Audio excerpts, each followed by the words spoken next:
clear in your heart. The Radiant Mirror of Self-Shining Awareness. By John Wheeler. After the Light Behind Consciousness, this is the 6th book by John Wheeler out of a total of 7. This book contains from chapter 1 to 49 dialogues, and in the last chapter 51, there are 253 pointers. Preface. Game over. When John asked if I would write a preface for his new book, I agreed in a twinkling. He promptly emailed a copy of the draft, saying, in that quiet, offhand manner of his, that it was the same old, same old. I was thrilled to hear that, given that it is a format which has worked beautifully for him in his 5 previous works.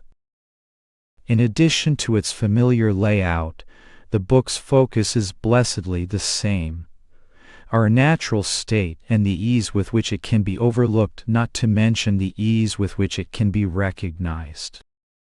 Whether John is speaking about concepts, suffering, the ego, doership, awareness, or consciousness, I love his definition of it being just another conditioned appearance. His explorations glisten with depth and clarity.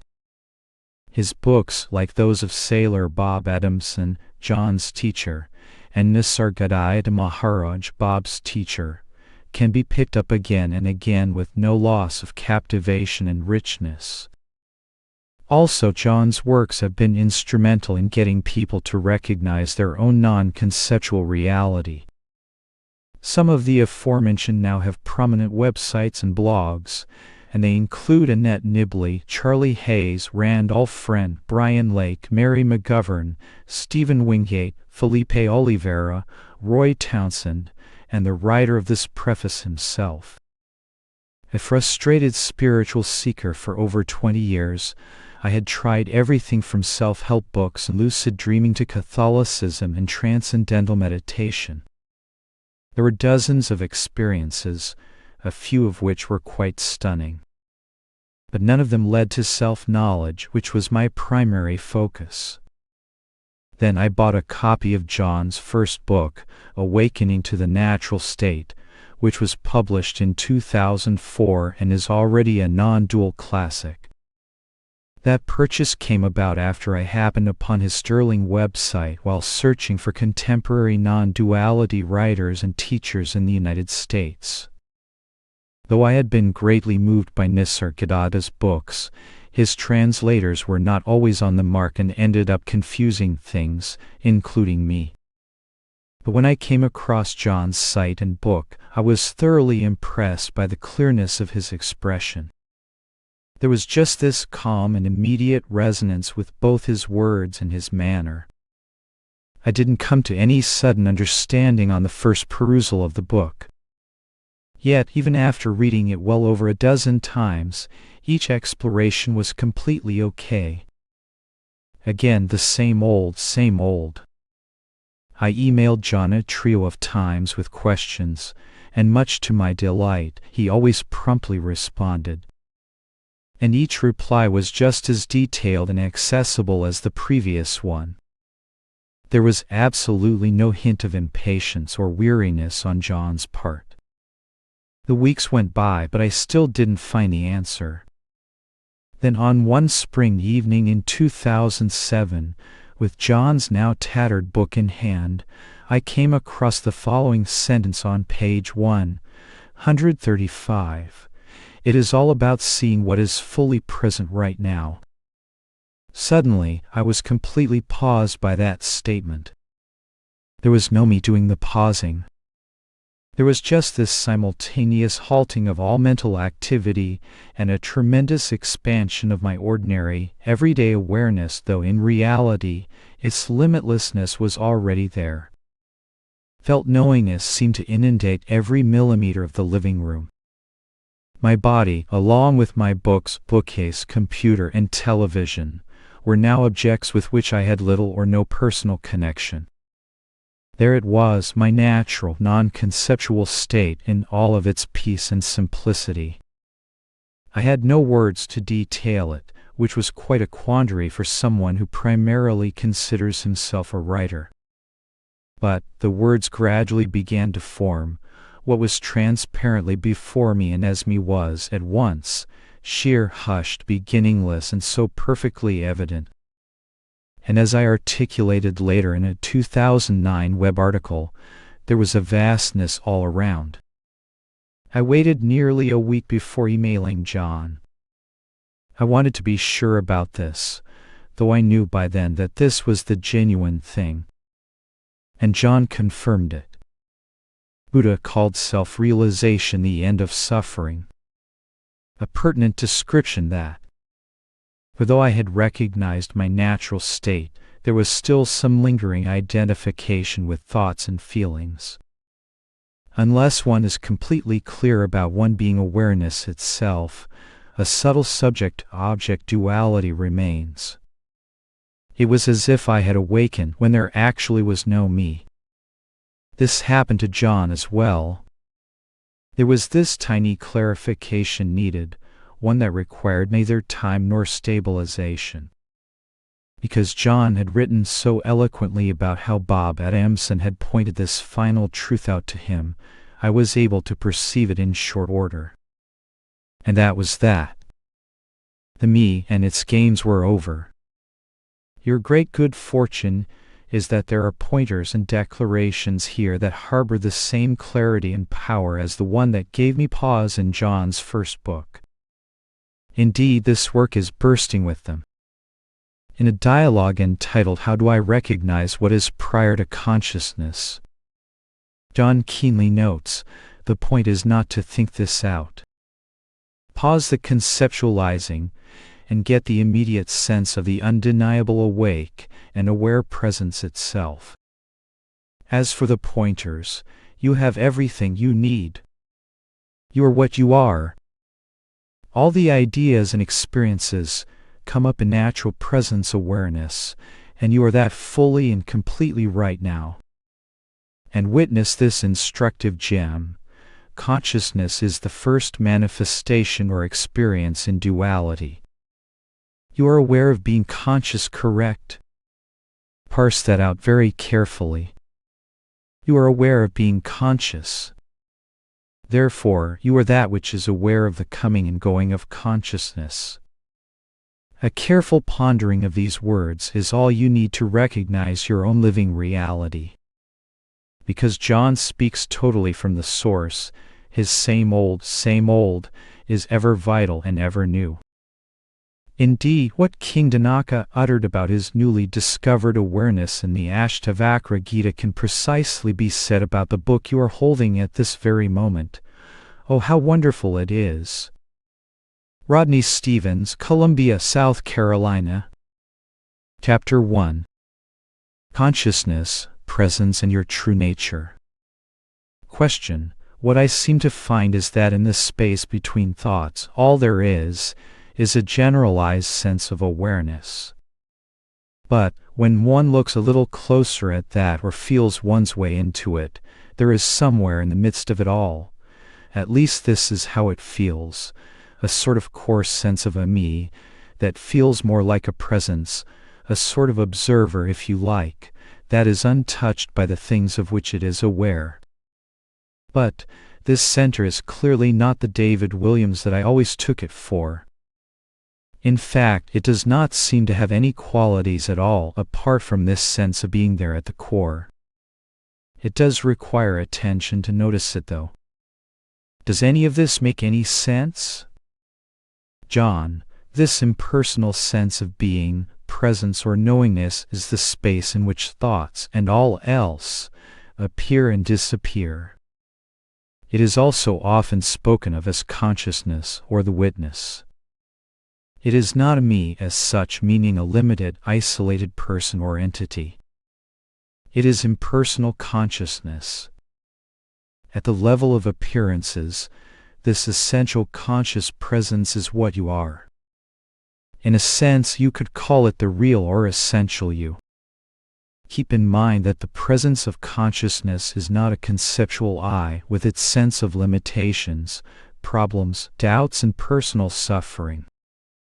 The limited personal me is born of the identification of this conscious presence with the body, mind, and/or personality. This ego sense is a conceptual construct that arises from the identification of consciousness with objects, body, senses, and mind. That ego notion is a false I because it is a product of conceptualization, which is itself an appearance in the conscious presence. A powerful initial step in recognizing your true identity is to see yourself not as the body, mind, and personality, but as the witness of those things, or the space of consciousness in which they appear.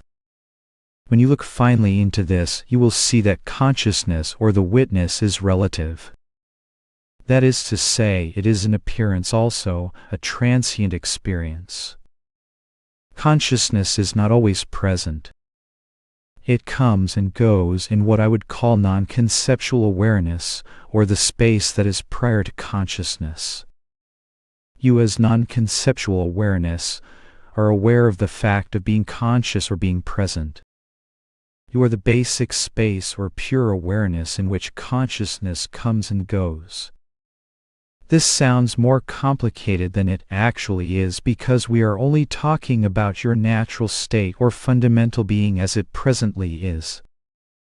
You recognize not only the coming and going of objects, sensations, perceptions, thoughts, feelings, and so on, but also the consciousness in which they occur. When you are not conscious, in deep sleep under anesthetic and so on, you still are. Later you say, I was unconscious and did not know anything. Clearly you existed and there was some basic cognizance, even of the fact of being unconscious. That in you now, which I call non-conceptual awareness, is what recognizes what you are calling the core sense of me or presence.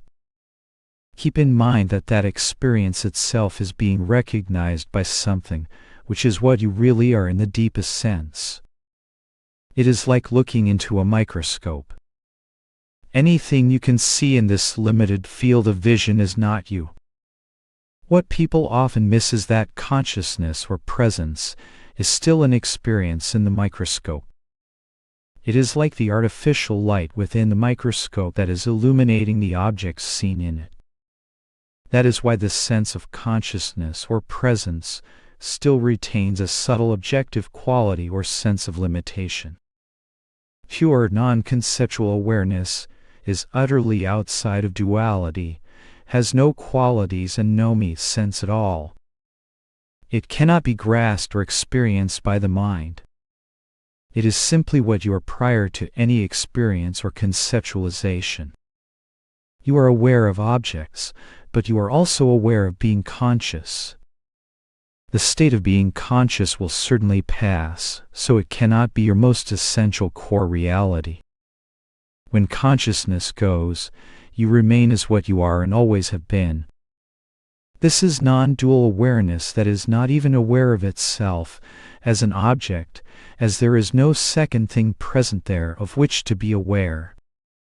That is one without a second, or pure non-duality. Chapter 2. Bodily Needs and Oneness. Question. I shall frame the nagging question I have been struggling with, taking off from some of the pointers you provided on your website. I have no quarrel or difficulty with the following. Non-conceptual awareness, which is the source of consciousness and all else, is clearly not a separate you. John, that is the absolute unconditioned state. Everything else comes after that as an appearance. See it this way, and the notion of being a limited, separate you will be completely undermined and seen for the concept that it is. Yes, that seeing happens only in this limited body that can be alive only if it gets food. The hunger pangs rudely disturb and awaken the non-existing you, to take form, to look for the prey to devour, and so on. The predator-prey violence, struggle, self-protection and escape, etc., the whole game of living, suffering, experiencing the pleasant, unpleasant world all come into play. Misery and grief for the prey who is exploited is guaranteed. All this is not happening at a mental level. It is not a thought. It is not some amorphous mind seeking solutions. The hunger is for the physical body. You have to feed it or it is dead. The oneness becomes more glaringly apparent when we see that one body eating does not satiate the hunger of another body, highlighting otherness and not oneness. Whatever truth one sees, the bodily needs jolt the person into ground-level realities. Even while being in that oneness, one is not blessed with the same strengths and powers of that oneness, in which everything from a supernova explosion to DNA mutation takes place. Given all this, how does one remain in that awareness, which is prior to consciousness? John 1 already is that aware principle. The question, how does one remain, is inadmissible because it presumes you are some separate entity apart from awareness. You are that. How does a chair remain as a chair? The question is fallacious. The question itself belies the fact that your identity as that non-conceptual awareness is not yet clear to yourself. The root of all questions and doubts must remain in play until this basic understanding is fully and finally addressed. Once your identity is clear, the questions you are raising will fall with no further analysis needed, because they are based on this basic misunderstanding. Still, it may be helpful to address them in order to help clarify the basic points. The activities of the body-mind do not contradict basic non-conceptual awareness under any circumstances whatsoever. Eating bodily defenses or whatever else the action might be, do not create or necessitate the arising of a non-existent self. Remember, non-existent. How can any events create something that is not existent? As far as I know, all the Buddhas, Krishnas, Ramanas, Nisargadatas and so on did just fine functioning in the appearance of things, which included eating, sleeping, dealing with illness, relating with others and eventually facing the demise of the body. None of these actions require, demand or necessitate the belief in the limited sense of I. It is the belief in that concept that sustains it. When investigated, the belief is contradicted due to it being seen as fictitious. Misery and grief are much different from basic organic pain and bodily suffering. When I speak of suffering, I am talking about conceptual suffering sustained in thought and based on an erroneous conception of self.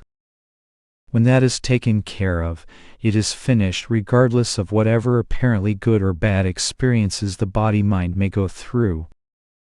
There is no guarantee that the events the body-mind then experience will be pleasant, but the sense of personal identification with those events and the suffering generated by that identification are resolved. All this theoretical talk is itself only conceptual activity arising and setting in the clear and doubtless nature that you are. Forget all the hypothetical cases and get to know this non-conceptual awareness you already are. It is already untouched by thoughts, feelings and actions, being the basic space in which they appear. If you are looking into appearances, you are missing the point altogether. Appearances come and go. That is the extent of it. You are not an appearance. You are the one to whom they appear. The real inquiry is when you look into your true nature. Everything you covered in your comments is still at the level of examining appearances and what goes on in the appearances. That is fine as far as it goes, but it is not acknowledging the basic fact that you are not a thing in the appearance at all. Let the physical body take care of itself. Part of the issue in the way you are framing your questions is a tacit identification of what you are with the body-mind organism. The body goes from birth to death in the presence of consciousness, which itself comes and goes in the ultimate non-conceptual awareness that you are. The events of the body-mind no more disturb that than clouds passing through the sky disturb the presence of space. Chapter 3. How can awareness see itself? Question. Once again, I am trapped in mind trying to see and solve the mystery. The thing I am trying to understand is how awareness can see and recognize itself. But my conclusion is that it cannot. The only thing is to stay with the seeing and just be and see the false as false. John, awareness, or what you are, is. It is a fact. You cannot doubt that you are present. Being is. To try to know it, understand it, grasp it, or express it is coming in at the mind level. It is a false game because your very existence does not need to be known, understood, or grasped. All of those activities are going on downstream, within the non-conceptual awareness that you are. Who is trying to know, understand, and grasp? Only the assumed fictitious I itself. You say the only thing is to stay with the seeing and just be and see the false as false. Who? The only thing, for whom? Who is to stay with seeing when you are nothing but the seeing itself? Knock out any residual reference to some separate me, and where is the problem and who has it? Your statement is really a subtle reference to the old ghost of the me. You are not a me with any task to do. You are non-conceptual existence awareness itself now, and now, and now. If the mind is looping, it is only doing so in the space of open awareness. No one is there, only this. You are that. Chapter 4. Who is deciding? Question. How to communicate my question clearly? I just read chapter 59. You are not a something or someone in your book shining in plain view. The timing of this reading is right on, since there is quite a bit of decision-making activity coming up these days. I am dealing with thoughts related to the best places to live on a limited income, responsibilities to others, etc. You say there is nothing wrong with doing, thinking, acting, or deciding. All of that goes on and will not stop till that body and mind give up the ghost. You go on to say, as always, the issue arises from the relating of all these activities, which are perfectly fine in themselves, to an I, a separate being who takes ownership of them. So the sticking point is the referencing of all these things to me. It seems that both of these statements are seen pretty clearly, but. What is this doing, thinking, acting, or deciding creature without some sort of center of reference? Who or what is doing this sorting and selecting, coming and going? And since there is no I, why not just not step back, stop, refuse to participate in the fake I game and just let the river take its course? Whatever will be will be. Since there is no I to make any decisions about anything anyway, why not just sit on a bench, blow smoke rings towards the sun and talk to the birds? It seems confusing. There are decisions but no decider, doing but no doer, acting but no actor, thinking but no thinker. Presence awareness is all that is. I am that. Yes. Home. The beauty of that realization is beyond words. It is as if the weight of the world just got flushed. A laugh, a tear, and a sigh. But there is also this body-mind organism called Mike that looks around and sees that it is apparently participating in some kind of earth dance. He has grown accustomed to 3 square meals a day and a roof over his head. He appears to have a simple choice: navigate or die. Surely you did not just wake up one morning where you live and say, "Seems nice. Guess I'll hang here for a while." Didn't some thought, planning, and decision-making result in your living where you do now? How did those decisions get made without some kind of a reference point? Is it a case of being in the illusion but not of it? It appears we are on kind of tricky turf here. John, thinking, seeing, living, breathing, and so on all are going on just fine. The limited I notion comes in as a subsequent concept. Just because you are not a limited, isolated, defective person, why should any of the natural functioning stop? Life goes on just as before, but without any reference to the assumed self-center. You say, who or what is doing this sorting and selecting, coming and going? And since there is no I, why not just not step back, stop, refuse to participate in the fake I game, and just let the river take its course? Who is there to step back? Who is present to refuse to participate? Who is there to let the river take its course? All appears in awareness and functions. The separate person is not.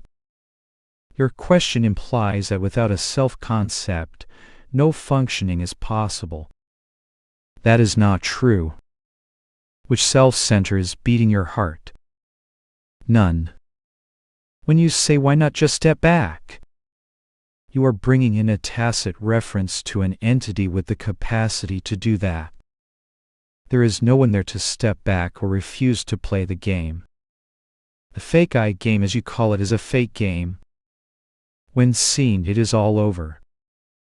All your questions are really hanging on the assumed reality of the conceptual I, that it is either necessary for functioning, which is false, or that it is present to step back, refuse, not decide, or whatever. You say there are decisions, but no decider doing, but no doer acting, but no actor thinking, but no thinker.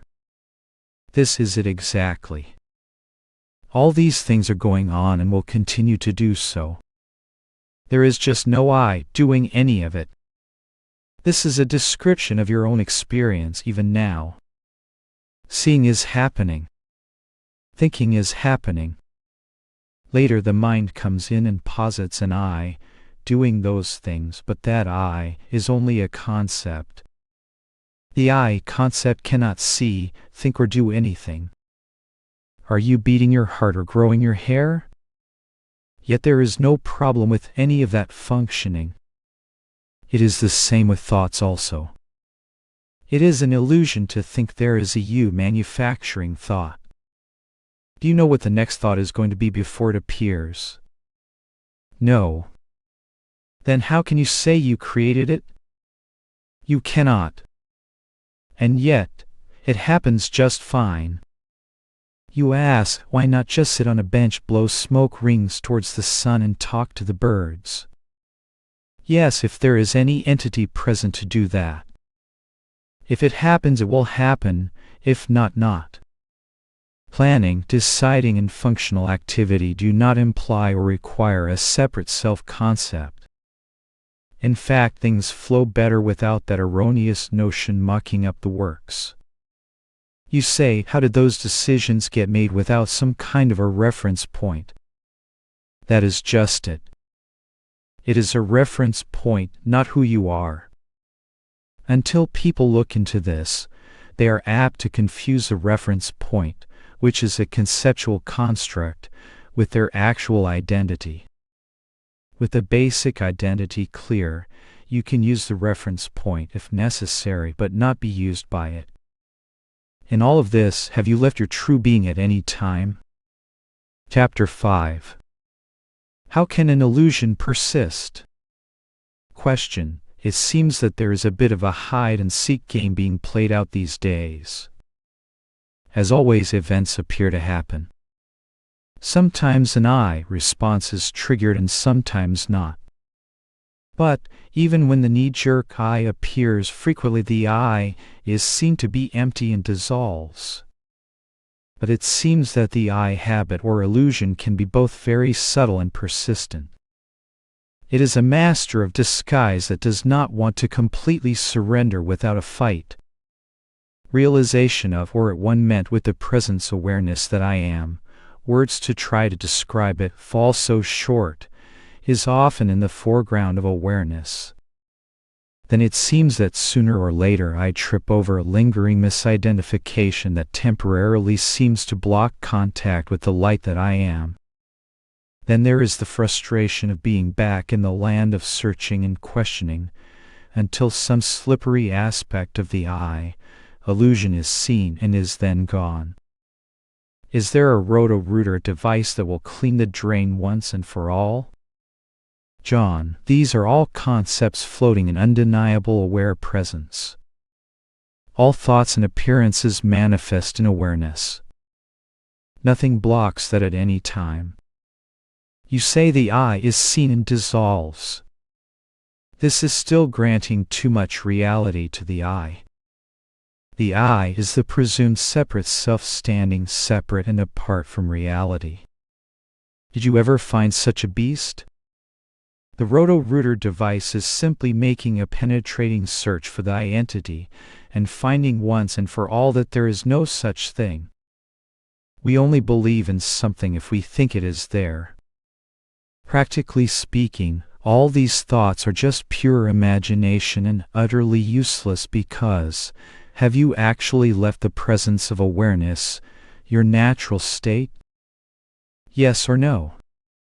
You are still granting some possibility of being out of that. See a thought as a thought passing in awareness. Then there are no more problems. That state is now, unless you look away from the obvious and believe a thought about a me that never existed. You say, but it seems that the I habit or illusion can be both very subtle and persistent, a master of disguise that does not want to completely surrender without a fight. How can an illusion, meaning what is not present, be subtle and persistent? How can something that is not there not want to surrender without a fight? I suggest you drop the continued dance around this mythical creature and instead try to find it. When you find that the separate person cannot be found, then you can go back and look at the comments you are making and see if they hold any water. What pulls the plug on the whole production is noticing a simple fact: you have never been a separate person apart from awareness. That is it in a nutshell, nothing more or less. Chapter 6. Can abiding as who I am cause illness? Question: I seem to be going around in circles on a point and wonder if I could run it by you. John: you will have to nail down exactly who is this person you are referring to that is going around in circles. Awareness, your natural state is. That is the extent of it. Your natural being is not going anywhere. Question: perhaps it is just coincidence, but it appears here that the abiding as the presence awareness that I am has also brought with it physical illness and health challenges, not just now, but in the past also. John: this is highly unlikely and outright preposterous. The entire statement is dualistic in its assumptions. There is no need for you to abide as presence awareness at all. This is a flawed interpretation of what is being said. You are that. There is nothing to abide in.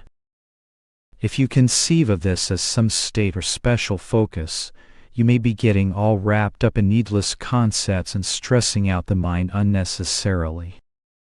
That may be the root of your problem, going round and round in conceptual thoughts. Question: for example, after we spoke there was peace in the abiding as the presence that I truly am, and a couple of days later there was a lot of physical pain in the form of back pain.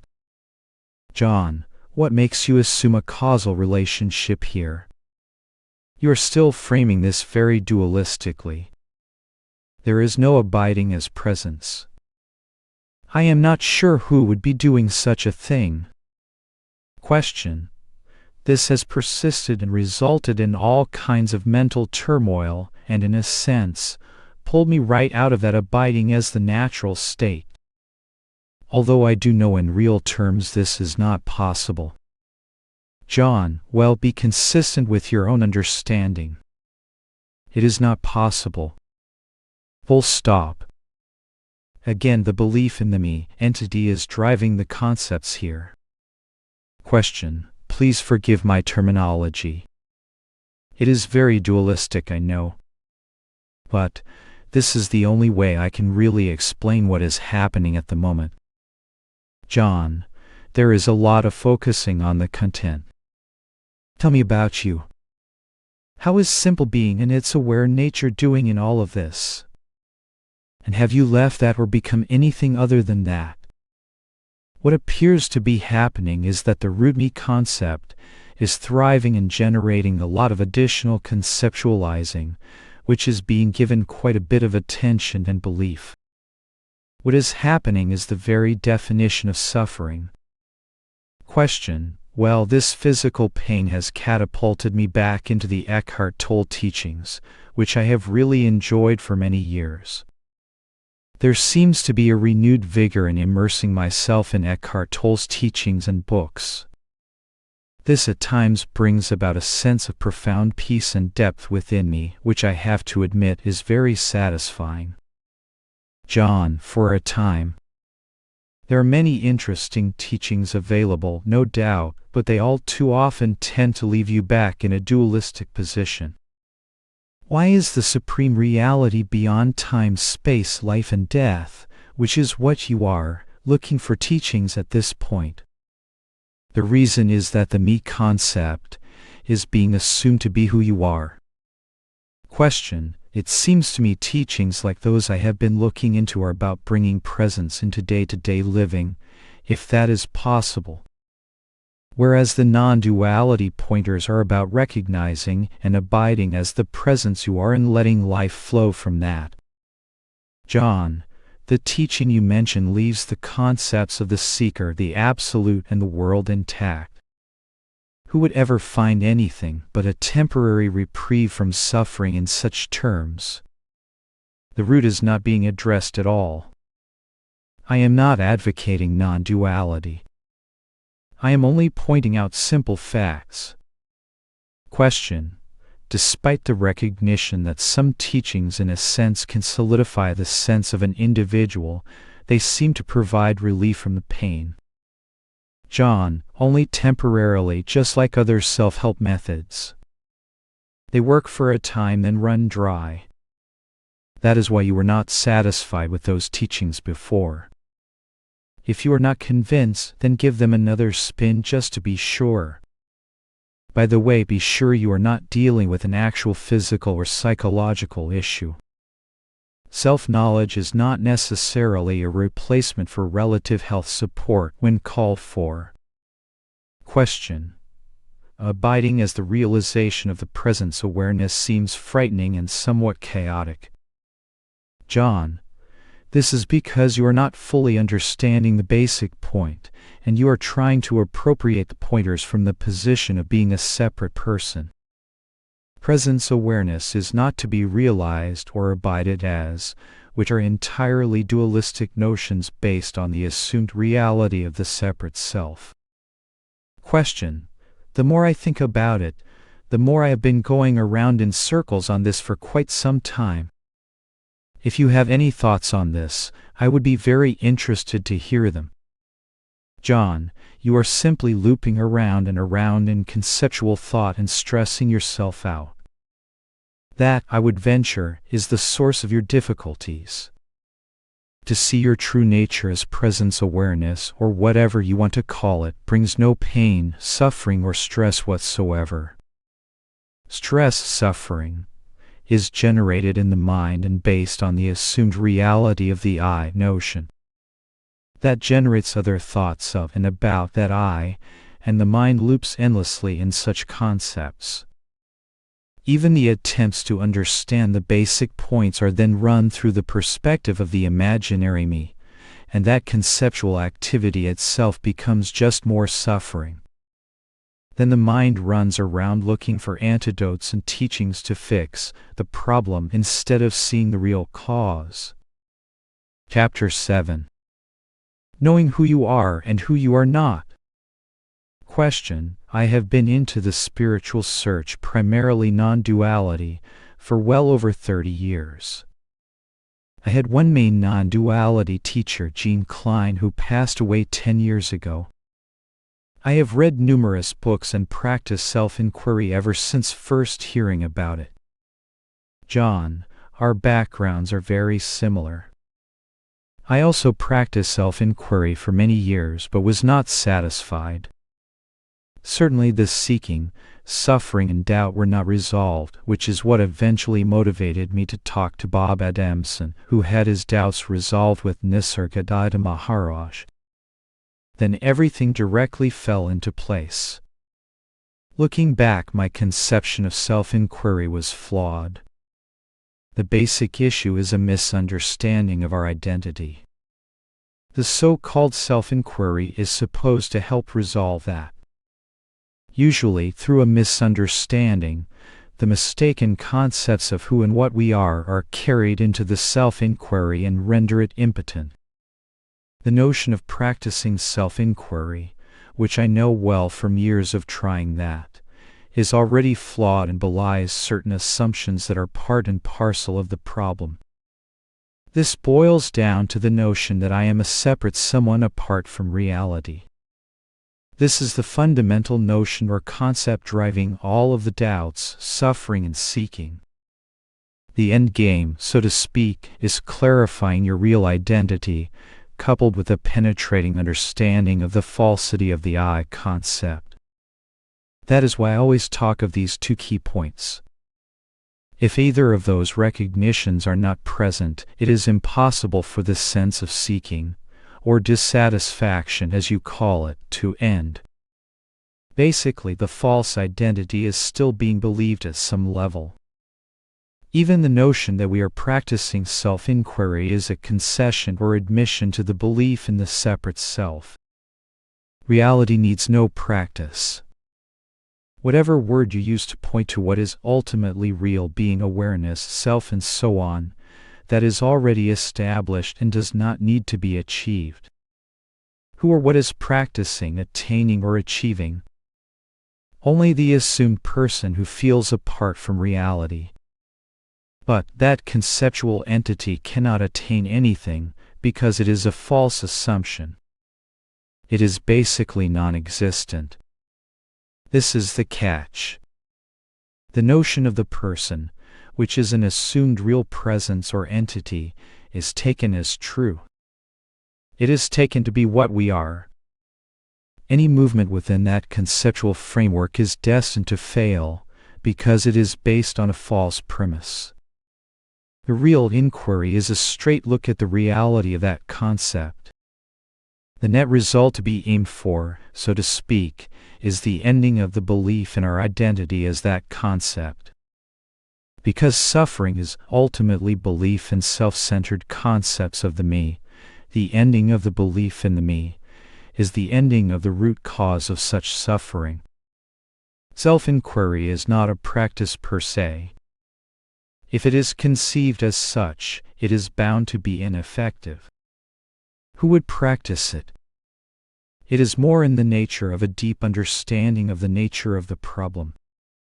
This understanding yields the realization that the I has never existed and that all belief in it was unfounded. This is not an intellectual assertion or agreement, but a non-conceptual and direct knowing. This knowing undercuts any further possibility of belief in the concept of being a separate self apart from the deeper reality. Question: I read Bob Adamson's books and I just got your books. I am halfway through your first one. I like how you have pared it down to the essentials, the seeing of ever-present awareness and seeing that there is no separate person.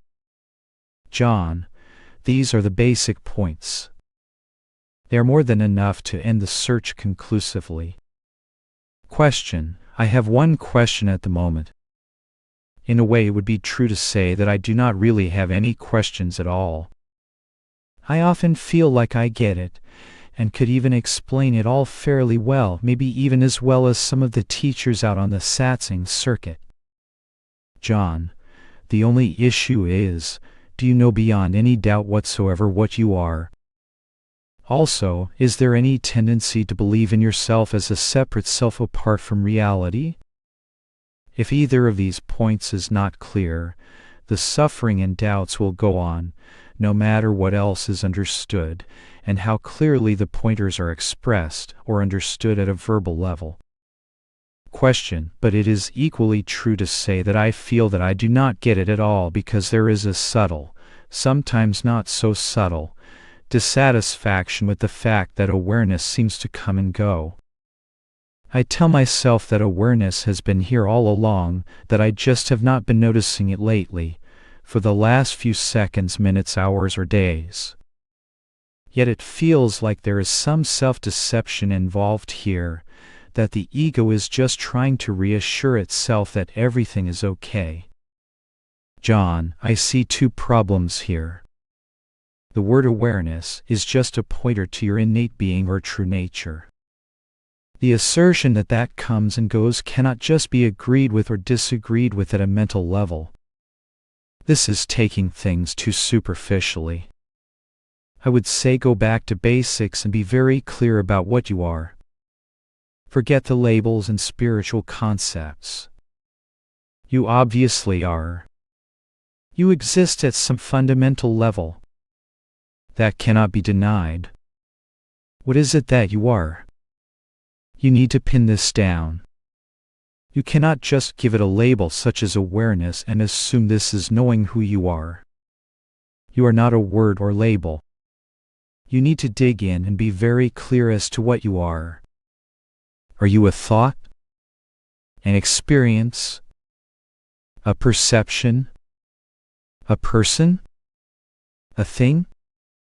Looking deeply into this in your own direct experience will clear the brush so that you can have the first-hand, non-conceptual recognition of what you are. That must be clear first. Once you have a clear sense of this, you can start to look at questions, such as does that come and go and so on. I give some in-depth examples of this approach at the beginning of the book, You Were Never Born. It may be worth reviewing that material. Next, you make reference to the ego. Once you start talking about the proverbial ego, you are on a slippery slope because, essentially, there is no such thing. The only real justified action with regard to the ego notion is to examine it and see if it truly exists. In practical terms, all the suffering, questions, and doubts are based on the assumed presence of the ego. What is the ego? It is the notion that you exist as a separate person apart from reality. What is reality? That is what you found out when you discovered your true nature. Any attempt to understand or examine the ego notion is not going to be fruitful if your basic identity is not clear first. The ego can also be looked at as an incorrect concept about your identity. How can you question that notion if your identity is not clear in the first place? That is why I give precedence to clear self-knowledge as the first and most important part of the equation. The examination of the ego notion is simply a means to understand and resolve the conceptually based doubts that may crop up after your true nature is clear and established. If we try to use self-inquiry to get to, attain, or realize who we are, we have already fallen into the trap of believing in a false identity.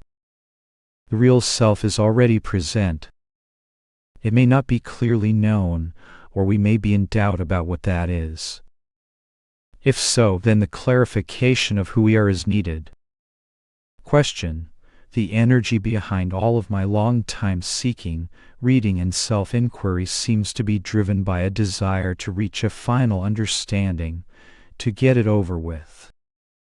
John, the purpose of non-duality in all of its variations is to encourage us to know who we are. It is nothing more or less than this. If this is clear, no additional seeking is needed. If there is a sense of seeking, suffering, or doubt, who you are is not yet clear. You do not need to get anything over with, but you may well need to be clear on who you are. However the mind frames this issue is largely irrelevant because the whole structure of the conceptual mind is based on entirely fallacious premises about our essential identity.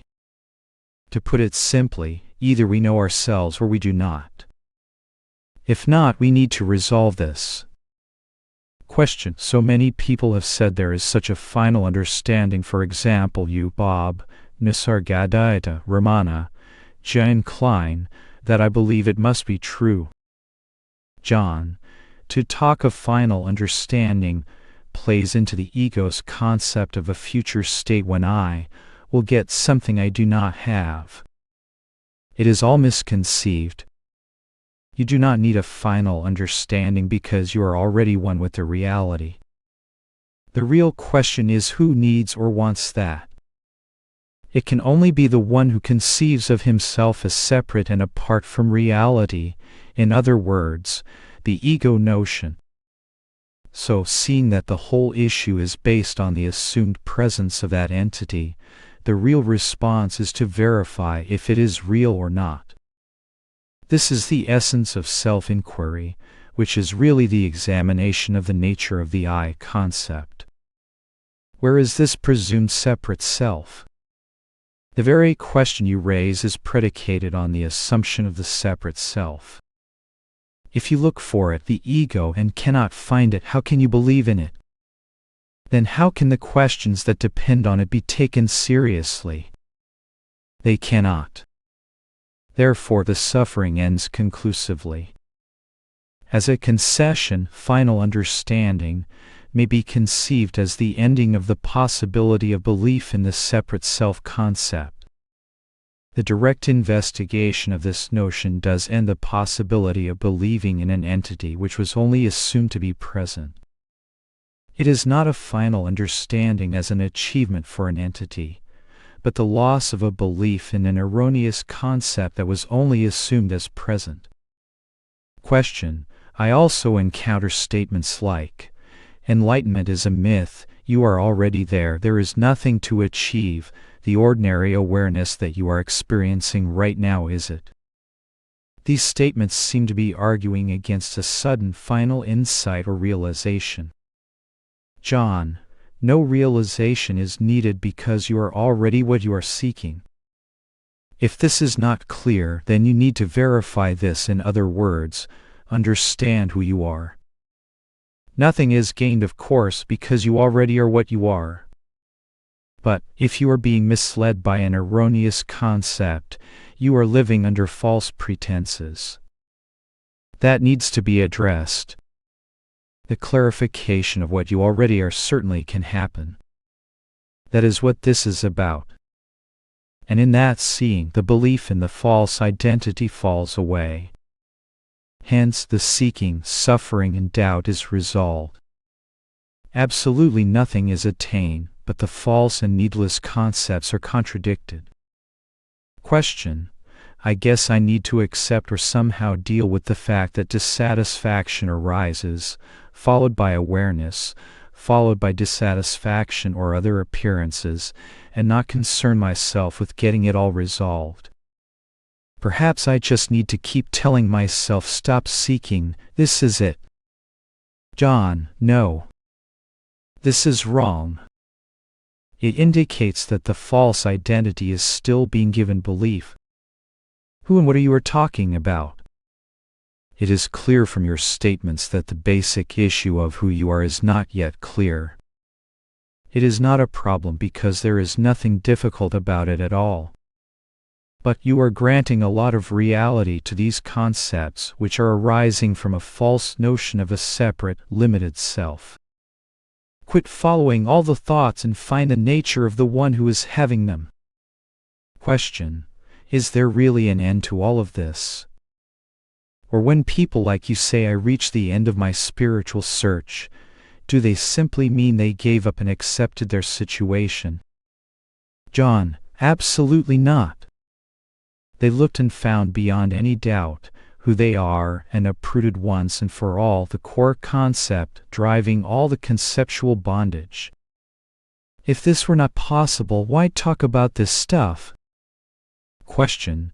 I really want all of this to come to an end, but I do not want to deceive myself by saying that this mediocrity I am experiencing is not really mediocrity, that it is actually something fantastic and wonderful.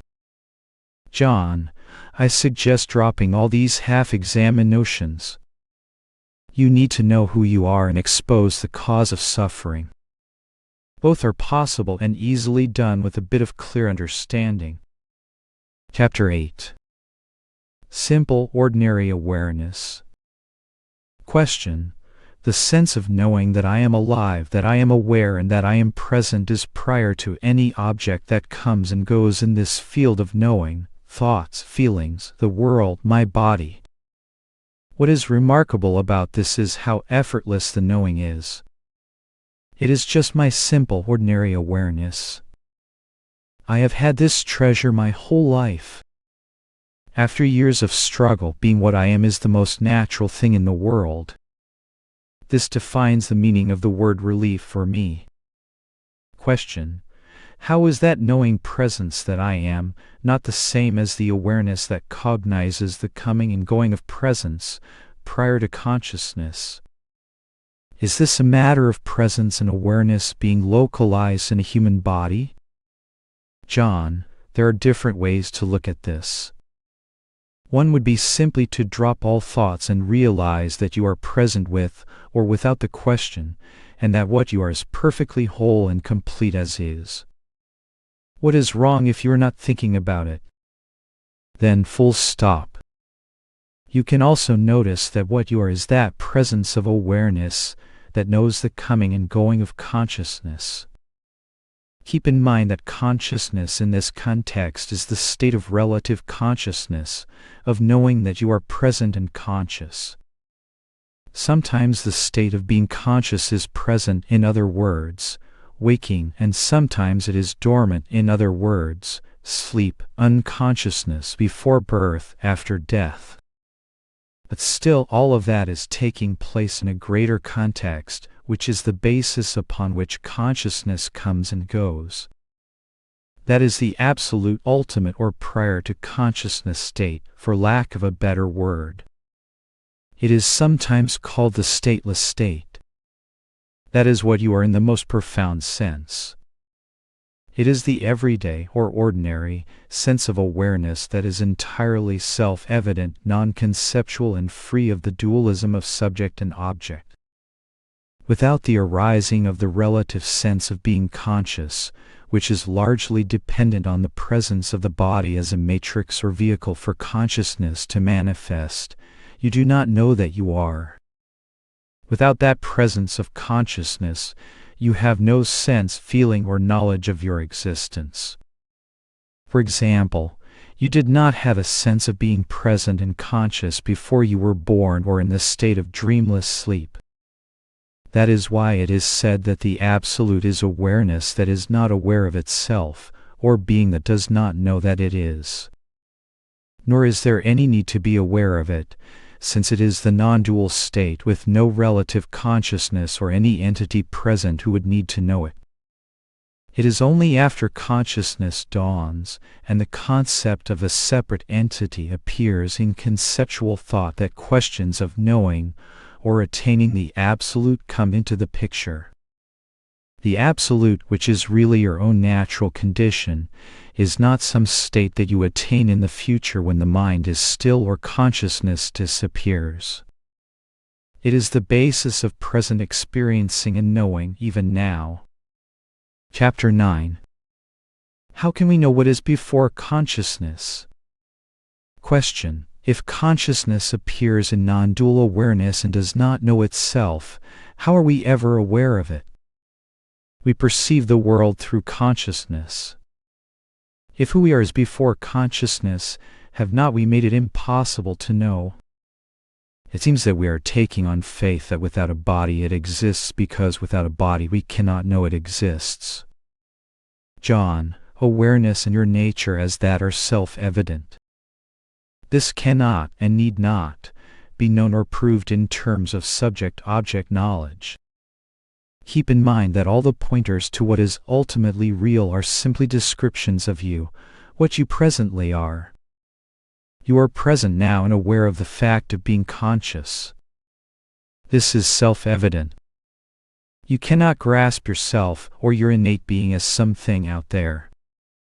Yet who would be foolish enough to deny themselves their own existence? This non-conceptual being awareness is entirely evident, but cannot be grasped objectively in dualistic experience. The point is that non-dual awareness does not know itself as some object or experience, which would turn it into an experience in duality, that is, I and awareness. The I and awareness are not two things, one to be the object of the other. On the other hand, awareness is not unknown either.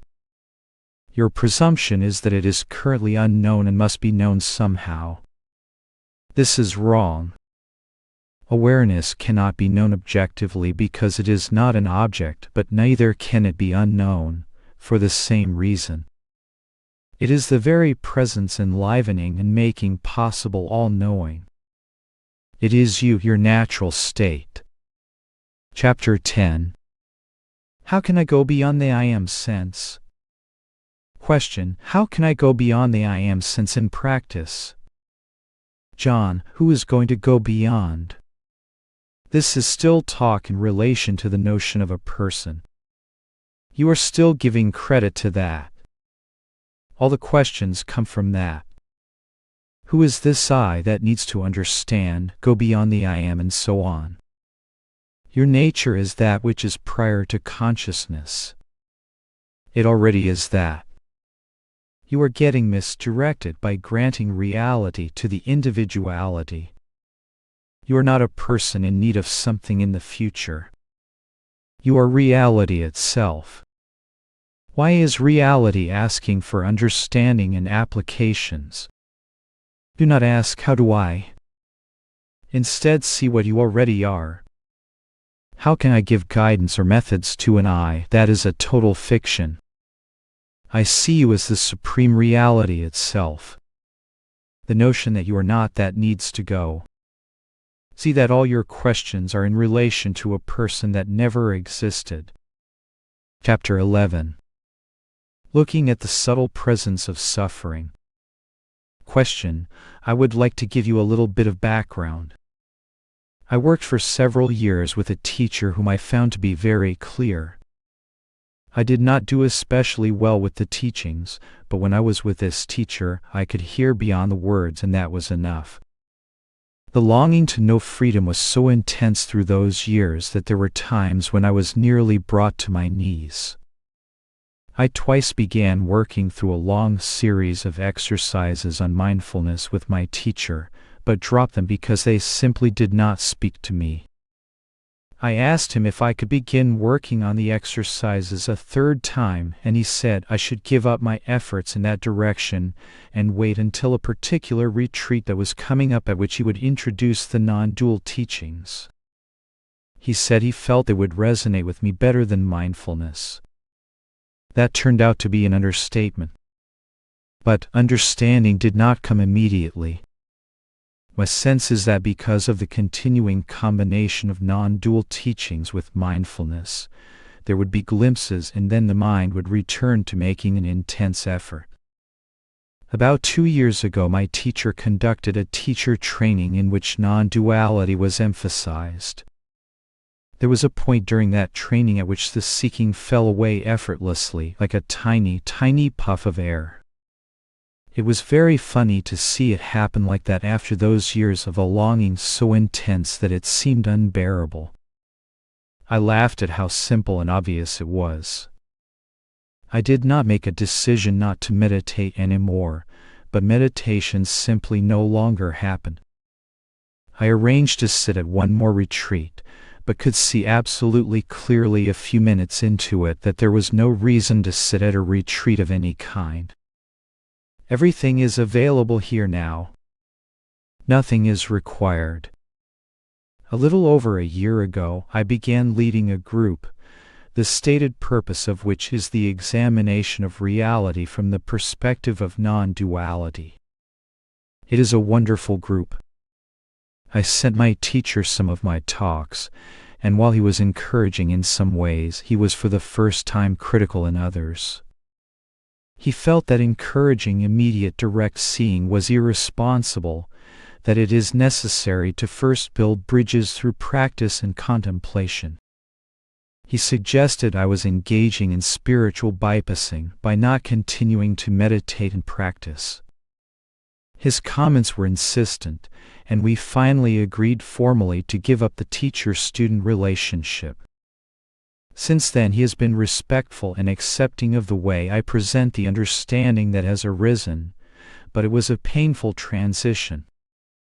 I continue to read spiritual books from time to time because they have been useful to me in finding new ways to present what I am trying to convey in my group. I was especially happy I had continued to read when I came upon your book You Were Never Born. I felt what I presented was bare-bones understanding, but your expression was utterly simple and clear and stripped away remaining concepts that I had not previously recognized. I will cut to the chase. One thing I read in You Were Never Born, and another I read this morning when I began awakening to the natural state struck a chord. I came upon this paragraph first. In my experience of this, what happened was that the true nature was pointed out and recognized very clearly. But then my doubts, fears, and beliefs from the past would arise in the middle of this clear knowing of my identity as awareness. This was distracting and triggered suffering. But then I started to see what was happening. Erroneous concepts based on the view of a limited self, which the mind had picked up from the past, were appearing, and the energy of belief was going into them. I was assuming those thoughts to be valid statements of myself and taking them seriously. The clear and simple truth of who I am was being overlooked. It was nothing more complicated than this, but in all the years of seeking I had missed the basic point. When I read that paragraph I thought, yes, this is what is happening. Suffering still arises, the interaction with my teacher being a clear case in point. But it always seems very clear that the suffering comes from the conceptual overlay, that there is a sense of being defined as a separate self by these thoughts, and that awareness is unaffected by the thoughts or suffering. When I look at the thoughts through which suffering arises, I am able to see that I too am assuming these to be valid statements of myself. But the suffering continues. Until I read that paragraph, there would be a recognition that the suffering was just thoughts, and upon seeing that yet again, the suffering would temporarily fall away. But when I read this paragraph, it struck me that if there were clear seeing, the suffering would not continue to arise again and again. Thoughts might or might not arise, but there would be no suffering from them. For some time I have thought of it as conditioning playing itself out, but this does not fit your description of all doubts and confusion falling away. And it was at that point yesterday I wrote to you about a consultation. This morning I came across this paragraph in Awakening to the Natural State. In actual practice, while this understanding is sinking in, the seeker is often plagued by vestigial doubts, questions, and concerns, in spite of however advanced the intellectual understanding may be. I have seen many, including myself, able to converse on all this with the most incredible precision and verbal acumen. The only test is in day-to-day direct experience at the gut, emotional level. Is there any sense of suffering, separation, anxiety, or fear? Am I feeling doubt or metaphysical uncertainty? Is the knowledge of my true nature unshakable? If not, the understanding is not complete. It is clear that the understanding is not complete here. I suspect I am one who can converse on this with incredible precision and verbal acumen. The understanding that arose with the falling away of this seeking was not intellectual, but the test of the day-to-day direct experience at the gut, emotional level makes it clear the understanding is not complete. There is still suffering, separation, anxiety, and fear. There is far, far less than before the seeking fell away, but it is still there. I would greatly appreciate your help. John, you write of your experiences and understanding with clarity and precision. At this stage, so to speak, in my own experience, I found that what turned the corner was a very clear and penetrating understanding of the root of suffering, how it works and what is its root cause. In that understanding, the last bit of interest and belief in the concept sustaining the suffering unraveled. Suffering is sustained by a belief in the reality of the separate, independent, limited self. This concept is the root of all the other self-centered thoughts and beliefs. We picked these up in the years of ignorance, when our natural and innate identity was unclear. This lack of clarity led us to assume that the conceptual I, or self-image, was true, that this mind-created person and all of its identifications was who we are. The arising of the self-centered thoughts and belief in the reality of the I thought, as our actual identity, is itself what suffering is. As long as the I is assumed to be present and true, and most importantly, to be what we are, the root of suffering is alive, and we will fall victim to belief and interest in the self-centered concepts. It is not a matter of waiting for conditioning to fall away. This is a common but misguided view. It is not the thoughts per se that constitute the suffering. It is the belief in them. It is the continued tendency to look into the mind and take its images to be valid definitions of ourselves that sustains the suffering. Often this basic mechanism is not clearly understood, in spite of whatever other understanding we may have. This leads us to misperceive the cause of suffering and fail to understand it. But, once this is clear, the ability to believe in the concepts falls away and the basis of the suffering is removed. I would like to mention that this understanding of the nature of suffering is not the most important factor. The clear and direct recognition of the truth of your being as ever-present, non-conceptual awareness here and now is very crucial. It is from that living and direct realization of the positive truth of who we are that the seeing through and freedom from any residual suffering happens naturally, easily, and effortlessly. Innate and natural awareness is always free of suffering, and this is what you already are. With this point clear, a little bit of looking unwinds any residual tendency to believe in concepts revolving around the imagined separate self. One of the most powerful ways to end all possible belief in the separate self is simply to look for it. Where is this presumed effective person, the belief in which is driving all suffering, seeking, and doubt? In truth, all there is in this and any moment is undeniable awareness and a few thoughts, feelings, and perceptions arising and setting. It is all perfect clarity, ease, and peace. The root cause of suffering is not present and has never existed, except as an assumed presence. One of my favorite pointers is, suffering has a cause, but when you look for the cause, you find the cause does not exist. It is this insight which unwinds all the suffering once and for all. Nothing is gained actually, for you already are what you are seeking. Then you see that what is present now is what the ancients pointed to so beautifully in the following words. All there is self-shining, non-conceptual, ever-fresh presence awareness, just this and nothing else. There is nothing other than this. And to cross traditions, you are that.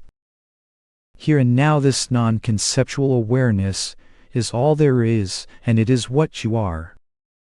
In truth, no preparation or approach is needed because this natural presence is already evident, and there is no entity here capable of preparing for or approaching this. Chapter 12. Am I off track? Question. I have been reading a lot recently, and as you said, it is remarkable how many of the writers on both Buddhism and Advaita who I once thought were all saying very different things, now appear to be saying the exact same thing, with just slightly different emphases. In fact, in the light of reading your books and talking to you, some writers whom I had not liked previously I am now starting to appreciate. The later stuff by Douglas Harding in particular, which I always found a bit labored and eccentric, I now realize is pointing to the exact same everyday awareness you so clearly describe. However, in my own personal experience, I continue to find myself in what appears to be some sort of bedding down or stabilization process, even though I know such a process does not exist. This leads me to believe I must not be quite as clear in my understanding of your pointers as I thought I was. This was brought home to me this afternoon when I suddenly became aware of a wave of anxiety rising, my own particular flavor of psychological suffering.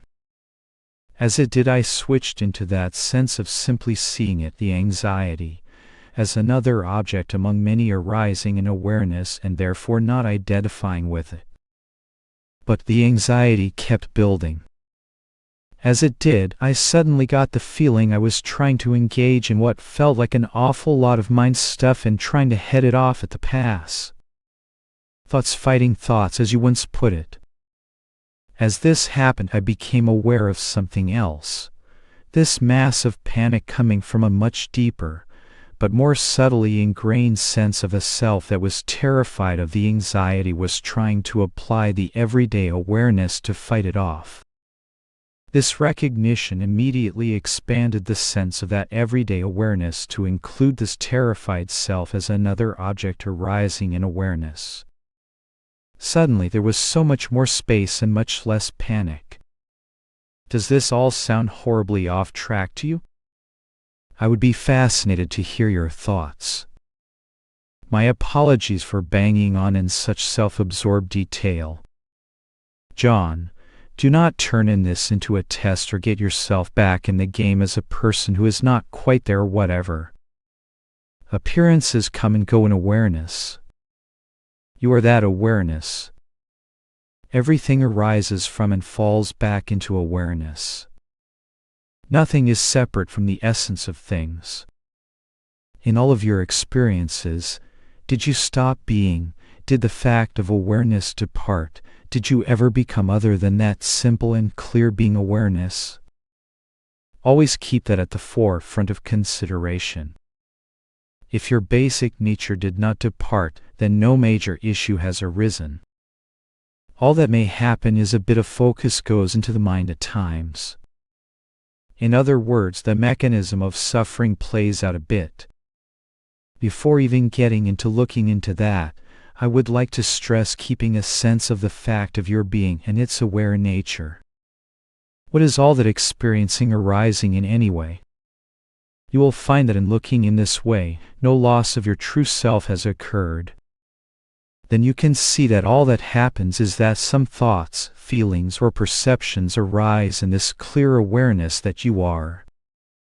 Then it can be useful to understand very clearly the nature of suffering, how the mind creates images and definitions of a seeming person and attaches all types of labels to that concept, such as I am not there, or whatever the case may be. When the sense of belief goes into those images, the mind begins to spin and the consideration goes into the conceptual process. We think it is a real issue for ourselves when in fact it is a swirl of thoughts and feelings arising and setting in awareness, and all is actually fine. A bit of looking shows that the supposed entity is not really present, except as an assumption. When this I thought is exposed and you see that it is not you, then the belief drains out of it, and the root of the suffering is resolved. There is nothing wrong with this residual activity coming up. Who is choosing it anyway? But it is a good opportunity to understand this mechanism of suffering more clearly. This understanding is what really resolves the root of it.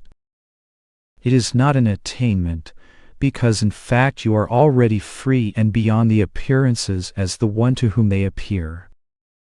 But it is certainly good to understand the nature of suffering.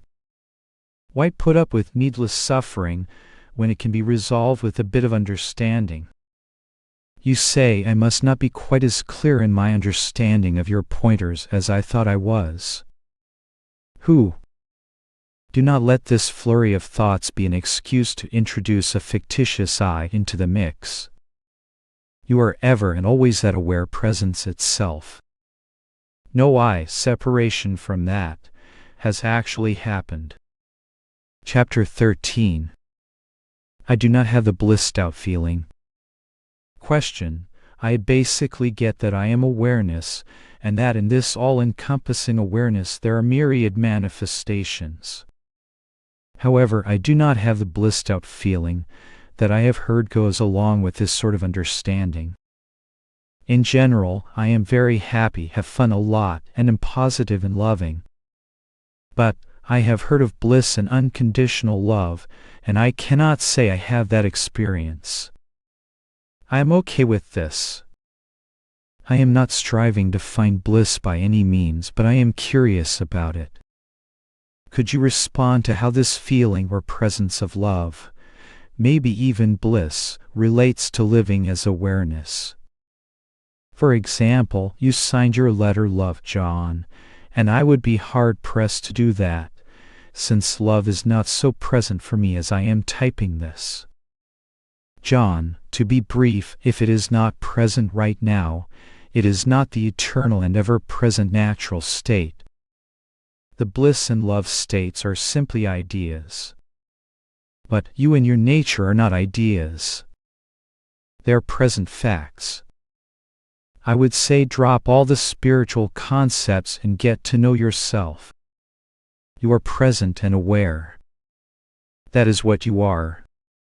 Do not leave that as a concept or interesting idea at the mental level. When people talk about peace or oneness, it is a description of you. Concepts take us away from really looking at what is present here and now. Drop all of the ideas and see what you are.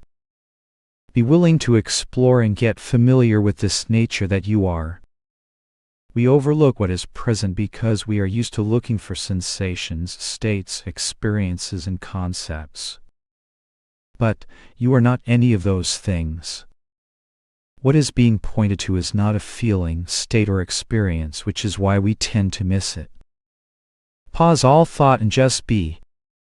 What is this being? You cannot put a label on it since labels are only words and thought. But your being is not a thought. You will have to drop the looking in the mind and go by immediate and non-conceptual experience. Try to see what is the sense or feeling, for lack of better words, of being itself. It is not an emotional high, bliss, or some other fireworks. It is more like an ever-present sense that all is okay, nothing is wrong, peace. You are expecting some special state or objective experience which is looking 100% in the wrong direction. Get more curious about what is already present. It may seem like nothing to the mind, because non-objective being cannot be grasped or recognized by the mind. But being is present. Awareness is present. The direct recognition of the fact of your being is what is being pointed to. Do not worry about the labels. Just get to know yourself, your real nature as it is. Chapter 14. Is space the absolute? Question. John, often in reading about Advaita and Buddhism, I find the writers referring to the non-dual ground of being as a space that allows the seeming manifestation of form. I read of the emptiness of ultimate being as being space. It seems that the words emptiness and space are used as synonyms. In some other writings I find that the writers regard space, not as absolute, but as part of the illusion being no more real than the illusory belief in a personal, separate, individual being. So let me ask you, is space absolute as the former writers seem to suggest, or is space ultimately found to be illusory? I realize the former writers may be using the word space metaphorically, but I am confused. Is space, the three-dimensional space most people mean by the word space, absolutely real, or does the non-dual ground of all being utterly transcend space and time? Is the non-dual reality, the only reality in the strictest sense, transcendent of all time and space dimension? Or is space as we understand it in ordinary life eternal and absolute? John, the actual and complete pointer, usually coming from Tibetan Buddhism in its Dzogchen variety, is space like awareness. Space is the adjective. What that means is analogous to or similar to space. It is a metaphor and analogy. The key term is awareness. You seem to be overlooking that part of the equation, which appears to be leading you off on a tangent. The nature of what is inherently real is non-conceptual awareness. Space and time are experiences or concepts that appear in this non-conceptual reality. The absolute reality is prior to the concepts of space, time, causation, duality, and any other mental categories. Ordinary space is not absolute, though it is sometimes used as a pointer to reality. In relation to the other four elements, in traditional cosmology, space is relatively permanent and unchanging. The analogy is limited because space is not aware. It has no sentience. That is why another key pointer to your fundamental nature is emptiness with the capacity of knowing, or cognizing emptiness. In the hierarchy of manifestation, so to speak, the first appearance on the non-dual awareness is consciousness, that is, the relative state of awareness in duality. Within consciousness appears space and the other elements in space. You are as prior to the body-mind, prior to space, and even prior to consciousness itself. You are that which knows the coming and going of consciousness. Chapter 15. A Dialogue on Ego Death. Question: although I am not quite sure why, I felt like I was supposed to contact you. I suppose it has something to do with the fact that I deeply feel that my purpose in this life is the death of my ego and realization of my true nature, and I felt that I should finally hear from someone who might clearly know what it is about. John, I have looked into this issue very deeply over several years. Perhaps I can offer some pointers based on my experience. First of all, death of the ego is a very misleading way to frame this issue. That is more of a concept about this than what it really is. The ego is a concept, an assumption. It is merely an idea. What is that idea? It is the notion that you stand apart from the deeper reality of things as an independent and autonomous self, a limited being. As you look into this matter, you find that this assumption proves to be entirely false. As a result, the ego simply evaporates due to discovering its non-existence. There is no ego death because there is no ego present to die. It is better to square one's terms and really understand things rather than latch onto some grand concept, such as ego death, and then have the mind spin in circles around it. Instead of granting the reality of the ego, and then assuming there is some death of it needed, I would rather say to try to find it in the first place. The finding that the ego was never present is its death. But this is like saying that Santa Claus died when you grew up and found that he was fictional. Whole books have been written and movements have come into being detailing the process of ego death, when in fact the ego is entirely mythical. How can something die that was never present? Question. I understand it intellectually as many people do. But I recently saw what would be missing if the ego were to die, and it felt and appeared very much like physical death. John. Not at all. It is total freedom, because all seeking, suffering, and doubt stem from belief in that notion. The body, mind, and all else go on naturally, but things are no longer filtered through the belief in the separate, limited self. Question. Although I had always assumed I was seeking an egoless state, I realized at that moment something deep within me greatly fears what will become if the ego is lost. I feel that it is the fear of what will become of me if the ego dies that is keeping me from dropping the ego altogether. John. As you may guess from what I have said, this is entirely misconceived in my view. Holding to the ego concept is creating all the turmoil and fear in the first place. Seeing through that concept as a concept is pure joy and peace. Question. I have been seeking for a long time, and I feel that it is finally time for the search to come to an end. John. It sounds like your approach has been influenced by a good amount of reading and absorbing of popular and mythical notions that are often based on either incorrect or partial views, usually coming from those who did not have the good fortune to meet with a legitimate teacher in a non-dual tradition who could speak from direct experience. Such is the lot for most of us. However, somewhere along the line we may hear the direct news afresh and re-examine our assumptions. Take the idea of search. This notion itself depends on the notion of being a separate someone apart from reality. This is why the ego notion is the root of all other concepts. If I do not have the notion that I am a separate self apart from reality, then how can the notion of a search or ending the search arise in the first place? Rather than deal with notions, such as overcoming the ego, ending the search, and so on, the best and most direct approach is to go back to the fundamental issue of who am I.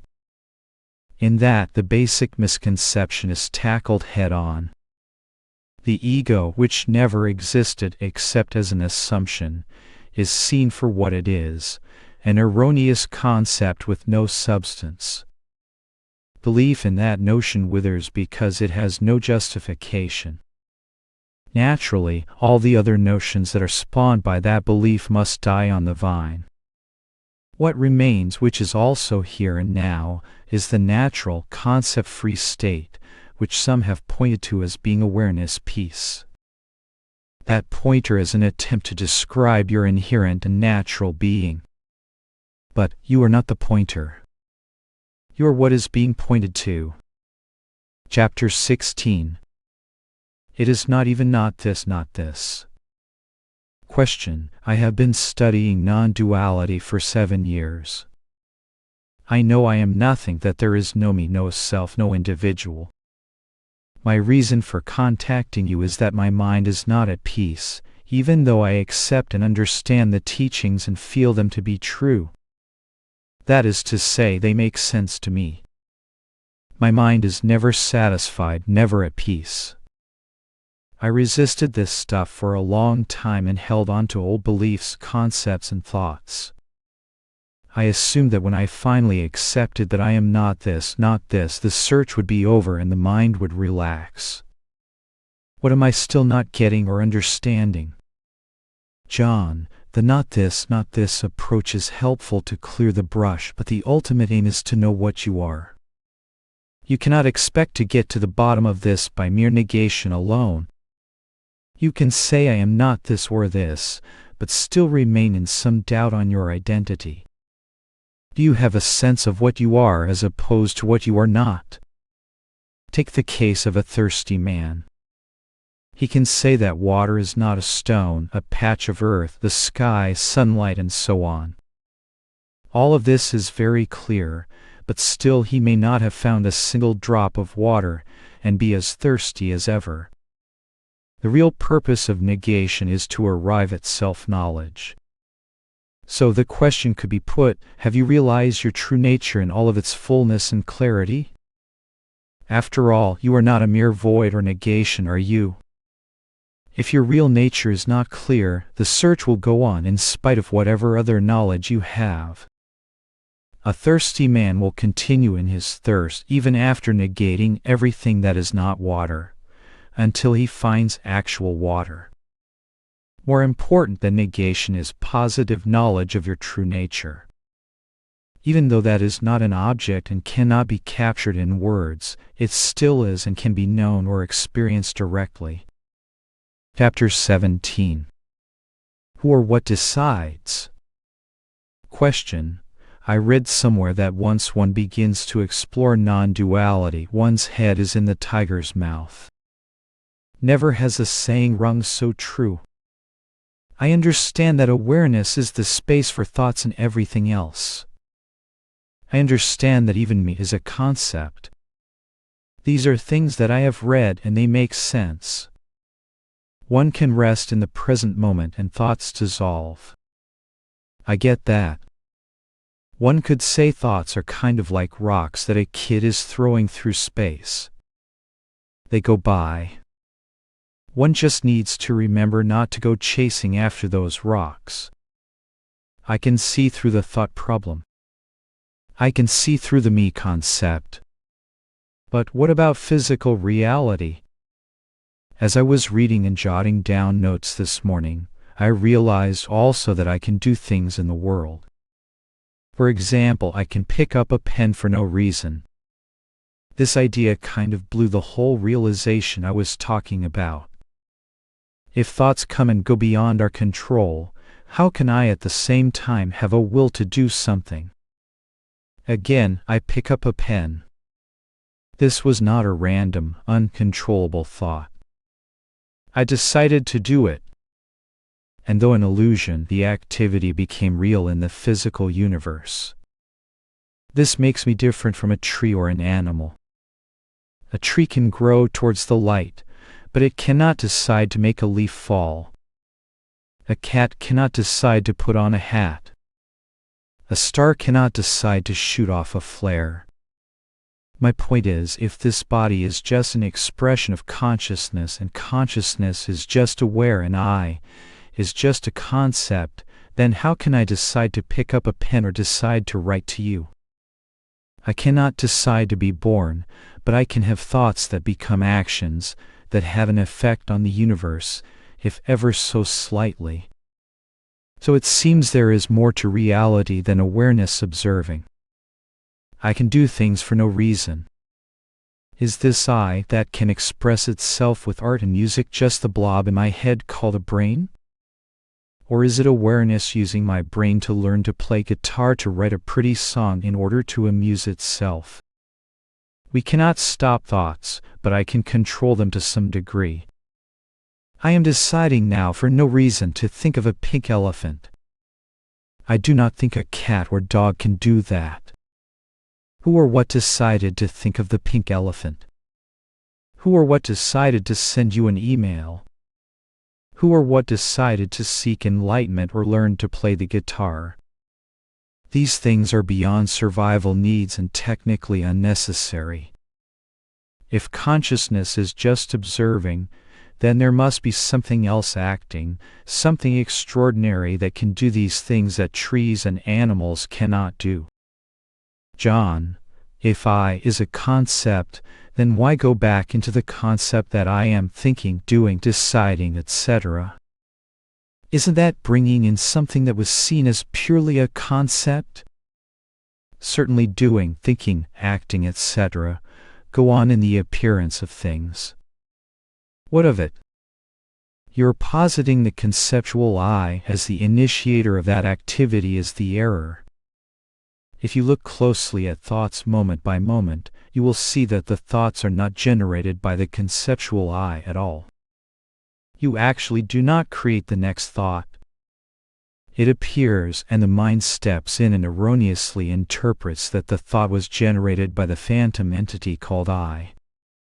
There is no such entity present. Thoughts are not created by any entity at all. If you think they are, the best thing to do, instead of speculating about all this, is to find the entity. You will not be able to because there is nothing there except the notion of the I. Where is this I? You presuppose it exists, but you are not actually showing or demonstrating its presence. No I is necessary for functioning. For example, your heart is beating, your blood is flowing, your cells are functioning, but you are not doing any of that, are you?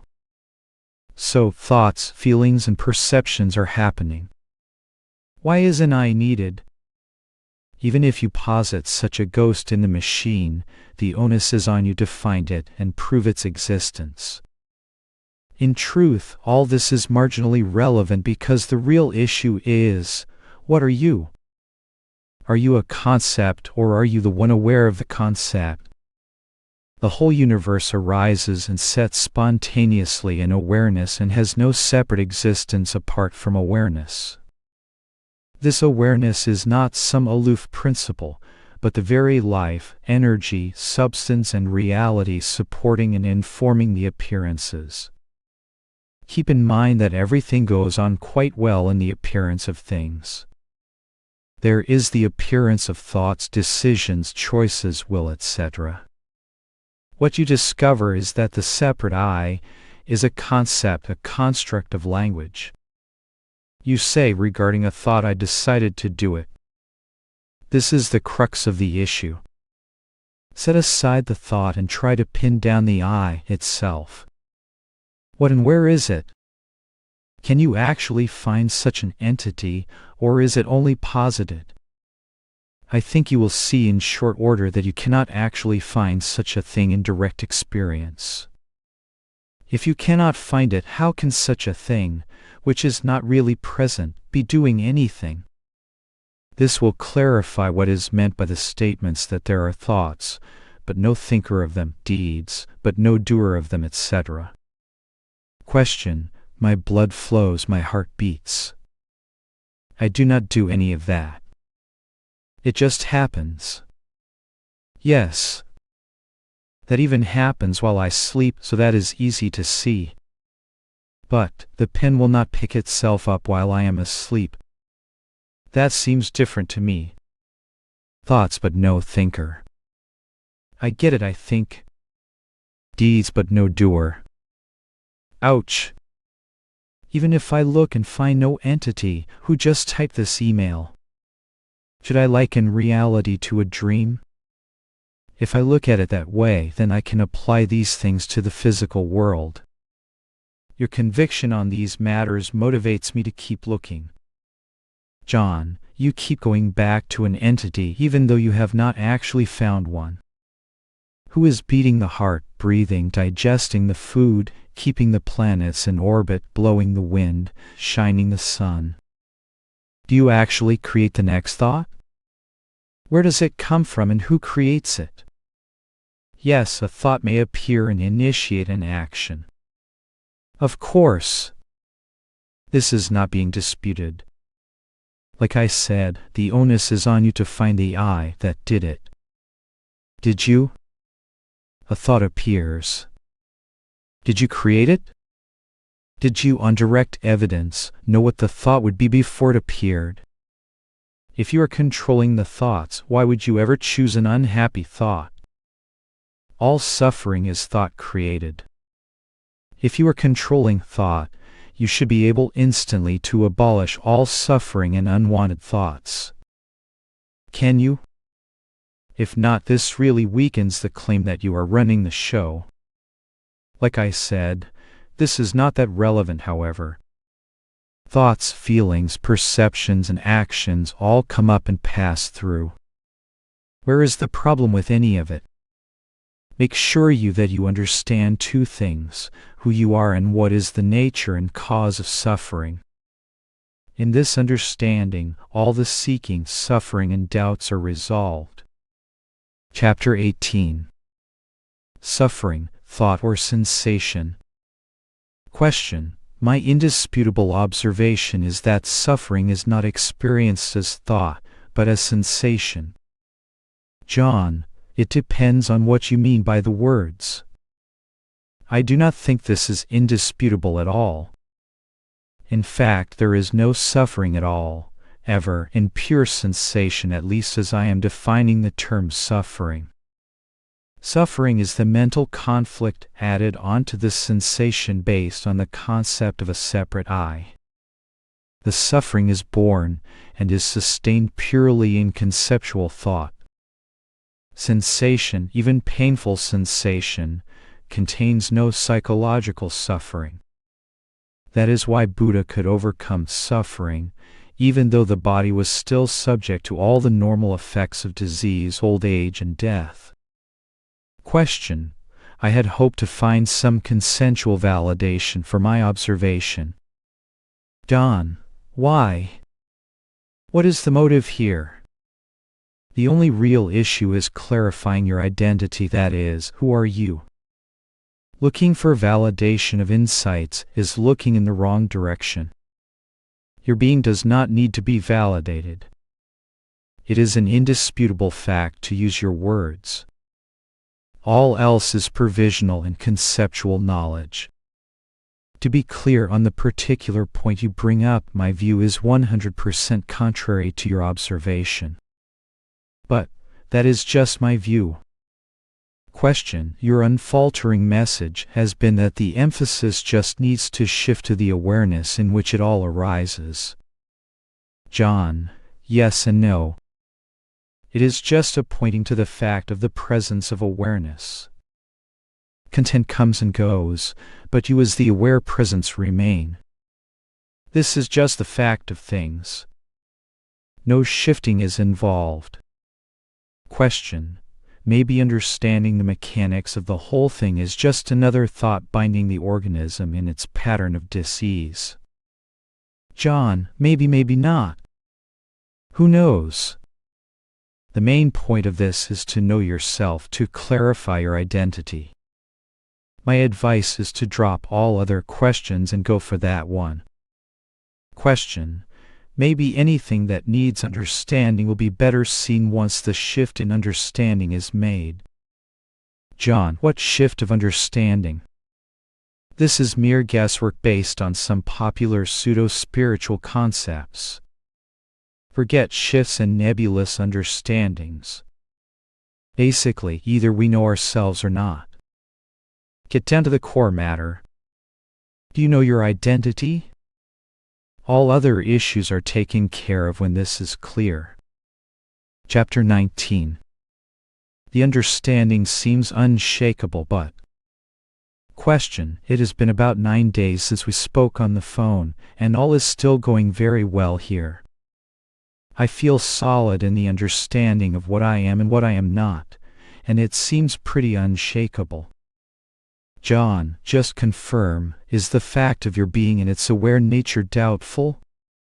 Is that clear or only pretty unshakable? Say with what has no doubts whatsoever. You are. It is not subject to being shaky. The experience of something being shaky appears in what we are talking about, your own presence. Question: what I am seems to always remain in the background, so to speak, while the mind rambles on loudly and fairly incessantly.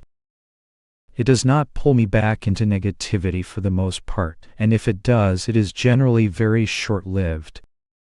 But, at times it does feel annoying, kind of like a swarm of flies that will not go away. They do not really hurt you, but it is a bit of a pain in the ass to have them swarming around your face.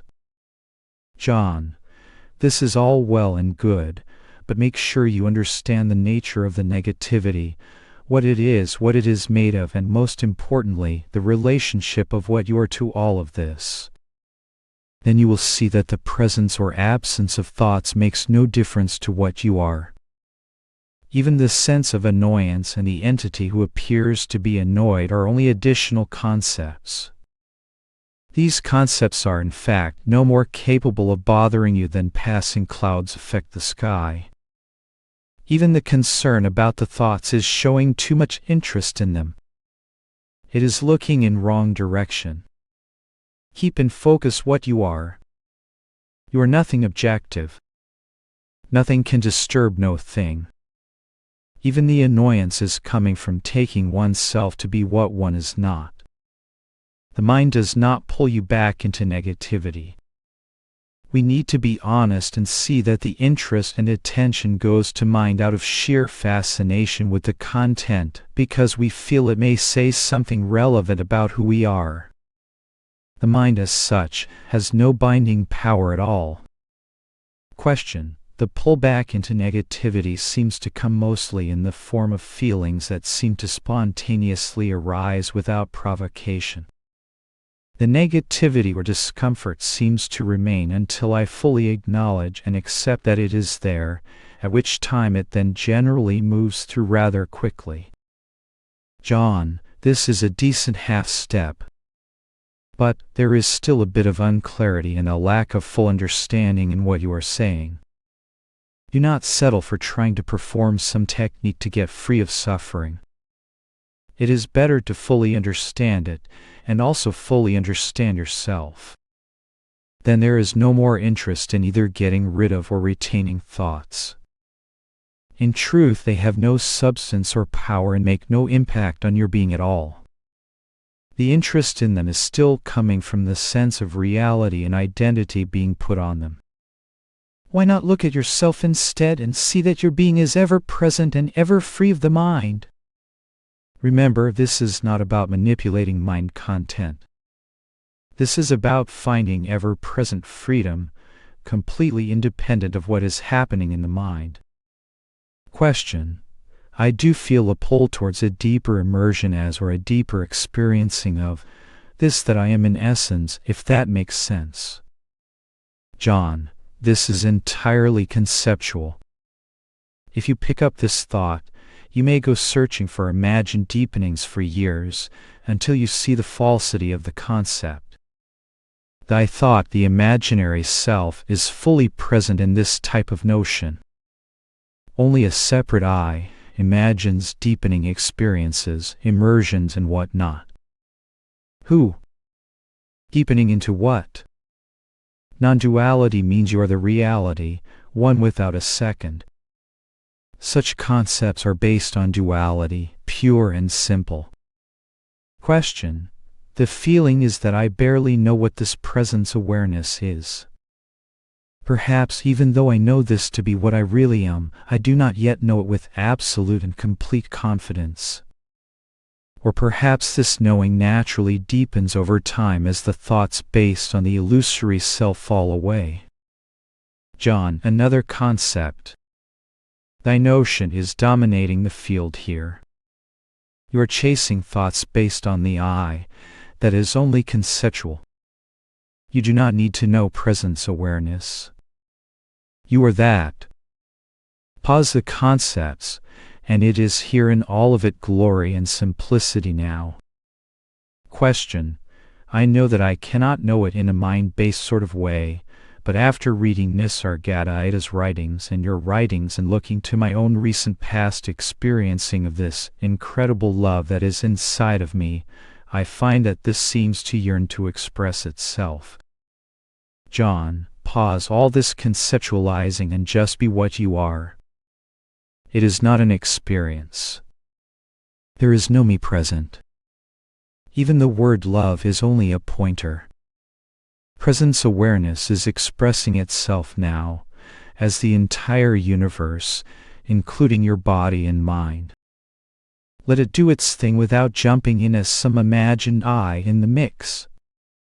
It is this concept that diverts us from seeing the immense glory, depth and magnitude of each moment. Nothing needs to be added by way of a story about some person created in the imagination of concepts. Question: in one recent experience a couple of months ago, I went through some deep fears in relation to my wife possibly leaving me alone. I allowed myself to fully feel those feelings and fears associated with being alone, which took an hour or two. When I opened my eyes, the first thing that I saw was my 2 dogs, and as I looked at them, there was this absolutely incredible love flowing through me for them. My mind came in and tried to understand this love, but before long a voice appeared from outside of the mind and said, "Let stillness answer the question." This was the second time in recent months that this voice came with the same suggestion, to which I immediately agreed. Then the answer came, "You are that love, there is nothing more to understand about it." John, this all right as far as it goes. But who are you? Is any of this anything but a nice tale appearing in the majestic presence that you truly are? There is a lot of duality and separation being spun up in these concepts. You have you, the mind, voices, things appearing from outside of the mind, and I agreeing to the outside voices, etc. However, the answer is fair enough. You are that love, there is nothing more to understand about it. So, full stop. Apparently, you are not heeding your own inner counsel, but still willing to jump back into the concepts. Give the counsel a fair trial. Question: I guess the feeling is that I can live from this love or as this love, or that this love can somehow flow through more consistently. Is this your experience? John, not at all. You are positing a split between what you are and this imagined love, and then looking for solutions and future experiences. You need to see the trap you are falling into. Essentially, it is looking back to the concepts and beliefs in the mind, which are all based on the assumed presence of a limited, separate self. This must be seen, or else you will be chasing your tail for years on the wheel of becoming. You are overlooking your actual presence and believing yourself to be what the mind is saying about you. Look more deeply into the nature and workings of the conceptual mind. In doing so, you will lose the tendency to seek for your identity in its ideas and concepts. But it is all about a person that never was. Here and now you are that clear and unshakable presence of being awareness, love without limits and divisions. Chapter 20. The Beloved. Question: I know that what you write is true. My issue seems to be how to be present in that. John, even a simple statement such as this can be misleading. What is being pointed to is what you are. It is not about some state or attainment for you, as if you need to get to that. It is about what you are. You might as well ask, how do I be what I am? Which is a bit redundant. Instead of granting attention to such notions, keep clearly focused on the key matter of understanding what you actually are. The question is not how to be present in that, but rather what am I? Or what in this my present experience is real? Question: I am big-brained and can intellectualize any concept. John, but this is not about concepts. It is about what you are. Are you a concept? Genuine self-knowing immediately moves you out of the realm of concepts. You are the one to whom concepts appear correct. This present self that you are is what is being pointed to. There is a difference as between night and day, between thinking about reality and recognizing it non-conceptually as your natural state prior to concepts. Question: how do I move into the heart? John, this is a similar issue as above. It is a conceptual and ultimately false issue that is based on a presumed separation between the I and the heart. What the word I points to, which is what you are, is the heart. Cease to follow such notions and see that what you are, effortlessly and naturally, is the reality being pointed to. The word heart is only another pointer to this. The moment the mind conceptualizes a split between oneself and reality, this is duality. The real message is about non-duality. One way to see the simplicity of this is to pause all thinking and notice what is present. You are simply present and aware with no problems, issues, questions, or doubts. There is not any duality until the mind presents some concept based on a presumed separate I entity. But that entity is not what you are in fact, because you are clearly present before the notion arises. Question: I have had some interesting moments this week. I heard a teacher say, fall in love with the beloved. At first, I intellectualized that as another term for God, without all the baggage. As the week went on, I realized that I am and the beloved are one. John: exactly. Question: I felt wonderful for a few days and very connected to that. John: but this is already a concept. If I am and the beloved are one, how can there be a connection between them? Can you see this? The notions of separation are already emerging as such concepts are being formed. This needs to be seen. Question: the past 2 days I have felt like I lost the beloved, though I know that this is not possible. I get migraines. I have had one the past 2 days, and this puts me in an overwhelmed state. That may be why I felt I lost the beloved. John: the beloved can never be lost. Period. All seeming losses are only looking away from what is clear and present and granting reality to unfounded concepts in the mind. That is all. It sounds simple, but needs to be thoroughly understood. Otherwise, the interest will keep jumping to the conceptual images and overlooking what is actually present. The space of knowing and being in which the concepts appear is the beloved. It is what you truly are. It is the constant ground embracing and supporting all appearances. You are that. Question: I feel like the beloved is awakening in me. This started in February and seems to be moving steadily forward. All that matters is allowing this process to unfold and being in love with the beloved. John: this is a nice way to view this, but continue to dissolve notions of duality between yourself and the beloved. What you call you is the mind's image of yourself as some separate person apart from the beloved. This is only an insubstantial notion, which is itself appearing in the endless and eternal presence of the beloved. If the beloved alone is what is real, how can you stand apart? That you is just a concept. Relinquish the concept of the me, and what is here is only that, the heart, the beloved, or whatever name might be used. We only miss the truth, which is ever present, through worshipping false idols of conceptual thought. We miss that it is the presence of the reality in which the mind arises and sets. Look away from the mind.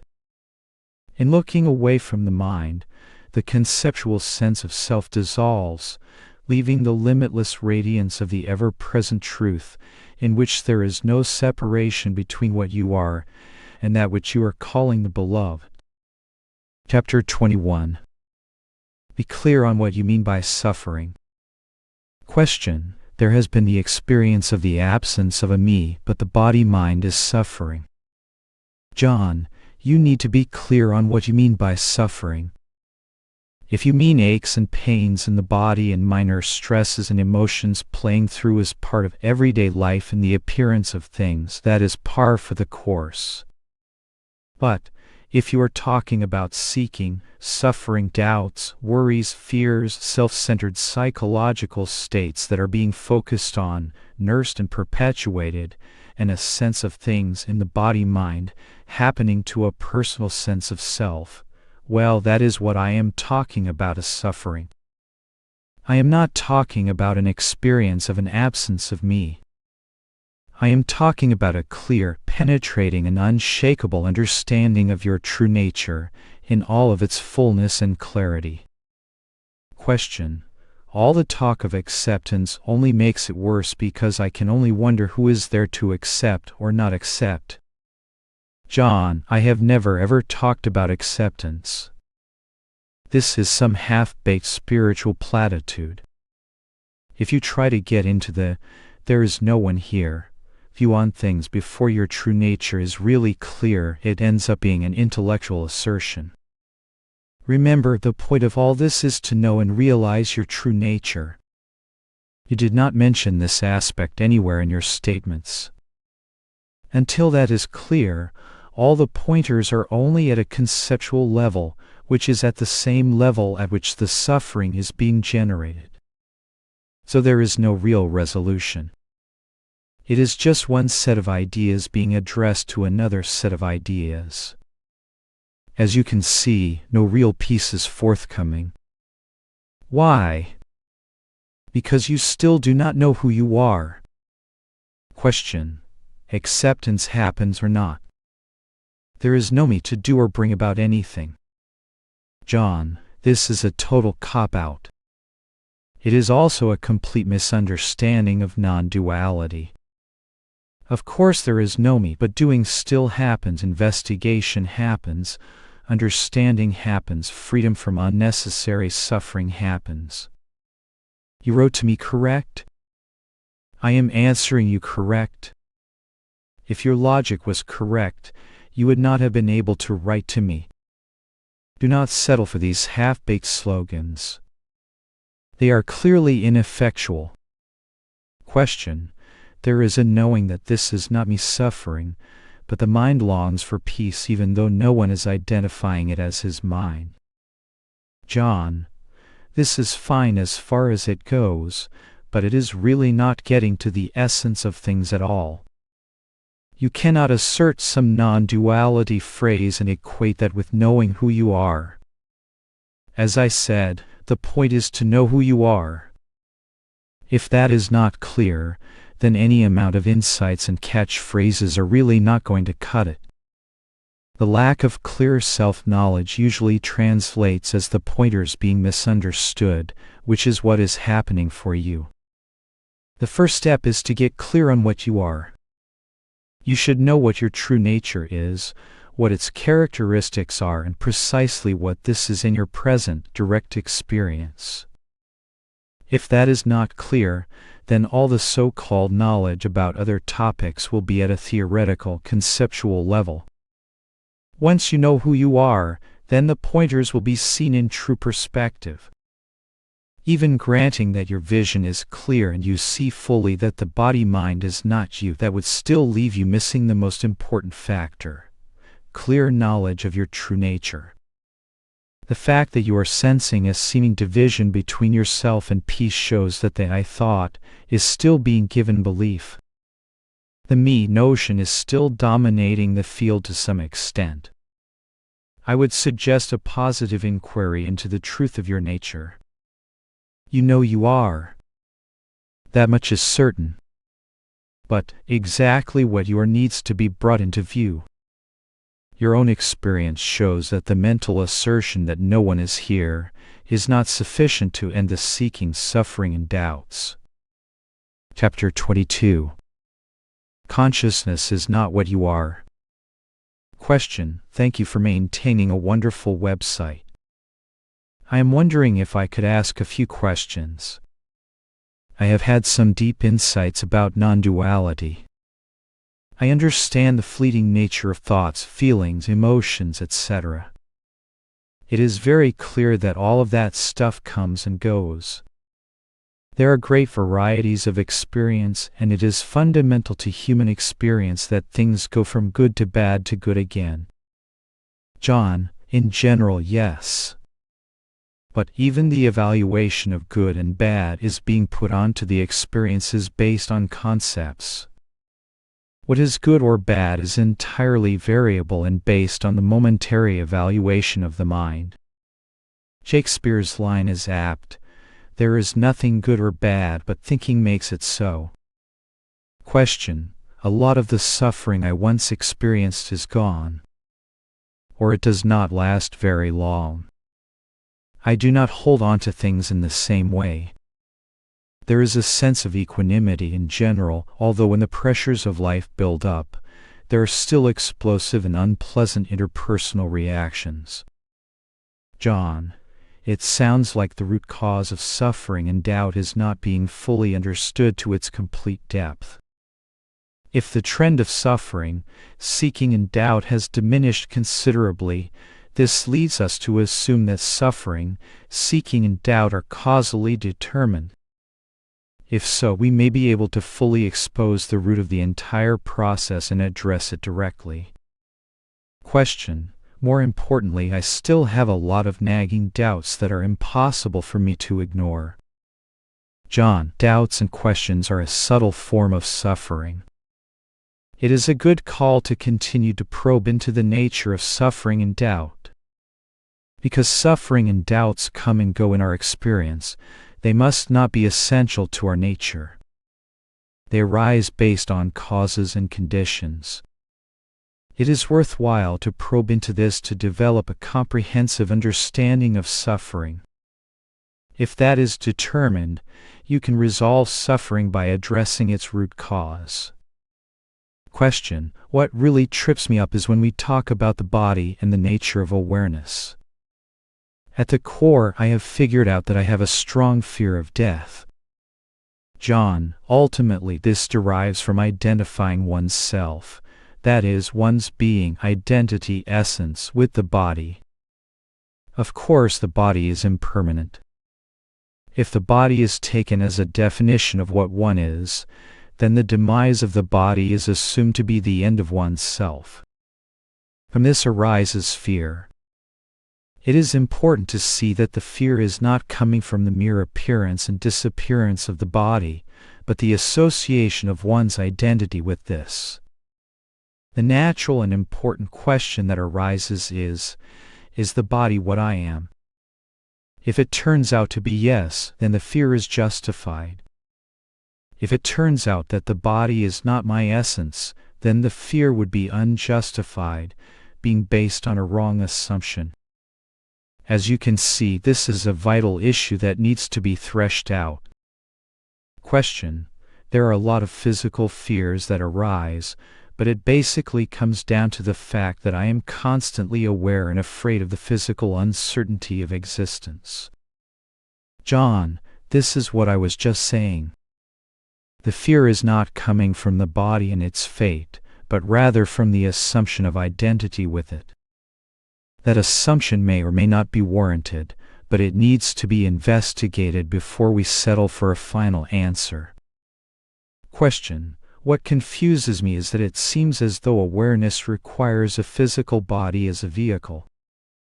John, exactly true. The body is a vehicle for the manifestation of awareness. I prefer to use the term consciousness for the manifestation of sentience in the body. The manifestation is impermanent and entirely limited by the body. When the body dies, the consciousness is over with in the manifestation. Keep in mind that the experience of consciousness as an experience is still registered as an experience to you. That you is what I am talking about as non-conceptual awareness. There are many ways to look at this. For example, in a dream, the dream body seems to be independently conscious. It thinks, feels, and perceives in relation to a particular body in the dream. Consciousness appears to be localized in the dream body. Character experiences from a specific location in the dream. Other dream figures appear to have their own consciousness and experience. When the dream character vanishes from experience, all particular consciousness in the form vanishes also. But, clearly you in the essence of what you are not limited by that. When the dream is over, you do not lose your fundamental existence. The source of consciousness remains. That will remanifest as consciousness in some other form, such as the current body or some other. Take the case of a light bulb and electricity. Electricity is a fact of nature, but it is unmanifest. If a light bulb is hooked up to the electrical source, the electrical energy manifests as light. Electricity is like awareness. Light is like consciousness. Electricity awareness requires the vehicle of a bulb body to manifest consciousness. Without a bulb there is no light. Likewise, with no body there is no consciousness. The question is, what is the source in both cases? The energy of light derives from a source. Consciousness also derives from a source. Question: I am aware of all that is going on around me, and what I cannot help feeling is that this awareness is here now. Nothing else exists right now and here. But it could end at any minute. The awareness can die, and the whole apparatus housing it can die. The life force can disappear or at least abandon this present form. So how can awareness be undying, free and eternal? And how can I not be the body if the body seems a precursor to this experience, a perishable dwelling for the human experience? John, hopefully the above analogy makes this clear. If you make a distinction between consciousness in manifestation and its source, this may make things clear. Keep in mind that consciousness is not what you are.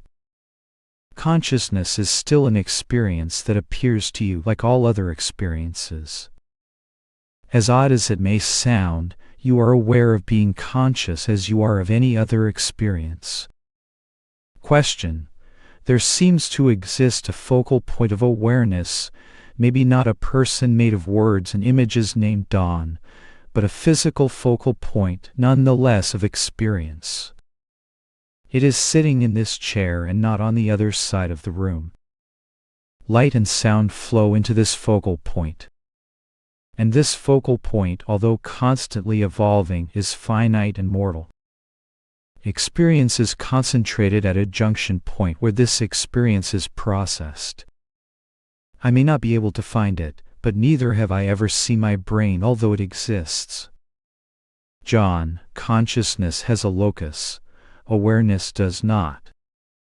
Look at the dream example. The consciousness in the dream has a location, a reference point. But where do your actual being exist in the dream? Nowhere. Everywhere.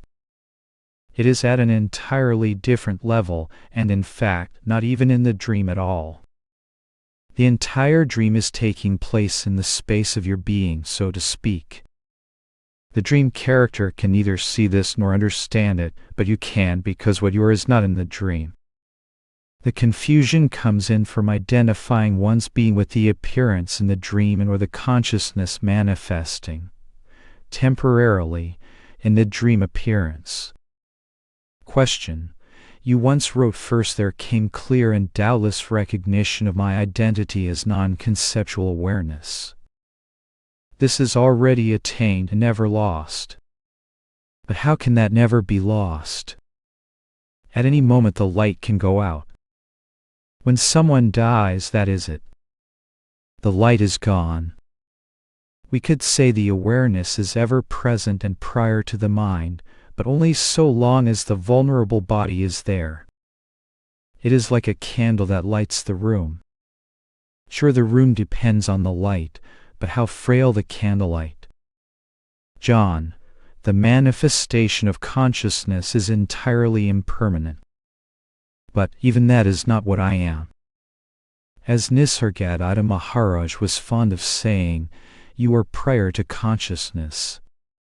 You need to understand that what non-duality is really pointing to is not consciousness, but that which is prior to consciousness. This is also what Buddhism is talking about.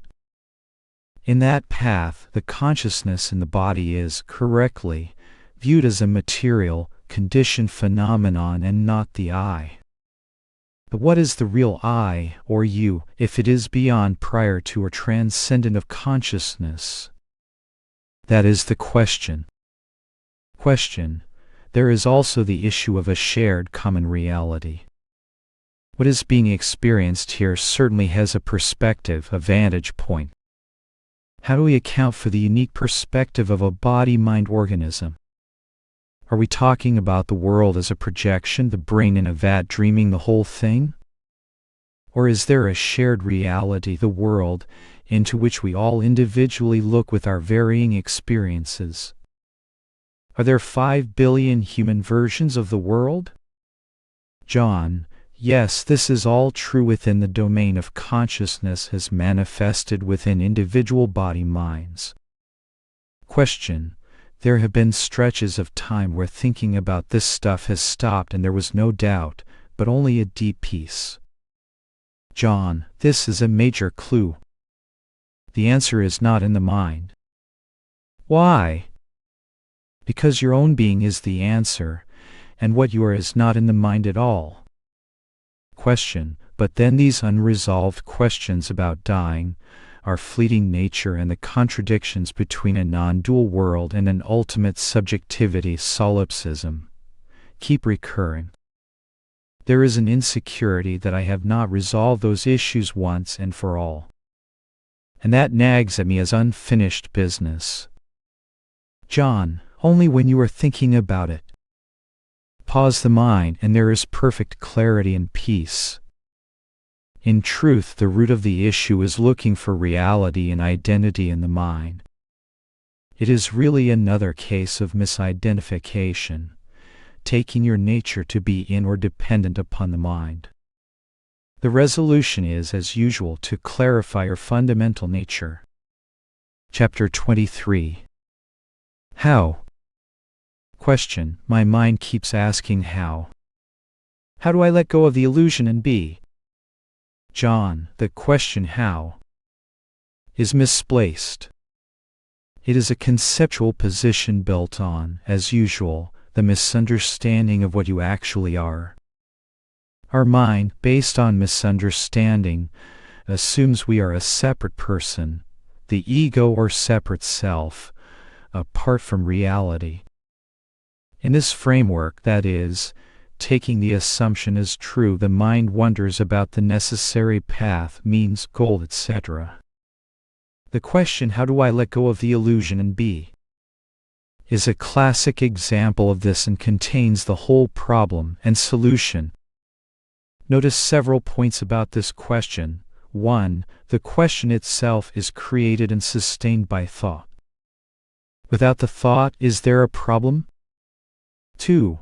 The basic illusion, false concept, on which all other troubling concepts is based is the notion of I. Therefore, the question, how do I let go of illusion, is fallacious and tautological really. The one asking the I is the illusion itself. Until this is seen, the questions cannot help but go on. How can an illusory character I let go of an illusion which is in fact itself? 3. Do you have any problem being even now? Being is already present. Nothing needs to be dropped in order to be present. You already are present and aware. This presence awareness is what is being pointed to. Who is asking the question and why, when the answer is already ever present and attained? The question itself is false, since what is being hoped for is already present as what you are. The key is seeing the error in the question. The question drops because it is erroneous and misplaced. 4. Pause the question and see what is present. Can you deny your very being and its aware capacity? Yes or no? Be clear on this. 5. Without the concepts, you are nothing but presence awareness, which is just a term pointing to your own being. So again, the concepts are built on the notion of the existence of a separate I, and your identity as that. But is this notion anything more than an assumption? Where is this separate self? Where is this defective, limited I in reality? Noticing that it is only a concept with no actual substance, that is, there is no actual separate I present, except as a notion, how can we believe it any longer, much less take it to be ourselves? In seeing this, all the energy of belief falls out of the concepts of and about the I. What is present is what is always here, your inescapable being, in all its clarity and vivid presence. This is what is being pointed to, and you are that. 6. Every question and doubt is a variation on this same theme, some issue for the I concept, and can be dismantled in the same way. You are what you are seeking. No separation from Source has ever happened. Chapter 24. I need to shed this unenlightened self. Question. Now I have more clarity, and also confusion. I know what you say and point to is true. It is the illusion that wants to keep the illusion going. It appears to have so much power. I am not even sure what to ask. I know that I am. I feel this. I experience this when I let go of illusion, when I let go of the idea of a separate self, a higher and lower self. I know this is not true, yet I continue to act as if I need to shed this unenlightened self. Is knowing who you are and who you are not what allows who you are to rest in awareness? Is this just another game and puzzle I am creating? John. Yes, you are continuing to create puzzles. Your question is knowing who you are and who you are not what allows who you are to rest in awareness. Can be deconstructed exactly as the previous statement. This is still making a split between you and awareness. Two key points need to be understood with this and all the other concepts. 1. The you which is caught in the conceptual dilemma is itself a concept. Where is this you that supposedly stands apart from awareness? Can you find it and show it? If not, how can you believe in it any longer? 2. Where is the awareness right now? Is it here or not? How far away from that are you? Is there really a split between awareness and what you are? Look into these issues for yourself and you will see the root of the problem. Essentially, the peace and clarity of so-called realization are already present and shining in plain view, but you are overlooking the obvious by focusing on concepts and putting all the interest in them. This is due to not seeing your actual identity and assuming that the conceptual entity created in thought is what you are. Then the mind is creating the notions of attainment, getting something, etc., by which it assumes the answer will arrive at some point in the future. But it will not. The whole conceptual structure is based on a false assumption. What is the false assumption? Believing yourself to be something you are not. What is the resolution? Clarifying what you are. Note well what you are. If you look simply and directly, you will see that here and now you are nothing but undeniable being awareness itself. Note the tremendous implications of this statement. If you are that, what is the need of resting in or attaining what you already are? Clearly, all those notions and questions come from a belief in being a separate self apart from that. Until that is resolved and your identity is fully clear as an apple in the palm of your hand, the questions will go on. They cannot help but go on. Therefore, there is only one game left in the casino. What are you? I will give you a hint. Anything that comes and goes is not what you are. Still you are present and undeniably so.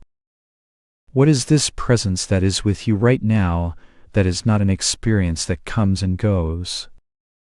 This is precisely what non-duality is pointing to. It is shining in your experience now, and is what you are. Settle down here. See that each time you turn to the questions and doubts in the mind, you are looking away from yourself. Pause the interest in thought for even one instant, and your natural being is here, shining in all its nakedness and glory. Do not turn this into some task or goal. that is purely imaginary. Is your being, your very presence, a goal to reach or a task to achieve? You are what you are seeking. If the thoughts and questions continue to draw your interest away from the obvious, you will need to get serious about the fact that such questions are entirely conceptual. They are all based on a fallacious premise about what you are. If that is not seen, then we will forever think the questions are relevant to who we are. Keep in mind that before a question arises, you are already present as the one to whom the question appears. Your actual being is already present and in view before the question dawns. There are a lot of pointers and suggestions here, so make sure to chew on these points and really see what I am driving at. Doing so pulls the plug on the doubts. Before getting bogged down in a notion such as shedding the unenlightened self, make sure you can find it first. Chapter 25. The Ego I or Self. Question: the concept of God and my relationship to it might serve as a useful analogy to what is pointed out in the non-dual teachings. For much of my life I believed in God. There came a point when that belief dissolved. I cannot pinpoint a precise time this occurred. Considering the idea of God now, I realize a couple of things. 1. God has ceased ever to have existed. 2. The concept God is empty.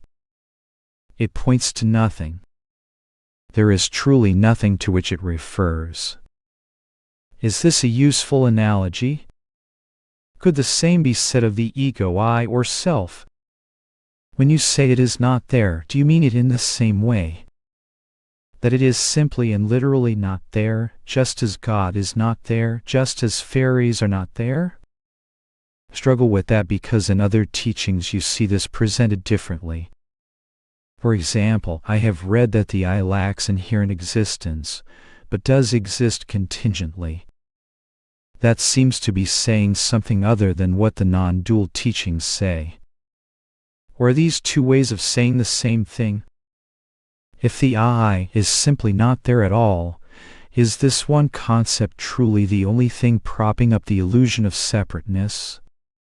While that would seem hard to accept, my individuality or separateness, whatever you want to call it, seems as obvious and non-conceptual as the color red. John, remember the real point of this is to know your true identity. You certainly are present. We are not talking of a vacuum or void. We are talking about clarifying what you are. That is primary. Your presence is not a speculation. It is not a philosophical proposition.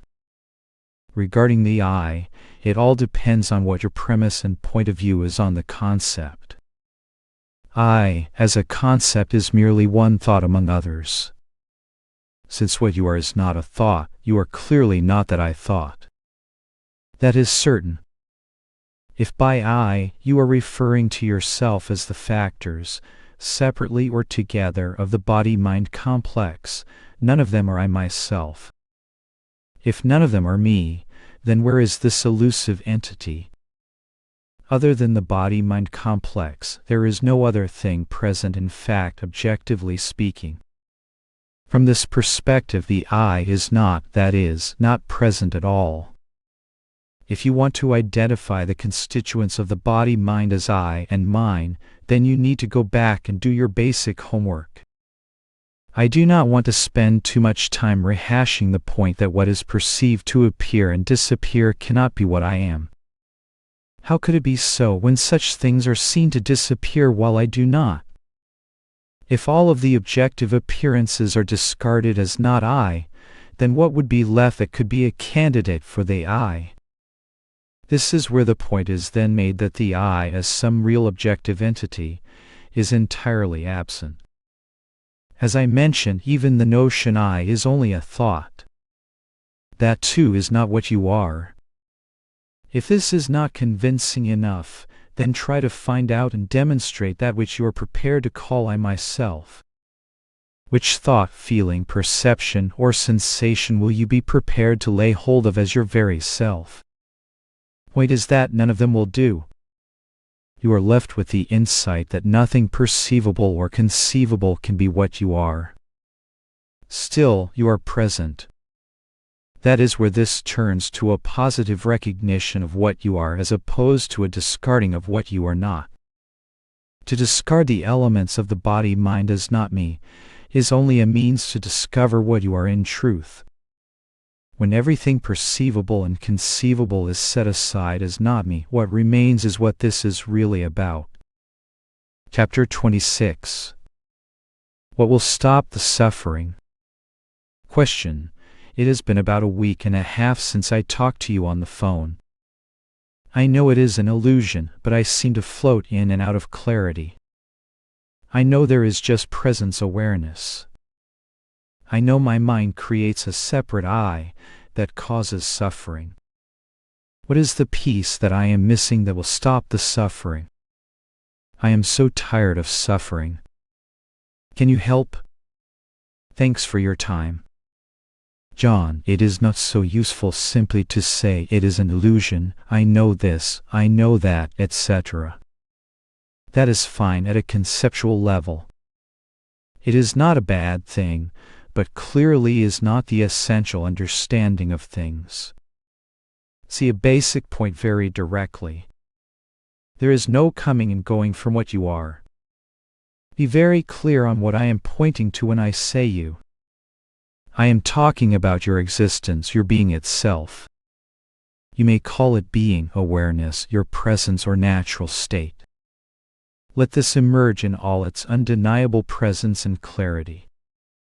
Have no doubt about this. This is what most people miss. You simply cannot float in and out of what is being pointed to. If you think you can, then look again until you see that it is impossible ever to be anything other than what you are. Even the confusion and doubts are appearances to you who are there all the same. You as simple being awareness have not moved one iota. See this point.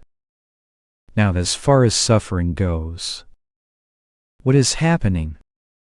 Suffering must be understood to its roots. Without conceptual thoughts, there is no suffering. Can you see this, really see this? Suffering is looking into conceptual thoughts of, by and about the me image. You are not that image because you are the one aware of the image. See this. The in and out feeling is due to the interest and identification with thoughts. Why? First, because the clarity of who we are is in some doubt. Second, there is some belief that what the mind is saying about me is potentially true and real. Again, why? Because there is some sense that perhaps the me being presented in thought is possibly really who I am. Seeing through this mechanism will deflate all the belief in and identification with the concepts, leaving you here and now as what you are and have always been, pure presence awareness itself, which is also peace and freedom. These points must be understood and applied, not merely asserted as propositions for agreement or mental assent. Understand the points by looking at your experience and confirming them, through repeated investigation and looking if necessary. Your pure peace and freedom itself. Have faith in this, your very being.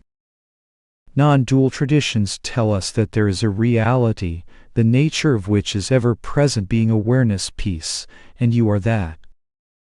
With this insight to support you, see what you are. Be willing to challenge the habitual tendency to follow thought.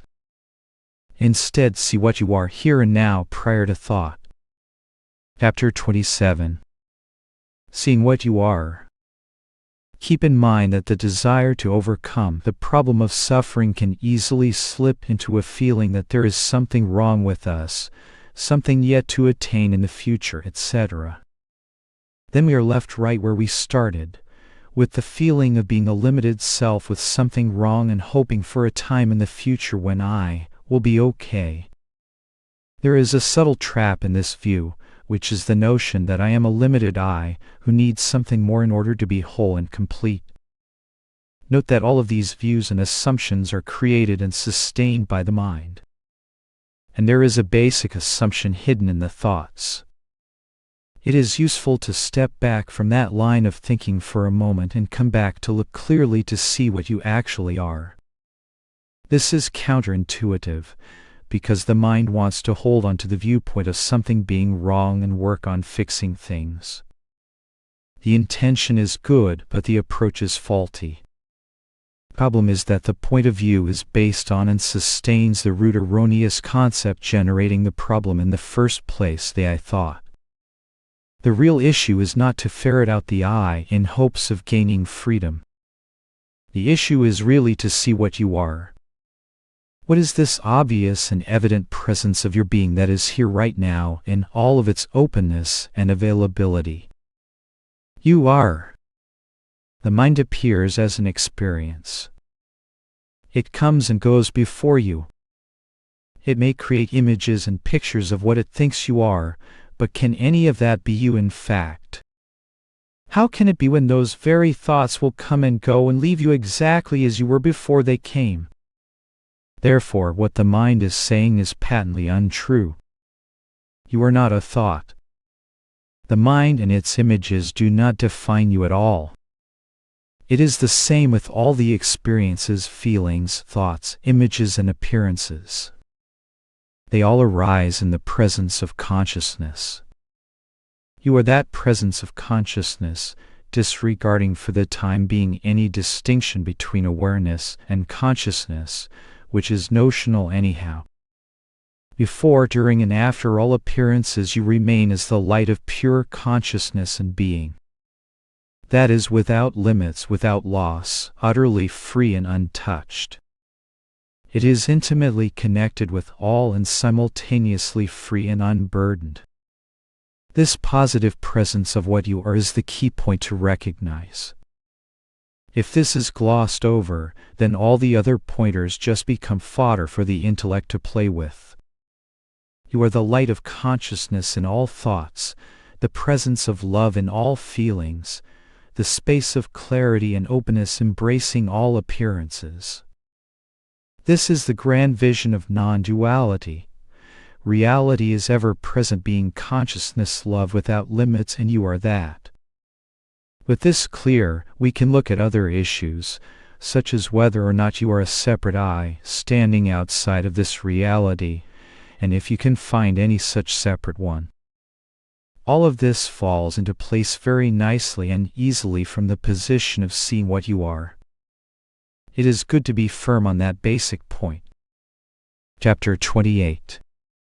Interest and Attention. Question. I was just reading the pointers on your website, as I often do at the start of my day, and I was struck by what you write about how one never moves in and out of reality. John. Yes, you cannot say I am not. Even in sleep, no one will deny their being. This being or presence is what is being pointed to as your abiding nature. Question. What creates the impression that one moves, as you point out, is that the focus shifts into conceptual thoughts, and when it eventually shifts back, reality seems to reappear, though of course it never went anywhere. John. Exactly. Who is aware of the shifts?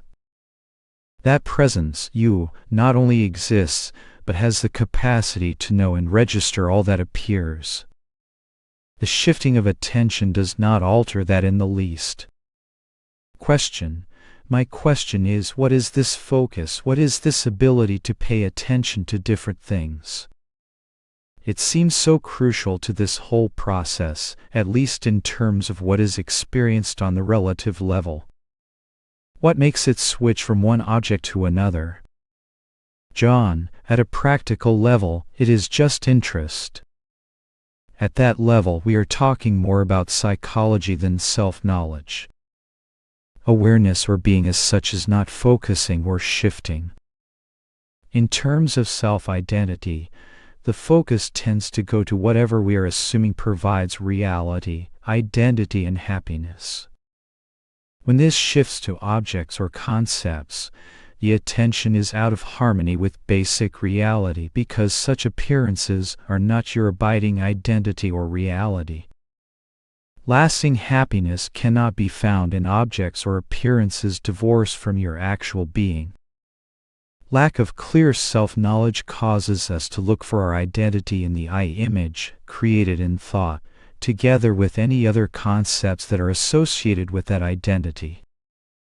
Keep in mind that this is not a process of getting the attention to move in a certain direction. It is not the attention that is the problem here. This is important to see. The attention is an innocent bystander. In a sense, you are barking up the wrong tree with the question.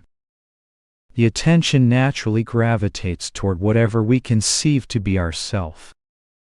If this is viewed as being in the mind, of course the attention goes there.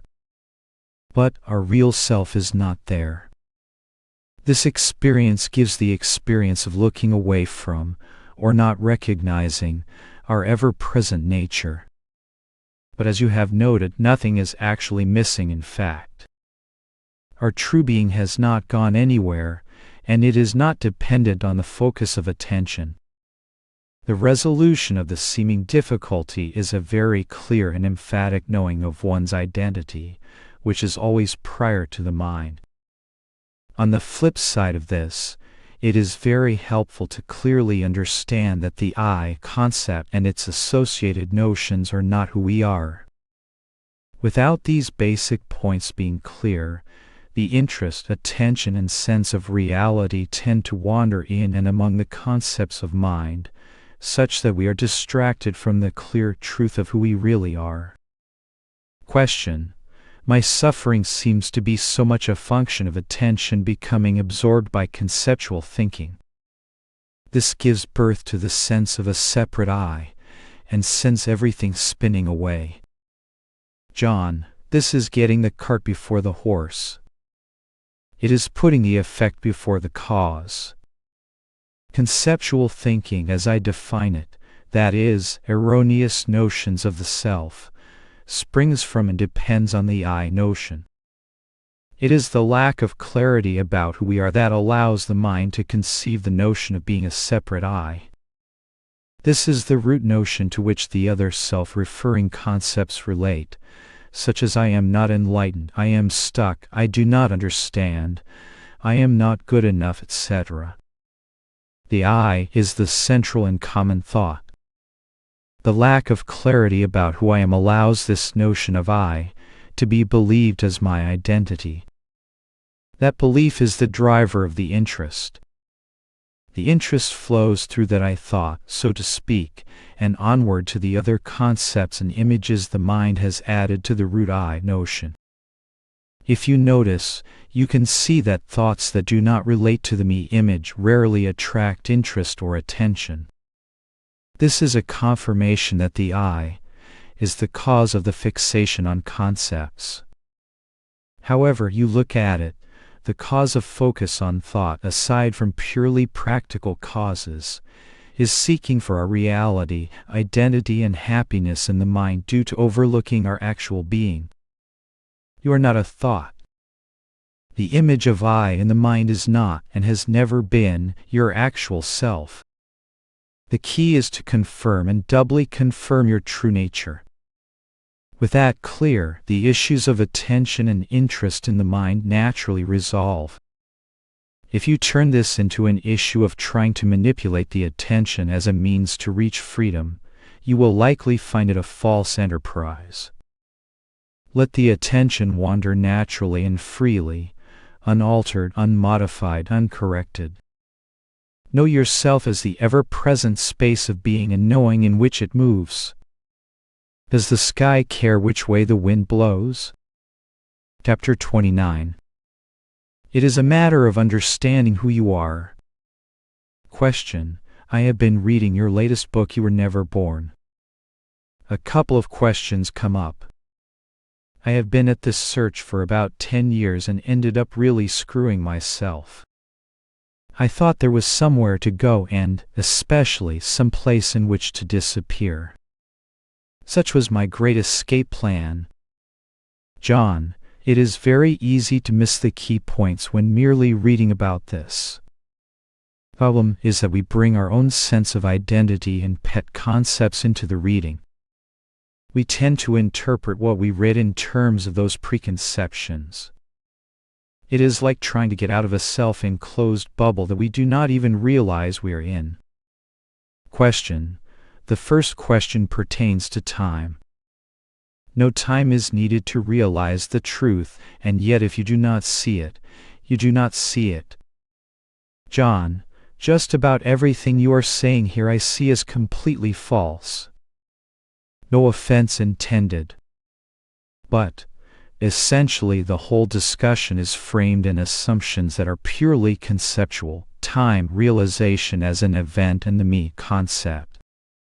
All of these are creations of thought and have no bearing on what you actually are. The key is not to leave the mind's concepts intact and then try to find freedom within them. Rather, it is to see the falseness of the concepts and realize what you already are, which is entirely non-conceptual. Your present nature of being and knowing is not a concept and does not fall into the categories within which you asking the question. That is the point to see. Basically, bondage is a total illusion based on an erroneous view of who you are. The key is to clarify what you are. There is no need to bring this matter into the framework of time, realization, or the me.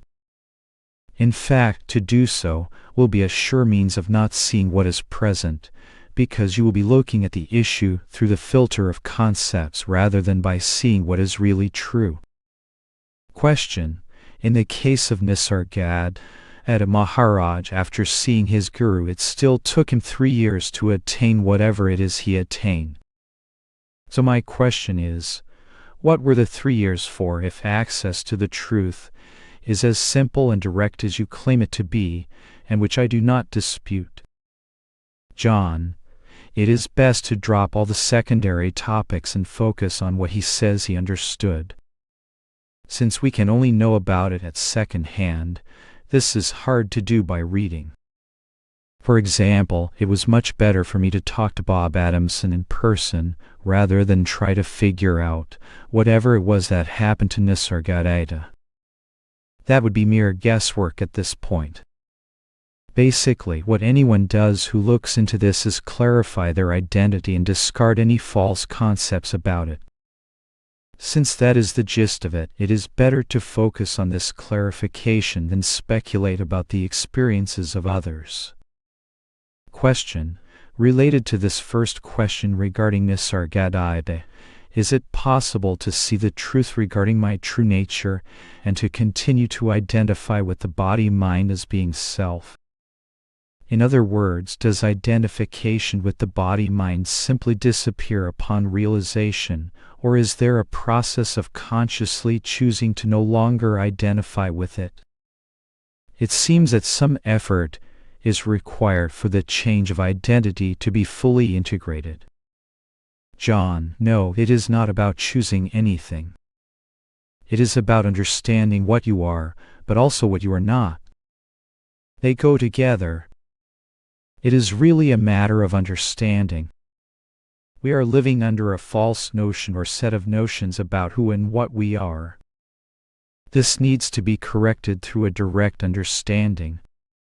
The notion of effort is problematic because it can bring back in the unexamined and assumed notions of me, a future time and attainment. Understanding means seeing what is the case here and now. Such understanding undercuts the concepts rather than building them up. Chapter 30. The natural state is not a state. Question. In the moment of becoming unaware of myself, I became aware of my stillness. I know I do not need to explain to you about the stillness. I am finding it a bit strange outside the natural state. I am trying to understand the experience of living in the state of meditation all the time, as opposed to descending into the conceptual mind. John, who exactly is it that would be living from the state of meditation all the time? And who would be coming into the conceptual mind? All there is present being awareness all the time without break or end. It is not a state. It is what they call the stateless state. Consider yourself as the basic space or ground in which or upon which all appears. And what appears is not ultimately different from its source. There is no duality at any time. The question is really a subtle reference to some entity or person who would be living in meditation or entering the conceptual mind. Who is such a one? If you take yourself to be such a thing, then you will be left wondering how to do this and that. If you are the ever-present basic ground of all appearances, not some separate entity, the questions such as how do I slip away as non-issues. At a practical level, the eyes are seeing, the heart is beating, life is living. It is all happening quite spontaneously and effortlessly. There is no problem, only natural functioning, because there is no concept of I present. All of life flows like this. Also, the distinction between meditation and mind functioning is artificial. It all appears in your changeless presence. From the perspective of what is real, there is no difference between the states. Even stillness is a passing state in what is being pointed to. How could one ever be outside the natural state, since that is one's self? The natural state is not a state experienced by a person. The belief in the reality of the person is a false reference point and gives the appearance of various states and experiences for that illusory person. But the person is mythical, a fabrication of thought. You are not that. Let that final root concept dissolve and do not identify with it as yourself. You are the non-conceptual reality itself. Chapter 31. You are with or without the I concept. Question. I can see that if I see or know the mind, then it cannot be what I am. Otherwise, what is knowing it? However, I seem to be a separate person. This is not just my experience, but seems to be the same for everyone else that I know. There is a body that has traits and tendencies, and others see me as something discrete and separate from what they are. I have a name in history. I have the experience of living, of feelings and of sensations that are particular to me. When I have a headache, only I feel it, etc. It is also true that without thoughts, I am not what I think I am. But there are thoughts. Whether or not I choose them or influence them, they are there and are particular to me. Other bodies have other thoughts. Or so they say. So how can I not be a person when what is experienced is as this person? Perhaps you will say, ask what is it that experiences all this? I keep asking and looking, but all that comes back is me. I experience this. I know or witness my thoughts. I feel and know my feelings. I experience my experiences. God, I wish I had never encountered any of this. John, you are overcomplicating things and trying to grasp the pointers at a conceptual level. There is nothing wrong with thoughts, bodies, personalities, or anything else. Just see them for what they are, appearances. They are fine as is and nothing special needs to be done with them. Let them fulfill their natural functioning. On the other hand, you can also recognize the natural sense of being and knowing in which all the appearances arise. The appearances are appearances of or within that. Nothing is outside of your natural state of being and knowing. It is all part and parcel of that. Sure, there is an appearance of a me just like there was an appearance of a me in last night's dream. But it is only an expression or appearance, not the abiding depth of things. See the me as an appearance and then forget it. Why get so worked up over a mere appearance? There is no person experiencing. The person itself is one of the experiences. What is experiencing is the non-conceptual presence of being and knowing itself. It is utterly natural and non-problematic. You say I see, I feel, I know, etc. This is the crux of it. All of those things happen, but not in reference to an I. The I is entirely conceptual, a mind-created reference point that gets tagged onto the natural seeing. There is not a limited entity in the mix. That is why Buddha said in the seeing, let there be just seeing. It is just awareness and functioning. The I as some fixed entity is a concept posited in thought. The young child does not say I see, it simply sees. The notion of a personal entity is added later. You are with or without the I concept. How can that thought be what you are? It is only an appearance. But who is aware of that or any other concept? What is aware of a concept is not a concept. What is aware of the notion of I is not an I. It is pure, natural, impersonal awareness or presence itself. That is not a person. It is the space in which the person and all other persons and objects, including the universe as a whole, appears. Witnessing of thoughts happens, no doubt. But that is not being done by an I concept. Do not label it with a prejudgment, but be curious and explore what is the nature of the space in which thoughts appear. You will find that is it not you, because what you call you is only another appearance in this. Pause all thoughts and get to know what is here before the next thought appears. If you say I, then try again. What is there before that thought I appears? Do not over-conceptualize this. It is not to be figured out as some tricky topic to understand by the mind. What is that in which the mind comes and goes, and which gives rise to the mind and all else? Ultimately, the mind is only a display of that anyhow. All that appears is only an appearance of that. Chapter 32. What you are is not an experience. Question. You say that reality is not reducible to some special experience or event. John. Yes, for what you are is not an experience. Experiences come and go, but what you are cannot be discussed in terms of objects or experiences. It would be closer to say that you are the subject of experiences. But remember that all pointers are provisional and have their limits. What is being pointed out is ever present, ever clear, and needs no proof or defense. It is your natural being and presence, which is always in plain view and readily available for everyone at all times. What you are does not even depend on being recognized or not, as such recognition makes no difference at all to that. In the end, you just acknowledge the self-evident and inescapable fact that you are fully, finally, and completely that now and ever.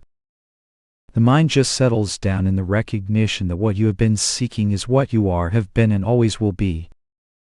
Then all pointers, buts, what ifs, proofs and counterproofs simply lose their importance. Does a lump of gold need to prove or defend that it is gold? Is it something to be attained, or is it a present fact? Such is the meaning of the great saying, such as I am that. It is not about an experience or recognition, but a statement of fact. Question. You also say that a clear and direct sharing of the essential message of non-duality results in the immediate recognition of one's own true being as always present and ever attained. Isn't this immediate recognition an event, albeit a different kind of event? John. The sharing is an event, no doubt, but just be clear that what is being pointed to, your own innate being, is not an event. Be entirely clear on this. You are emphasizing the pointer rather than what is being pointed to. The term immediate recognition tries to convey a difference between an ordinary recognition of something in time and the presence of a self-evident fact. Clearly, the pointer is limited and liable to some confusion. But, I would say follow the pointer and then drop it. See what is being pointed to. Then there is no need for discussion of when, how or who is recognizing this. In fact, it is not a recognition at all, but the source in which recognition and even non-recognition is happening. Question: getting things pointed out did not happen to a body-mind called John Wheeler till he met Bob Adamson in Australia. John, it is not an event happening to a body-mind. It is the necessary and present ground in which all bodies and minds are appearing. How can there be the perception of a body without the presence of awareness or being? Again, you can make the case, which is self-evident, that an event occurred for a body-mind in space and time. Fair enough. But, before I to concede for practical purposes the identity with the body, which is actually not the true position at all, went to Australia, whatever I was already the case. Bob told me before I traveled to see him that I needed nothing and would get absolutely nothing, as I already had everything I needed. How right he was. Be clear. What is being pointed to does not happen. Being is not an event. The awareness that registers even the seeking, confusion or belief in being a separate person, which generates all suffering, is already present. That essential presence cannot be framed as an event, experience or recognition. That is just the truth of it. Question: isn't immediate recognition a different kind of event? John, it feels more like this: what was ever present, undeniable and inescapable was overlooked. It was not that it was not present, for the true self is ever present. The basic position was pointed out and the erroneous notion corrected. Nothing was experienced or gained at all in terms of the basic truth of what is present. You can make a case that the ignorant notion that that is not present was contradicted, perhaps even at a moment of apparent time. That is fair enough. But, if the emphasis is then on an event for a person in time, etc., it completely misses the point of it all. Forget the event, the body, the mind, the teacher, the recognition, etc. All of that is in the appearance, the illusion, the false. To focus on that is to subtly emphasize the primacy of the appearance and miss the self-evident and eternal fact that you are that. From that perspective, the world, time, body, events and circumstances are only ephemeral concepts with no actual reality at all. Once people get hold of the notion of an event, a special moment, the recognition, the final understanding, etc., then all the focus goes into the desire and interest to get that imaginary state, when the truth of it is that the reality of who we are is self-evident and already attained. I strongly recommend putting the focus on the positive truth of what you already are. Then you see that all the questions and theoretical concepts are based on the subtle assumption that I am not that. But the real position is that you already are what you are seeking. And what you are does not depend on being recognized. The recognition, if there is one, depends on your self-evident and doubtless presence, which is shining fully and in plain view right now. Chapter 33. The Limits of Concepts.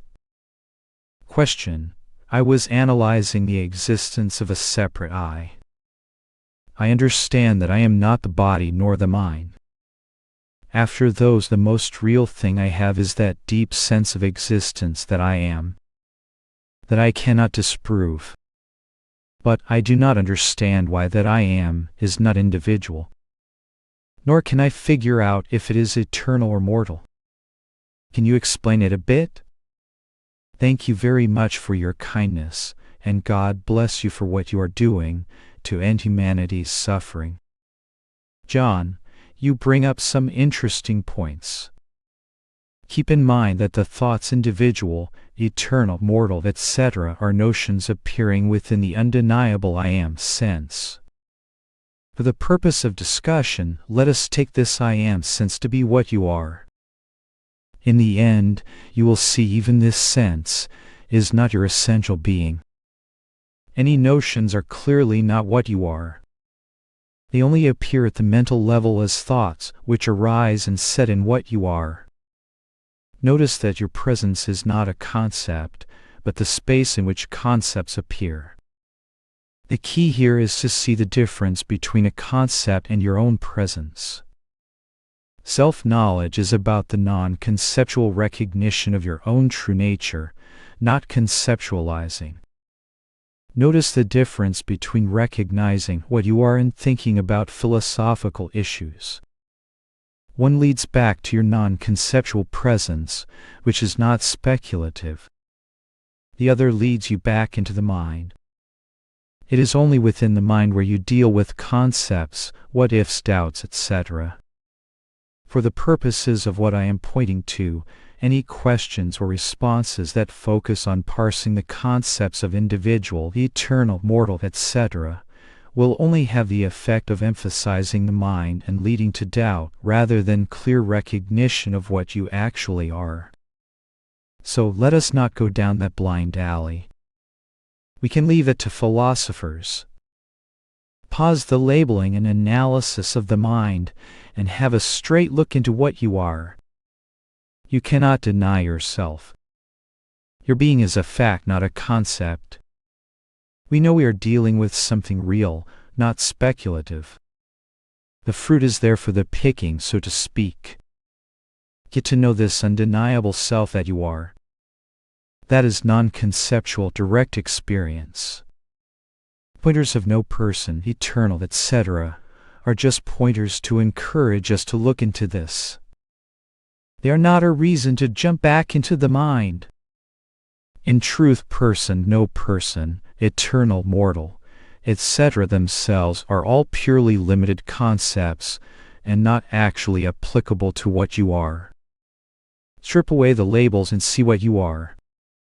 Once that is clear, you can use whatever labels you choose to point to that, knowing full well that they all fall short.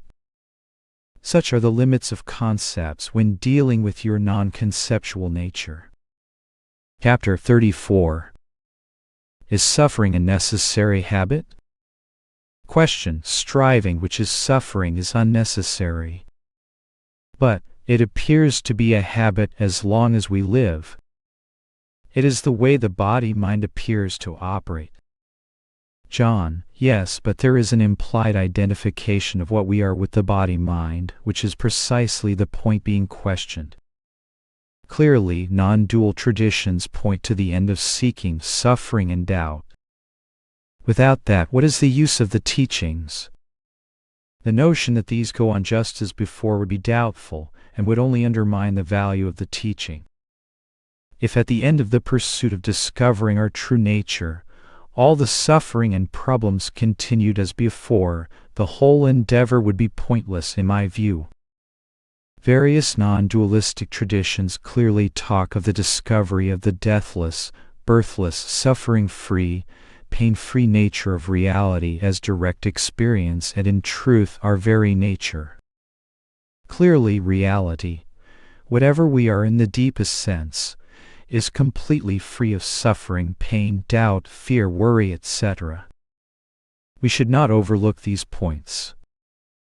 Question. Simultaneously suffering is absent. There is pure space, pure grace itself. Recognizing this throughout one's life is peace. Paradoxically, even apparent non-peace arises in and is peace. Striving melts in no space or time, into its true self or true reality. John. Then according to your view the striving and suffering in fact end. It need not continue as a habit. Question.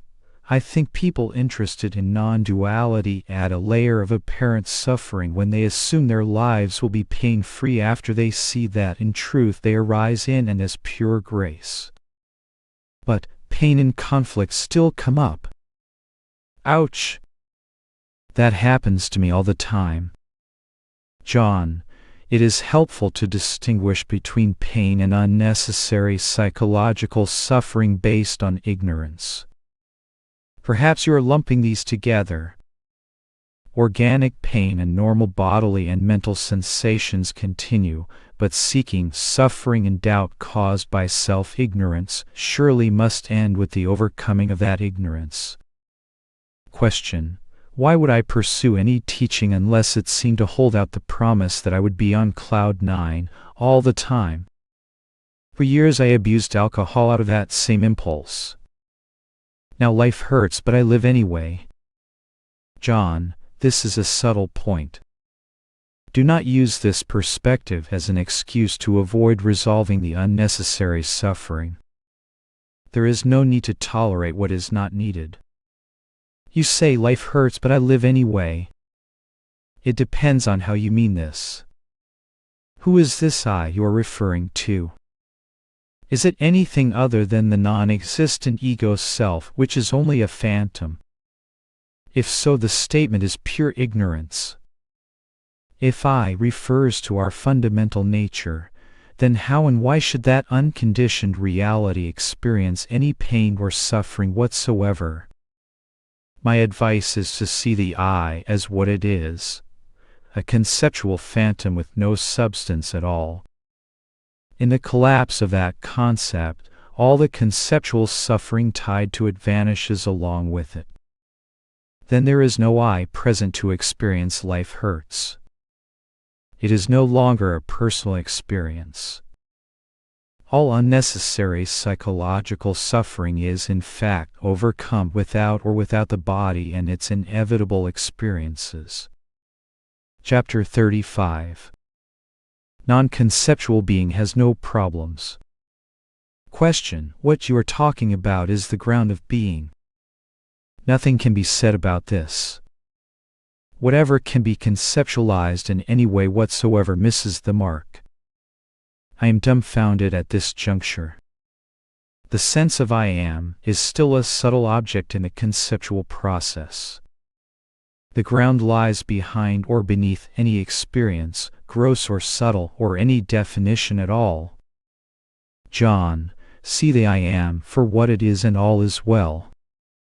There is no I left to be dumbfounded, nor any juncture, both of which are simply imagined concepts. These concepts are dependent on the I am notion.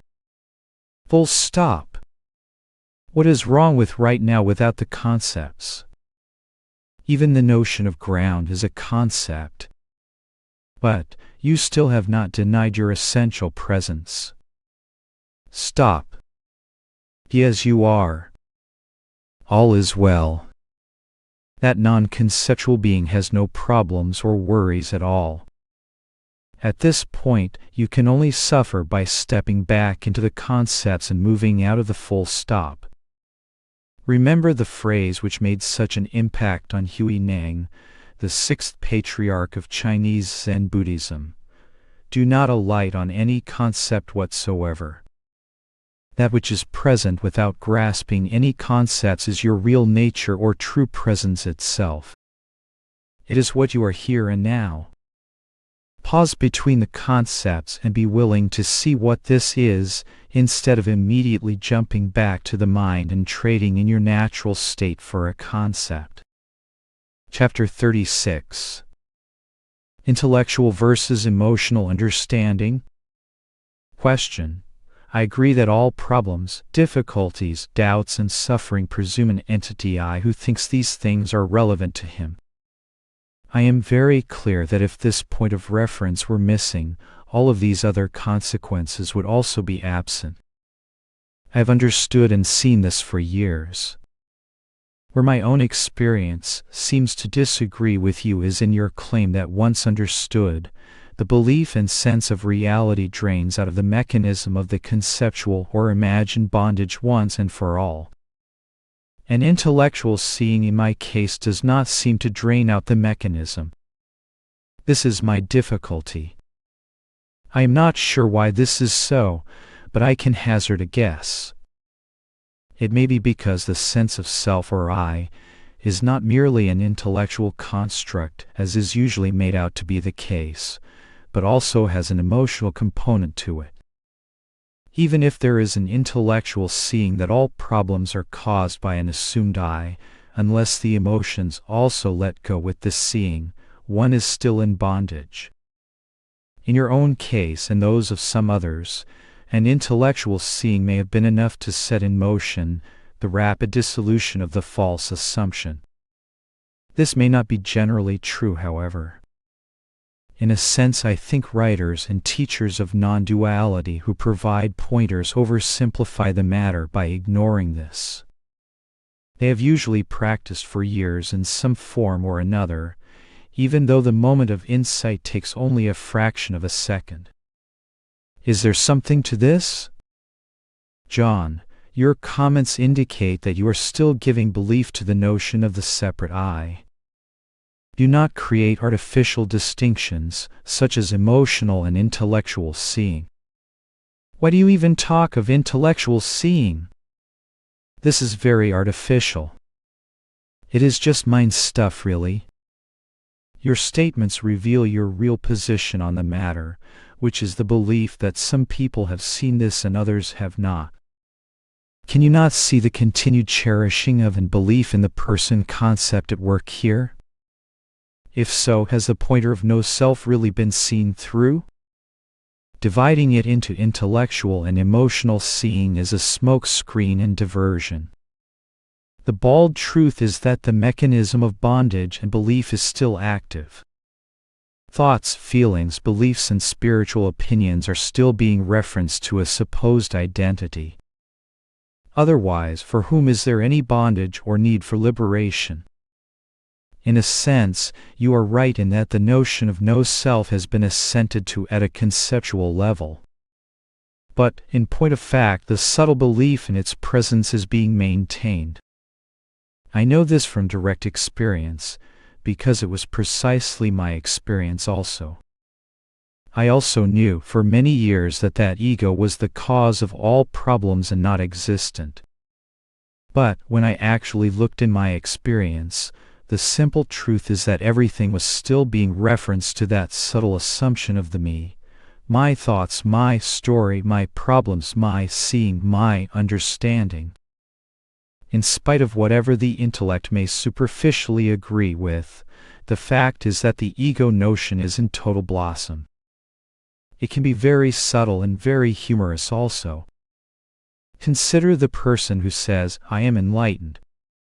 This is an entirely self-centered thought. The ever-present real self needs no enlightenment, and there is no I in it to be enlightened. Go back to fundamentals and check out that the clear truth of no self is in fact really understood. If it is, all bondage falls, regardless of whatever appears or does not appear. Belief in the I is necessary for all seeking, suffering, and doubt, as you know now. If any of those symptoms are present, you can be sure that the I notion is being given some continued belief. Those are just the mechanics of the situation. It has nothing to do with intellectual versus emotional seeing. It has to do with actual understanding. The division into types of seeing is an artificial, conceptual distinction in which the subtle belief in a me concept continues to thrive rather than being exposed. Chapter 37. Am I the dreamer? Question. It is wonderful to know that I am not the person concept, that it is, like everything else, just part of a dream, and that rather than being the dream character, I am the dreamer dreaming the dream. It is also great that in the dream everything is possible and nothing matters. However, I feel anything but clear on what to do with this dream character. I know you are saying there is nobody there to do anything. True, there is nobody, but what remains is the dreamer, and since that is all there is, it is who I am. and I can influence the dream. I am not sure you agree with that, but I have no doubt about it, just like I know that I can influence the dreams at night via lucid dreaming.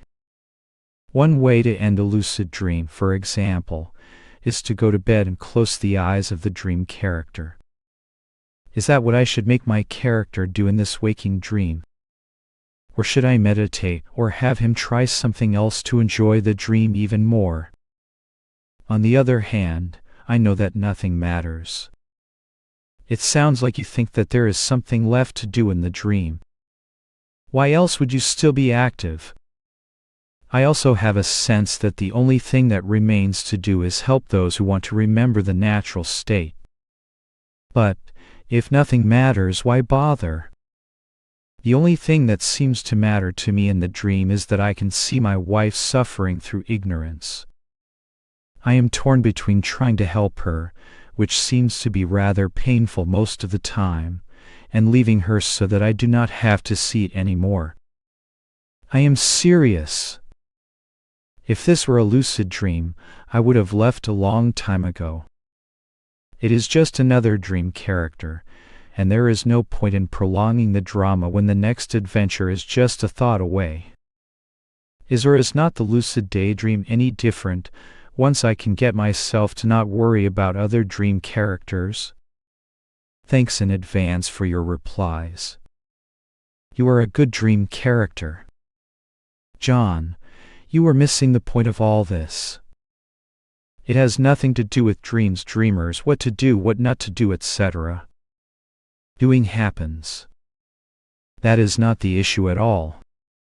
The key issue is, who are you in the deepest sense? At this point, your basic identity is not really clear, and you have come up with some interesting concepts, such as I am the dreamer dreaming the dream. Unfortunately, this just pushes the identity from being a person in the dream to being some mega concept, some uber-dreamer principle. This is only another concept, so your real identity is not being recognized. To say I am the dreamer is only another conceptual identity, albeit an expanded one. But the net result does not transcend the sense of being a limited self, in this case an expanded limited self. For this reason, the suffering, seeking, and doubts are still present, as your comments indicate. In truth, you are not any concept at all. I would suggest throwing out all assumptions and starting afresh with a deep look into what it is that you are. At least you know you are. You can start with that. Everyone knows that they are, but few know what they are. I guarantee you one thing. The clear and final answer is not I am the dreamer. You think you have found the answer with that one. Look again. The essence of this is to clarify your true identity and not get it mixed up with unexamined notions and concepts. The problem with what you are saying is that you have questioned being the waking person character.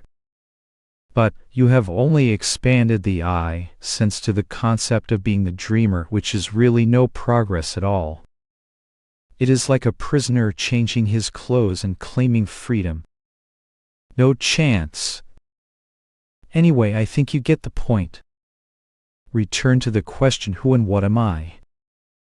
Self-knowledge is synonymous with genuine freedom. Do not settle for concepts, even spiritual concepts. The dreamer comes and goes with the dream, but you are something entirely different. Chapter 38. Awareness, Suffering, and Non-Duality. Question.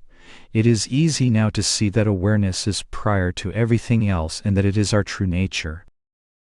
But what is presence? John, simply another pointer to the same. Awareness and presence both refer to your natural state prior to everything else. Question. I do exist in this moment, but when I try to pinpoint this sense of existence, I cannot. John, do not make a split between I and this pure existence. That is bringing in a conceptual sense of self. Of course, existence awareness is not an object. If it is not an object, why seek it? You are what you are. Full stop. Seeking brings you back into concepts. This is the basis of the confusion. Question: I cannot objectify awareness. John: yes, you are not an object. That is the point. Question: there is a sense of I am arising in the heart center, but it passes away. What remains is presence of awareness. That means that the terms presence or being signify that awareness is. Like awareness, our being is timeless, spaceless, and bodiless. What do you think? John: yes. Whatever arises and passes is not your natural, abiding self. Question: so I am the presence of awareness. John: yes. So simple. Question: but disturbing thoughts continue to arise in that. John: how do you know they are disturbing? Disturbing for whom? Do they disturb presence awareness? Not at all. The mind is judging them as disturbing based on some image of the self. But the real self is not actually disturbed. Question: there is a recognition that these thoughts are followed by self-reference thinking. There is still some identification with an imaginary identity, so the best policy must be to look and see that no one is there. John: exactly. If no one is there, then who is disturbed? Thoughts come and go, leaving you as you are. Question: it is just unpleasant thoughts and feelings in the body. John: even judging them as unpleasant is just a concept based on some learned evaluation. They are just thoughts and feelings. Why put the label unpleasant on them? Question: one teacher talks about the pain body as the source of accumulated repressed feelings. John: this is highly dualistic and confusing. It is pseudo-psychology. It just gets you back into mental processing. Question: another teacher speaks about the body as full of tensions that cause consciousness to think obsessively. He says that we are awareness, but that we have to include the body as well.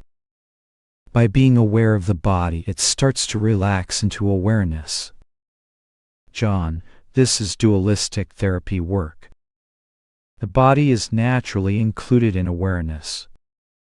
Tensions in the body are not the source of suffering. Do not mix up body work and self-knowledge. Question: in your approach it seems that no special attention is given to the body. Sensations are arising spontaneously in awareness and are simply being watched. John: this is the way it is naturally. If you start looking for causes and solutions in the body-mind, you are right back looking for yourself where it cannot be found. Psychology and body work are relative. Do not confuse them with self-knowledge or non-duality. Question: many people, if you ask them to feel different parts of their bodies, cannot do it. So do you think it is important to develop body awareness in order to be free of suffering? John: absolutely not. The suffering is not being caused on the body level.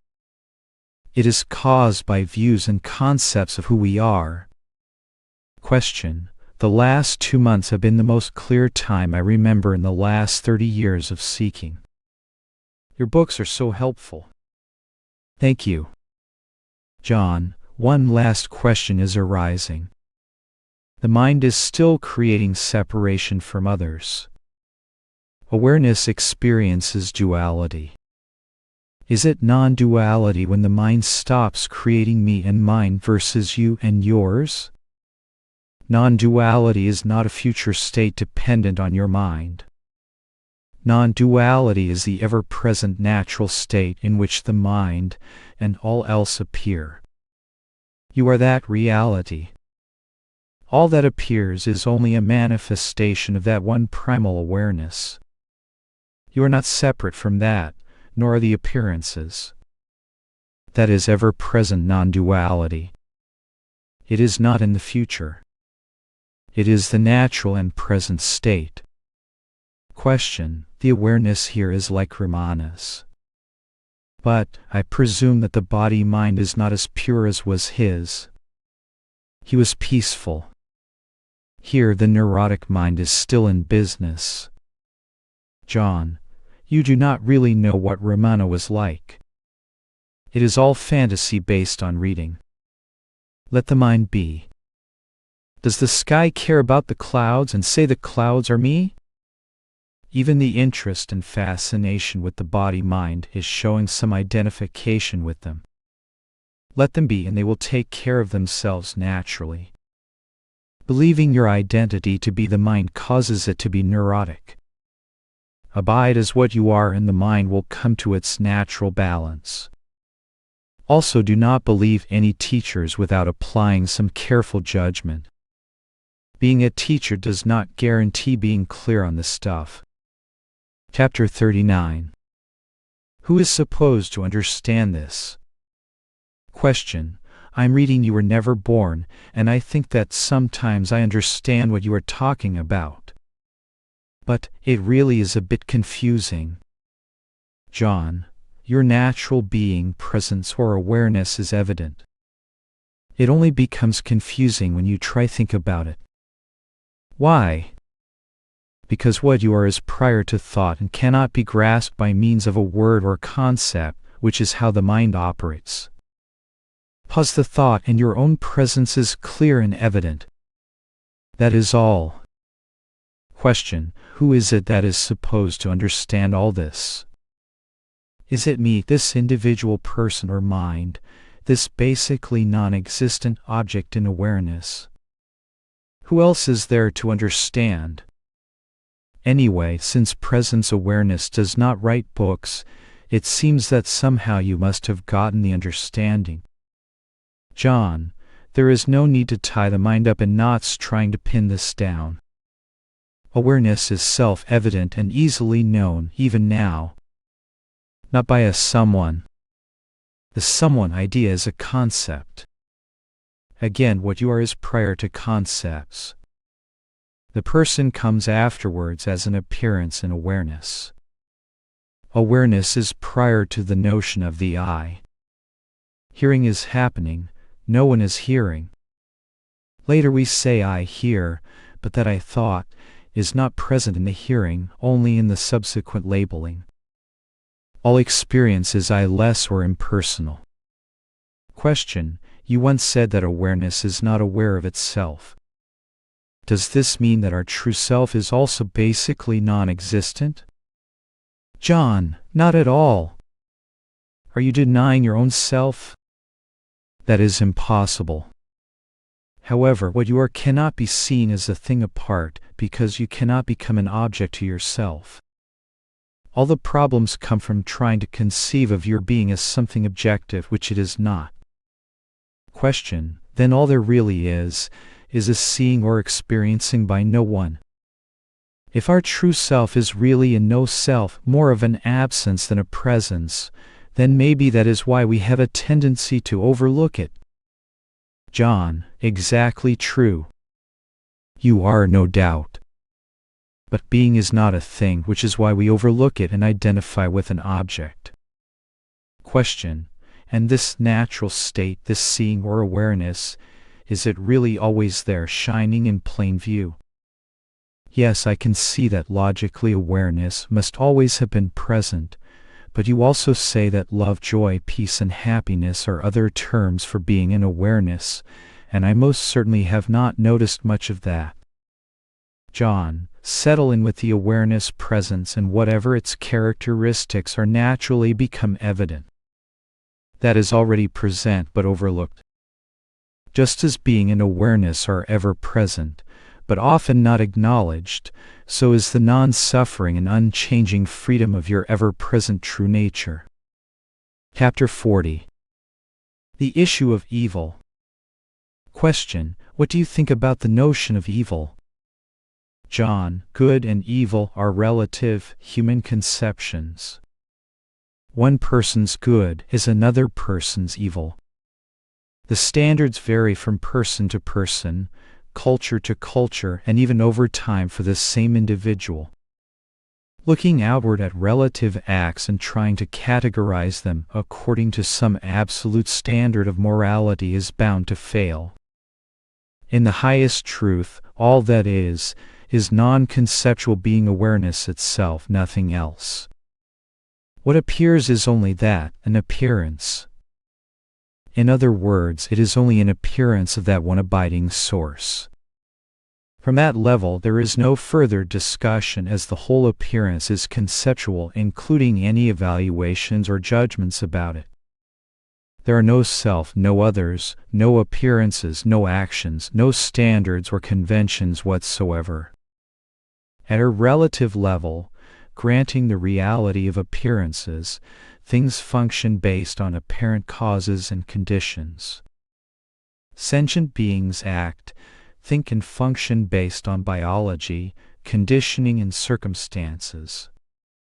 As such, no actions can be judged right or wrong per se. In fact, the notion of being a doer is mythical because the doer is itself a concept. One is not doing one's thinking, any more than one is beating one's heart, for example.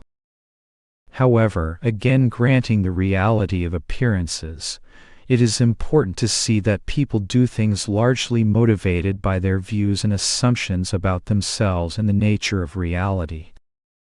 These views and assumptions can be relatively accurate, wise, or else erroneous, ignorant. Action based on ignorant views is out of accord with the nature of things. Spiritually speaking, the basic ignorant view is that I am a separate, limited person, a separate self divorced from the deeper reality. This is the ego notion, or the idea of separate selfhood. This false view generates needless fear, insecurity, doubt, seeking, attachment, and all types of ignorant actions based on these emotions, beliefs, and attitudes. These types of activities are what are generally deemed as immoral or evil in religious terms. It is not because these are inherently good or bad, but because they stem from a fundamentally flawed understanding of the nature of reality. To summarize this in a few words, the basic standard of morality is that all thoughts, words, and deeds based on the notion of false identity are wrong, simply because they are a result of a profound lack of understanding of the nature of the self. A better term for this might be inadequate. Another way this may be viewed is by looking at such activities as self-centered or selfish, that is, functioning from the reference point of the false, limited, misconceived sense of self. For those who are not inclined to go to the root of the problem, the exoteric religions have provided some encouragement to curb these self-centered, selfish, and ignorant thoughts, words, and deeds. Thus you get the 10 Commandments of Judaism, Christianity, the 5 lay precepts of Buddhism, and so on. In essence, a good life is a life not fixated on one's self, meaning a selfless and open-hearted orientation to life. Most people intuitively sense the value of this, even if they are not religious. The reason is that such a life shows the diminution of the false ego or sense of me. Another standard of morality could be, that which inflates the sense of the false me is bad, that which diminishes the false sense of me is good, relatively speaking. This suggests the ultimate target or aim of morality or ethics as being the transcendence of the ego or I notion. Because this I is a false belief, it can be overcome through clear understanding. Then all belief, attachment, and fixation on this false identity is contradicted. How can there be self-centered activity if there is no belief in a separate self? In the end, you can see that good and evil are relative conceptions that ultimately spring from the view one has of the nature of oneself. To see oneself as a separate, limited, defective person apart from reality is the ultimate sin or evil simply because it is an absolute falsehood or ignorance, ignoring of the facts. Relinquishing that notion is the ultimate right or good because it uproots the basic ignorance and restores the fundamental harmony of things. It is important to see that none of this prescribes any specific action. That would be impossible. One man may kill to satisfy his selfish greed, while another may fight in selfless service and defense of his country. One may give to charity to enhance his self-image in the eyes of others. Another may do so with no thought of self at all, out of genuine concern for the other. At a psychological level, you can see that most brutal, selfish and thoughtless acts perpetuated by human beings are done by people under the influence of ignorance, fear, egotism, anger, greed and insecurity. Chapter 41. Questions about awareness and consciousness. Question: would you say that awareness is what animates consciousness, that is, manifestation, and specifically the body-mind? That is, would it be correct to say that consciousness has no sentience of its own or no independent nature? John, as you can imagine, words get a bit slippery when talking about what precedes words. Following points may offer some clarification of how I look at this. Awareness is the non-dual, pure consciousness which infuses the witness. When objects appear, there is a witness of them. The witness is relative to the objects. The witness and objects rise and set in that which is the source of both, which is the pure, non-conceptual awareness that remains regardless of any dualistic appearances. Keep in mind that all these distinctions are purely verbal and conceptual. There can be no objects apart from the consciousness of them. There can be no consciousness without someone for whom the consciousness appears. That pure, non-conceptual source is there regardless. Just like a wave is nothing but water, so is consciousness or the witness non-different from the source from which it arises. Question: in your way of putting it, I am aware and present. Though there is only one substance, for the purposes of discussion, can we say that presence refers to consciousness, physical presence, and awareness is what is aware? John: presence, sense of being, I am, consciousness, etc., all refer to the state of knowingness appearing in manifestation. You could say dualistic or subject-object consciousness. Strip away the objects, and you have the subject consciousness or witness. However, that still has a limitation, feature or boundary to it. Strip away the notion of being a witness, and you have the pure awareness or pure consciousness, not even defined as being a witness. That is the pure awareness beyond consciousness. The words are very apt to mislead, but just see the basic point. That pure awareness potential is the energy behind consciousness, which in turn lights up the senses and mind. It is still one power, one presence, one basic awareness right through. In fact, all that appears, too, is only an appearance of that, so there is really no separation or duality, except as a concept. Question: I do not know if I read this in your material specifically, but there is the idea that awareness is not actually experiencing consciousness, but only observing. You do call it the silent camera. But if that is so, what is experiencing manifestation? Or do we simply say that experiencing is just happening in consciousness, but to no one, no thing? John: experiencing is happening in consciousness, not for any person or entity. When consciousness itself subsides, what remains is the non-dual reality. That is also present before and during the presence of consciousness. One way to look at this is to think of a wave with millions of bubbles and currents in it. The wave is consciousness. The bubbles and currents are objects. Such objects have no independent existence apart from the wave. The wave must be for the bubbles and currents to exist. Even without the bubbles and currents, the wave is still there. But that wave itself arises and passes. It appears on a source, the ocean. The wave begins and ends, but the ocean does not, relatively speaking. Ultimately, both wave and ocean are made of water. Water as such has no form, no limit. It is neither a wave nor even all of the waves comprising the ocean. The wave is like consciousness. Consciousness comes and goes, waking, sleep, birth, death. A very simple fact that is often overlooked is that consciousness appears as an experience, just like other experiences. Sometimes you are conscious, sometimes not. What is the presence that remains before, during, and after the state of being conscious?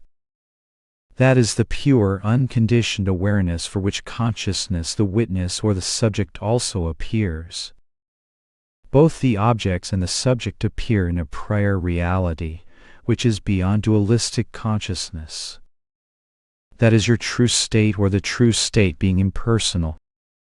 Chapter 42. 2/3 Enlightened. Question: 35 or so years ago, I read The Wisdom of Insecurity by Alan Watts. I became a seeker of the enlightenment I was convinced lay hidden within me. I practiced meditating on the natural koan, what am I? For about 15 years before becoming fed up with my lack of advancement. One day while meditating, in frustration, I threw out everything that was not enlightenment, which I took to be that which is permanent. The only permanent thing left was that which was doing the throwing. I had discovered the I Am. The ability to find the I Am at will never left me, though the sensation itself distressingly disappeared whenever I otherwise occupied my mind. Then I read the book I Am That by Nisargadatta Maharaj. This reassured me that I was in fact on the right track. I resolved to dwell in I Am with a faith that the rest would be done for me. That was 20 years ago. Since then I have been able to live knowing that the compass of I Am was always available to me to keep me from getting lost. But the compass was mostly obscured by the regular drama of life. And I knew as a veteran of I Am that nothing could come prior to consciousness. But the rest that I assumed would be done for me was not getting done. I never gave up searching, but I also stopped believing it was really going to happen for me. Then by the bizarre karma of the internet, I found your book. Before sunrise on August 21, 2008, lying awake before getting up, I realized that the I Am is just a thought like any other. It is not permanent either. So there had to be something prior to consciousness after all. That something is the empty stage upon which I Am struts. The need to continue to search evaporated. I can no longer get the I Am thought in the same way as before, because it no longer seems to be what is true. My mind or spirit is at peace. It is open. I still brush my teeth and pay the bills. I can still get angry or embarrassed. I work when I should unless I don't. But it is no longer the same. It is a Zen tradition to write a Satori poem. In truth, I plagiarized most of it, but I think it still counts. Here it is, ancient science. We walk on the land. The land floats on the water. The water rests in the bowl of the earth. The bowl of the earth floats on the ocean of the cosmos. The ocean of the cosmos rests in the bowl of time. The bowl of time rides on the back of the elephant of eternity. The elephant of eternity stands on the back of the boundless turtle of being. The boundless turtle of being stands on nothing. I am that nothing. Postscript. After a few days of settling down, I have found that I do not have any special enlightenment. But what a miracle is this gift of nothing! There is just a kind of freedom to do things. Psychologically, difficult things seem effortless now.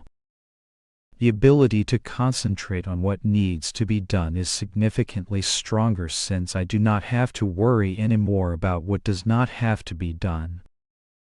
I am enjoying looking back over my old spiritual concepts, Taoism, Zen, Christianity, and finding in them the truth that was always at their core.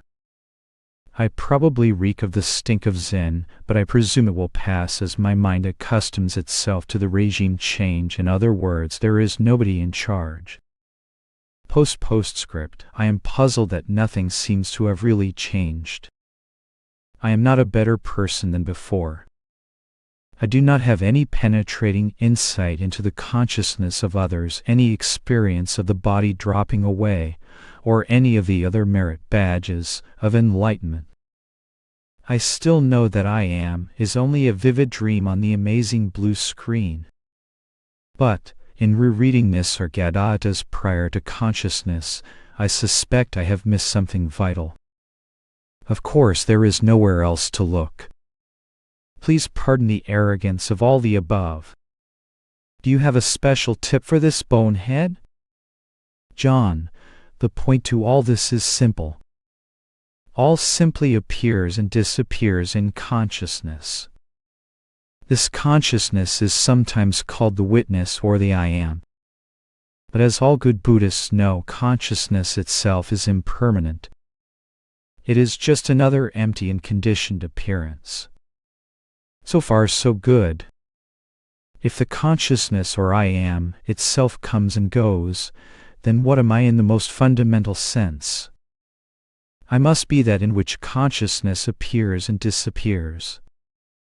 Or as Nisargadatta Maharaj put it, you are the pure awareness that knows the coming and going of consciousness.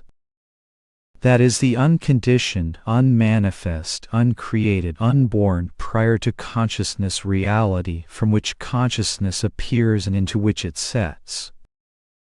That is your original face prior to birth, meaning prior to the birth of I am. That is not a state to be reached, but the ever-present space of pure, non-objective presence or being in which consciousness manifests. Within space there is both light and darkness, but space is neither light nor dark. It contains them both. Just so consciousness, waking, dreaming, sensing, thinking, etc., and non-consciousness, sleep, etc., appear in a basic space of non-conceptual awareness that contains them both. Note that in order to recognize I am, you must be present as the one to whom that recognition dawns. When you wake up in the morning, consciousness happens to you. What you are in the deepest sense remains regardless of the presence or absence of consciousness. This recognition unhinges the identification with the body, mind, and consciousness. It uproots the belief in the I as some real entity to be grasped as oneself. This terminates the cause of suffering and annihilates all seeking, suffering, and doubt. No great awakening or attainment is needed at all. Any such thing would only be another experience in consciousness. Essentially, the needless psychological bondage simply dissipates, leaving life to unfold as it will. It is helpful to understand the mechanism of suffering. Suffering is conceptual in nature and is driven by a belief in the separate me, an identification with that root concept, and all the other concepts that have been arbitrarily added to it. Clarifying one's real identity pulls the plug on the whole production. The ever-present clarity, peace or fullness that was never really lost is reclaimed as the natural condition of what is. By no means does all the suffering, seeking, and doubt carry on as before, because all those things are sustained by the belief in the fictitious sense of self. How can the empty clarity of the unborn prior to consciousness state be a limited, separate, defective person in the appearance of things. And how could any belief continue to go into that concept once it is seen through? As you are aware, there are many ways and means to maneuver one to this basic self-knowledge. Nisargadatta's unique approach is to point out the ever-present nature of the I Am, or consciousness, as your identity and have you stabilized there, only to pull the rug out from underneath your feet by dismantling that experience or concept as well. What is left is what was always here but overlooked, the aware space-like, no thing of one's true nature, which is utterly unconditioned and unpatterned. Some call that non-conceptual awareness, but any word must fall short. How can there be an adequate word for that which precedes consciousness itself? Still, some pointers are offered. Wang Po said, "This pure mind, the source of everything, shines forever and on all, with the brilliance of its own perfection." Lin Kai said, "Tao is the mind's innate purity. Dharma is the mind's bright radiance. Buddha is the pure light, pervading everywhere without hindrance." These are all descriptions of your natural and ever-present state. You are the unconditioned, unborn and undying source from which consciousness and all else emerges. As such, there is no need to feel that you have missed something vital. Who? Your own mind is the Buddha. Everything else is simply an ephemeral concept passing in this clear light of the one mind. You are that. So full stop and enjoy the view.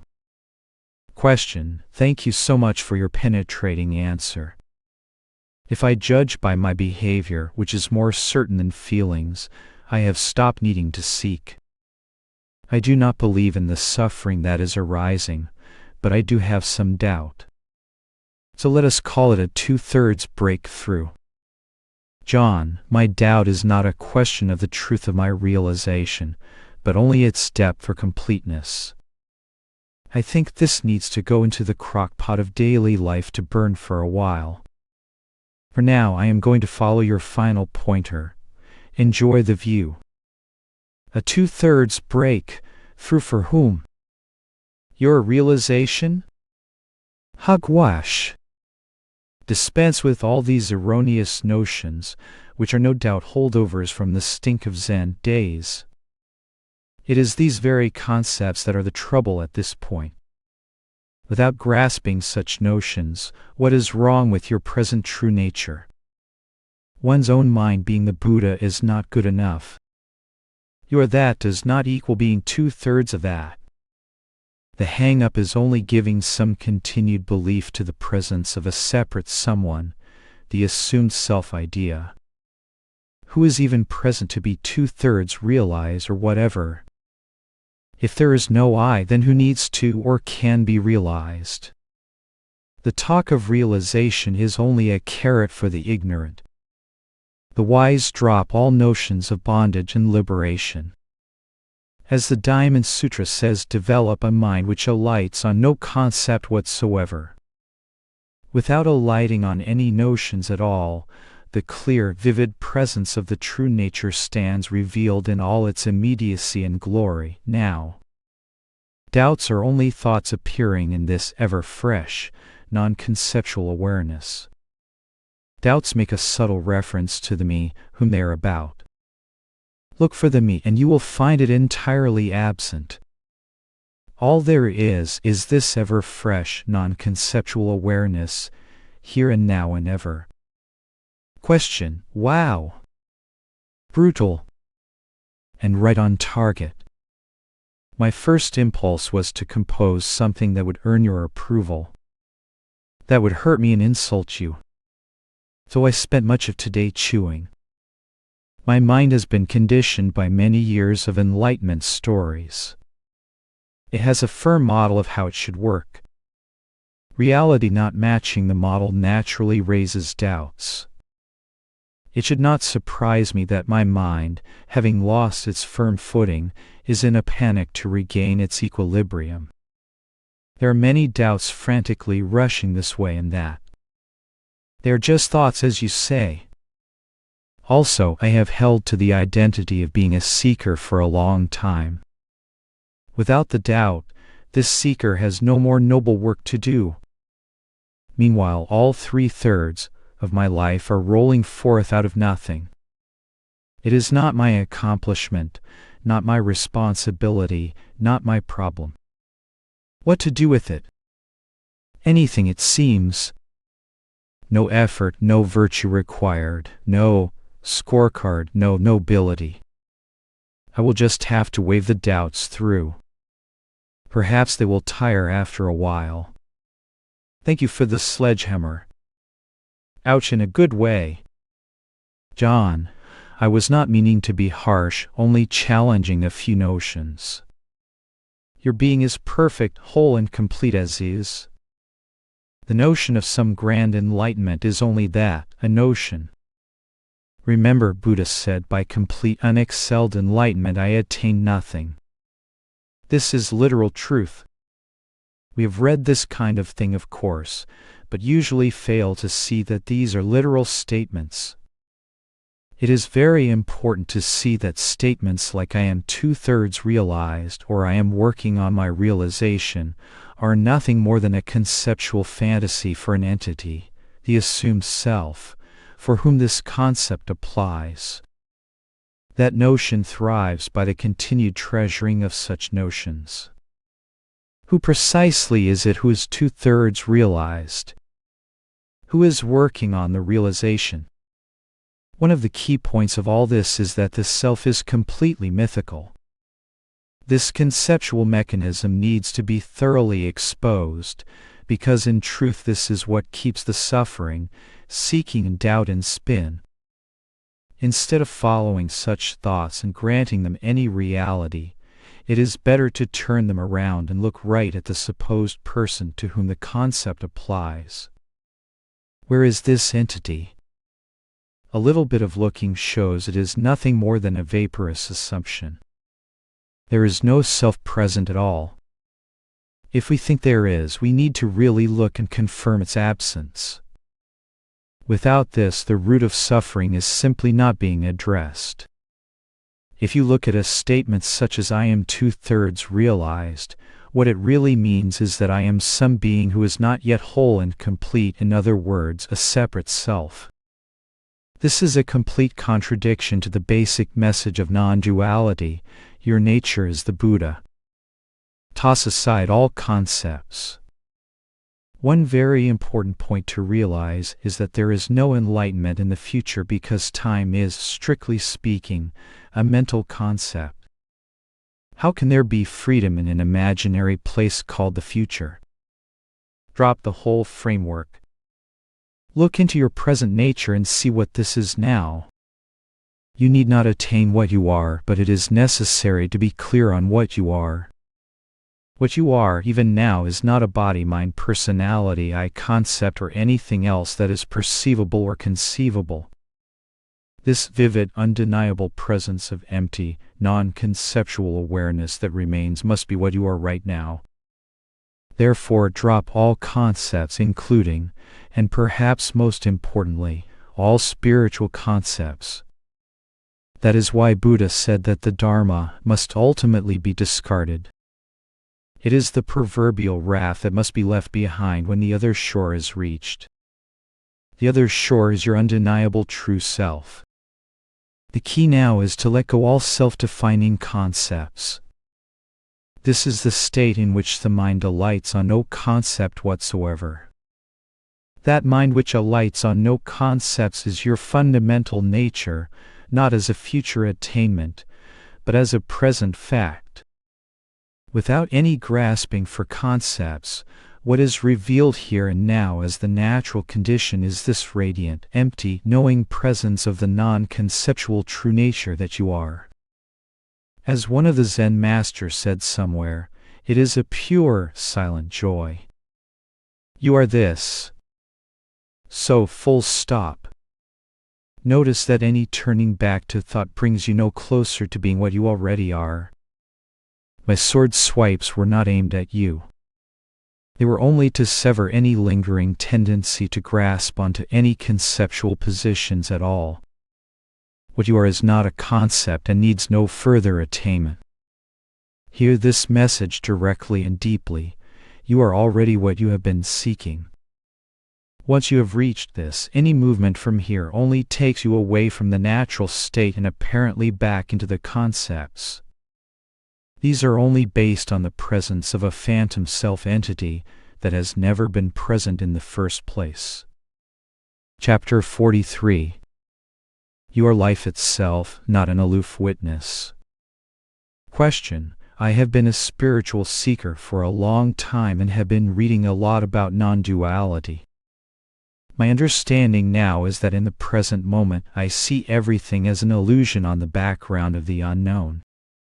Things keep rolling by and I have no choice. However, there is a subtle sadness that I am not able to participate in things I see around me. Other people are gossiping, talking and having fun. For me, it is a silent being that is quiet and embracing whatever is happening. The ego involvement is totally absent, but with it also a sense of sadness that I am not participating in life. I do not seem to be going after anything, which generally leaves me to myself. So there is a deep aloneness that is felt. I do not mind this at all, and in some sense I enjoy it. However, I find this position useless at my workplace where a lot of interactions and noise are the norm. Could you please give your comments? John, you have some basic understanding of things, yet doubts and confusions are still in play about your actual identity. You talk about the unknown silent being, etc.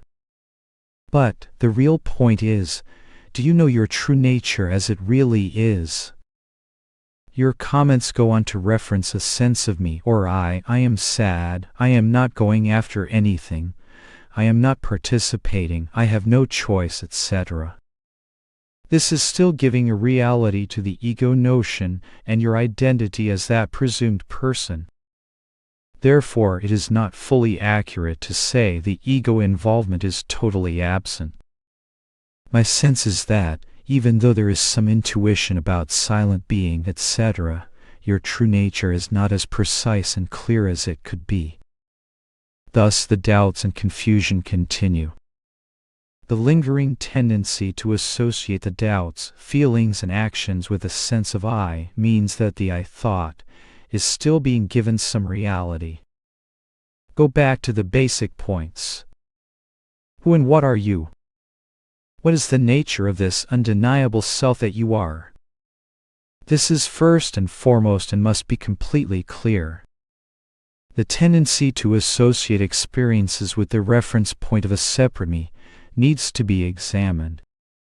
Who or what is this I? Is it real? Is it present as anything other than a notion? As long as this conceptual I is given some belief, the root of suffering, seeking, and doubt thrives. When the I is examined and found as totally non-existent, then thoughts, feelings, and experiences are no longer personalized.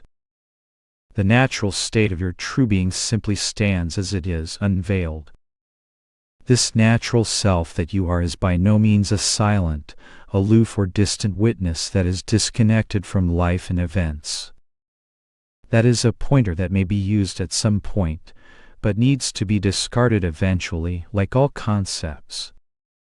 What you are is life itself, most intimately connected and unified with all that appears. Do not settle only for a spiritual concept about who and what you are. What you are is beyond activity and silence or any other dualities. You transcend yet embrace them all. Chapter 44. Doership in time. Question. To my understanding, consciousness is and does whatever it is going to do. The seeming I perceives consciousness through the body's limited senses and claims authorship, not a perceived event, thinking I did that. Am I correct in this description of the illusion so far?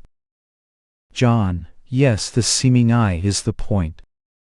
The I does not really exist except as a concept. Doing happens, but there is no doer of the deed, as Buddha and others have said. Question: if correct, and I being not the doer of the event, but rather a plagiarist claiming doership, how am I able to plan an action for Saturday that in fact occurs on Saturday? John, it is not that the I is not the doer.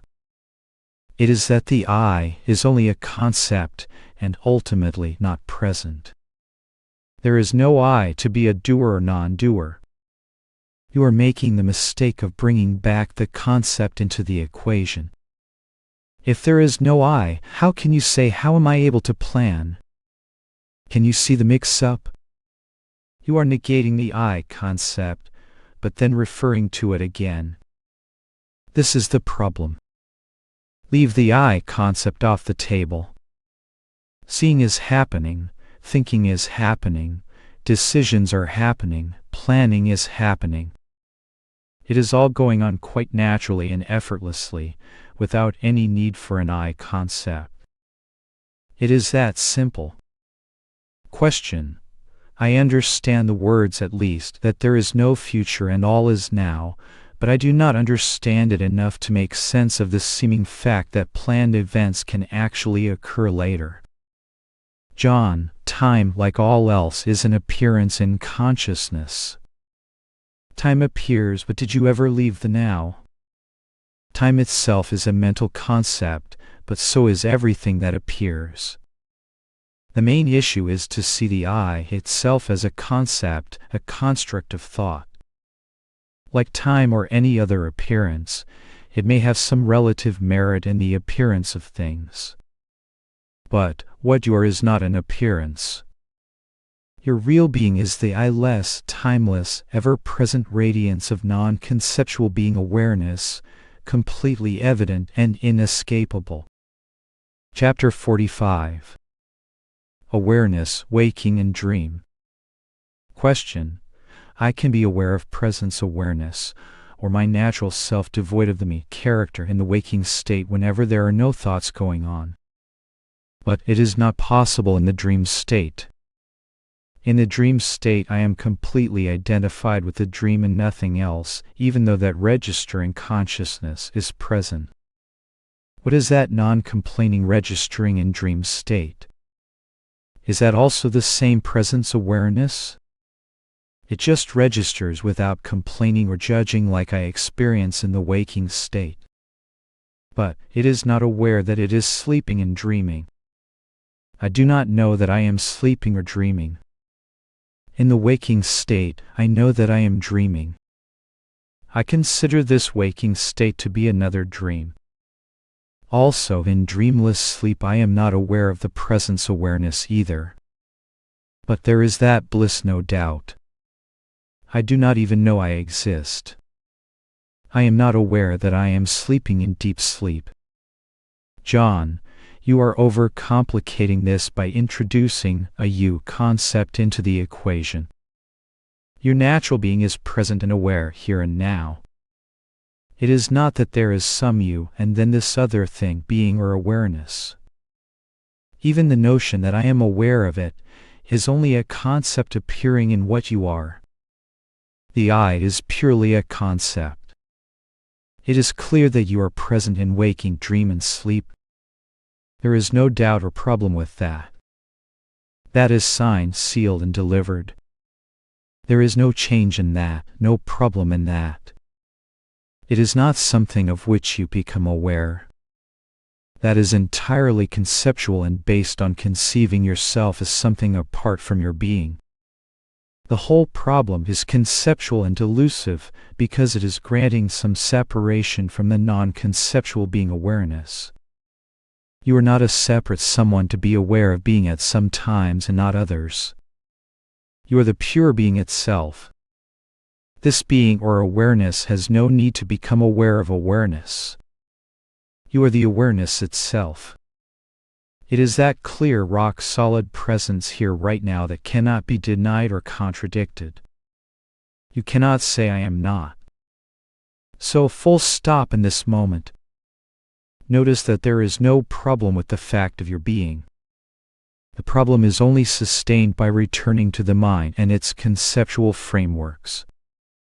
If you look carefully, the assumption behind the mind's problems is that there is a you, and then there is this thing called being awareness. This initial assumption is what the rest of the doubts ride upon. Once you grant the assumption of the me as a real independent entity, then there arise other difficulties. But they are all delusive because the root assumption is false. The I notion merely appears in the undeniable presence that you are. So, instead of trying to solve the conceptual problems, examine the root notion driving them. Is it true that you are a separate someone apart from pure being and knowing itself? You say, I am not aware in sleep. That is because the I thought is not present, not to mention the mind and senses. Still, you are there to register that fact. That which knows that you are not aware in sleeping is the awareness.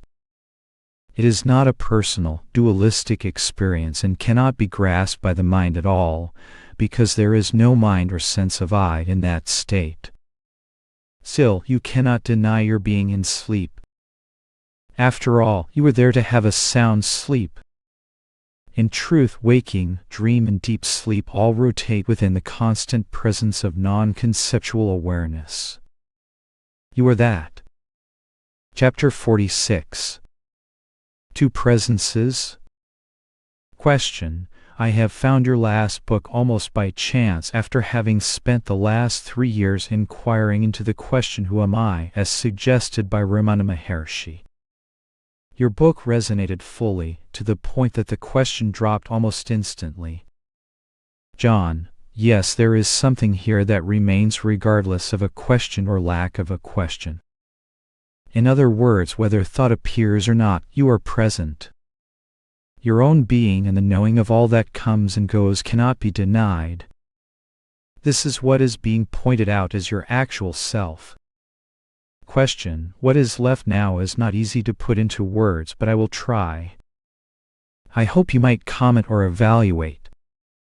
John: whatever the words, they can only be approximations and pointers. You are not a word. Question: there is a kind of double presence here. John: whatever this might be that you are talking about, it is not you. If there is a double presence, you are still aware of that and transcend it. Question: one presence is always here. It feels, physically speaking, perceived right in the back of my head. It is non-local. John: what you are innately is not an object and has no dimension or location in space or time. How can something not objective be referenced in terms of space or time? When did you begin? Where did you begin? Such assertions can be made only if there is an association of what you are with the body or mind. This is not any particular commentary on the body and mind. They are fine as is and function naturally according to circumstances. But they do not constitute your abiding essence. Question: this presence is entirely disengaged on the emotional level from whatever happens. No matter what the content, the presence is felt as a vast background. It is rest and peace. It feels tender, it feels like home. John: yes, but do not treat this as something, some grand presence apart from you. You are only describing what you are. If you talk about it in terms of how it feels, then you are one thing, and it is another, and the subtle sense of separation is maintained. This is the notion of a separate individual, which can be looked into to see if it is really present at all.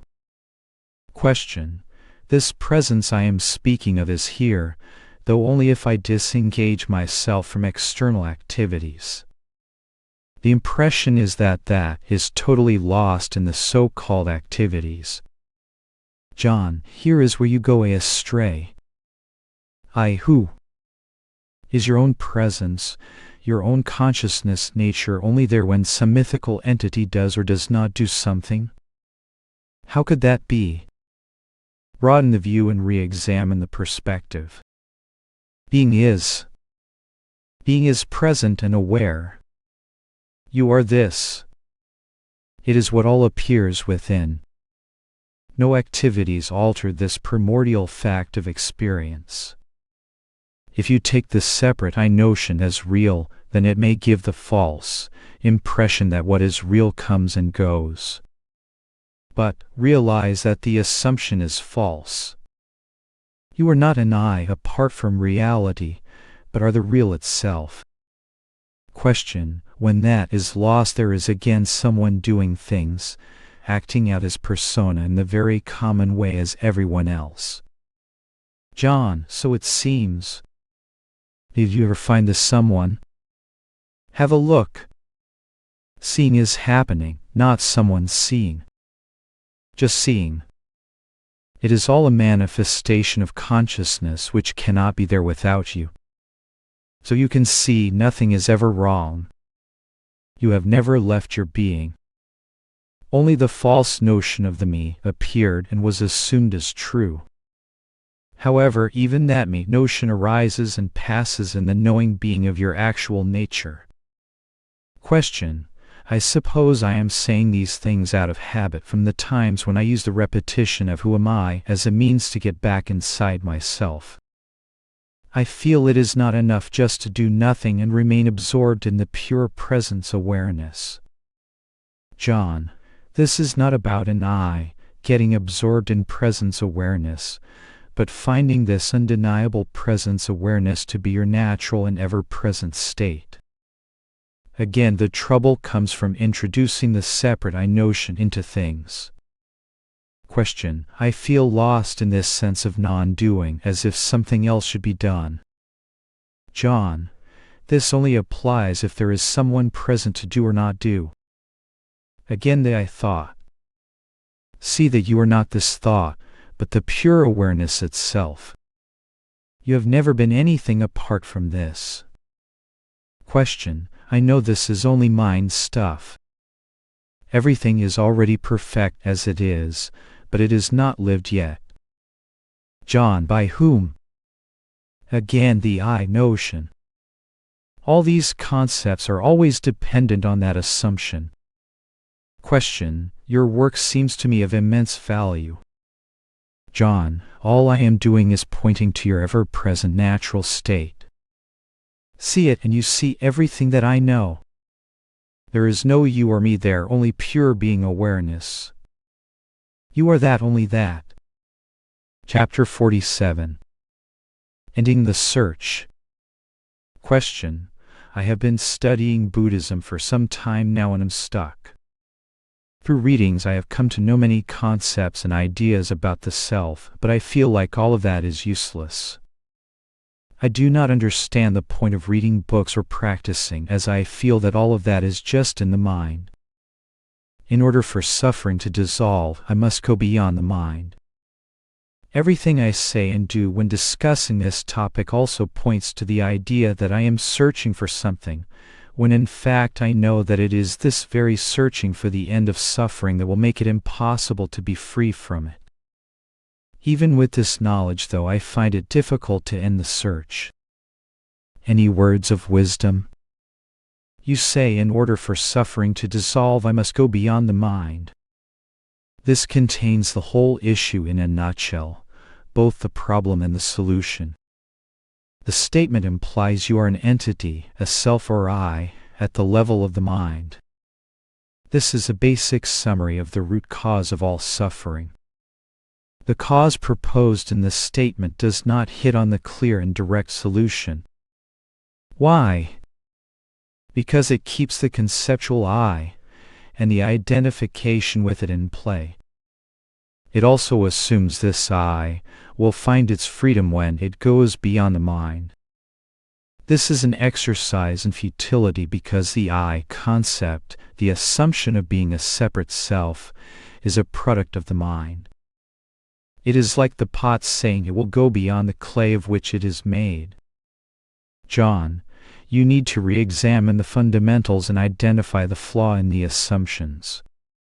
Instead of assuming you are a limited I, and then trying to do something from that position, have a good look at what you really are. Are you the mind? The body? A concept? Anything at all? Buddha already nailed this down long ago. None of the elements of the body-mind, up to and including consciousness, are myself. Still I am. I am, even though I am not any of the body-mind elements. The same case goes for you. You already are your true nature, but you may only need to confirm this and have no doubts about it. What are you if you are not the body-mind and its products? To cut to the chase, all of those things appear in an undeniable presence of awareness. Buddha speaks of consciousness as being transitory. Yes, that is true. But that very consciousness, generated by the senses and mind in their functioning, is still experienced by you.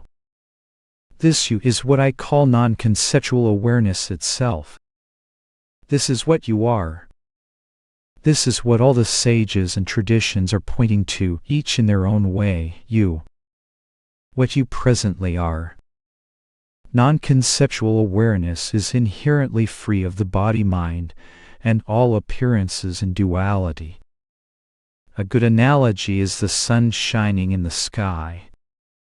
It is inherently free and untouched by the clouds, the wind, the rain, and all activities on earth.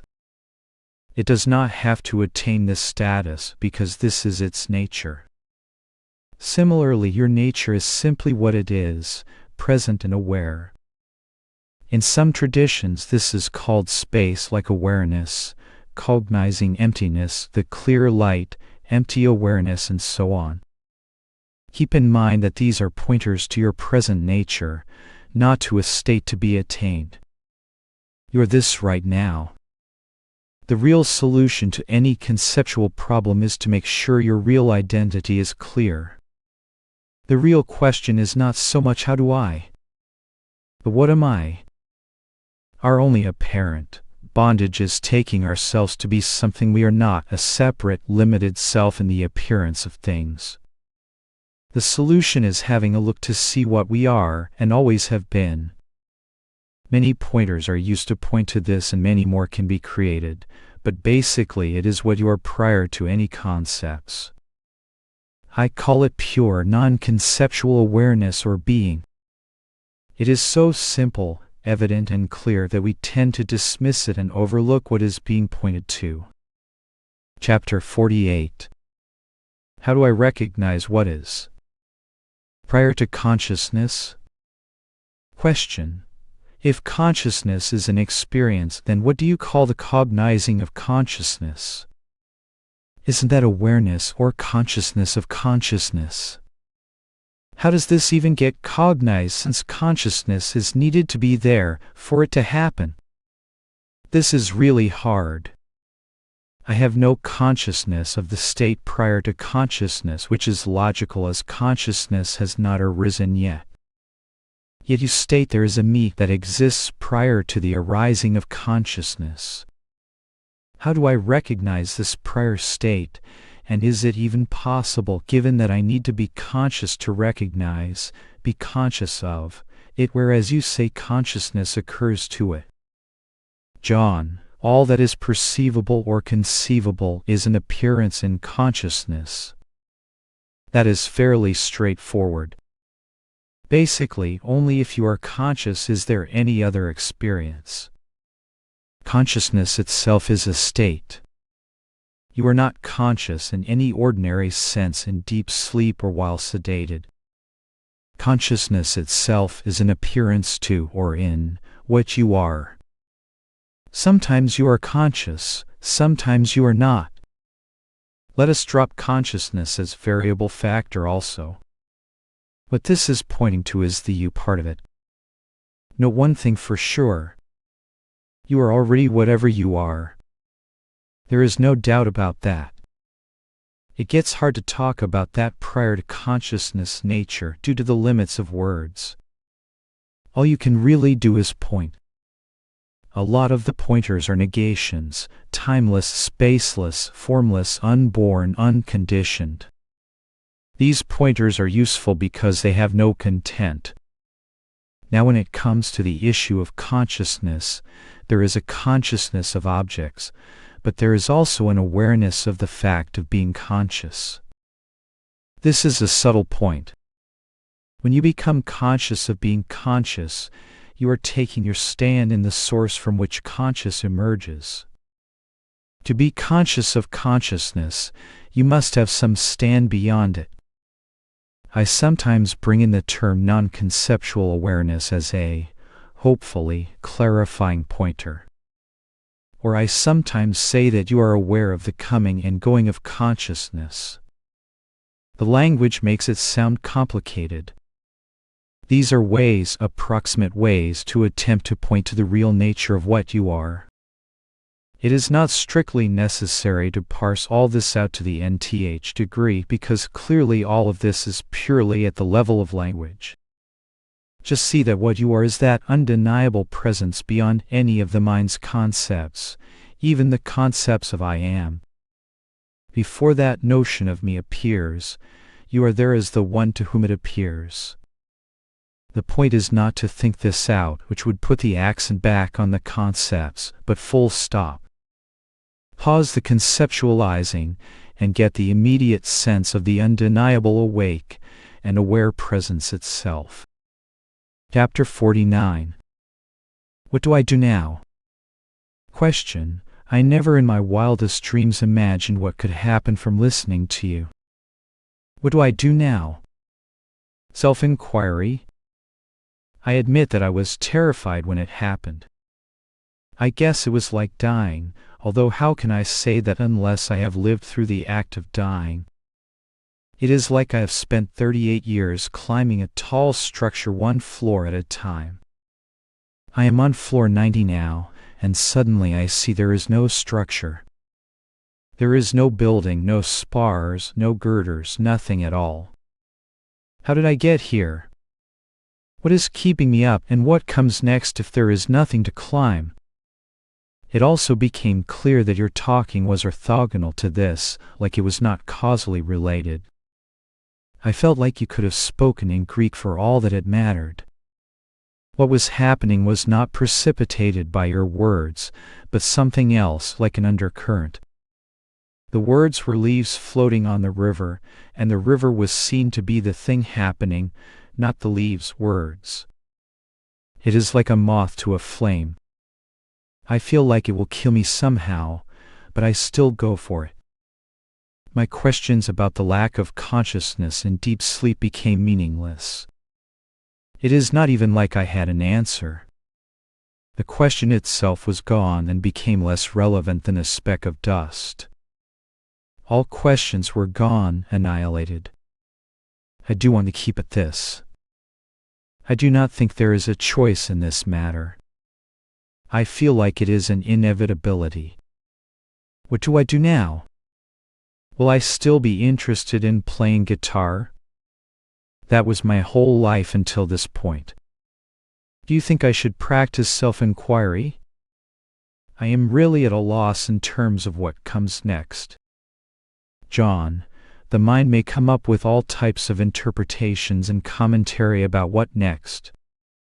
Let things settle a bit and be somewhat bland towards these initial reactions. You will find that this is pretty basic and ordinary after all. Essentially, life goes on just as before, but simply without the sense of personal seeking and suffering. The questions like "what do I do now?" are conceptual in nature. They are based on a reference that I am some independent I in the appearance of things. You ask, what should I do? Self-inquiry? Well, first of all, make sure which I you are talking about.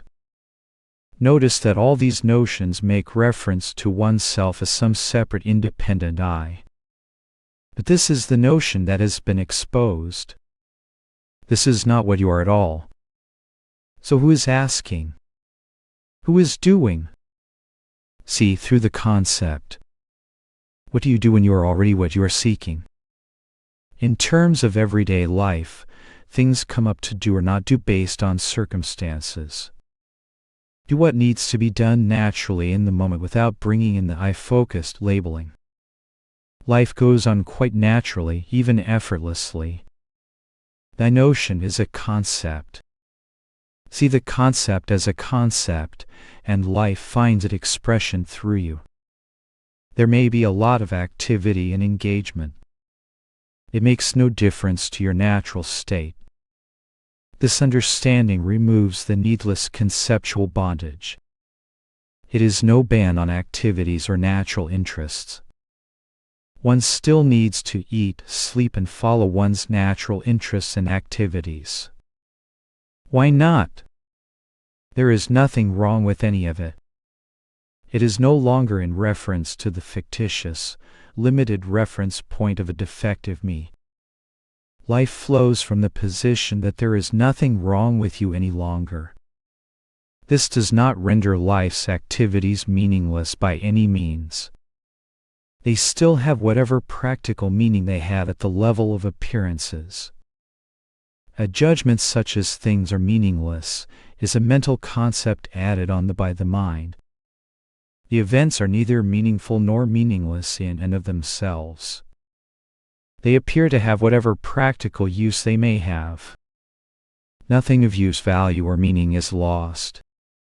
The unnecessary suffering and limitation in the mind is removed. It is not so much about what do I do now, as it is living life and enjoying things moment by moment without the burden of seeking, suffering, and doubt. All of your native talents, interests, and abilities are present. Life goes on, but it is no longer lived through the network of erroneous self-centered beliefs. Chapter 50. It appeared and disappeared. Question: I have a question for you. You have said that once the truth is seen, once it is known through non-conceptual, immediate experiencing that there is no separate I or self, then it is over. John, this is putting the accent on the negative side of the equation. I recommend emphasizing the positive truth of your being. That is what this is about, really. That does not begin or end because it is ever present and is beyond doubt. Turning this into some experience of overcoming the I is putting the focus on the mind.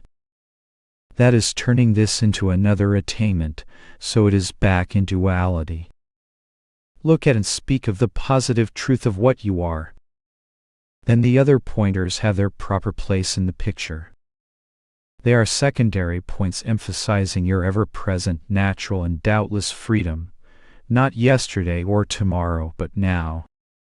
What you are doing here is subtly keeping the focus on the concepts, not your natural state or real nature. Question: from here it seems that there are no more questions, no more seeking, no more self-centered reference point in that which is appearing in the impersonal awareness that I am. John, where are the questions about the fact of your being? Where is the need for seeking that? Where is the self-centered concept in that which is not and has never been a concept or a separate being at all? Question: the very fact that I am about to ask another question means that in this moment I find myself in a contracted state of self-centeredness, which of course is appearing in the impersonal being awareness that I undeniably am. John, are you speaking from the position of awareness? Drop the question and what is present.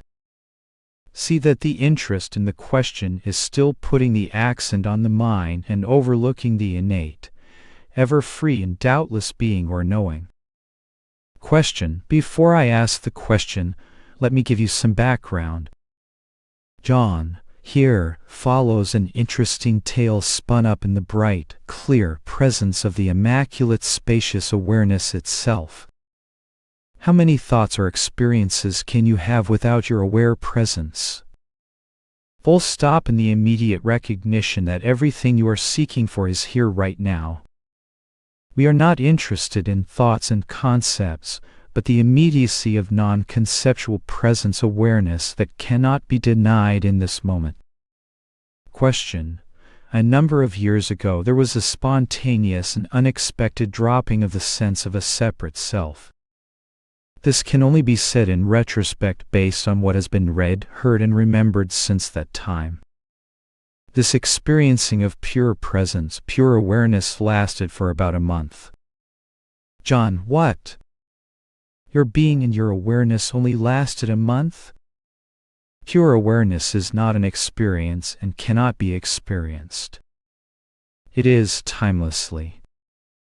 Question: as mysteriously as it appeared, it disappeared. John: utterly impossible. You were not present between then and now? It must have been a strange life happening with no existence or awareness present. That which registered the thought it disappeared is the timeless awareness, the real awareness I am talking about. Question: not until it seemed to be gone did I start to wonder and question what that was. John: I who? You were still present as that doubtless knowing and being. Whatever you were conceiving as the pure presence was not the actual presence. The mind got into the act and started to dominate the proceedings. But the mind can never know presence awareness because it is only an appearance in it.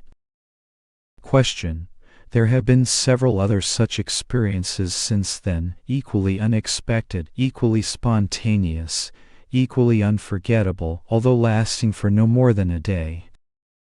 John: this is a confusion of the real facts.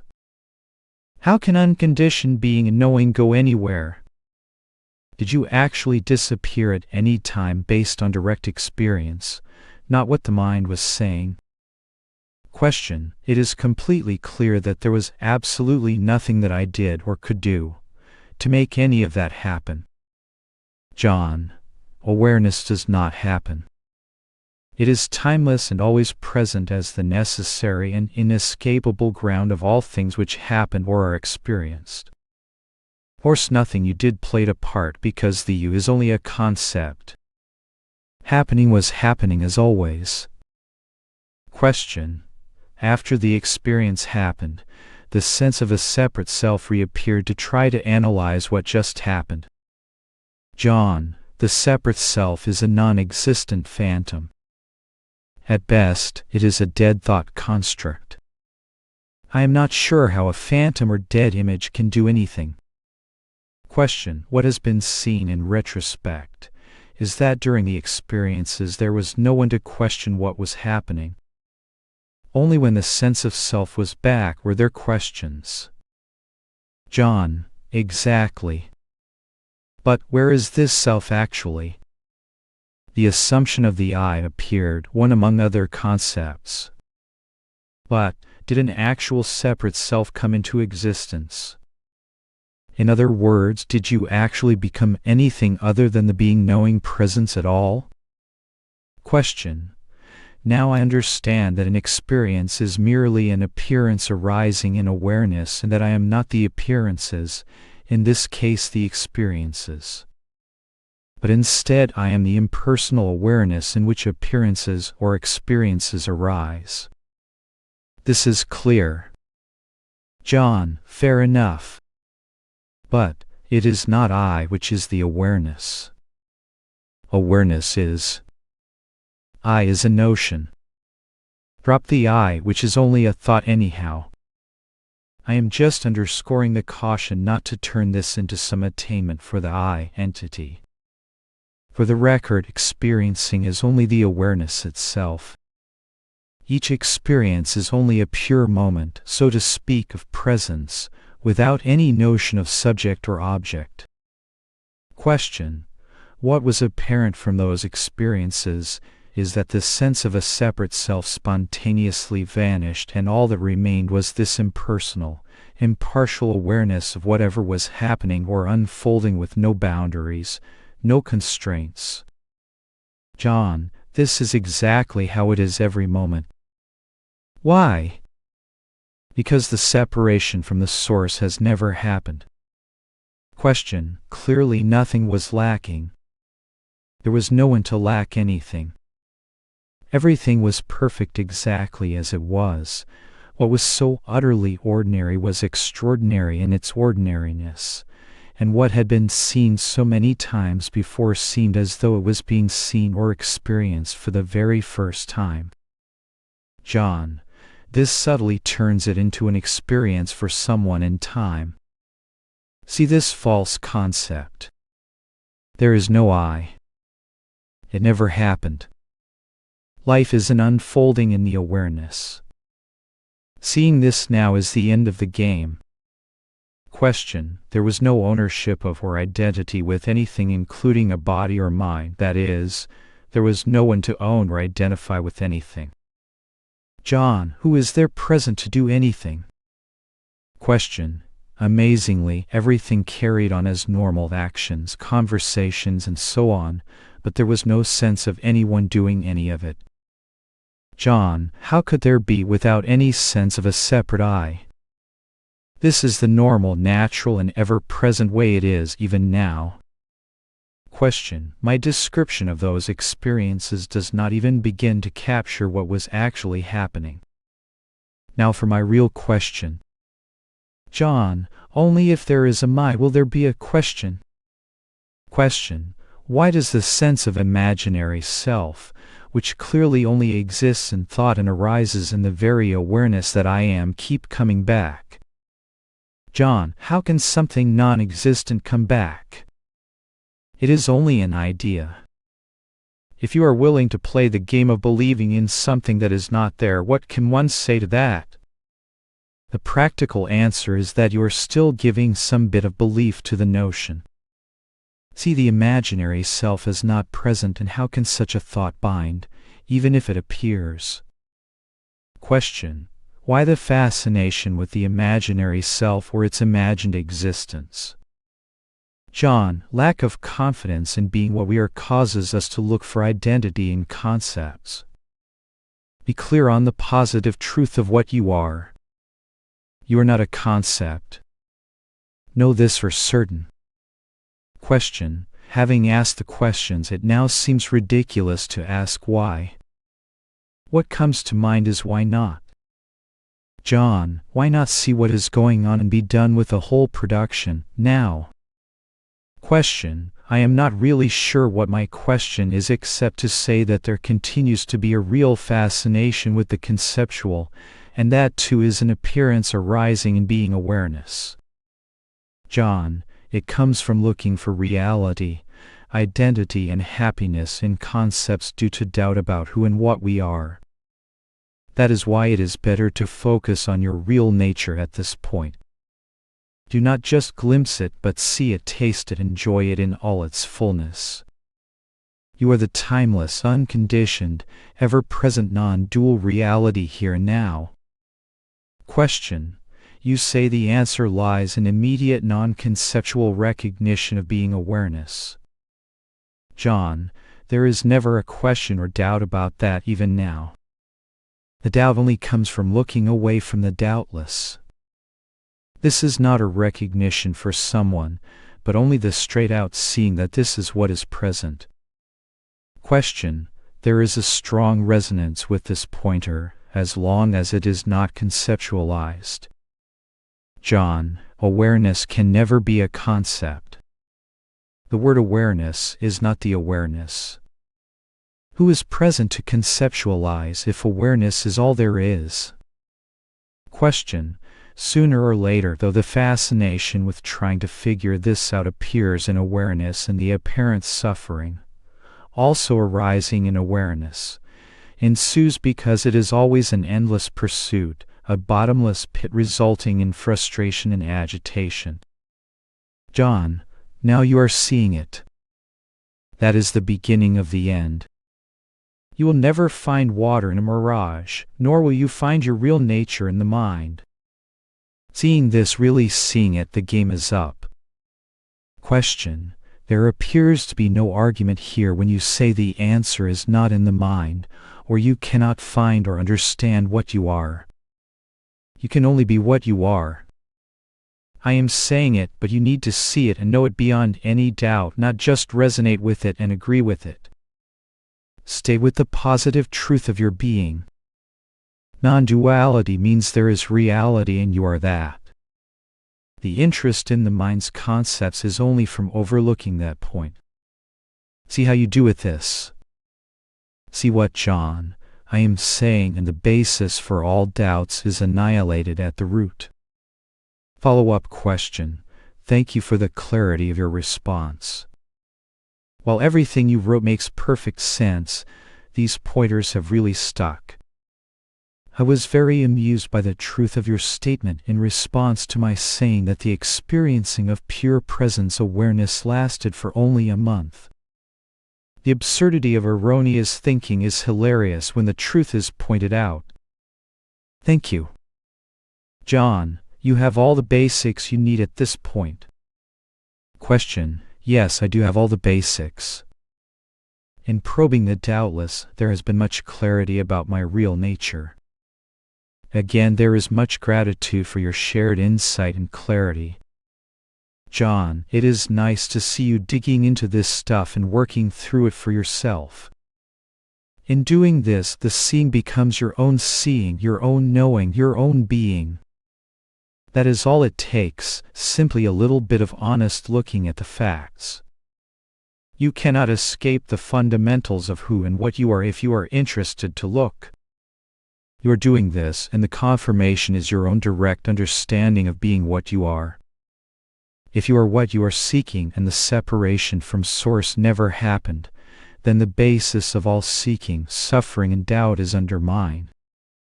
It was only sustained by the energy of belief going into the mind through that root concept, the thought I or me. Without that, you must remain as you are, which is effortless being awareness, peace, ever present and untouched by whatever appears. What appears is only a display in, on, and of the one essence. Non-duality means you are not separate from the source or reality. It also means the appearances are not separate from the reality.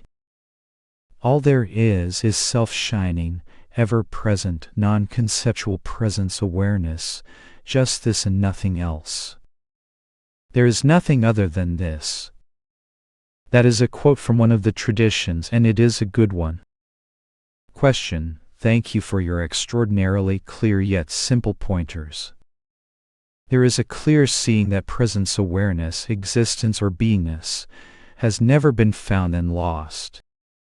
It has never appeared then disappeared as I had previously thought.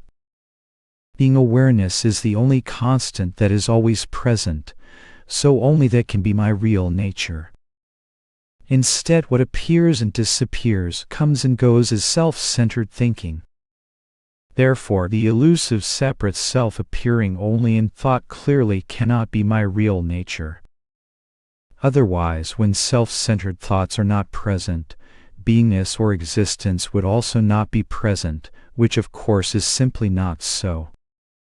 As can only be the case, self-centered thoughts are completely oblivious to non-conceptual awareness, since the imaginary self is itself a concept in thought. Yet the ever-present, impersonal and impartial being awareness, that is my real nature, is fully aware of self-centered thinking, since all appearances including thinking are illuminated by awareness. Your generosity in sharing your insights about non-dual reality is so greatly appreciated. John, this is clearly and concisely stated. I am in full agreement with it. See all functioning, activity and appearances in light of this basic knowledge or understanding, and you cannot go wrong. Who can go wrong? And what can be wrong, since it is all a spontaneous functioning of the one intelligence energy of non-conceptual awareness?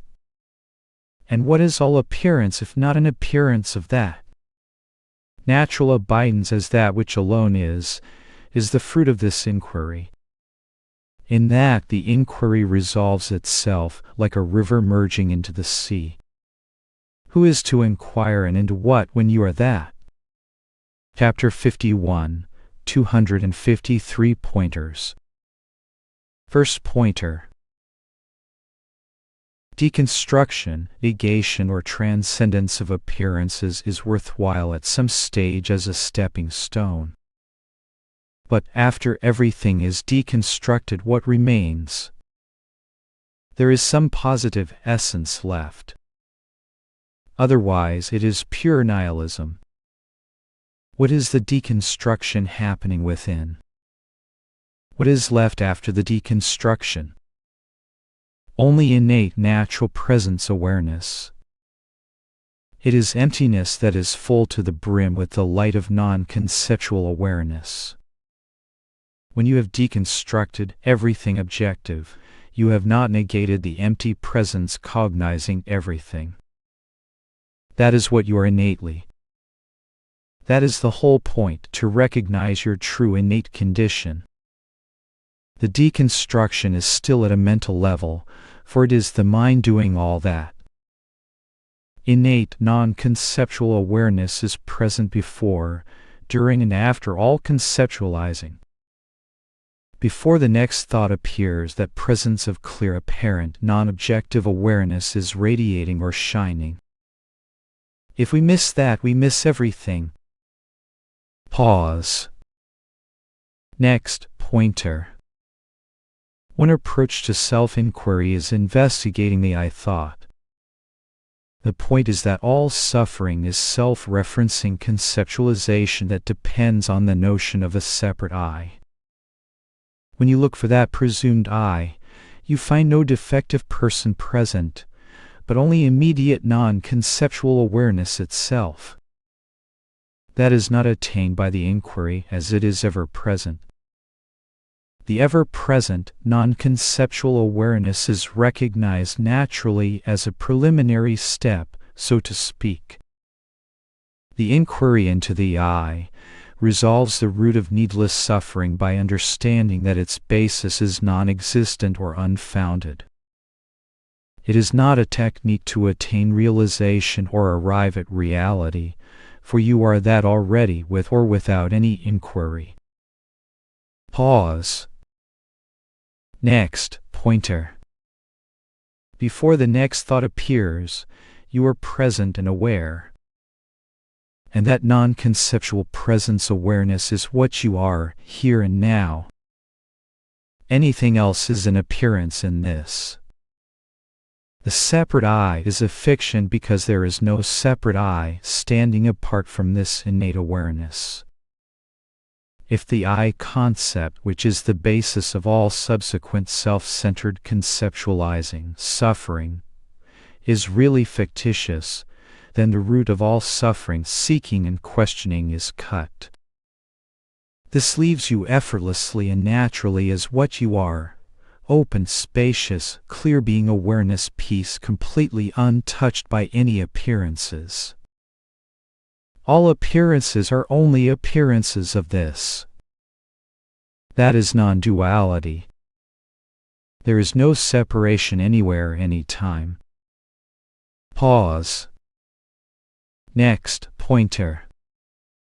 Let your body and mind function freely without all the self-concern and identification. You did not create them, nor do you own them. You cannot even control the life or activities of a single cell or a single hair on your head. You are not breathing or beating the heart. You are not causing thoughts to appear. You have no input into the millions of transactions and chemical activities going on in the body and brain every second. Leave the body and mind be to do what they already know how to do much better than you do, living and functioning in the world. Without your meddling and false identification, they may have some chance of living out their days in relative peace and quiet. Pause. Next pointer. If a concept revolving around a me arises, do not follow it, but have a look and see that the me to whom it refers is not present. You are non-conceptual, self-shining, ever-fresh presence awareness, just this and nothing else. There is nothing other than this. Pause.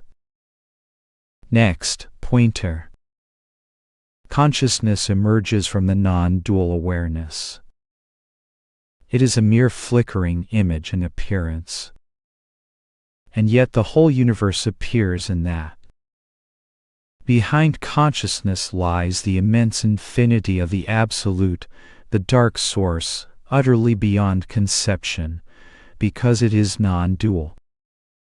This is the pure awareness beyond consciousness. It is pure unmanifested radiance or potential energy. Consciousness appears as a speck or flickering appearance in the Absolute. When consciousness appears and the worlds and bodies are projected within it, there is no problem unless and until consciousness identifies with its objects. In this identification, the sense of individuality is born. At the core of the mind is the light of pure consciousness. At the core of consciousness is pure awareness, the non-dual Absolute. Pause. Next, pointer. The great ego turns out to be a lifeless Jack in the box. When you look inside, Jack is missing. When you look into the mind, all you find are a few thoughts, feelings, and perceptions. You do not find a defective, limited person, only the space of pure knowing and being. That non-conceptual, ever-fresh presence of awareness is what is being pointed to. Now you know you are that. That is the main point. All the suffering and seeking was only believing in a thought about someone who never existed. Pause. Next, pointer. The last concepts to fall away are often awakening and liberation. These are simply additional concepts. Most people involved in the spiritual pursuit are entirely intoxicated with such notions. Professional teachers are generally reluctant to point this out because it undermines the whole basis on which their reputation, livelihood, and function depend. Anyway, none of it has a whit to do with who we are and always have been.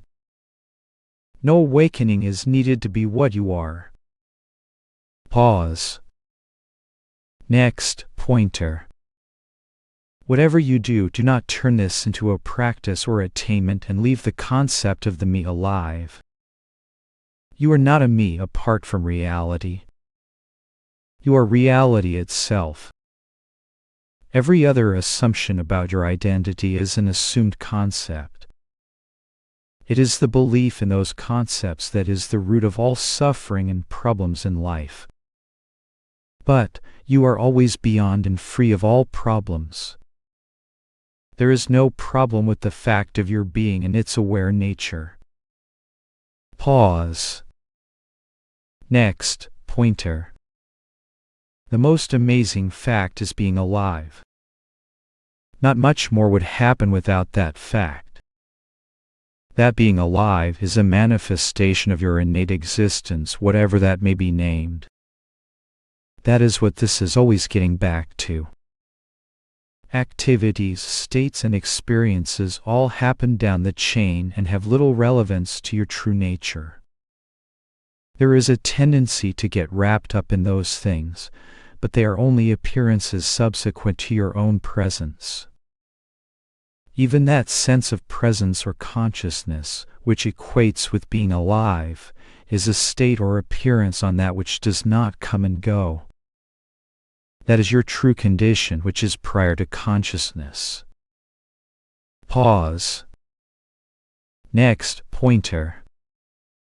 All observations and comments by the mind are evanescent concepts with no substance, reality, or independent nature. They are mere appearances.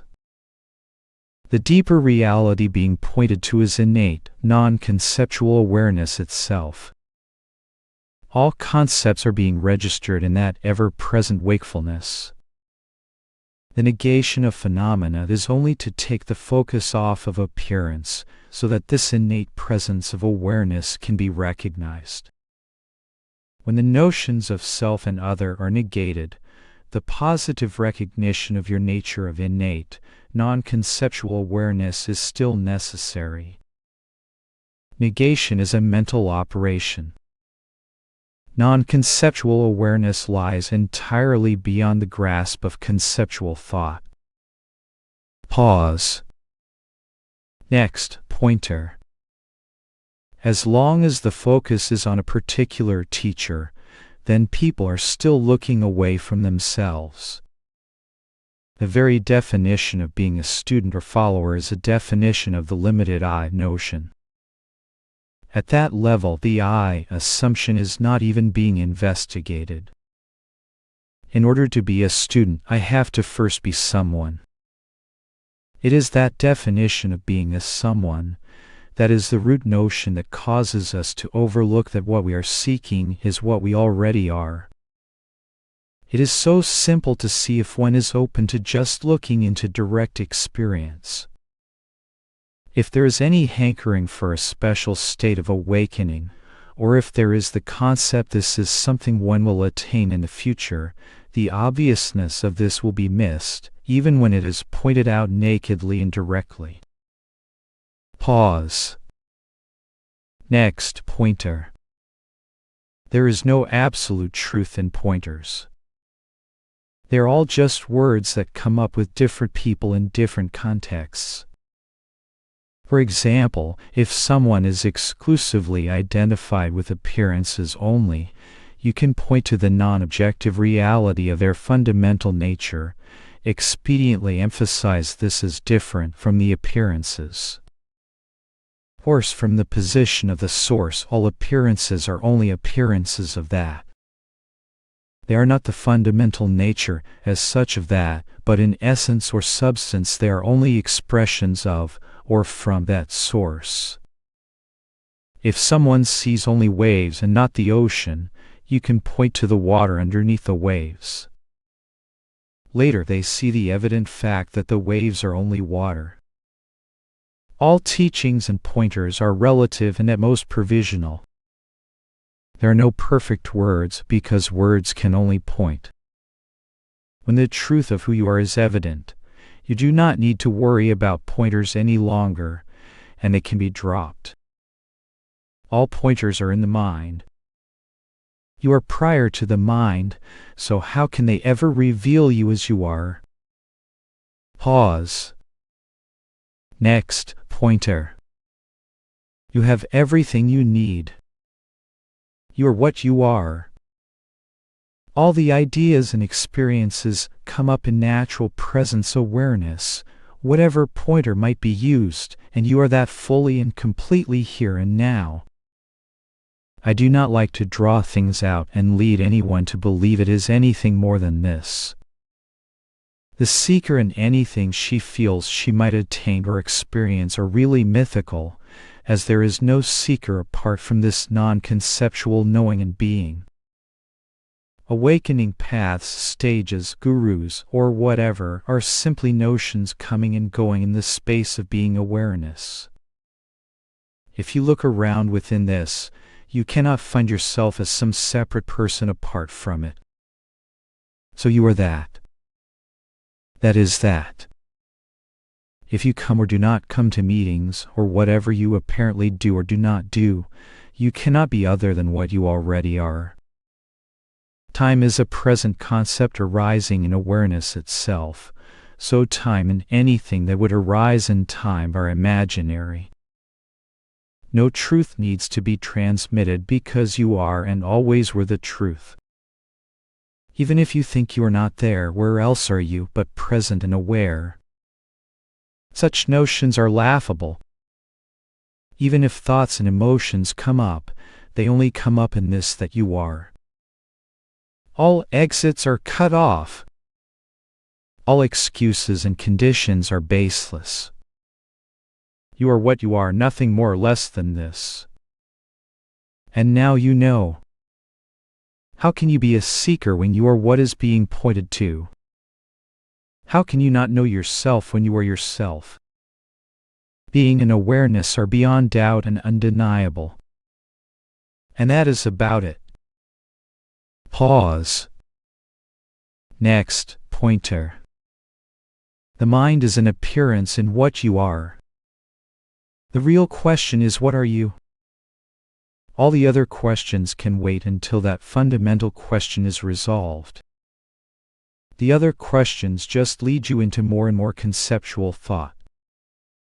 But the question, who am I, takes you beyond conceptual thought. As is often pointed out, the answer is not in the mind. The answer is in the non-conceptual recognition of your true nature, which exists with or without the mind and its questions. Pause. Next, pointer. Question. Though grace, I have the full intellectual grasp of the teachings of both Nisargadatta Maharaj and Ramana Maharshi, but what can be done now? My facts are straight, but the ultimate understanding still eludes me. Where is this me? Drop the doubt. Drop the question, and where are you right now? You are that simple non-conceptual awareness now and ever. You are the missing 10th man asking me, where is the 10th man? What can I say? You are being hoodwinked by the belief in the existence of the separate I, as well as the continued faith in the doubts of the mind. See this and all is over. Why follow or allow the doubt when you are present and aware as truth itself? See your true position. Then you will laugh at these doubts and questions. The answer is not in the mind. You are present before the mind appears. Pause. Next, pointer. Each and every problem is simply a concept in the mind about a me that is separate and incomplete. We appear to suffer as long as interest continues in the thoughts. It is nothing more or less than this. The antidote is a very clear sense of your true nature. Your real being is not a separate, defective person apart from reality. As the non-dual traditions have told us, you are the supreme reality itself. The interest and belief in the self-centered concepts in the mind springs from a lack of clear understanding of who and what you are. There is no substitute for direct and clear self-knowledge. The belief in the me is sustained by a belief in the reality or existence of the separate me. That belief endures because we assume that entity is present. You can address this by a direct investigation of the assumed reality of the I. Where is this defective separate person? Have you ever found it? Other than a few thoughts, perceptions, and feelings passing in awareness, what else is present? There is no magic bullet except for returning to the fundamental points and making sure they are clear, not as concepts or ideas for mental agreement, but as direct knowing based on your own immediate, first-hand experience. Pause. Next, pointer. Start by getting to know what you are. You exist. That is beyond doubt. What are you? Are you a thought, a feeling, a person, a body? The point is to clarify who and what you are. There is no use looking for states and experiences if the basic point is not clear. If you clarify your identity, all the answers come in that. If the basic identity is not clear, we will keep looking for our identity in some definition or concept in the mind and be fascinated by those thoughts and images. You are not in the mind. You are the one to whom the mind appears. The mind comes and goes before you. So what are you, the one who is aware of the mind? Pause. Next, pointer. If you simply pause all thoughts and concepts, all images and references, points of yourself, the mental representation of yourself, where are you right now?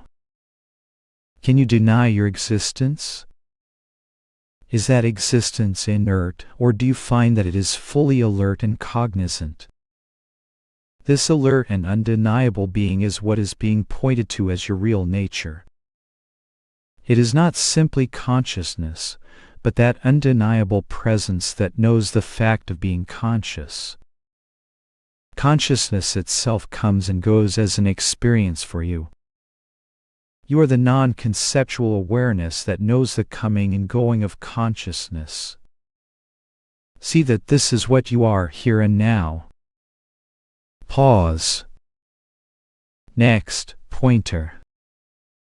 Everything the mind says about you is simply a fabrication in conceptual thought about an imagined entity standing outside and apart from non-conceptual awareness. There is no such thing. At some point, you will see that you have been playing a game of hide and seek, pretending to be a separate someone apart from reality. But the whole show is a passing phase appearing and disappearing in your abiding nature, which has been shining in plain view the whole time. Pause. Next, pointer. Awakening is one of the most misleading spiritual concepts being offered in the spiritual marketplace. Pause. Next, pointer. Every reference in the mind to me is simply concepts and words about an imaginary person. The apparent delusion or lack of self-recognition is only due to assuming that concept of the me to be valid. But you are not a concept. You are aware of such a concept and entirely beyond it even now. That is why I strongly recommend that you cease giving the energy of belief or identity to these images and stories in thought and see the basic facts of your present experience. Pause. Next, pointer. All notions such as not being awake enough, not being advanced enough, being far from it, and so on are conceptual positions based on the assumed presence of the individual who stands apart from being awareness. The most direct and penetrating resolution is to see that all of these conceptual positions are in reference to that I. I is simply a phantom-like notion that arises and sets in the open, empty, ever-present awareness that you truly are. Pause. Next, pointer. Drop all the conditions, requirements, memories, and identities and look to see what you are. You will find that you are not the I constructed in thought, but the aware presence in which that thought and all else comes and goes. It is nothing more or less than this. Pause. Next, pointer. See what you actually are, not what you think you are. You are not a seeker, a person, an unadvanced soul, or any other concept proposed by mind. You are nothing short of the non-dual reality here and now. The answer is not in the mind and cannot be approached by any definition, concept, or thought. Before the next thought appears, you are. Your being and its aware nature are fully evident. Your identity as that is clear now, if you take a few moments to verify this. Pause. Next, pointer. Be willing to pause thought long enough to notice that you have never been in bondage, and that everything the mind has ever said about you is untrue. You existed before the mind ever appeared. How could it have any knowledge about what you are? Pause. Next, pointer. First of all, see that the mind appears to you. You know you are. You know you are aware of the mind and all else. That sense of being and awareness is not theoretical or mental at all. It is direct knowing and experience. You can see that you already have a direct experience of your being, which is not mental. Do not pretend any longer that you have only intellectual knowledge. Pause. Next pointer. If you are seeking attainments or experiences, you are going to be looking away from the basic point because your natural state of being is already present. The question, who and what am I, is key. You know you are, but what you are may not be precisely clear. From this basic confusion comes all the seeking, suffering, and doubts. When this confusion is resolved, so are the seeking, suffering, and doubts. Pause. Next pointer. The body is a concept or a label, a way to describe temporary processes coming and going in consciousness. The first step is to recognize the presence of consciousness. Next is to see that this consciousness is what you are. The body appears and is transient, while you are the common matrix of consciousness in which the body, and all else, appears and disappears. Before delving into the non-existence of the I, it is more important to make sure that your identity as consciousness is clear and established. Is this clear for you?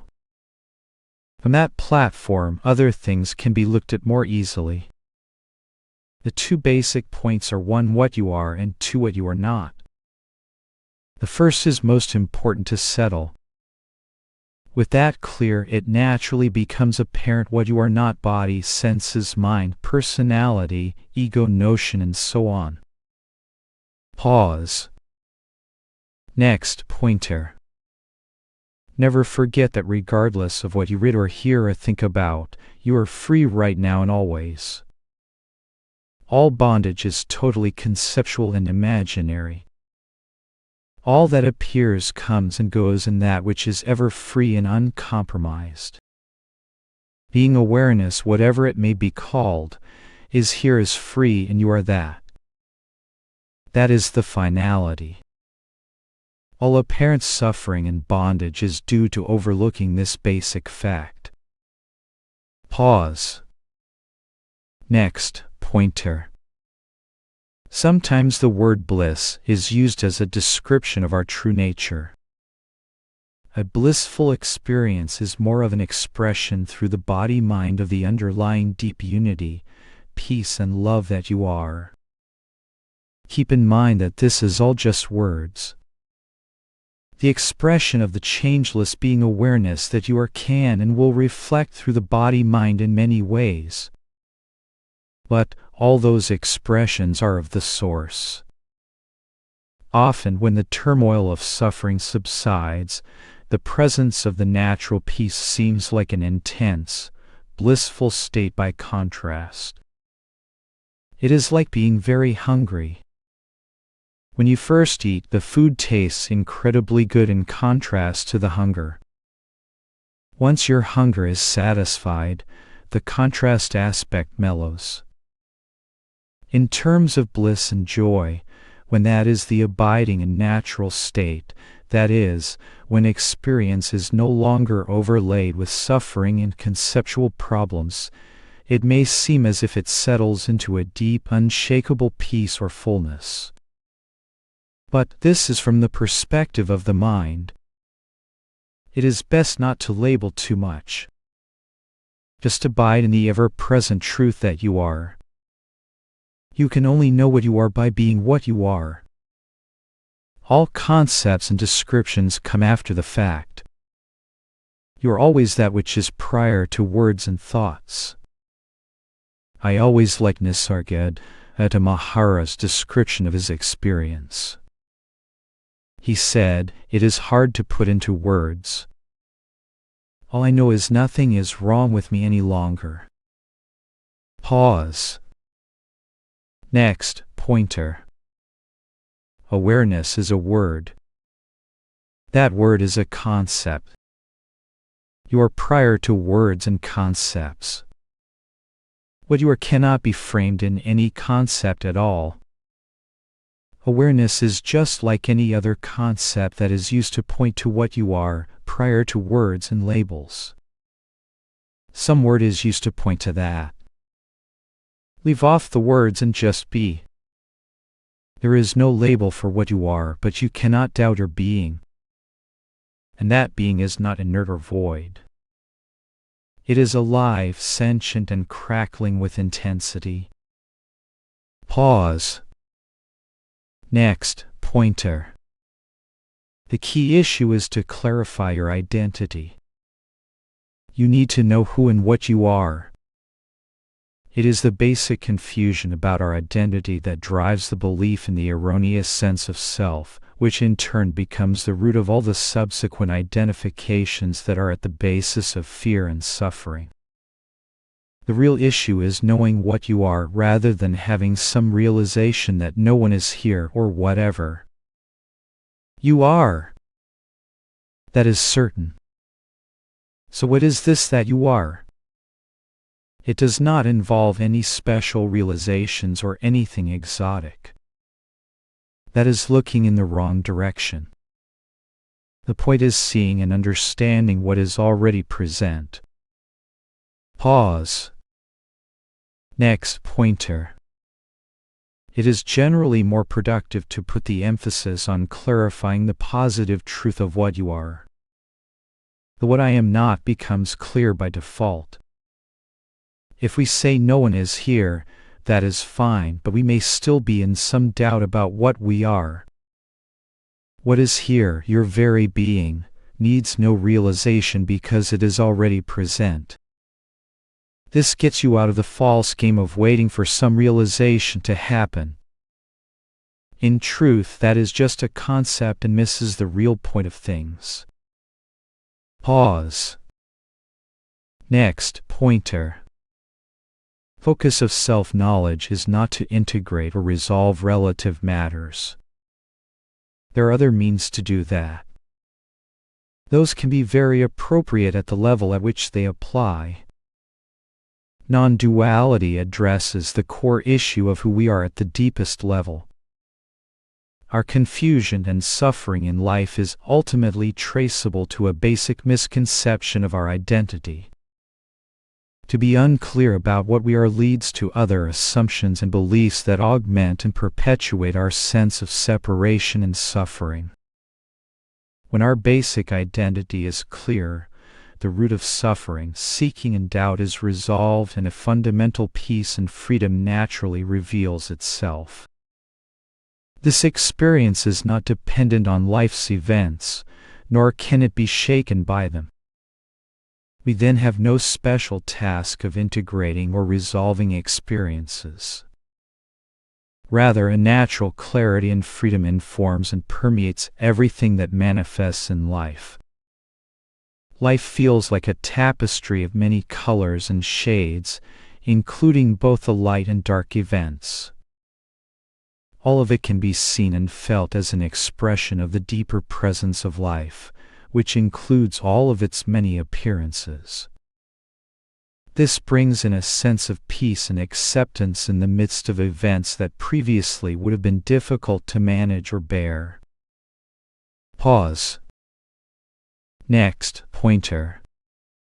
The most important thing is a clear and solid recognition of your true nature. If that is not clear and we are still living under some misconceptions about who and what we are, that will color whatever other investigation we make or understanding that we have. The net result is that basic misconceptions or misidentifications continue to be perpetuated. This keeps the unnecessary psychological suffering in play because the root of it is not addressed. Pause. Next, pointer. If you see non-conceptual awareness as some principle or state, not as what you are, then the notion of being a separate someone apart from reality is still present. This is the ultimate root of the problem. Pause. Next, pointer. You clearly are, but what you are may not be clear.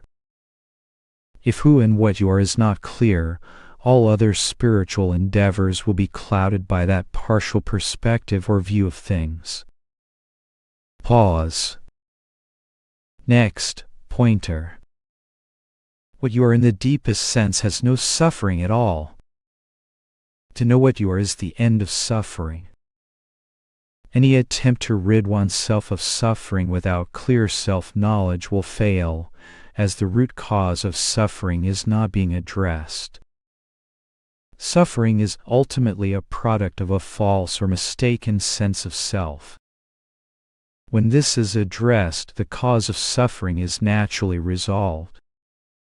Pause. Next, pointer. There is pain in the body, and then there is suffering, or what I might call conceptual suffering. The latter is entirely unnecessary and can be resolved, irrespective of whatever the body may go through, including disease and even death, as is proven by those for whom the basic self-knowledge is clear. Without self-knowledge, everything in life potentially will become a source or suffering. With self-knowledge, no activity compels the arising of suffering. Buddha said that life is suffering. It would be more accurate to say that life lived from the perspective of being a limited, separate self is experienced as suffering. Pause. Next, pointer. The key is to clarify your identity. Meditation or any other practice is not sufficient on its own to accomplish this. Nor are such practices needed for everyone, so no blanket statement is possible. You are.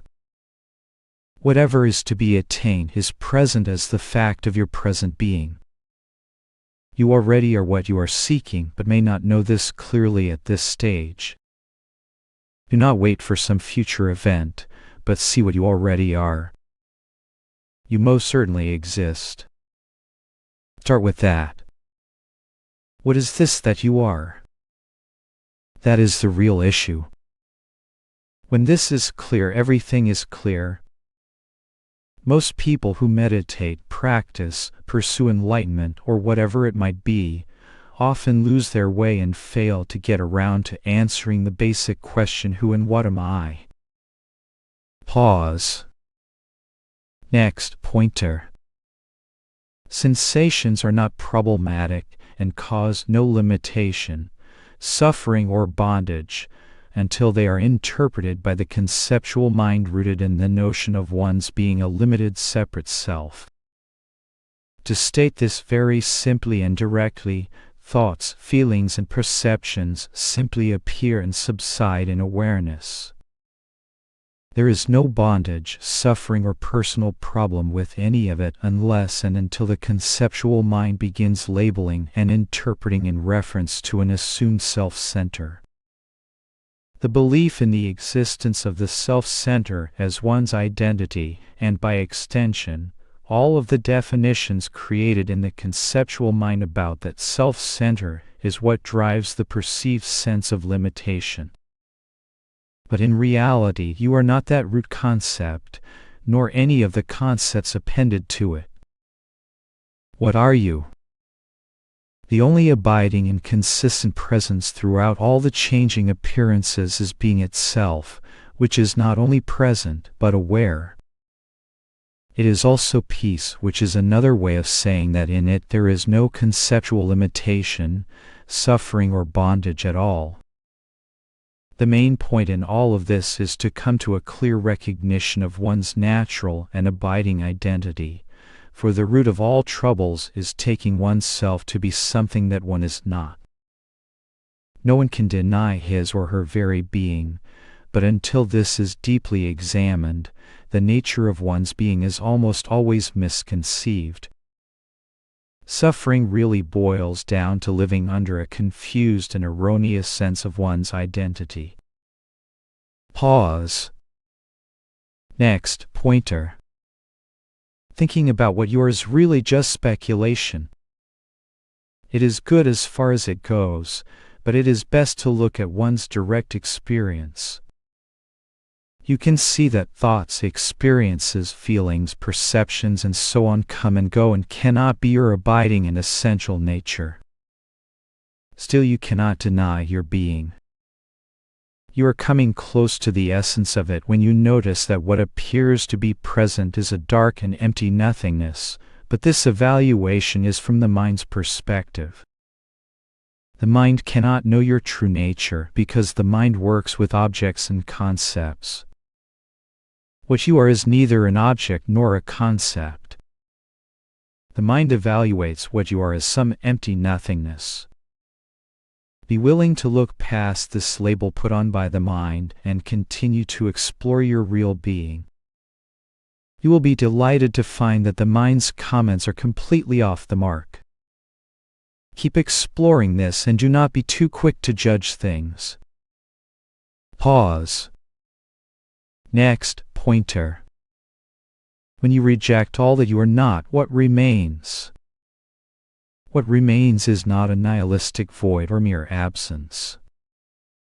The point of the not this process is to clear away the covering so you can see what is present. You may have deconstructed the false or conceptual me, which is very good. But when the conceptual me is negated, did you actually disappear? And if not, what remains? That is what non-duality is really communicating about or pointing to. Remember, in addition to the not this pointer, there is also the you or that pointer. Even after negation, some positive kernel remains. This needs to be recognized.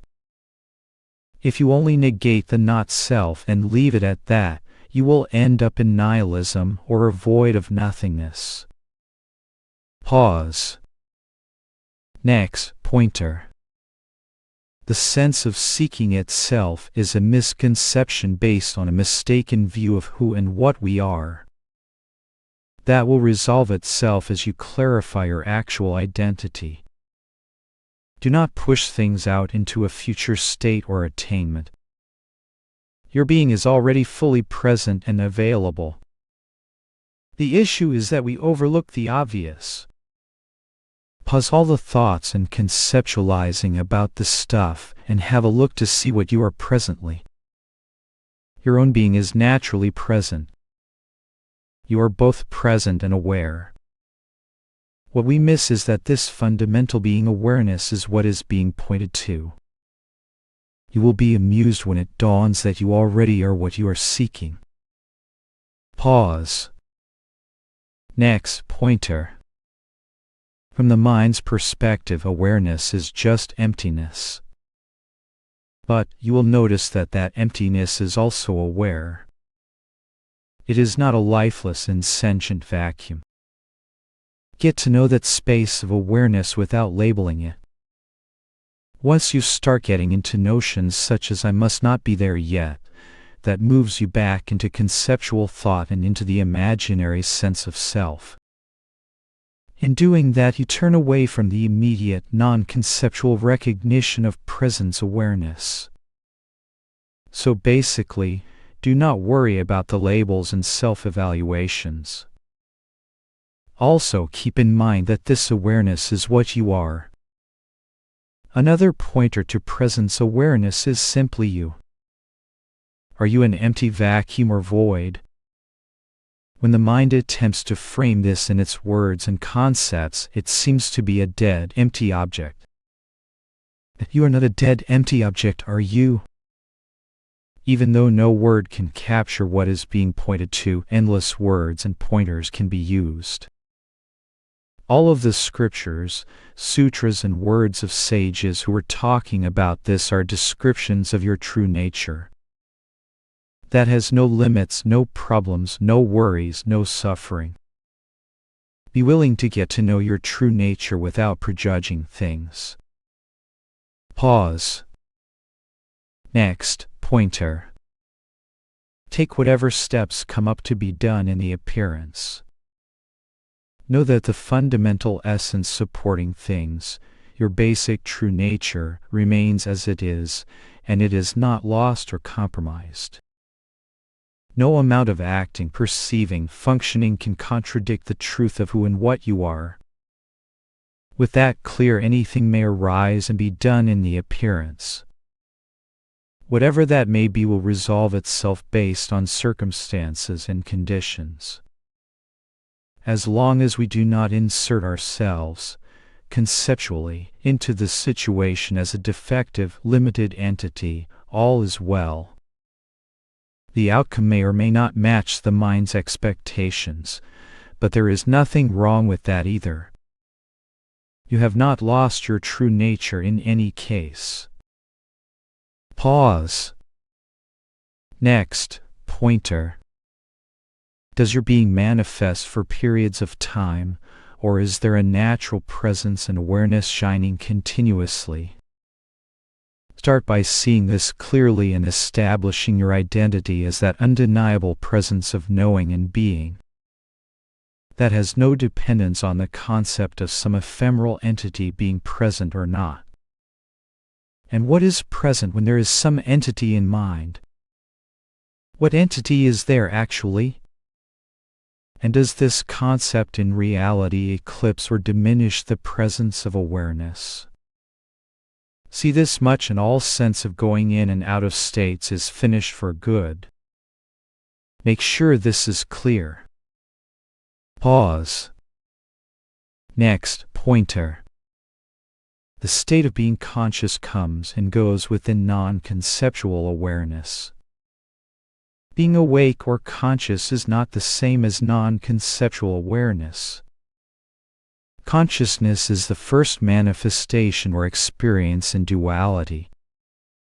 But consciousness itself comes and goes in the non-conceptual presence that you are. You are aware of being conscious, correct? Parse that out very carefully. You are aware of being conscious. Therefore, you are that which is aware of the coming and going of consciousness. That awareness is not a state or experience, however glorious or exalted. It is the basis and ground of all experiencing. It is what you are. Pause. Next, pointer. What is being pointed to is your natural being, which is always present and aware.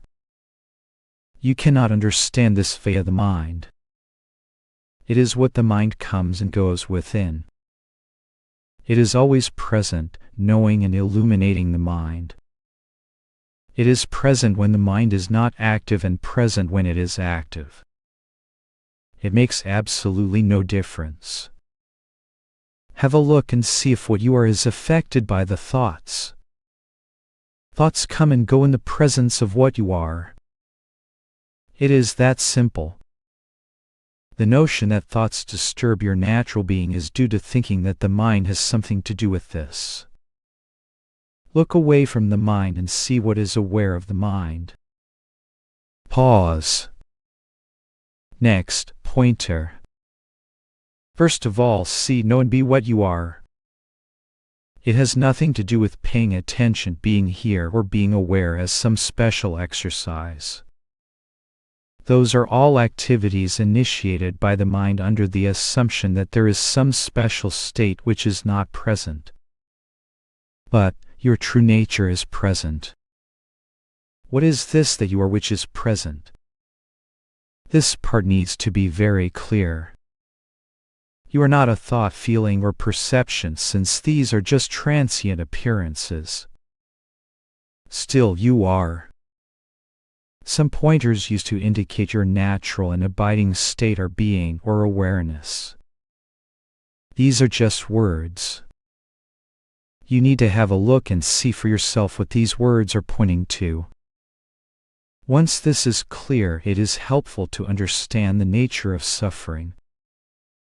Suffering ultimately revolves around concepts of and about an assumed separate I, apart from reality, which is what you found as your true nature.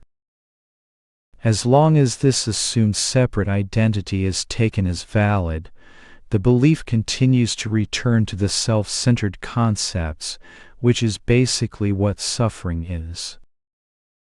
So you need to investigate the reality of this I to see if it is true. If you find it is not true, then all the residual interest and belief in the self-centered concepts simply withers for lack of interest in them. You remain naturally and effortlessly as you are and always have been. Pause. Next pointer. Anything can and will happen in the appearance of things. Without the belief in the self-center, which is purely conceptual, it is not taken personally. Irritation happens or not, but no I is irritated. Then can it be suffering, that is, a limited experience in reference to a defective self-image? What has happened to your innate being and cognizant nature in the midst of all of it? Nothing at all. That has not changed or been compromised in any way. Thoughts are thoughts, not your thoughts. Experiences are experiences, not your experiences. All the psychological suffering and limitation is removed, even though the situation may or may not remain as before. Pause. Next pointer.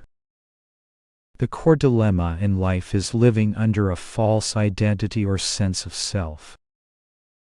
A working definition of right and wrong might be those actions and mental states that strengthen the false sense of self are wrong, unethical, immoral. Why? Because they exacerbate ignorance, delusion, and suffering. Those that diminish the self-center, the sense of self, are good, ethical, moral. They tend toward greater wisdom and happiness both relatively and absolutely. Pause. Next pointer. The point is to know who and what you are. Until then, the mind may and will speculate about anything. But it is all entirely speculative and conceptual. Any answer the mind may come up with is a speculative thought subject to doubt. Drop the speculation and clarify your identity. You are. That much is clear, but what you are may not yet be clear. Pause. Next pointer. Non-dual approaches point out the basic fact of who and what we are. All the other questions are relevant at some stage, but they all resolve into this final one.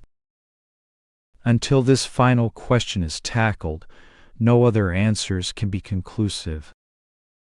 The fact of your being is evident and beyond any doubt. Have a direct look into this and make sure that what you are is clear.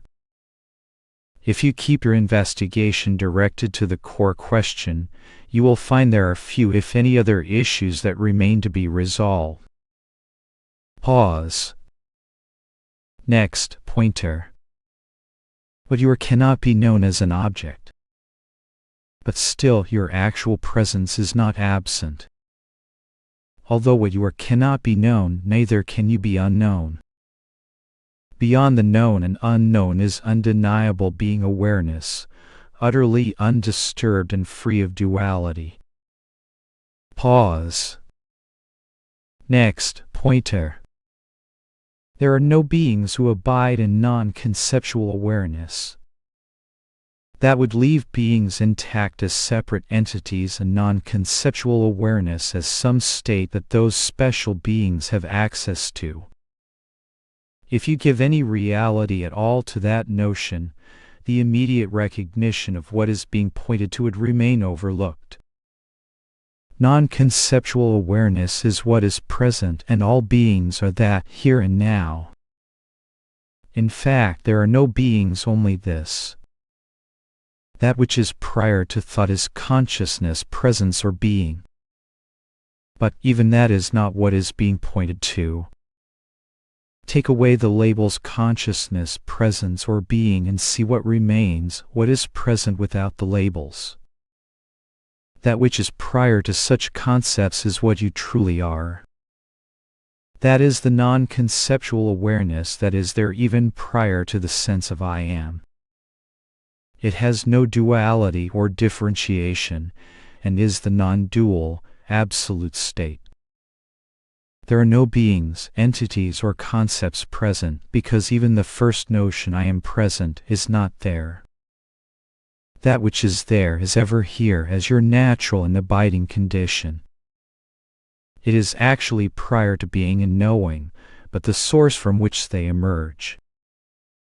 The first expression is the sense of being and knowing. Prior to being and knowing, you are. When you say I know I am, that concept or experience appears to one who is there prior to the dawning of that concept or experience. You are that. Pause. Next, pointer. Conflict is always a conflict between two opposing concepts in thought. Fortunately, what you are is not a thought, so your actual being has no problems or conflicts at all. Pause. Next, pointer. You are. Your being is clear and doubtless. Put the emphasis on that and look at whatever appears from that vantage point. Do not make it any more complicated than that. Be somewhat neutral toward the internal reactions, simply knowing that they come and go and they are not what you are. The problem is never with the thoughts and feelings per se. They are not you, nor do they alter what you are. They are not even problematic or uncomfortable until the mind labels them so. Suffering arises through superimposing a sense of identity, reality, and happiness upon the thoughts, assuming they relate to your identity. They do not relate to the actual you, but only to a mental idea of you, that is, the conceptual self, which is not even present, except as a notion. As you come to see that this conceptual self is not really present, and certainly is not what you are, all the interest in, and identification with, the mind evaporates. This happens naturally, not because of anything you do, because that you is the conceptual self.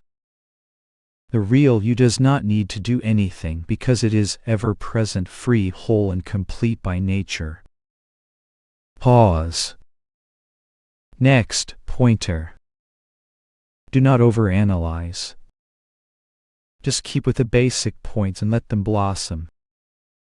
Keep your true nature in view and look at experiences from that perspective. Keep in view the immense depth, glory, and magnitude of what your true nature really is. See the mind and feelings for what they are, ephemeral images that arise and set in the space of undisturbed being awareness peace that you truly are.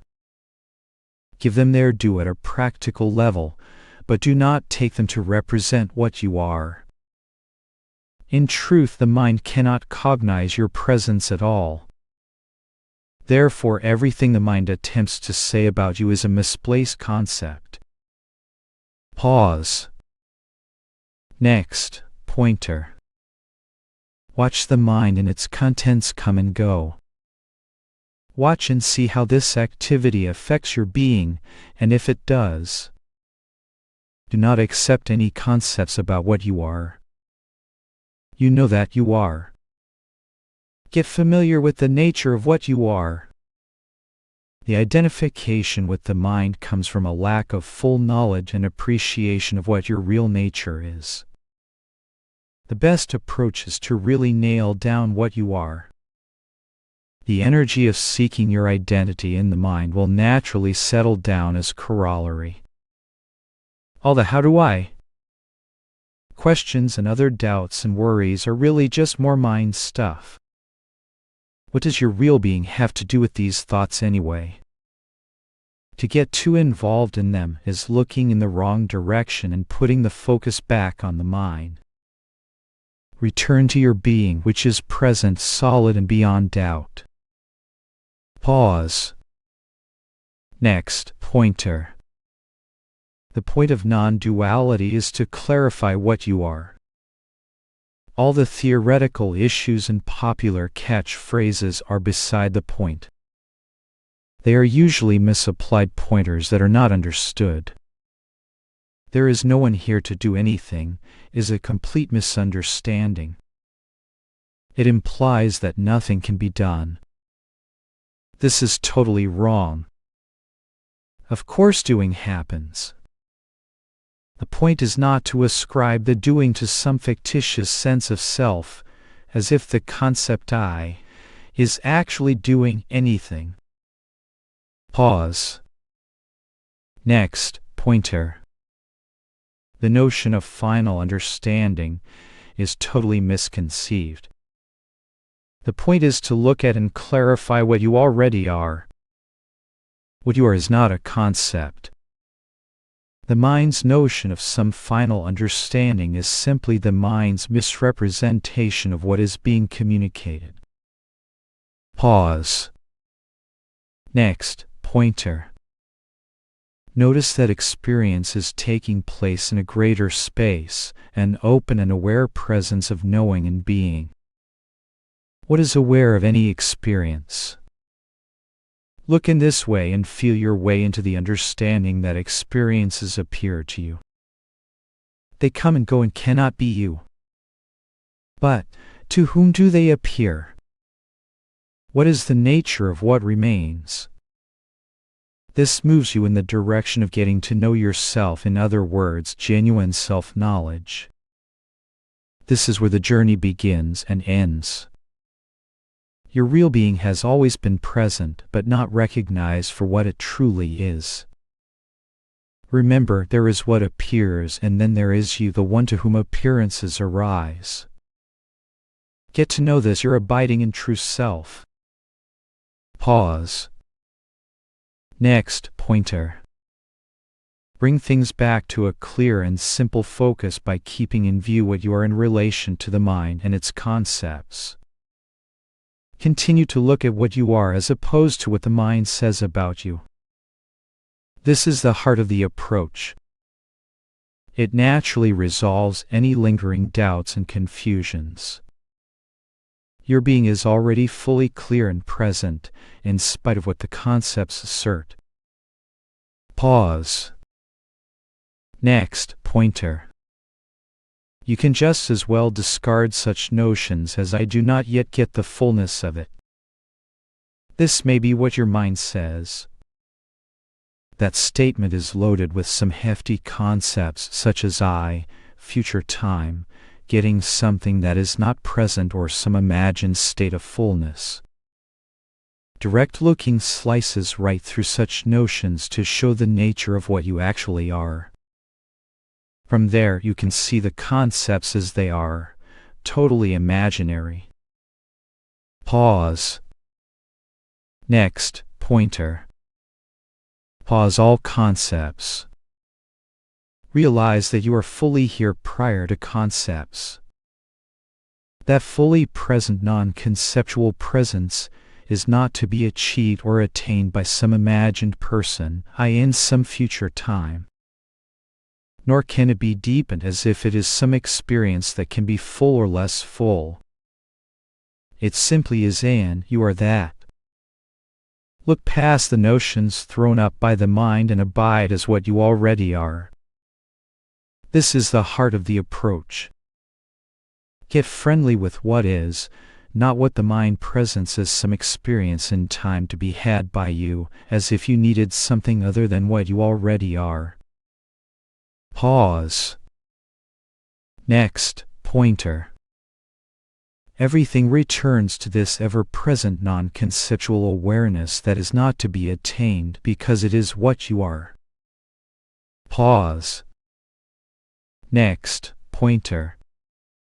Do not be concerned about asking questions or sharing experiences that may reveal some unexamined concepts and assumptions.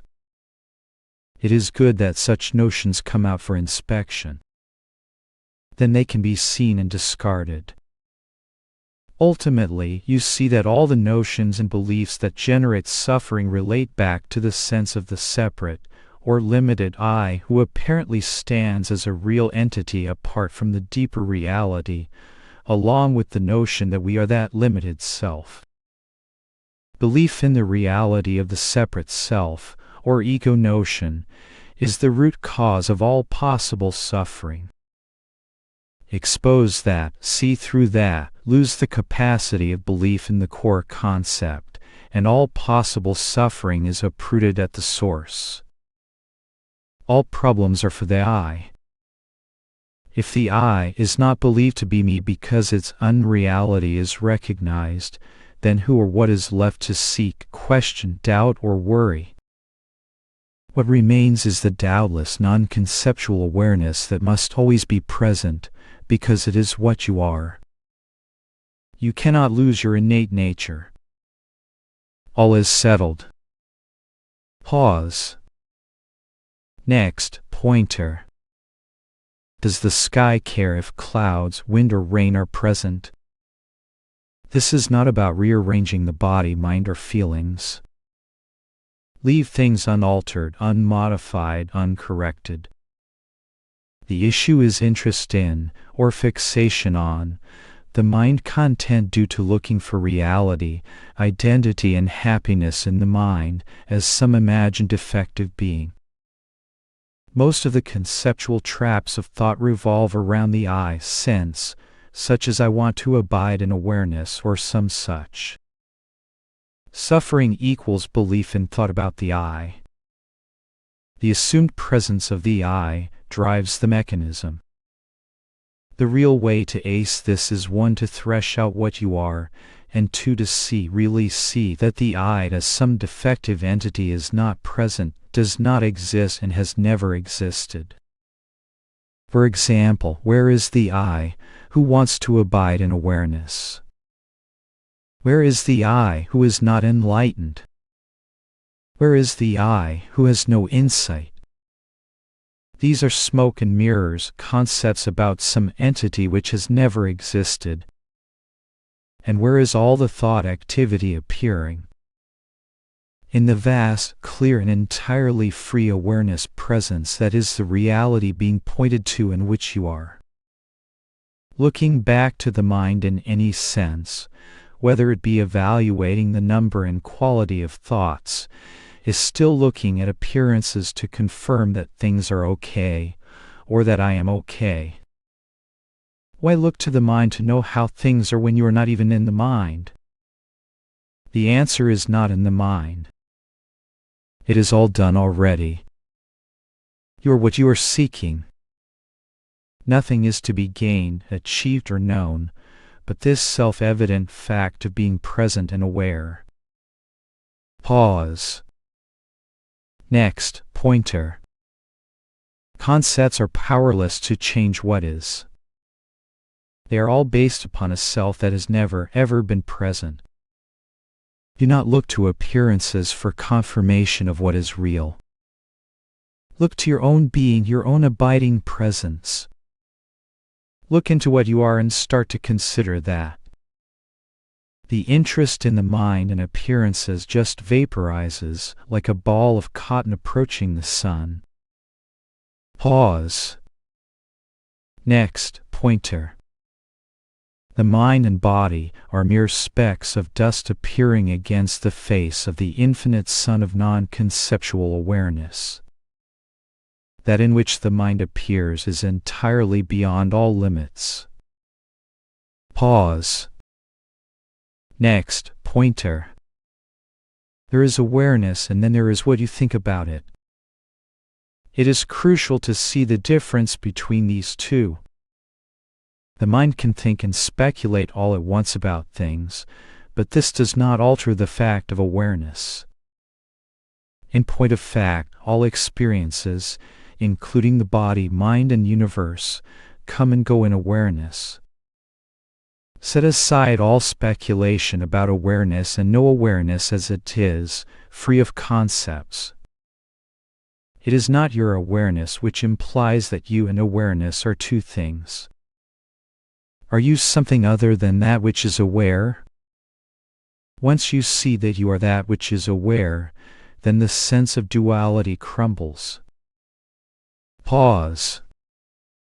Next, pointer. Every life and expression is and must be different in the appearance of things. The main thing is to see and abide as what you are. From there, all happens naturally and you remain as what you are. Pause. Next, pointer.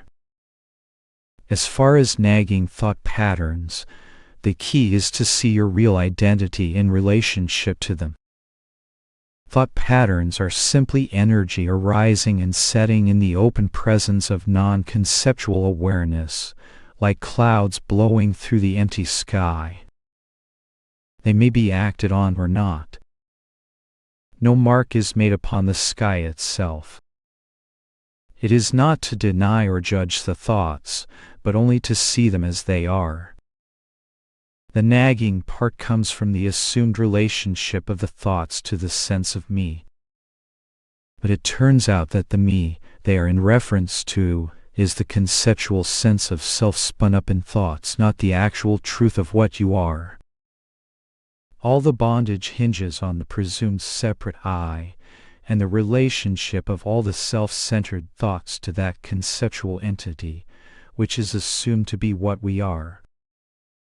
It is the belief in the reality and substantiality of the conceptual I that creates the linkage to the thoughts.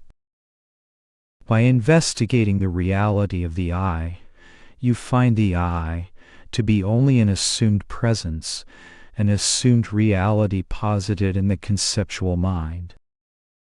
But such an I as a real thing is not present nor even findable in experience. Therefore, the I as some presumed separate self is a complete fiction. More importantly, this notion is not what you are. You are not a thought. Seeing this, all the belief and energy goes out of the notion of the limited self and all the corresponding concepts that have been built up about it. That is the end of suffering, seeking, and doubt. From there, life unfolds as a spontaneous expression without reference to the concept of a defective, limited, separate I. Looking in this way wraps up any lingering attachment or bondage in relation to the mind. Nothing is gained, but your natural state is all the more clear, even though it is always ever present and in plain view. It was only overlooked due to interest in the self-centered concepts. Even then, the very concepts could only be present on account of the conscious presence knowing them. All is resolved. Seeing this, you can never return to the position of not seeing the obvious. Pause. Next, pointer. There are an infinite number of ways and means of describing the appearances, the nature of bondage, etc. But they are all provisional.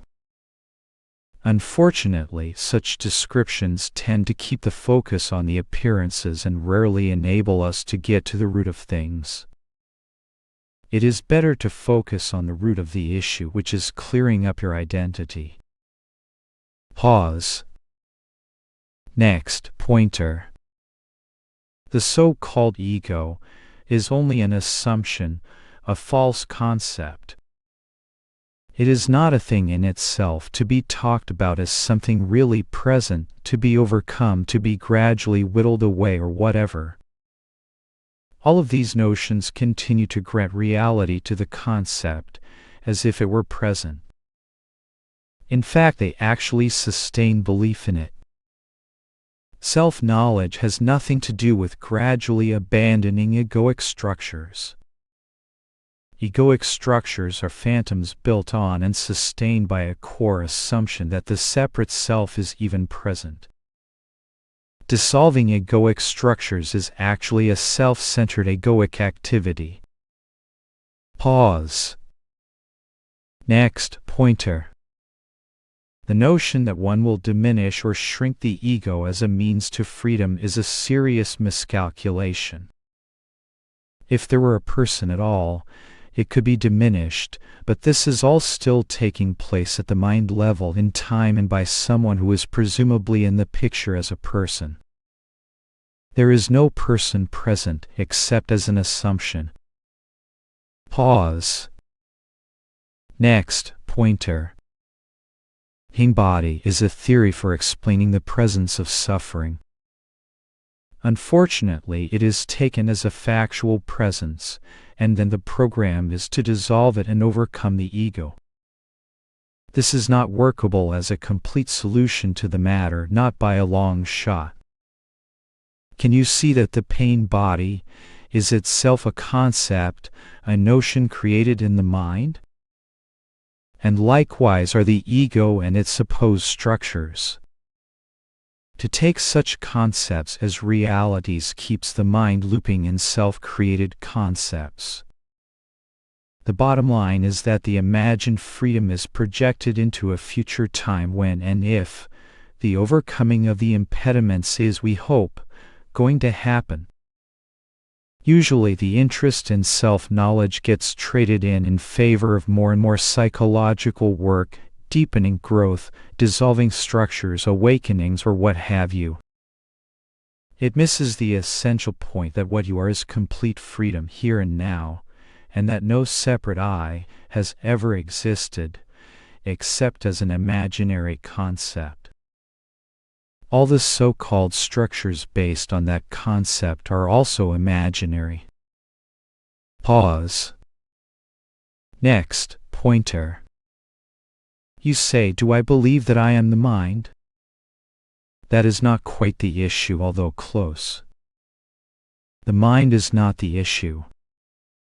The mind has no substance, really. In fact, there is no mind at all in truth. The notion mind is just another idea. Ephemeral, weightless, insubstantial ideas flit through awareness moment by moment. The moment they are perceived, they vanish. Try to grasp a thought. Can you? Thoughts are like ripples on the surface of clear, vivid awareness. Just like waves on the sea, they have no actual existence as independent realities and are nothing but the substance on which they appear. Even to talk of thoughts is a thought. Even when thoughts seemingly appear, it is only one awareness shining constantly. Pause. Next, pointer. You try to stop believing in the mind. You are back in the struggle mode, back in time, back in duality, back to leaving the I intact with some new program to follow. So as usual, do not fall for that concept. Who are you? Who is this I that is present to believe in the mind? Turn the concept around and look for the I on which is it based. Blow out the I by looking for it, and there is no one left to believe in the mind or do anything at all. Then you will see the point of that statement that all that is present is self-shining, non-conceptual, ever-fresh presence awareness. Just this and nothing else. There is nothing other than this. Pause. Next, pointer. Freedom from suffering is dissolution of the belief in the I, through finding that it has never existed. All other tasks and achievements, however lofty, can only occur through a continued belief in the presence of the separate I. Pause. Next, pointer. As far as the world goes, like everything else, it is an appearance that comes and goes in consciousness. Such appearances are clearly not you, since you are the one to whom they appear. That is about the extent of it as far as this stuff is concerned. The point is to know who you are.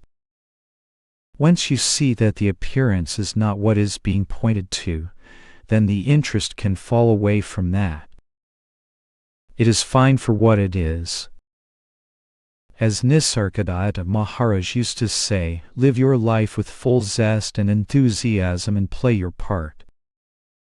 Just do not take it to be who you are. Analyzing appearances gets you into metaphysics rather than self-knowledge. Also, it starts to put the emphasis back on the mind as the instrument of knowledge. This is fine for relative affairs, but useless for self-knowledge, since what you are is not in the mind. Pause all concepts, and what you are is fully present, as clear as day. It is non-conceptual being awareness itself. That is not a body, mind, person, or separate self, all of which are appearances in what you are. Let the sense of identity return to its rightful place. That is self-knowledge and the end of all seeking, suffering, and doubt. You are what you are seeking. All else is a concept based on the notion that you have separated from the source. But you never have. Therefore, the root of all problems is seen never to have occurred. Pause. Next, pointer. Be very direct and simple with this. Presence is not something you move into and out of. That would be a dualism. Such a dualism leaves your assumed separation from that intact. That will get you another 5 to 10 years of needless seeking and suffering. What I am referring to is the fact of your being, your fundamental existence. You are this. It is not something you move into and out of. That notion hangs on the assumption of the reality of the separate I. But you are not such a separate one at all. You are the one present and aware always. Drop the I concept and be what you are. This is the direct approach and cuts out all the time and separation at the start. Pause. Next, pointer. The nature of what is real is that non-conceptual awareness, and you are that here and now. It does not get more direct than this. All appears in this and has no substance or reality apart from this. In essence, all that appears is this. There is no duality or separation at any time. Pause. Next, pointer. All troubles are conceptual and rooted in the assumed reality of the separate self, that is, that I stand apart from reality. But the notion is patently false. In fact, no separate self has ever been present, except as concept. Pause. Next, pointer. Residual momentum of thought patterns is not a problem. In fact, residual momentum itself is a concept, because all there is moment-by-moment experiencing in pure awareness itself. Patterns appear and disappear. Clouds may display some pattern or momentum to their shape or form. Does the sky have a problem with that? Who is present to care? Moods seemingly good and bad are not problems per se. If there is some way in which they are being viewed in relation to the imagined separate self, as personalized experiences, then have a look and see if they are happening to a me, or if they are only movements in clear, open awareness itself. All forms have apparent patterns and momentum. A running stream holds the same shape apparently, but there is no suffering generated by it. Why? Because it is clearly not in reference to the me of memory. Neither can thoughts and feelings create suffering unless they are referred to the me of memory. Otherwise, they are simply appearances. See them as they are and let them be, unmodified, unaltered, uncorrected. Abide as what you are, ever-present, undeniable freedom itself. Pause. Next, pointer. Moods may arise due to any number of reasons, and they will continue to do so as long as the body is present. That is not to be denied. Some moods are generated and sustained in response to the false belief in the self-center. Those naturally settle down with the clarification of one's identity. What is left is just the functioning of the body-mind in relation to circumstances. It is not a problem, ever, unless it becomes an experience defined in relation to a limited sense of self. Pause. Next, pointer. I am not talking about awakenings, sensing presence, experiences of stillness and whatnot. I am talking about your unchanging and constant identity. There is no going back and forth from reality. That would imply that you were coming and going out of existence, if such a thing were possible. Is your being wavering? Can you slip back from what you are? I am talking about your existence itself. That is not and can never be an experience, however sublime. Pause. Next, pointer. If you grant any continued belief to the notion of the I entity as some real character who is apart from reality, there will be all kinds of ups and downs, in and outs, awakenings and non-awakenings, getting it and losing it and so on, all of which are purely imaginary and have nothing to do with what is being pointed to. You are.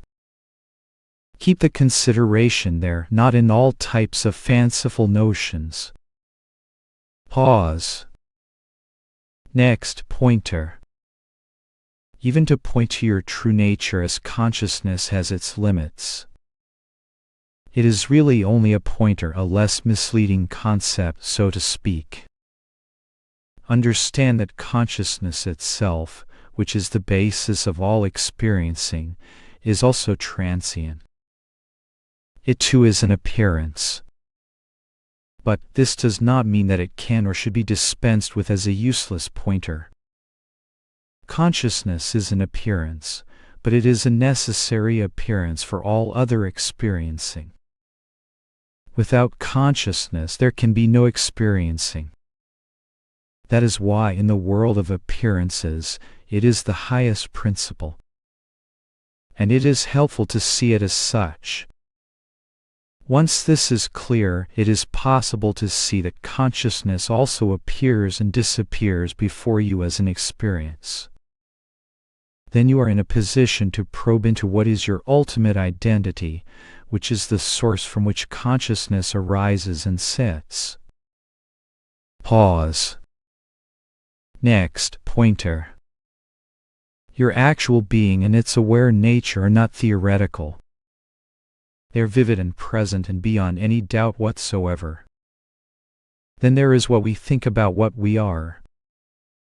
Notice that all the doubts, problems, and questions arise in thinking about what we are.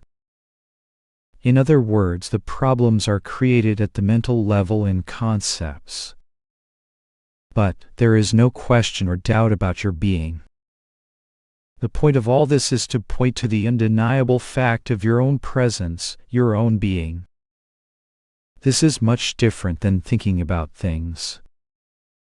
It is essential to understand the difference between thinking about and direct, non-conceptual, immediate experience of what you are. This is why writing about this can be potentially confusing. Words are concepts residing at the mental level. What I am pointing to is neither a word nor a concept, nor does it exist in the mind as an object of thought. Pause. Next, pointer. The focus on awakening experiences is a total diversion. Your very self is ever present. It cannot be experienced, known, or arrived at really because it is what you are. If this basic point is not clear, it can certainly be pointed out so that we can see the obvious. Pause. Next pointer.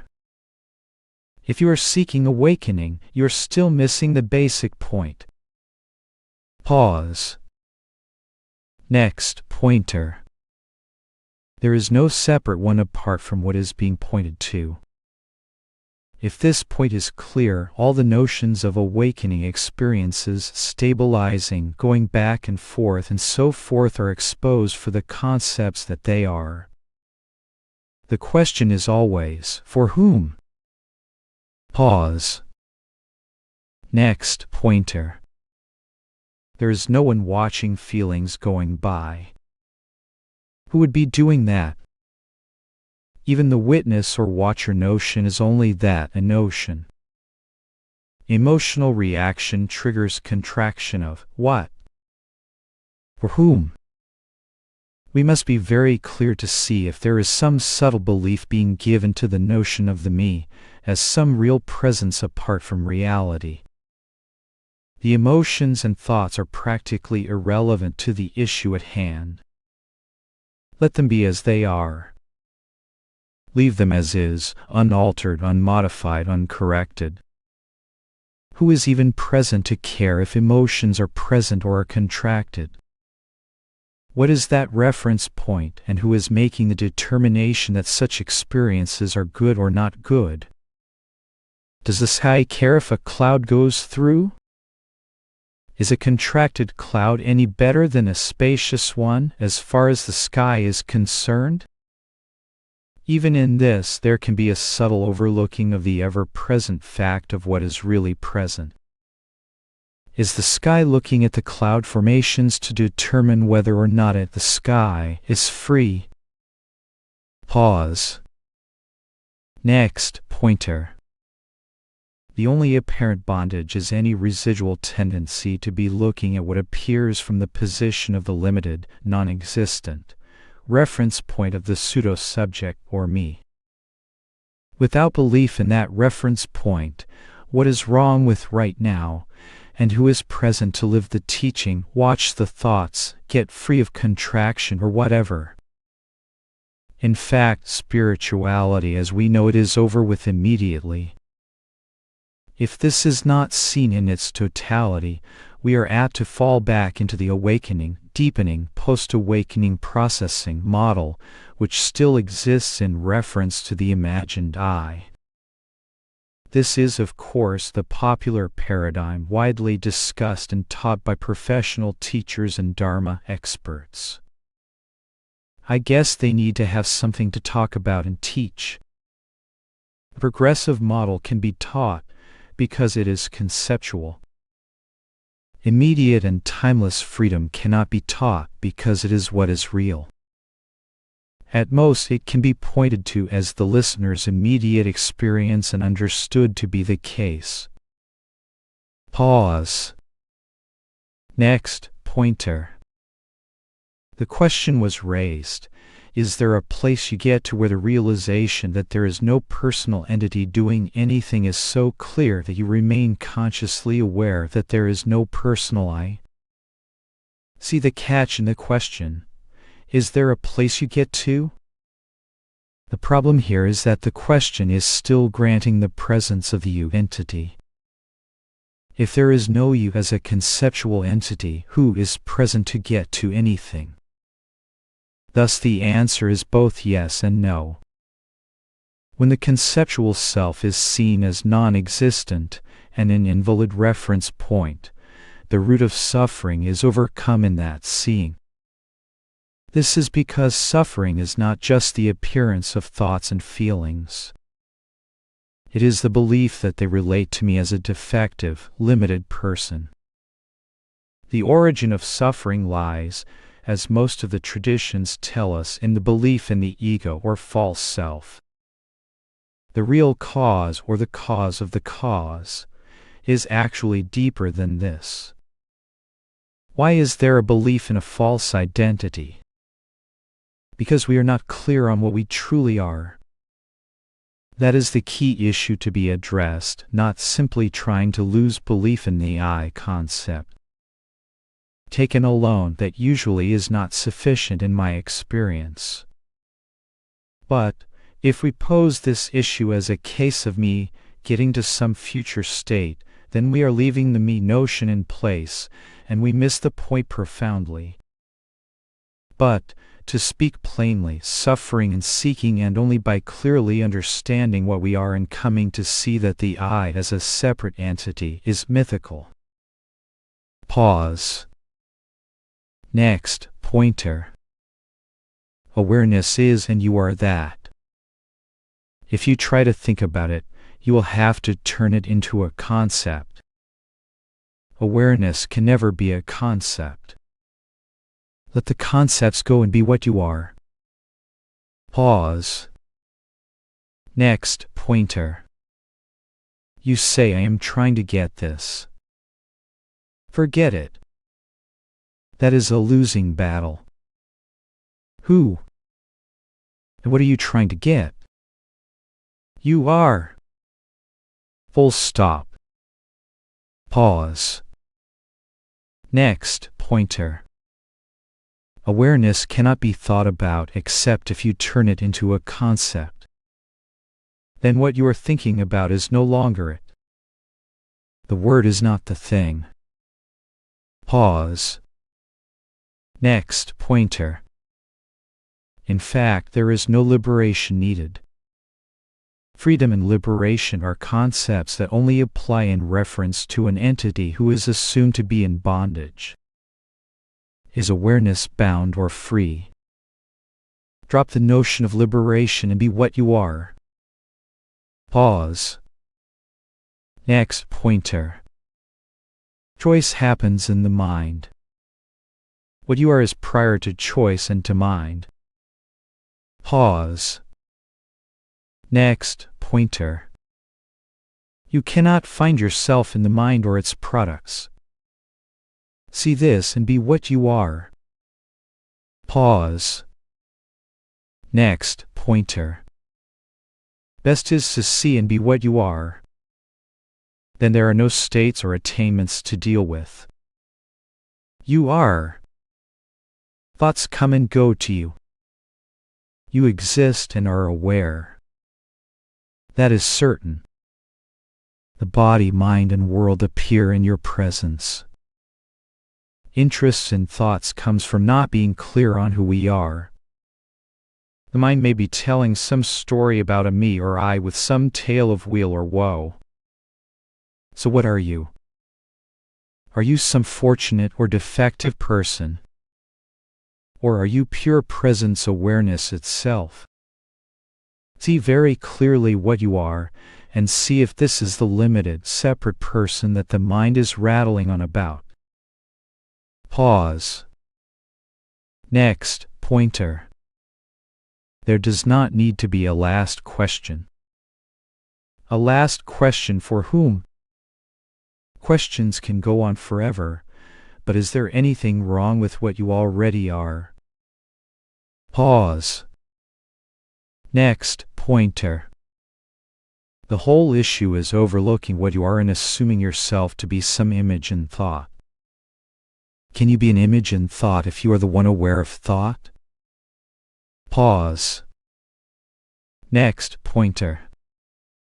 You are and you know you are. All else, even the revered awakenings and penny droppings, are merely concepts appearing in what you already are. That is the long and short of it. Your being is not in time. It is not the result of a becoming. It is.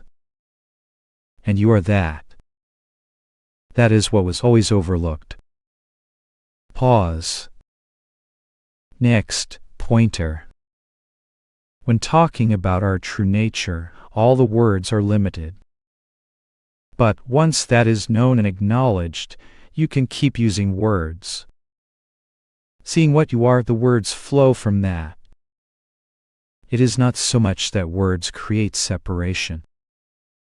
The only issue is viewing oneself as a separate being apart from the source and having a belief in that reference point. Without that, the words can and will come. They will always have their limits, but it is fun to use them anyway.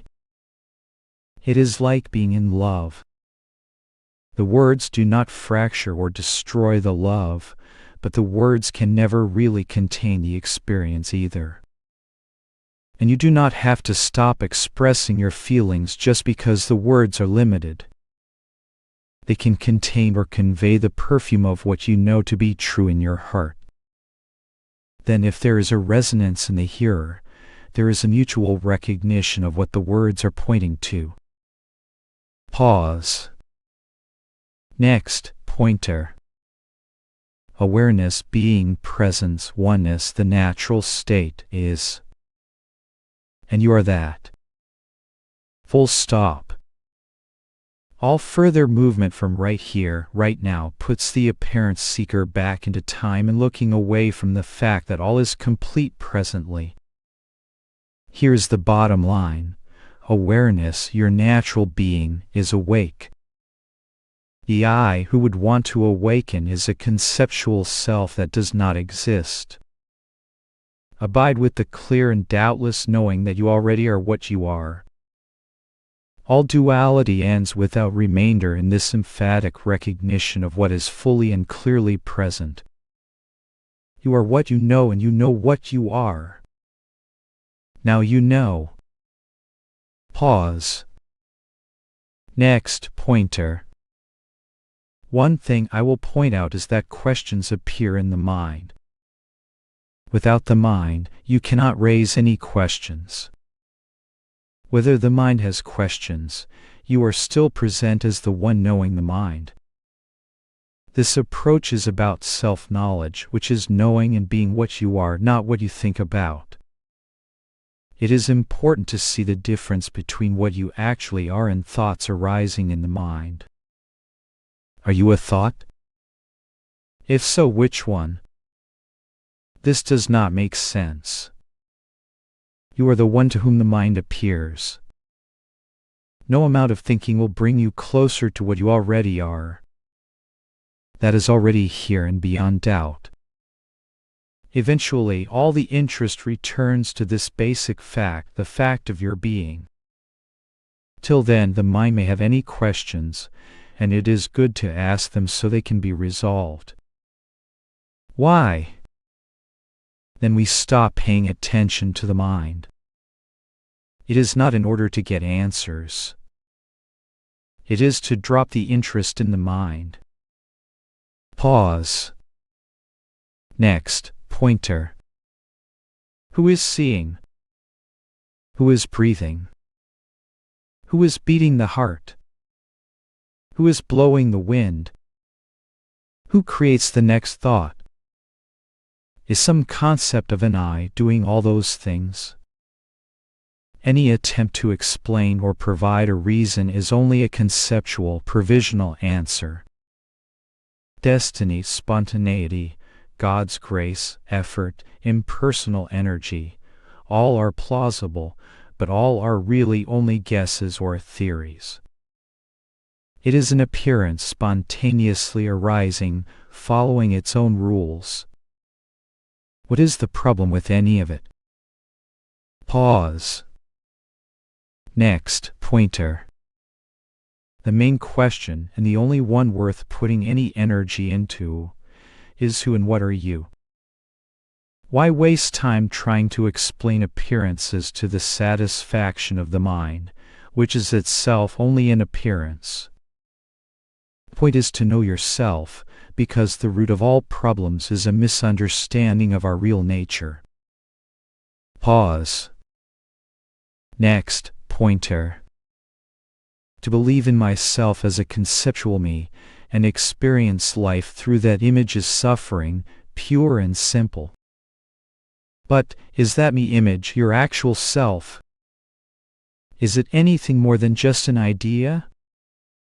Life without belief in the me, that illusory entity, is problem-free and self-validating. without the belief in yourself as a me who has a problem. All seeking, suffering, and doubt come from seeing yourself as that conceptual entity. You are not the me thought or any other thought. Pause. Next pointer. Once the questioner assumes the object exists independently, the questions may arise as to why and how did the object arise, etc. In truth, the subject and object are both conceptual. The object is not different from consciousness, and consciousness is not different from the reality. So it is all reality, and that is not different from your true self. There is no doubt or problem with yourself. The questions arise from seemingly dividing the non-dual reality. Instead of accepting the duality and then looking for answers, it is better to see if the division is actual. Keep in mind, the real purpose and point of things is knowing who you are. Inquiring into the nature of apparent objects is not as direct as inquiring into your own self. It all gets back to the same points though. Pause. Next pointer. Keep in mind that when Buddhism denies the self in the body-mind as this I am not, this is not me, your actual presence does not disappear. In other words, the final state of Buddhism is not nihilism. Otherwise, what is the point of Buddhism? If the Buddha ends up as a blank void with no existence at all, that would be a strange type of Buddha, not even worth the effort. Something remains when the apparent self is negated. This is the unborn, uncreated, deathless, peaceful, free nature that Buddha talks about as nirvana. It is also talked about as unconditioned consciousness. Consciousness appearing in the body-mind is conditioned. But consciousness present beyond the body-mind is the true nature itself. This is all beautifully laid out in the early teachings of Buddhism. Pause. Next pointer. See through the concepts as they arise and realize that nothing at all, needs to happen for you to be what you already are. Time, future, awakening, getting rid of ideas and so on are all simply presently arising notions in effortless and obvious presence awareness. In the end, we come to see that the simplicity of what is being pointed to is overwhelmingly simple. In order for anything to be, your knowing presence must be there first. That is what is being pointed to as the basic and fundamental reality. Everything else appears as an experience in this. It is funny to realize that all the feverish practicing and attainments are only being done in reference to overlooking the obvious. You were never bound in the first place. Pause. Next pointer. Do not give too much weight to ideas, even your own. When it gets right down to it, all the troubles flow from an incomplete or erroneous view of who and what you are. You already are what you are, of course. You are not even the I thought. It is that conceptual I notion that has all the troubles. We suffer as long as we see ourselves as that image or entity in thought. Fortunately, you are not a thought and have never been a limited I. See this clearly and do not give a lot of credence to thoughts, concepts, and beliefs about the I. Pause. Next pointer. Words are not a problem, really. Of course, words are not what they describe, but they are still useful and appropriate for everyday life. It would be hard to get along without the use of words. Words are not the problem, but only mixing up words and taking them to be more real than what they are about. If this is clear, any amount of words can come up for practical purposes. and there will not be any bondage either. The word is not the thing. Once that is clear, then the source of the confusion is cleared up. Thoughts and expressions can appear without being run through the image of the limited me. Then, it is just spontaneous thinking not dominated by the limited view of the separate self. That is action with no actor or selfless functioning. It was never the acting, thinking, or speaking that was the problem, but only the wrong view of ourselves. This is very freeing because there is no need to edit or change the natural functioning, not that such is actually possible either. Pause. Next, pointer. Different words are used, but you are not a word, so the words are not the point. You are and you know you are. There is no trouble or doubt with yourself. All the troubles come from looking away from this simple being knowing presence and following conceptual thoughts, particularly those about I and me. Without that, what is wrong with right now? Is there any doubt about your very being? Is it good, bad, separate, or incomplete? Does it even need to be awakened or enlightened? All such concepts are created in conceptual thought. Most people miss this and engage in fruitless searches for things that are of no use whatsoever. Pause. Next, pointer. Pause the questions and doubts and see what you are here and now. That is the highest and ultimately only necessary pointer. Stick with the basic point. All the questions are only movements away from the clear and obvious. Then it is up to you whether you want to pursue them or not. For my part, I would say to drop the questions and be what you already are. Is there any question about the fact of your being? Settle down with being what you are. Pause. Next, pointer. Start with the only thing you are sure of, the fact of your being. You are.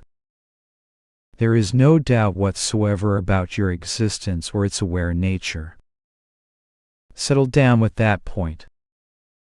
Just see that the mind, and all else, arises and sets in your knowing presence.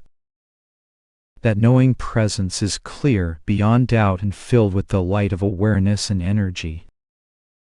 It is the light from which all thought appears, the love from which all feelings emerge, and the ground of being from which all appearances derive their existence.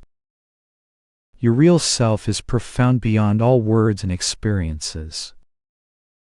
Without a sense of the ever-present and completely wonderful nature of what you already are, all spiritual pursuits only divert you away from the simple truth of things. If you do not know what you are, then the mind with its image of you being some defective, separate person dominates the proceedings. Pause. Next, pointer. Start with the positive recognition of your being. To be alive, aware, present, and conscious is such an amazing thing. Do not overlook this wonderful fact. Pause. Next, pointer. Once you are clear beyond any doubt what you are, then it is easy to see that all suffering is created in thought and revolves around the notion of being some limited I, which is also created in thought. Is this what you are? Can you be some thought in the mind? Of course not. That is about the extent of what needs to be seen. Other than that, just be what you are. I do not have any advice for you because there is nothing wrong with you. You are perfect freedom itself, so what else can I say? Do not forget what you are. Then do whatever comes up to be done. Pause. Next, pointer. Just as every leaf on a tree is different, so too is every expression in the appearance of things. That which is the essence behind the appearance is not something that anyone can create, nor is it a path to be followed or cultivated. It is the essence of each apparent person. Beyond that, all the words can do is point to this self-evident fact. Many paths and formulations have been tried, and they all turn to dust in the end. As Nisargadatta Maharaj once said, all paths lead to unreality. Let your expression flow from your own direct being and knowing of your true nature. Then see that the expression is not what is being described. There is always a tendency to turn this simple truth into a teaching, a technique or path, but then it becomes a concept, a dead image in the mind. People begin focusing on the teaching instead of seeing the basic point, that they are already what they are seeking. Until this is recognized, there will be continued interest in the stories of awakenings, enlightened people, achieving liberation, living the teachings, seeking stillness, questioning the stories and what not. Few will see that even these apparently relevant spiritual activities are still arising from overlooking the obvious. Pause. Next pointer. The simplicity of this is so simple. It is easy to turn it into something more complex than it really is. A couple of choice pointers that lead you to recognizing your own nature, then full stop. There is only one way to go from there, which is back into concepts and thoughts. That is why the comprehensive point that there is no answer in the mind is so valuable. That cuts off all avenues that lead back into concepts, even the spiritual ones. And you are left with being, knowing what you are. Pause. Next pointer. Objects in space can be localized. That is clear. Perhaps a case could be made that perception or cognition is localized, in other words, that it is associated with the spatial location of the organ of cognition. But you cannot really say that about being or awareness. It does not really make any sense. Where is your being? Where does it start? How large is it? Where is the edge of being? And so on. Consciousness as a state is still known by a principle beyond it, which is what you are. The whole universe of time and space appears in consciousness. How can you say where or when consciousness is? If what you truly are is the non-conceptual source to which even consciousness appears, how can that prior to consciousness principle, which is your abiding essence, be bounded in time and space, given that it cannot even be defined by the presence or absence of consciousness? Pause. Next pointer. It can be of help to contemplate these issues in relation to a dream experience. The figure in the dream can also make the case that consciousness appears to be localized to his or her dream body. But what you are is not confined or limited to the dreamed figure. While the dream figure cognizes and perceives relative to the dream body, there is another basic consciousness permeating the whole dream experience. Beyond this is your actual being, which is not limited to the dream body or even the consciousness which illumines the dream. When the dream and the consciousness of it subside, you remain. In terms of the dream content, you are no thing perceivable or conceivable in the dream. Even the role of witness of the dream is time-bound and in relation to the dream only. But your innate existence, which cannot be named in relation to the dream, still is. What you are in truth is not any kind of existence or consciousness in the dream. That is why the terms being and consciousness are really only pointers to what you are. I might try to point to this, your fundamental nature, by saying that you are the non-conceptual awareness that cognizes even the fact of being conscious. But no word will really do. It is just your natural state here and now prior to the next concept. Only what you are, nothing else. Of course, that is not even a you. It is you without the concept of you. Pause. Next, pointer. Events cause a suffering when they are related to the reference point of an erroneous sense of self, my thoughts, my actions, my feelings, etc. Things will always be a bit dicey until this is seen clearly. That is why there is focus on clarifying the real nature of the I. What is this I that has all these troubles and problems? We think that troubles are the trouble. But it is not so. It is the I that is the real trouble. This I is a false identity. You are not that thought or concept. If you are not the I that is the source of the trouble, then who are you? This is the central question and the only thing really worth finding out. A clear recognition of what you are ends the belief in identification with the I thought. With this recognition ends all seeking, suffering, and doubt. Why? Because the suffering depends upon overlooking what you are and trading it in for a mistaken idea. It does not feel right to live in the framework of a false idea any more than it would feel right to walk around all day in shoes that are 3 sizes too small. Think of suffering as similar to wearing the wrong size shoes. Once you see the problem, things are naturally remedied. But if you do not see that your pain is being caused by ill-fitting shoes, you might make all kinds of efforts to reduce the pain, but all in vain until you see the root of the problem. Pause.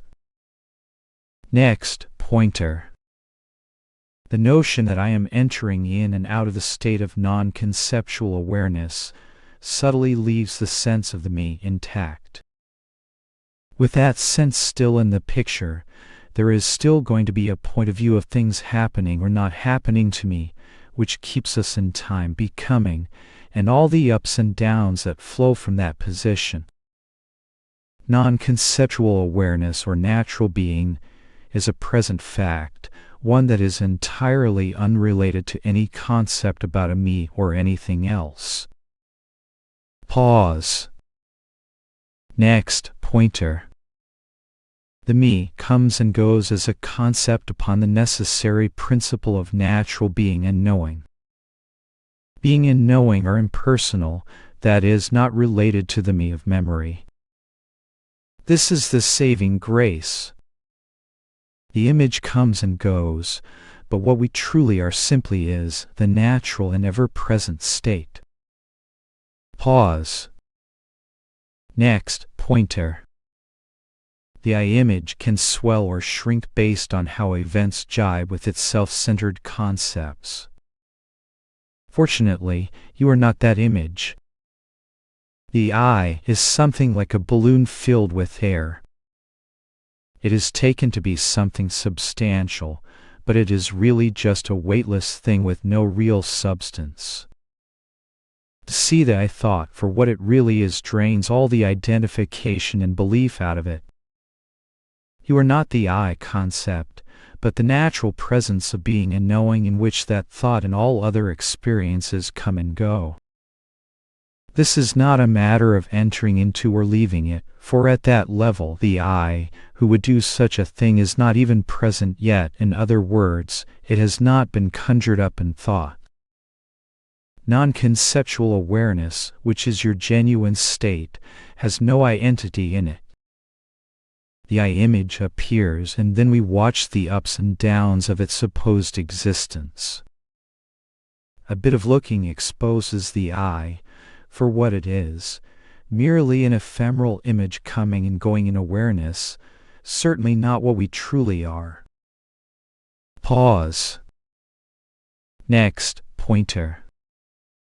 The reason you cannot get it from a book is because what it is your own being, your present self. Your self is not in a book. That is the long and short of it.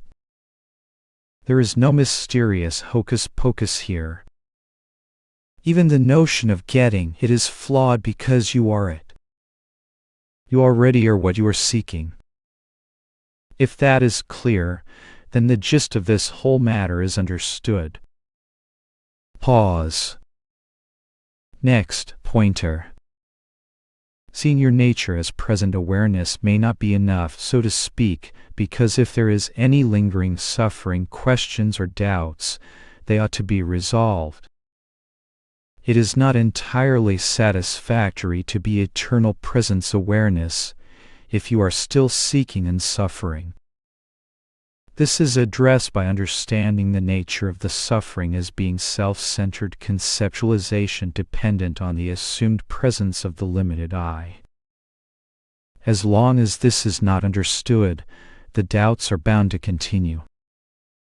I am not there, I lose it, I am not enlightened, I should or shouldn't see a teacher, I am reading a book, I am stabilizing, etc.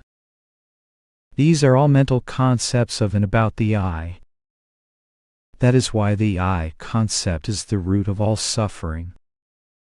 You can appreciate the fact that if the I is found to be non-existent, the basis of all suffering is removed. It is very worthwhile to wrap up the show by a clear realization that the root of all suffering is not present. There is not and has never been a separate I standing apart from presence awareness, much less has such a creature ever been what you are. Pause. Next, pointer. What you are is not something to be lost or found, because you have to first be present in order to have the sense of feeling lost. If your being seems not present, the very concept means you are fully present. You can never lose your true nature. This is why your real being is perpetually present and inescapable. Pause. Next, pointer. There is no need to get hung up on the words. What are you supposed to call that which is not confined to the mind or even the states of consciousness, all of which are clearly appearances? No word, of course, applies. Whatever you call that necessary principle, that in which even consciousness appears, is only going to be a pointer. All I can say is that is what you are. You are the one to whom all appears, including the fact of being conscious and all that subsequently appears within that concept. That is why consciousness is the first experience, or the first requirement for all other experiencing. On the other hand, what you are cannot be called unconscious or unaware either. As odd as it sounds in language, you are aware of the presence of consciousness, just like any other experience.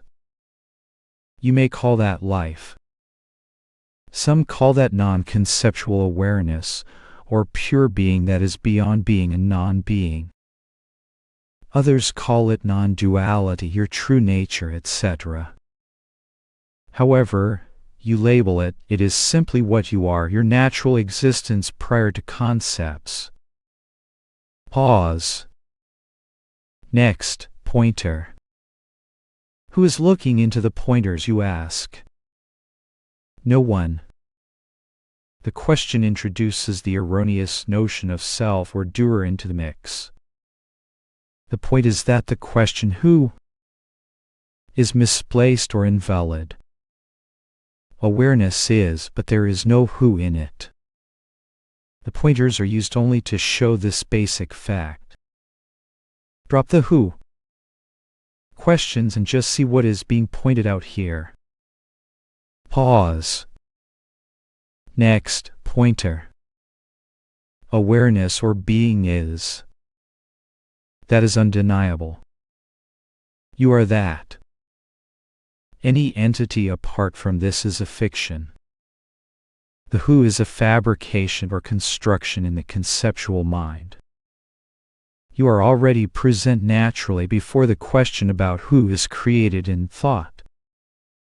Before the who concept appears, there is no who in the natural presence of what you are. Do not retrofit a who back into the selfless reality that you are. Pause. Next, pointer. Who is seeing right now? No one. Seeing is happening. Mind may say later I see, but that I is only a word. The I thought was not present in the seeing and in fact, cannot see anything at all.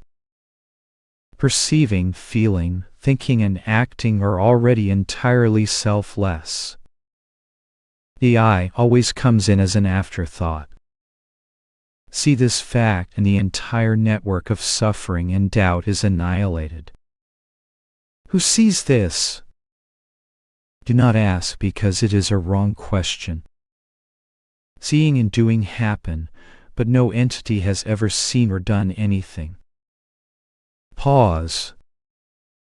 Next, pointer. I suggest putting the consideration on the fact of your being. Remember, the point is self-knowledge.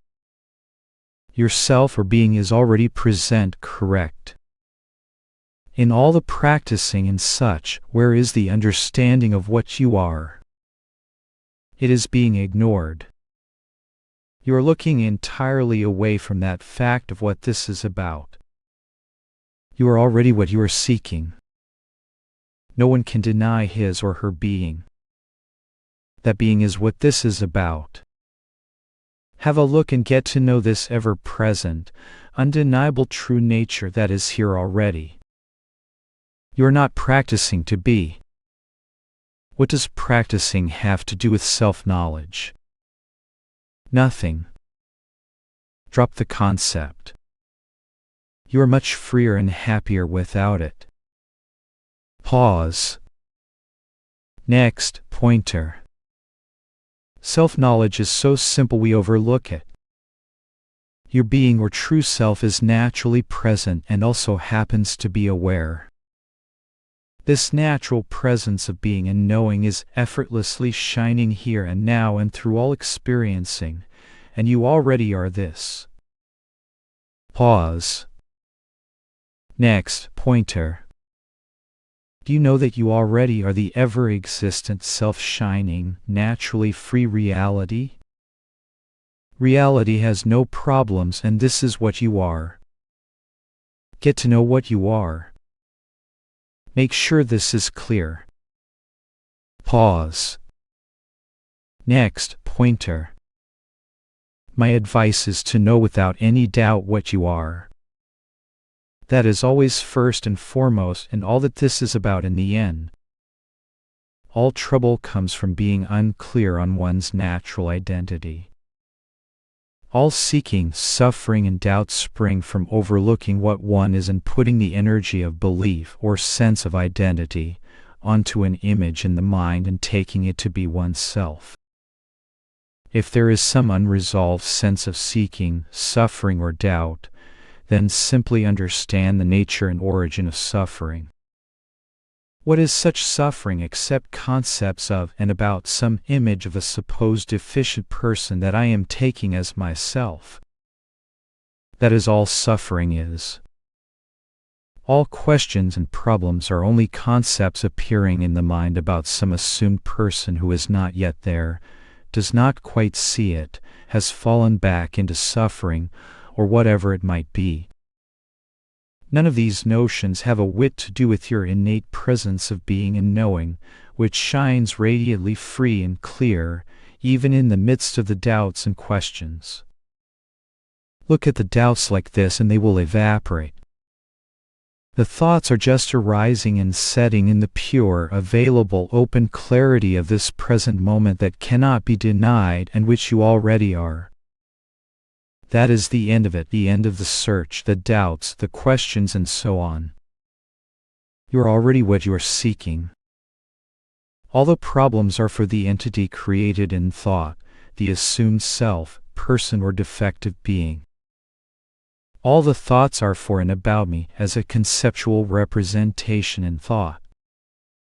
They are not about the real you, which is ever present, non-conceptual awareness, utterly free of all appearances, yet intimately shining in and through them all constantly. That defective person idea is a concept only. You cannot find any real palpable defective person in yourself. All there is at any given moment is a few thoughts, feelings, or perceptions coming and going in consciousness, but no separate I at all. Therefore, the me which is at the root of all suffering, seeking, and doubt is purely a figment of the imagination. There has never been nor ever will be any such entity. This is all that needs to be seen, and it is a very simple, basic point to be noticed right now, never at a future time, which is itself a concept. That is the end of it. The me of memory is a mere figment. Except for the word or idea, nothing tangible is present. This recognition kicks the legs out from under the belief for good. It is no use saying I know there is no me present, and then returning to the stories, doubts, or problems about the me. See this basic point right now. In truth, you are fully, finally, and completely free in this moment and ever. Any other experience is a mere imagined concept that is taking place in the ever-present freedom that you are. The end. Pause. Next pointer. Get to know the glorious and radiant gem of your self-nature that is shining in plain view. This is what you are. Otherwise, you will be like someone with a priceless gem in her hand asking, "What do I have to practice to obtain the gem?" You are the gem. Before the next thought appears, the true nature is already here, full of life, awareness, and joy. It is simple being which is naturally aware. But we overlook this fact and go chasing down the dark alleyways of the mind looking for the answer. Do not forget that thought must appear to someone or something. That is the true self, and you are that. If you investigate along these lines, the seeking and doubts must dissolve very rapidly, because they appear only due to overlooking your actual identity. Pause. Next pointer. You can drop all the thoughts and doubts and see the simple fact that present awareness is shining in plain view. You are already that. No separation from that ever happened. This is the essence. Perfect peace is present in seeing this basic and simple fact. Pause. Next pointer. I is a word. You have never been a word. In fact, there has never been any such thing as an I. And that assumption was the root of all suffering, seeking, and doubt. If the I has never had any substance or reality, the root of suffering has never existed. This is the simple fact of it. Pause. Next pointer. Everything arises in awareness. You are not separate from that awareness. That is what you are. Appearances may appear. Note, they are appearances, not independent realities. What are they appearances of? Of awareness, because it is the only thing present prior to the appearances. There is nothing there before the appearance arises, except non-conceptual awareness itself. So in essence, the appearances are themselves only awareness. That is why, in terms of self-knowledge, it is immaterial to consider the nature of appearances, because the appearances as such are not substantial. The issue of your fundamental identity goes right to the heart of discovering your essential nature of non-conceptual awareness or being, emptiness, reality, and so forth. Many terms are used to point to it. In realizing your real identity, there is a simultaneous understanding of the nature of appearances, since they are only an expression of that which you are. In that non-conceptual reality, there is no concept present of an I, you other, and so on, as all those notions are created in thoughts, which are a subsequent appearance on the pure awareness itself. Pause. Next, pointer. The pointers are addressed to the apparent seeker who is under the delusion that he is a separate I. One way to dissolve the fascination with this concept of the I is to investigate it. If the counter-argument is that there is no one present to do the investigation, this is precisely the point being made. And then all the seeking is over. If there is no I, how can there be a seeker? The pointers are not for one who already sees his true nature. Usually, what happens in 99 cases out of 100 is that the counter-argument is being asserted based on intellectual understanding, and the I is being believed at some level. In that case, it is a case of armchair philosophizing. For example, who would be reading books or seeking advice if the realization of their true nature and the absence of the person were already clear? The very activities imply that the seeking is still in place, and hence the notion is in fact being believed. That is why the argument which is sometimes raised, that the pointers are confirming or accentuating the I, is misplaced. If you know the basic truth of things, the pointers are not necessary. If you are still seeking, the pointers are attempting as far as possible in language to expose the root of the problem. When I say have a look at yourself, there is no implication that there is any entity present to do or not do that. Seeing happens naturally. It does not depend on a conceptual entity to do it. This is actually the case at a relative level also. There is seeing now, but no I is seeing. The false concept of the I is seen through, but not by an I. It is just pure intelligence, a non-conceptual understanding of the facts. Pause. Next, pointer.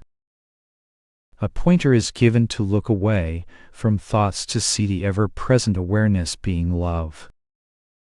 From there, looking back at what appears, that is only the display or manifestation of awareness being love, so the looking is all-inclusive at that point, an ever-present moment of non-conceptual awareness being love without beginning or end. That is all that is here, nothing else. Pause. Next, pointer. Say with the simplicity of things. You say, I do not believe it is so simple. Well, that bring backs in thy thought. Who? That is just another self-centered thought.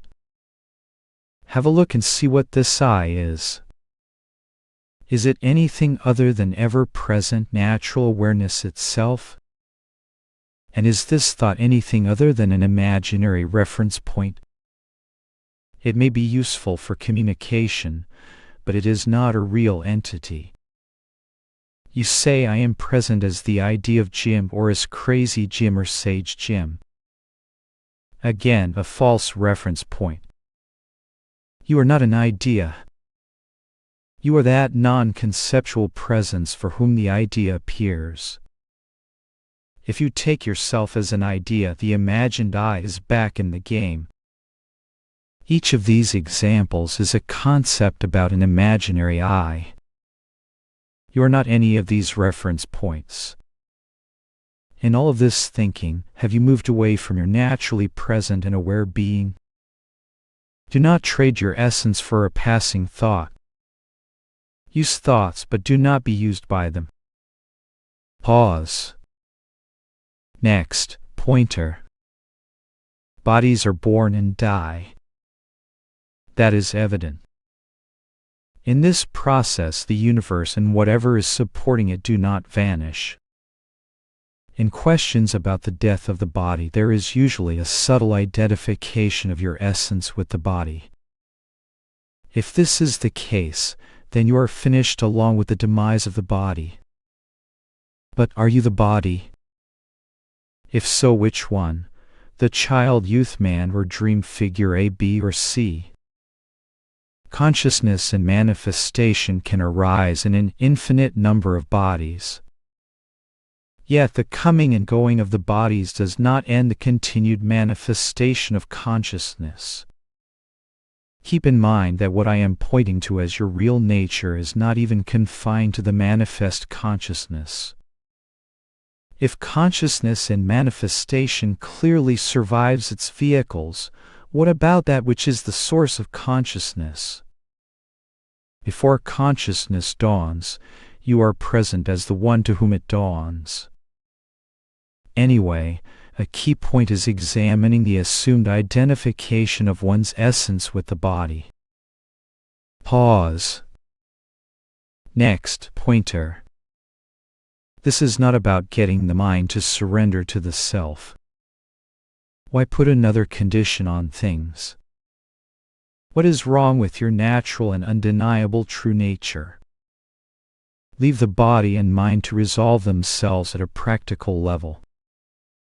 Keep your recognition on what you already are. Just be what you are, and there is the end of troubles. All of the questions come from turning away from the ever-present peace and attending to the problems created in the thoughts. You are there with or without thought, so there is not much to be gained by seeking and searching in appearances. Just be what you are and let events come and go naturally. Pause. Next, pointer. Many doubts and questions revolve around the notion of some special event, such as awakening or realization, how and when that happens, what life is like after that, and so on. You might start to suspect that this view is part of the problem. What you are is already present, so to conceive of some special realization happening in time is an error. Your very being and knowing presence is undeniable. Is that not already present? Are you anything other than what you already are? The interest in the doubts and questions keeps all the focus on the mind and looking away from our natural state. Being what you are does not involve any attainment at all. It is just a simple recognition of something that was always present but perhaps overlooked. First thing is to understand clearly what your true self is. Most people overlook this, which leads to doubt. Once your real nature is clear, it is helpful to understand the genesis of suffering and what is at the root of that. At that point, your real being is clear and the root of the doubts is severed once and for all. Pause. Next, pointer. This is only about seeing what you already are. The mind is clearly an appearance that comes and goes to you as an experience. The mind has about 0% to do with any of this. What the mind appears to, which is you, is both present and aware. This is completely obvious and beyond doubt. Even a doubt about it requires that you are present and aware to perceive the doubt. Settle down right here with your doubtless sense of knowing and being and get to know this present nature that you already are. Pause. Next, pointer. In order to be free of the me concept, there had to be a me concept. But what was the me ever really except an imagined concept? And apart from the me, is there really any defective person present? No. the bondage was only based on the assumed me concept. Therefore, bondage and liberation themselves are only conceptual. They are only in relation to the me concept. Liberation depends on bondage. But the bondage is only assumed or imagined because the me was never real. All our problems are based on taking ourselves to be something that is only imagined to exist. Pause. Next pointer. Nothing ever really happened at all. There were only appearances arising and setting in the perfect clarity that you have never been separate from, because it is what you are. Pause. Next pointer. Consciousness is a time-bound state. Before you were born, you did not have any consciousness or sense of being present. The same is true of deep sleep or after death. The world and everything that is experienced in it only exists for us when consciousness becomes manifest. Consciousness itself is a temporary appearance with no substance or enduring reality. Therefore, all experiences, knowledge, and activities that appear in consciousness, this includes everything perceivable and conceivable, have no final reality whatsoever. Some say that everything that appears is all the oneness. But what the appearances are one with is consciousness, which is not the final reality. The core issue is, what is the source from which consciousness emerges? Because consciousness comes and goes as an appearance to me, the source of consciousness must be what I am. Many assume that consciousness, being, or presence is your real nature, but what you are is beyond all of these. Pause. Next pointer. Take a deep breath and realize that what you are is incredibly clear and solid, the immovable and ever-present being that is radiant with awareness and life. It is the source and substance of all that appears. The mind is looking for something to grasp, but what you are is that which the mind appears within. Seeing this, there is no need to grasp anything. It is more of a relaxation or abidance in a state of simplicity that is not only present, but fully aware, alive and full to the brim. Pause. Next pointer. Even the concept "I am liberated" is still based on the perception of individuals, some who are judged as in bondage and others who are judged to be liberated. That view is still from the perspective of the assumed reality of the individual self. The concepts of bondage and liberation are still concepts relative to the root notion of the separate I. They may be useful concepts in the beginning, but ultimately will have to be relinquished. With the dissolution of the I notion, the notions of bondage and liberation are also dissolved. Who is in bondage? Who is liberated? The ever-present true nature has never been bound, and does not need to be freed. This cannot be asserted as merely an intellectual concept. Your seeking and doubts will come to an end through understanding your real nature. There is no doubt about it. Pause. Next pointer. The natural state is already present, already attained, already established. This is almost universally overlooked. We have been conditioned to look away from the naked simplicity of what is present right here, right now. Instead, we look for some special state or attainment in the future. I met many teachers and so-called awakened beings during my years of searching, yet I never met a single one who could point to the presence of immediate freedom free of becoming. References were made to what we already are, and so forth, but when it got down to it, the message was really about a progressive path of realization or practice leading to awakening or something similar. But even that apparently was still not good enough. There were further stages and intricacies to be dealt with. Teachers make a comfortable living preaching the path of becoming, as it lends itself to a never-ending stream of meetings, retreats, products, tours, events, and so on. All of this is a clear sign of the ineffectiveness of the message. I was able to see through this after meeting Sailor Bob Adamson.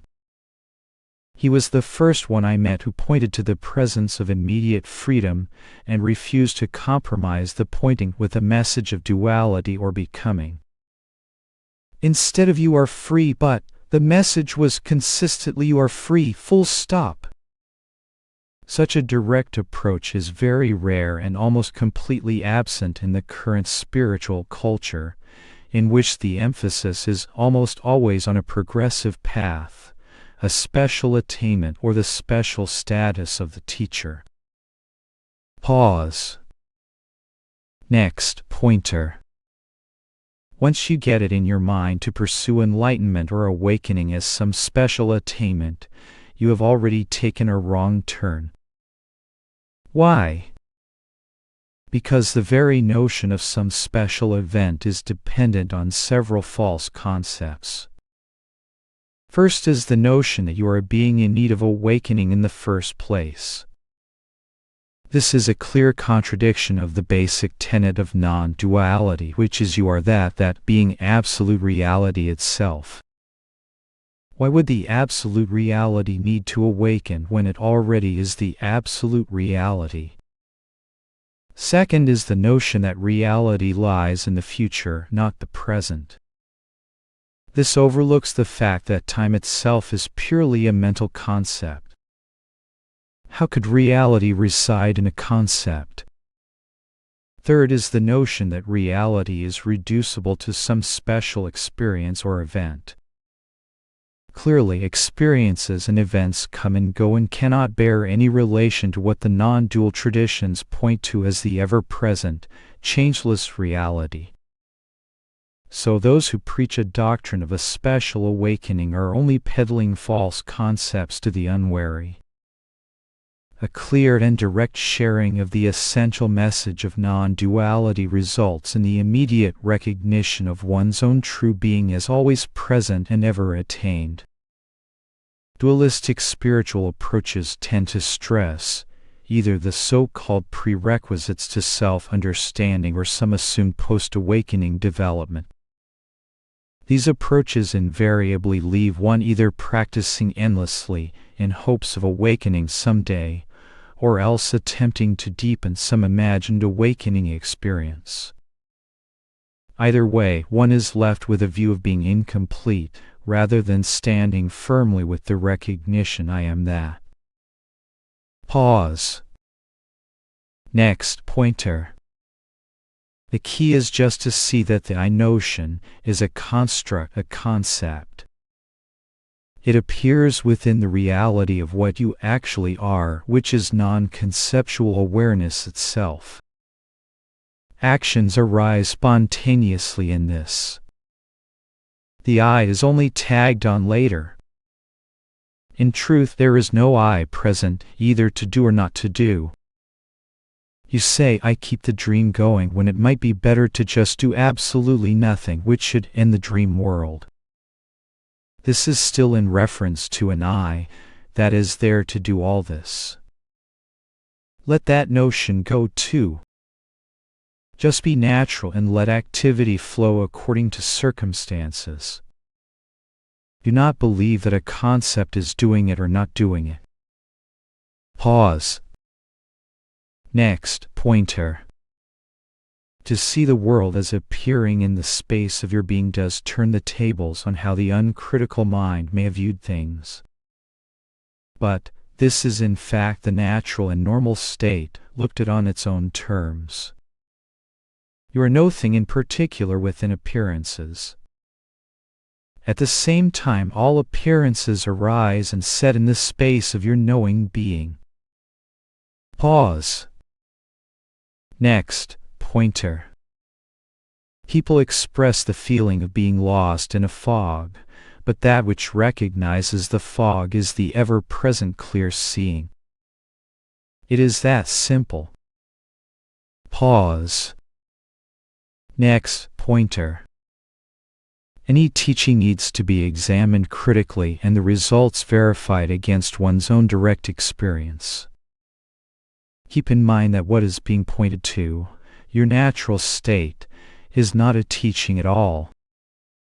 Once you begin to consider a teaching as such, what you are dealing with is concepts, not the reality. This is true for any teaching, however lofty and sublime it may be regarded. This goes for non-dualistic Advaita Vedanta, Buddhism, etc., even in their highest presentations. The presentation is itself in concepts, and what is being pointed to is not a concept. Past a certain point, words and teachings tend to overcomplicate the direct and simple truth of things. Reality is not a teaching. It is what is, not a description of what is. Pause. Next pointer. Pause all thought and look in direct experience. What is here and now, and what are you? How far are you from non-conceptual presence awareness, and where is the presumed person, with his need for paths, practices, and purifications? Before granting the need for such things, one must first establish the presence of the defective person. If there is no person, then who are we speaking about? The problem with all teachings, however grand they may be, is that in the end they are collections of concepts. The recorded teachings of the greatest teachers, such as Shankara, Buddha, or whomever, are nothing but words and concepts. What I am talking about is your natural state, which is here and now and not even touched by the mind. This is the beauty of the direct, non-conceptual truth of things.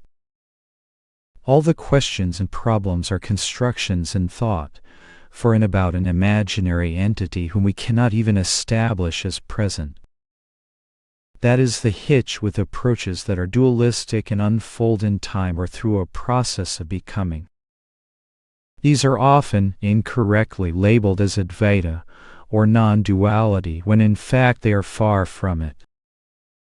These approaches reaffirm the primacy of the individual, time, processes, attainments, teachers and students and so on, all of which are purely conceptual, as opposed to the ever-present, non-conceptual reality that you are. So you are right back in the duality you started with. Pause. Next pointer. Once the simplicity and naturalness of what the non-dual message is about is clear, the need for some separate endeavor to be undertaken for spiritual purposes falls away. You are what you are seeking, and that is about the end of it.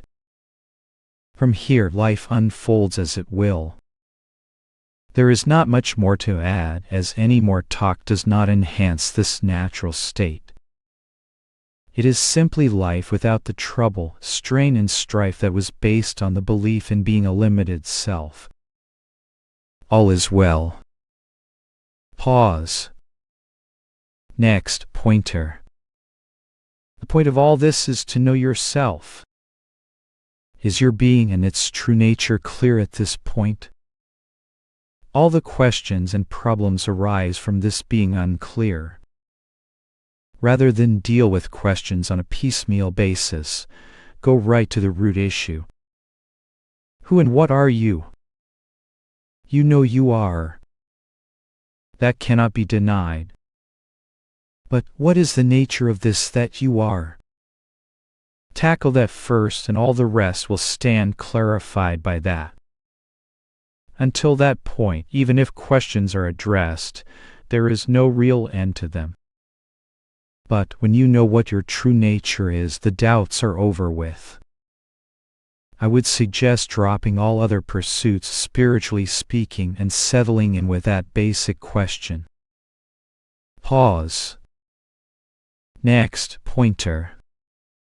can be helpful to distinguish between consciousness and non-conceptual awareness. In Buddhism and also in the teachings of Nisargadatta Maharaj, consciousness is a conditioned appearance based on the presence of the body, mind, senses, etc. But this arising of consciousness is witnessed or recognized by a deeper principle. That is what Buddha called the consciousness without feature or mark. Other types of Buddhism, such as Dzogchen, point to that as non-conceptual awareness or mind essence. This has nothing to do with the consciousness element, which is a material product. When I talk about presence awareness or awareness, I am not talking about the element of consciousness, which is a concept, a product, an appearance. I am talking about what you are, the non-conceptual presence upon which consciousness and all else appears. That is different from consciousness, which clearly comes and goes as a state. You can see that consciousness appears and disappears. Sometimes you are conscious, sometimes not. Sometimes you are awake, sometimes asleep. The interesting question is, who is cognizing these appearances? That is what the word awareness is attempting to point out. You are this already. What you find is that, in essence, the traditions are pointing to the same thing, just using different words and concepts, which is one reason not to get too hung up on the pointers. The basic questions are always, what am I? And what am I not?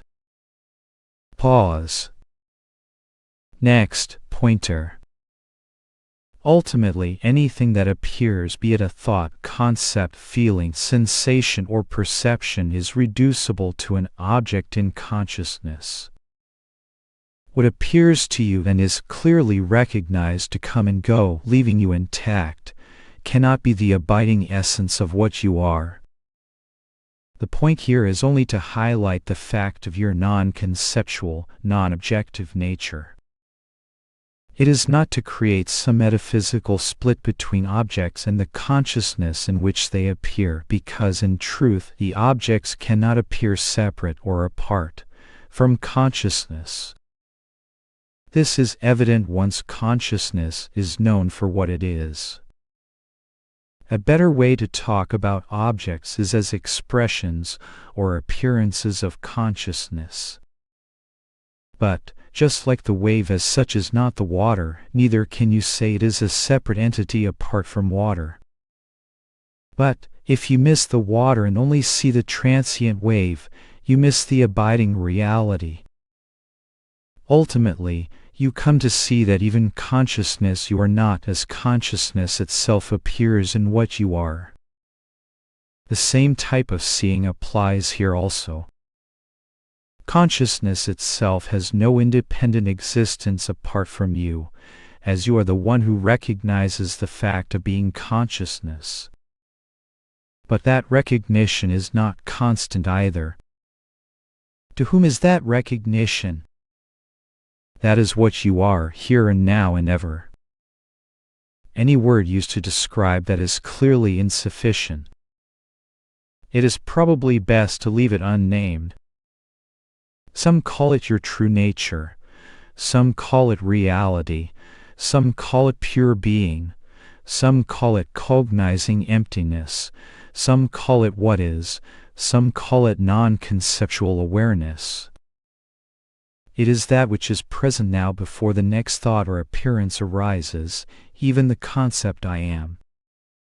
Pause. Next, pointer. Our mind, based on misunderstanding, assumes we are a separate person apart from reality. Then we seek a path, practice, goal, and so on. But the problem is a creation of thought. Without the thoughts, is there a problem? The concept on which all other troubling concepts is based is the notion of the separate I. The one with the problem, the I, is the problem itself. Until this is seen, the seeking, suffering, and doubts cannot help but go on. How can an illusory character let go of an illusion which is in fact itself? The key is seeing the flaw in the mind's core assumption. Then the problem drops because it is erroneous and misplaced. Pause the doubts and see what is present right now. Can you deny your very being and its aware capacity? Yes or no? Be clear on this. You are nothing but non-conceptual awareness, which is just a term pointing to your own being. The concepts are built on the notion of the existence of a separate I, and your identity is that. But, is this notion true? Where is this separate self? Where is this defective, limited I in reality? Noticing that it is only a concept with no actual substance, how can we believe it any longer, much less take it to be ourselves? So, all the energy of belief falls out of the concepts of and about the I. What is present is what is always here, your inescapable being, in all its clarity and vivid presence. Pause. Next, pointer. Understand the mechanism of suffering and what is at the root of the interest in the appearances. Until this is understood, the wavering between being what you are and the arising appearances is bound to happen. Objects do not pull you into them. It is the interest in them that does so. Pause. Next, pointer. Keep the focus on your own being. The investigation is not into the objects but yourself. Keep in mind that the word awareness is only a pointer. What we are talking about is you, your natural being. Make sure that is clear. Pause. Next, pointer. Why go off on a tangent of speculation when your own self is already present? Take a break from the interest in objects and concepts. Have a good look at yourself. Then all the other stuff is clear. Pause. Next, pointer. Keep to the root issue. Clarify your own identity. Objects and appearances can take care of themselves. Pause. Next, pointer. Thoughts, feelings, moods, and experiences must continue to swirl through consciousness as long as there is a body present and intact. From the perspective of non-conceptual awareness, your innate nature, the manifestation of the appearances, is inconsequential, just as the sky is not bothered by the nature and configuration of clouds passing through. The clouds cannot appear without the sky, nor can they stick to the sky or compromise it in any way. The thoughts and feelings are entirely non-personal. Habitually, the mind associates the appearances with an I, a person who is present to own them. This is the bondage, which is the assumption that references things to the separate I. But in looking for this I, you see there is no such presence at all. Then there are only thoughts, not my thoughts, only feelings, not my feelings. It is only the I that suffers, but that only occurs while the I is assumed to be present. Upon looking, where is this entity? It is nowhere. It has never been present except as an assumption. There is no being present to suffer the identifications and problems which the mind has foisted on this imaginary entity. All there is the radiant presence awareness which illuminates all appearances and possibilities. Those appearances themselves are only the expressions of the one non-conceptual, ever-fresh presence awareness. There is just this, nothing else. Let thoughts and appearances arise or not arise. It makes no difference to you. Appearances are only appearances of your conscious presence, just as clouds are really manifestations of the sky itself. In this seeing, all returns to the One. That One dissolves into yourself and all is complete. Nothing can ever shake you from what you innately are. That is pure absence and emptiness, which is always present and radiant with the light of non-conceptual knowing beyond the mind. Pause. Next, pointer.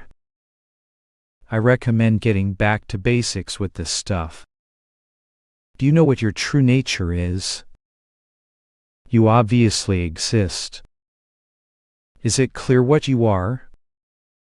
If this is not clear, any amount of other pursuits will only be temporary palliatives that may soothe the symptoms of seeking, suffering, and doubt.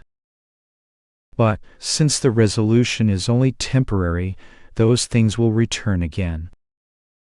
The resolution lies in clear self-knowledge, in other words, knowing what you are without any doubts. This has nothing to do with any spiritual path or ism, but getting down to brass tacks and answering the question, what am I? Not in terms of concepts or mental assertions, but in direct experience for yourself. What progress have you made in this essential core pursuit? Is what you are clear at this point? Pause. Next, pointer. Clearly, you are not conscious 100% of the time. But, notice the point of that statement. You are not conscious 100% of the time. Consciousness is a state or attribute that comes and goes to what you are. Pause. Next, pointer. Sometimes the old ideas appear. There is no problem with that. Even if they appear, they cannot really be believed, and so they wither away naturally on their own. How can you be a seeker or searcher when your very nature is what is to be obtained? You can smile and watch the old ideas with some amusement. Whereas they used to generate seeking and suffering, now they cause a smile. In a few moments they are gone and you remain as you are effortlessly. You are what you are. Any other idea, such as being some defective, separate person, is just a concept that appears to you and cannot touch you in any way. To discover that you are what you are seeking, and that no concept can ever touch what you are, is the end of seeking, suffering, and doubt. What remains is peace and love itself, and this is none other than what you are. You are that. All comes to rest in this. Pause. Next, pointer. My advice is not to make this too complicated. It is not a practice. There is nothing to focus on per se. That just becomes an event or activity, which is at the mind level and does not have any real lasting impact.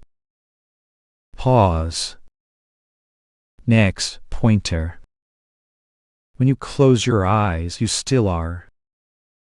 There is still your presence, in which the darkness or whatever presence itself is observed. In other words, your being and its aware nature are fully evident. This should be simple and clear. The trouble comes from trying to do something. Your being is not a doing. It is just being what you are. Pause all attempts and be what you are. Even that is saying too much. You are what you are. Do not turn it into something to be focused on. That attempt does not change anything about your actual presence. Full stop. Pause all the attempts and abide as what you are. Get to know that which is fully present. Pause. Next, pointer. Consciousness and its objects are clearly a duality. When I talk about awareness, which is simply a label for communication purposes, I am pointing to something entirely beyond what we normally think of as consciousness, which is a transient appearance. What does consciousness appear within? That is precisely what you are. It is what the term presence awareness is really pointing to. I would prefer saying non-conceptual awareness, but even that is only a word. You are the one for whom consciousness, the sense of being and all else comes and goes. Waiters can only point to that, and they are all limited.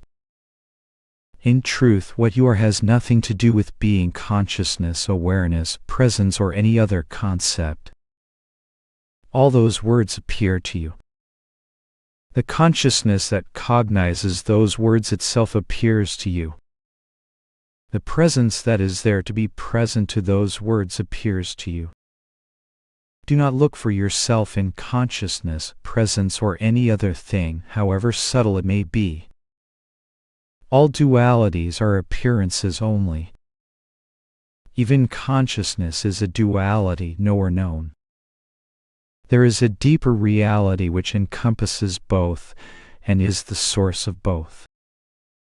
A helpful step is to reduce everything to consciousness. Without consciousness, there can be no other experience.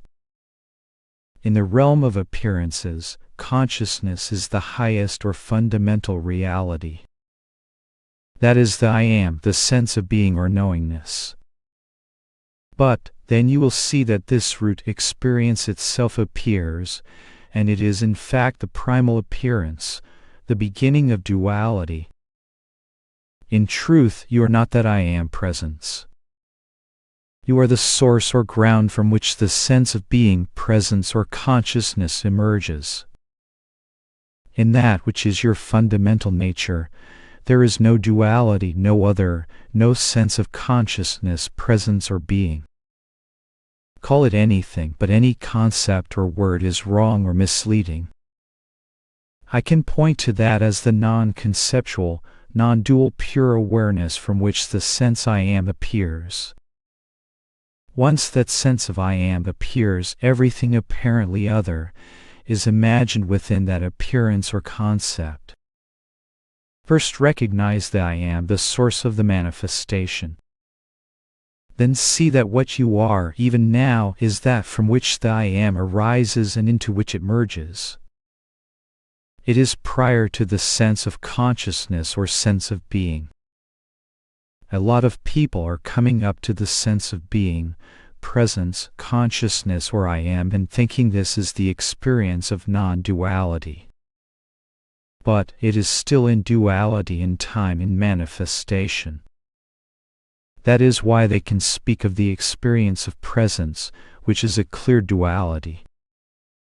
The true nature lies beyond duality, beyond the knower and the known. It includes yet transcends all such apparent dualities. In the heart of that non-dual source, no duality has ever manifested at all. Pause. Next, pointer. The means to resolve the experience of suffering is a very clear and solid sense of your true nature. That is most important. That is what pulls the remaining belief and interest out of the I concept, the belief in which is what sustains seeking, suffering, and doubt. A lot of people overlook that the key is the clear and doubtless knowledge of who they are. Instead, they work on getting free of the I. But the endeavor is ultimately unworkable, because the very undertaking is being sustained by the continued belief in the reality of the sense of I. How can an illusion get rid of itself? The illusion automatically becomes impotent in the clear recognition of what you truly are, which is and has always been free of all suffering by its very nature. Pause. Next, pointer. Thoughts come and go before you. Whatever you are is present and aware. This being with its aware capacity cannot be denied. This is what you presently are and what is being pointed to. This is consciousness or presence or the I am. No changes are called for. That is a false notion. You are what you are. Full stop. Pause. Next, pointer. Instead of musing and pondering about awareness and your relationship with it and various pieces of hearsay knowledge, just have a look into this undeniable, present awareness to see what it is. Really have a look and see for yourself, going by direct experience. The awareness or your own presence is already established as that self-evident factor that allows you to say I am and I know. Your natural essence is already here. The problem is having an incomplete view of that and getting it mixed up with false assumptions and then focusing on those assumptions. Cycle breaks by pausing the interest in the concepts and having a straight look at yourself. This undeniable present awareness, what are its qualities, its nature, your relationship to that, etc. All of these things must be clear or else you will forever cycle in the thoughts and doubts. Start with yourself, your own presence, and look from there. Pause. Next, pointer. The falling away of the seeking, suffering, and doubt is a natural side effect of being clear on your true identity. Do not focus on the side effects, and certainly do not look for some life-changing, event shift, awakening, or other nonsense. That is a pure concept and will put you right into duality and becoming. What kind of event do you need to have to be what you are? Just keep it simple and direct and know beyond any doubt that you are already what you are seeking. This is the message of non-duality that nearly everyone overlooks. You are that. Everything else is a concept imagined in this that you are. Leave the thoughts and concepts alone. Abide effortlessly and naturally in the simplicity of being what you already are. And there is no one to do that, because that is what you are, and the entity that would do that is only a false imagined concept. This is the essence in a nutshell. Pause. Next, pointer. If the basic presence and nature of awareness and your identity as that is clear, that is very good. Keep in mind that your being and its aware nature is not an acceptance by the mind. It is a non-conceptual fact as hard as a nail. Just be clear that this recognition is verified in direct experience and not merely assented to by the mind. That is the first point. Awareness is. You are not separate from that. The coming and going of thoughts does not alter your very presence. This is all to be verified based on direct confirmation in experience. Pause. Next, pointer. You say, I have to make an effort to remember to revert to the awareness that is always present. I have to make an effort to revert to awareness when I get attached to this or that thought. This constant reversion to awareness is really practiced by another name. It is not an effortless, conscious dwelling in awareness. This is getting away from the point. If awareness is undeniably present and you are not separate from that, which I am suggesting is the case based on direct evidence, all such statements are redundant. If you examine them more carefully, they are all in reference to an assumed I that stands apart from itself. That is the only way that effort, practicing and reverting would even arise. Correct. Pause. Next, pointer. Until the nature of suffering is clearly understood, there is a tendency to believe in the thoughts. All doubts and suffering involve the arising of concepts about the assumed identity and its identity as yourself. This needs to be thoroughly seen and understood. The doubts are purely conceptual and are sustained by the subtle acceptance of the reality of the I notion as a legitimate definition of oneself. All questions, problems, doubts, seeking and suffering are sustained by the same mechanism. Once understood, the belief and sense of reality drains out of the mechanism of the conceptual or imagined bondage once and for all. This is a key point that cannot be overlooked. Is this aspect clear for you? For my part, the suffering and doubts continued until this was pointed out and understood. Then the root of the problem was resolved. Pause. Next, pointer. Your being is reality itself. That is it. Full stop. Pause there. All the thoughts and doubts about teachers, paths and attainments are just ephemeral concepts. You are the ever-present reality. If doubts appear, do not follow them, but ask to whom do they appear? To the I notion. That thought you are not. Who are you? Only the pure being and ever-present awareness itself. Why follow thoughts and give them more reality than your own self? How much longer are you willing to play that game? Pause. Next, pointer. After all the years of looking, it comes back to what is clear and present and has been here all along, simply yourself, your undeniable being. That being or presence not only is, but is vividly alive and cognizant, taking in all thoughts, perceptions, and experiences, even the fact of being awake or asleep. That is why in truth being and consciousness are only pointers. Being has its opposite in non-being. Consciousness has its opposite in unconsciousness. But you include and transcend these opposites. No word can frame your sheer presence. It need not be known or recognized either, for it simply is beyond any doubt. Prior to any recognition, you are the one for whom the recognition happens. Pause. Next, pointer.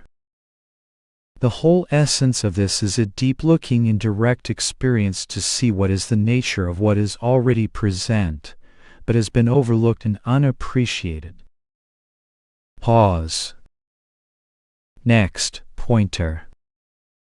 Before any thoughts, doubts, or experiences appear, even the experience of being conscious, you are. The notion that you stand apart as some limited person in the appearance is just that, only a notion. That notion you are not. There is no I to do or not do anything. Yet doing happens naturally. Seeing there is no separate doer, no actions can be claimed by an illusory conceptual entity that is a mere figment.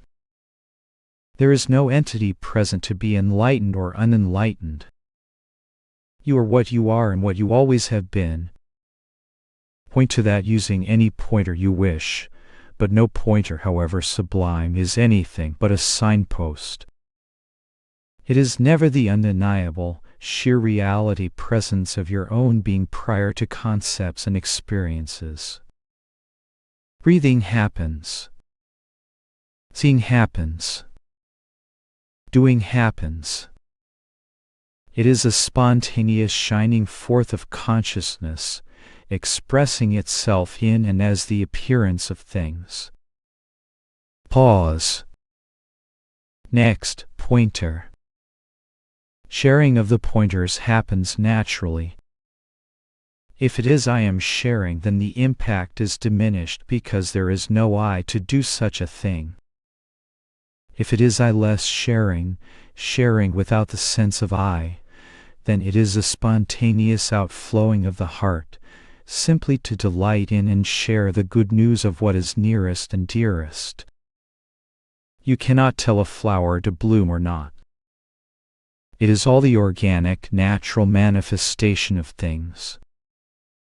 If the clarity of this shines in your heart, whatever you do or do not do will naturally reveal your experience. A flower does not decide to give off nectar to attract bees. It just happens in the course of things. Make sure the basics are clear in your heart, and from there whatever will arise will arise. Pause. Next pointer. Physical pain is a natural and organic response of the body. It is the intelligence at work. If you can deal with it in some fashion through medical or other means, why not? There is no use in feeling pain unnecessarily if it can be managed. But it is not always unavoidable. Even sages have their aches and pains. This is much different from what I am calling suffering, or what some call psychological suffering, which is the seeking, suffering, and doubt created by the conceptual mind based on a false sense of self. That is entirely a product of conceptual thought and believing in it as oneself. Without the concepts, such suffering entirely ceases to be. The question of to whom pain is happening is misplaced. The who is a concept. Like everything else, the pain appears in consciousness. And like all else, it is transitory and not for a limited I. In this there is no personal suffering generated. The pain may or may not subside, but it is no longer a personal issue. It is not for, by, or about me. It is just a manifestation in consciousness. All appears in consciousness. Consciousness itself comes and goes in what you are. That is why your real being is beyond all duality and experience, beyond all suffering and pain. Pause. Next pointer. I find that there is no one there, so there is nothing to do. Approach a bit simplistic. That is just stating an ultimate conclusion. In fact, in itself, it is nothing more than a new concept. All pointers are concepts, really. In and of themselves, as sound bites, they are fairly useless and possibly even misleading. What is more important is whether or not the basic position being communicated is understood and experienced by the listener who is interested in this stuff. It is not about having some insight about no person, then becoming a teacher and going around on a circuit saying there is no one present, all is oneness or whatever. Pause. Next pointer. The beauty of this is that it is not about any one person sharing this, but the message itself communicating from heart to heart, like a candle flame igniting the next candle, and then that candle igniting the next one, and on and on. This is not about the words, but the presence of the heart of clear awareness being pointed to by the words. That presence in you that is clearly recognized will resonate in your expressions, so that apparent others will discover it in themselves. As soon as this is recognized, those others stand on their own as that. This is the difference between teachings and the direct sharing of heart knowledge. One is conceptual, the other is immediate recognition of timeless, non-conceptual experience. In a way, it is so simple that everyone keeps overlooking it. But no one can deny their very aware presence, and this is always the essential pointing. Pause. Next pointer. I am is not the real. It is the first concept or expression in manifestation of the non-dual true nature. It is also called presence, consciousness, beingness, or being consciousness, bliss. In truth, it is the first subtle experience or manifestation in duality. What you are lies prior to or behind this. This is the unconditioned, unborn reality that is not to be confused with or equated with consciousness. Your real being is prior to consciousness. I am is the witness. But that witness is relative to the appearance. What you are precedes the arising of both. Pause. Next, pointer.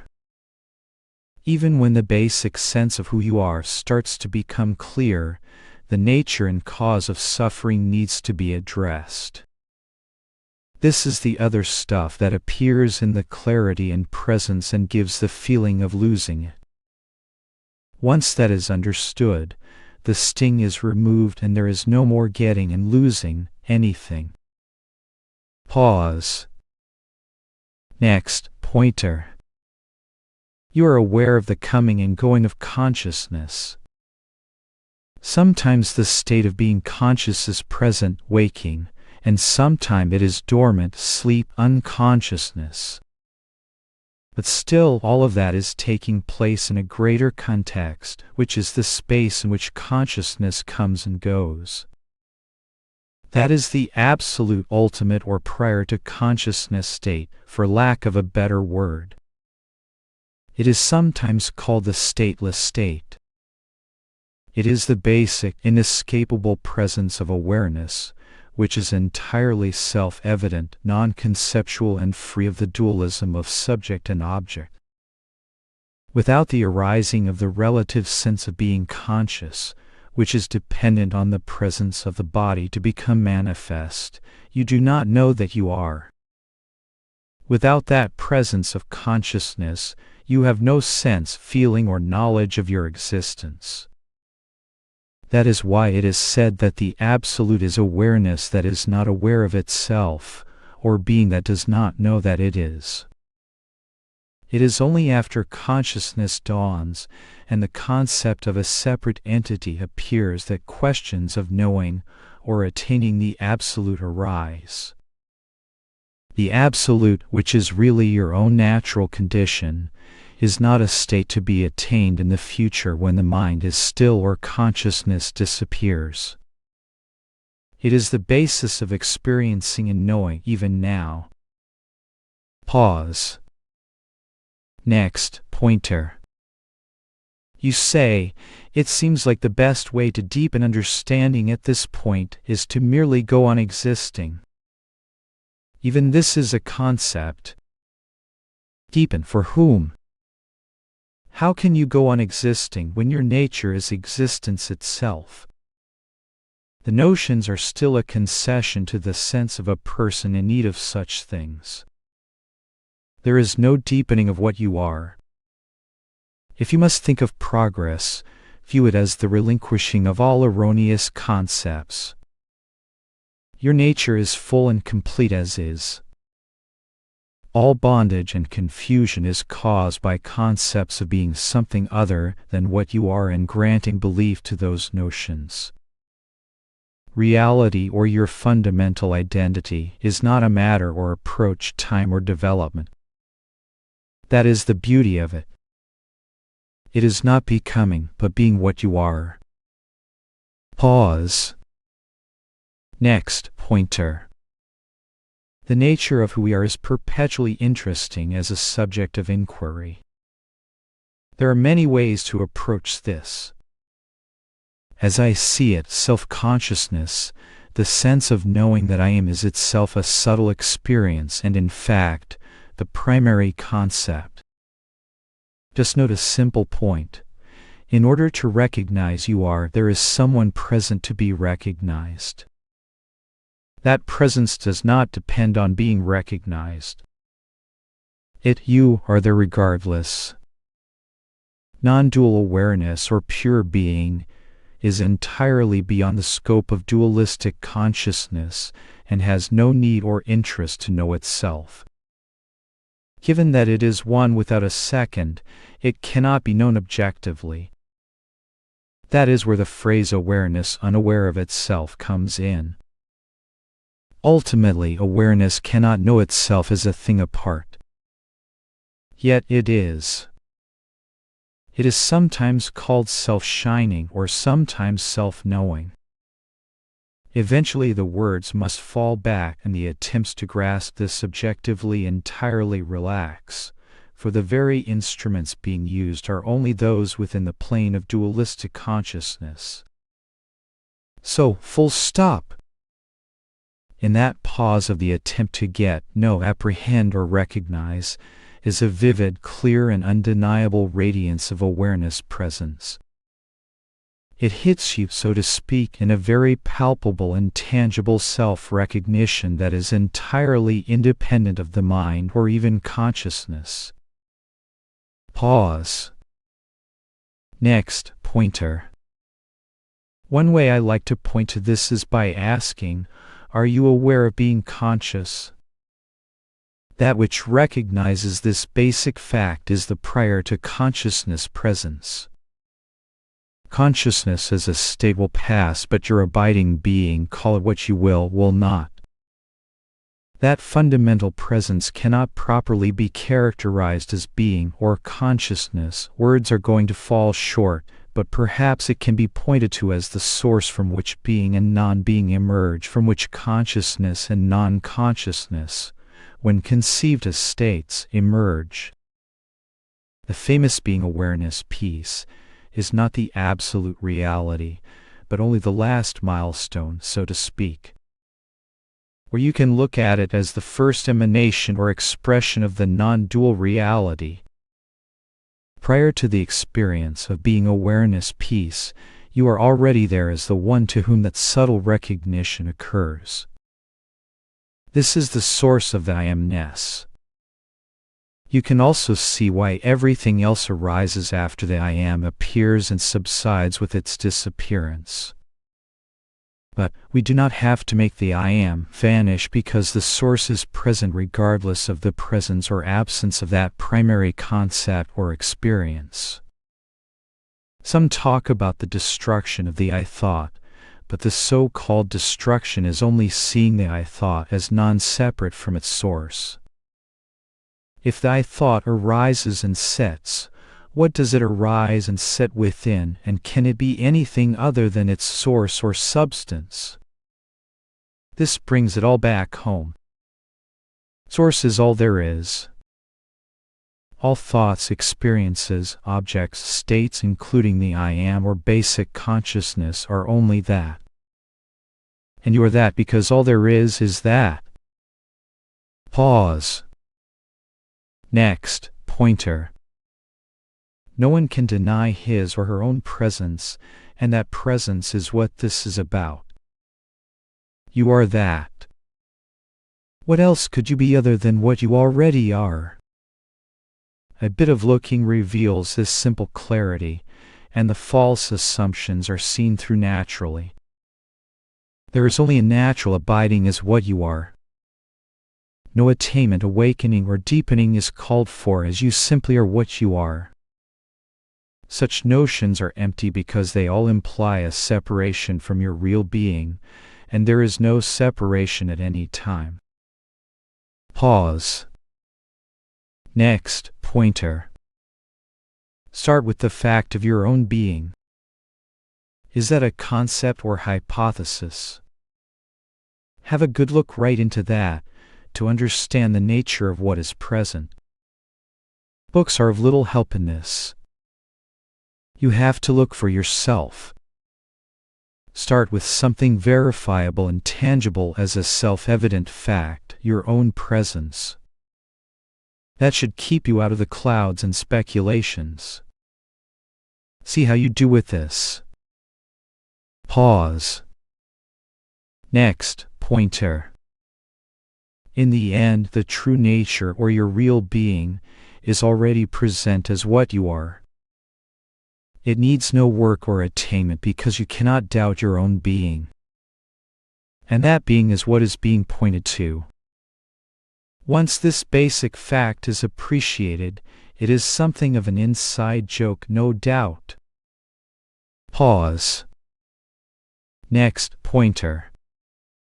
Have a look at your true nature, your actual present identity. You are. That is beyond dispute, but it is more than just being. It is vividly cognizant and aware. If you look a bit into this, you will see your own nature as a clear, open, spacious, vivid, cognizing knowingness. Thoughts and all else appear and disappear in this. But this does not disappear. A time-tested way to expose this ever-present sense of being awareness is the approach of discarding the appearances and seeing what is left over. Of course, what is left over is your natural and ever-present being itself. This is what is being pointed to, and what is realized as oneself. That being is not only aware and present, but has a profound sense of wholeness, completion, or peace. Your true nature is ever present, but often overlooked. In the ignorance of our true nature, we have come to think of ourselves as a thing apart, a separate person, usually identified with the body, mind, and personality. Examine these assumptions by tracing the sense of your identity to its natural source. In this, the false identifications are abandoned, and the ever-present natural state that was never lost is restored. Many people fail to recognize the simplicity of this because they can get so caught up practices and attainments, and thus overlook that they are already the true nature that is being pointed out. Before the next thought appears, you are. Pause. Next pointer. Your natural state or condition is neither Buddhist nor Vedantist. When all concepts are abandoned, your natural being still remains vividly present and cognizing, even cognizing the coming and going of consciousness. That prior to consciousness presence is pointed to as non-conceptual awareness. It is the non-fabricated, space-like awareness of the natural mind. It is unconditioned consciousness. It is pure or infinite consciousness, meaning having no limits or conditions. The key points in all the traditions are the same. You are that, your own mind is the Buddha, etc. This is never an attainment, but the ever-present natural condition. Pause. Next pointer. The notion of teachers is another product of the conceptual dualistic mind. Nobody I ever met who understood their natural condition ever called themselves a teacher, an enlightened being, and so on. All the focus on these external transient, ultimately insubstantial appearances leads away from the natural recognition of freedom. Also, I have never met anyone who had deeply questioned the nature of themselves being particularly interested in name, fame, money, teaching, etc. Those interested in teachers and students, levels, grades, behaviors, etc., are largely operating from the conceptual sense of self anyhow. At that level, all answers are provisional, because the entire set of issues is based on an unexamined premise. Only a seemingly separate person needs to view itself as a student or teacher, which are merely concepts. Your real being is neither a student nor a teacher.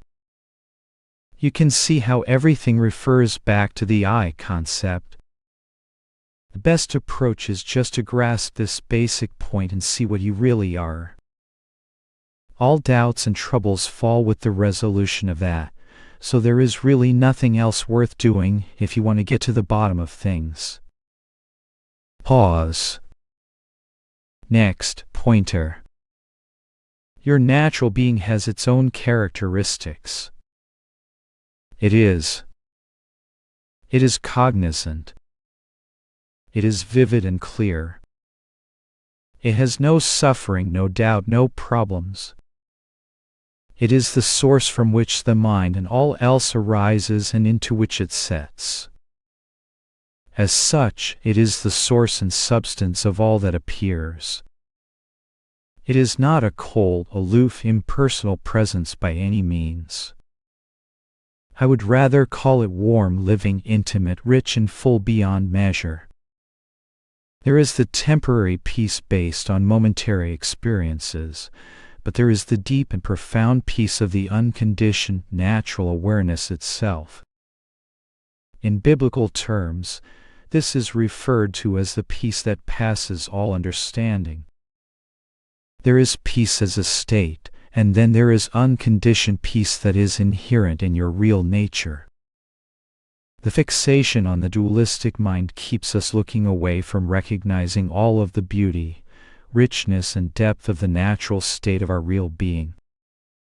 Once you know yourself as this, the basis of the fixation on the false identity created in thought subsides, and the true nature of the natural state reveals itself. You need to give it a chance to reveal itself and not jump to premature conclusions. Pause. Next, pointer. Past a point, the words are simply encouragements to look at your undeniable being. Consciousness is clearly a state that comes and goes. Since awareness, another pointer to your essential being, is non-dual, how can it know itself? Awareness cannot be an object. It is self-shining, but not shining as a thing to be known objectively. Consciousness is a tool that allows for knowledge. Without that, there is no need to know, nor anyone present to know. Ask yourself if you are aware of being conscious. If yes, that in you which recognizes the fact of being conscious is prior to consciousness. It is forever non-objective, pure or featureless consciousness or being. It is pure awareness, self-shining, self-knowing, knowing all else. The words break down because we are trying to talk about that which is prior to language and dualistic consciousness. Just remember, you are the one to whom consciousness appears and disappears. That is all. All further discussion leads back into the mind and concepts. So full stop. Pause. Next, pointer. The basic point is to get a real solid sense of who and what you are. That is not something that will waver, because in the wavering you still are there, present and aware to note the fact of the wavering itself. It is important to be clear that your essential being itself is not doing any wavering. Your own presence remains, regardless of other experiences. Once this point is solid and clear, it is very useful to understand the nature, cause and root of the apparent getting and losing its sensation. This really involves a clear understanding of the nature of suffering, how it is created in conceptual thoughts, how those are centered around the sense of the me, how that me notion is the root driver of the concepts, and how the belief in the reality of that concept allows the interest to flow into the mind. This gives the mind a seemingly higher sense of reality and identity than our actual nature. Once this mechanism of conceptual suffering is recognized, and the belief in the root thought I is challenged by examining the truth of that concept, the interest and belief in the mind withers away naturally. Then the back and forth sensation, which is really caused by a residual identification with thought, settles down. It is not really a practice per se, but a clear understanding. This is what did it for me by a few choice conversations with Bob Adamson on this same topic. Pause.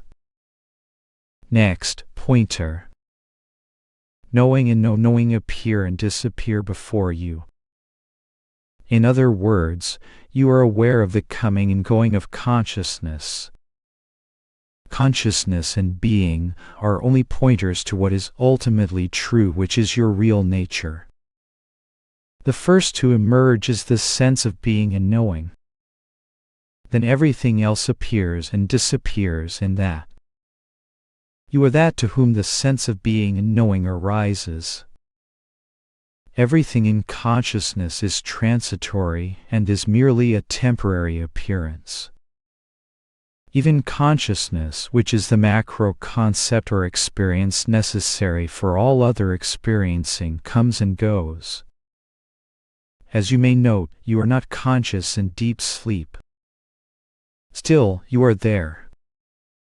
When you wake up, consciousness appears first, which is the sense of being or I am. Then all else appears to that or in that. Pause. Next, pointer. To recognize your true abiding condition, just trace the experiencing backwards to its source. All appearances reduce themselves to consciousness as the necessary presence. You must be present and conscious for any other experience to occur. Then see that the sense of being conscious and present itself emerges as the first experience. Take it one step inward from there. Consciousness arises to you who are there to recognize that experience also. This aspect is rarely discussed or understood very clearly, even though it is really simple and self-evident once you reflect on what is being pointed out. Consciousness is time-bound as it is a state. Your real nature is beyond time, space, and all change. It has no beginning or end. It is utterly present and evident as your own self, but it cannot be grasped, attained, or understood by the conceptual mind. That is where the full stop comes in. You are what you were seeking. Pause. Next, pointer. What you are precedes all sensations. You may sense it as the inescapable sense of being, knowing that is the basis of all experiencing. Once that is clear, you will notice that even that being knowing sense appears to what you are. You are. Before the mind can grasp it or formulate it in any way, that is an irrefutable fact. All experiences appear in consciousness. Consciousness appears and disappears to you or in you. You are that to whom even the experience of being conscious happens. That is the timeless, spaceless principle which precedes all else. Pause. Next, pointer. Once you allow the concept that others have it, the understanding, or whatever it may be, it subtly reinforces the notion that the listener must achieve some state that is not present. It is better to drop all the concepts and verify what is being pointed to. There is almost no value in talking about teachers and students. No one I met who understood this ever looked at themselves as a teacher. Why foster another conceptual role? The purpose is to demolish false concepts, not add to them. Pause. Next, pointer. You may ask, what is wrong with the idea that those, such as yourself, have shifted identification to the real, while others are still caught up in their ordinary conditioning and are not aware of this basis of reality? This is a subtle misperception. If you say those who have shifted, it implies there are some special persons or beings that have achieved this. It is a subtle reference to a self-notion. There is no self, no entity, no person present at all. To speak of others who are still caught up in conditioning implies some entity present to be caught up. Rather than grant this, it is better to question the validity of the notion, instead of subtly reinforcing it by talking of those who are free. There are no those who are free. The notion of those is the basis of all the imagined bondage. Pause. Next, pointer. Many teachers claim some special awakening or attainment.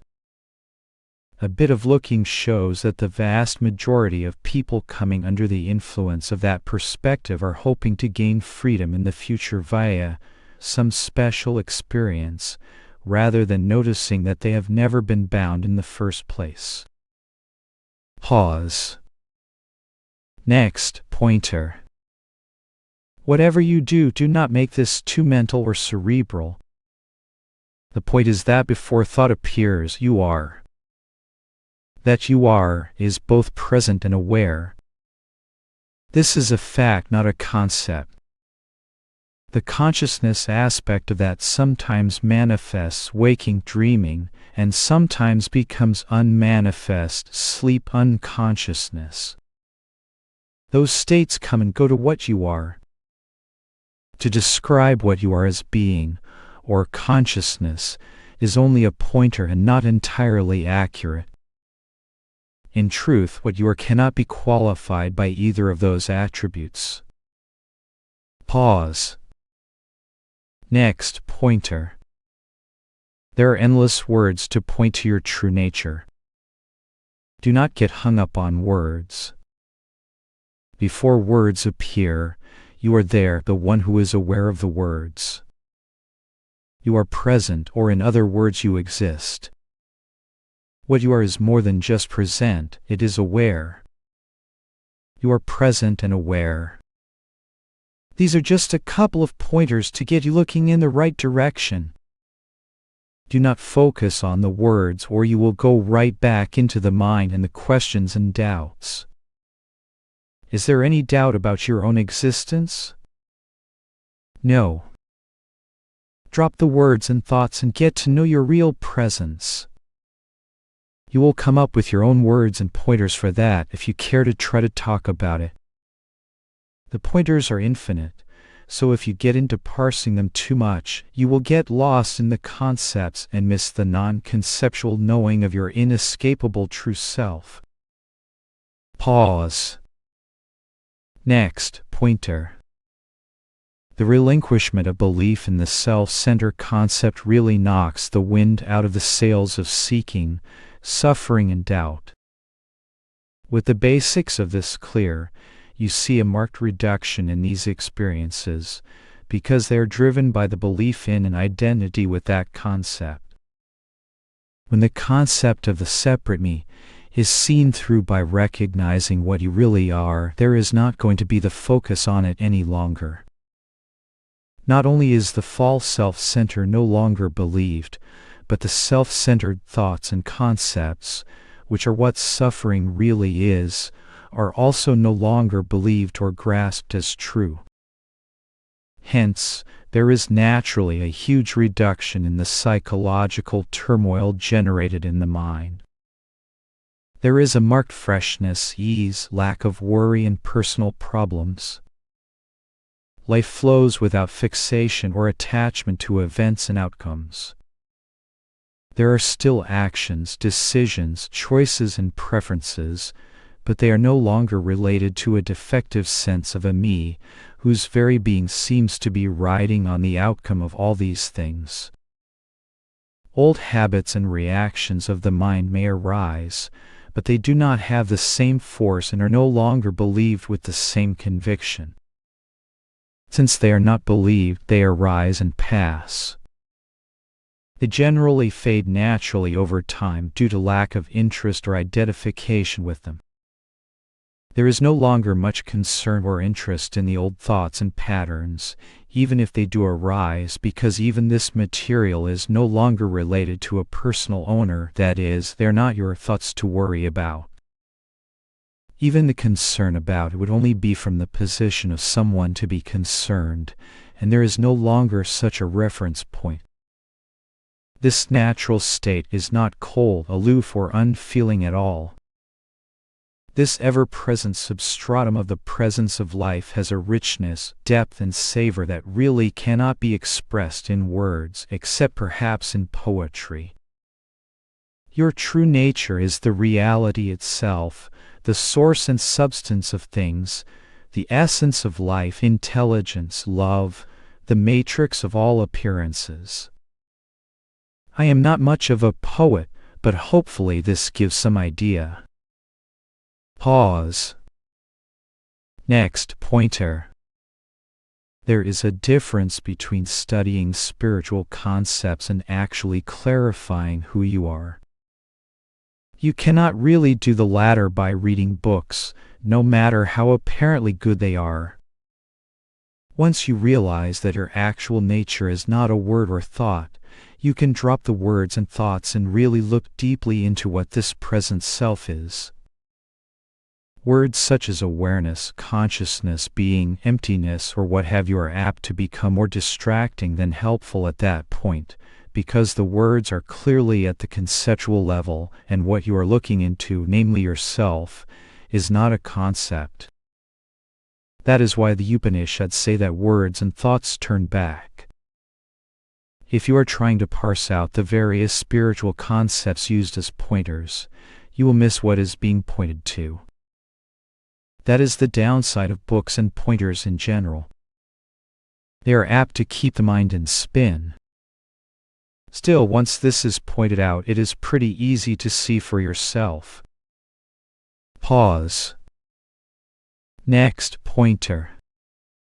People miss the obvious point when they talk about waking, sleep, consciousness, unconsciousness, etc.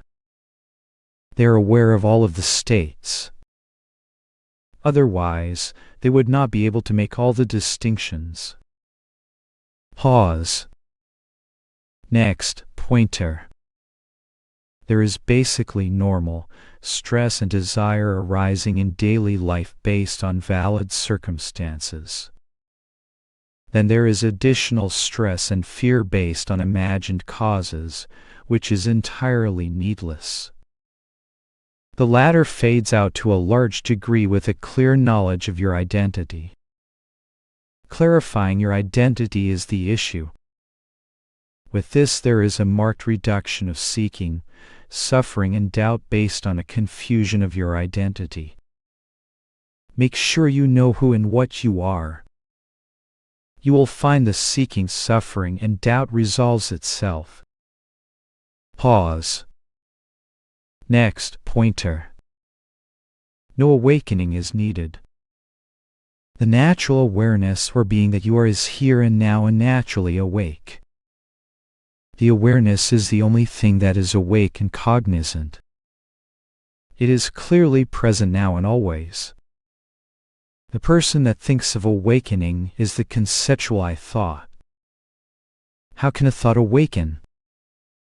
With the exposing of the fallacious basis of the I notion, all the concepts, including the spiritual concepts, just come tumbling down.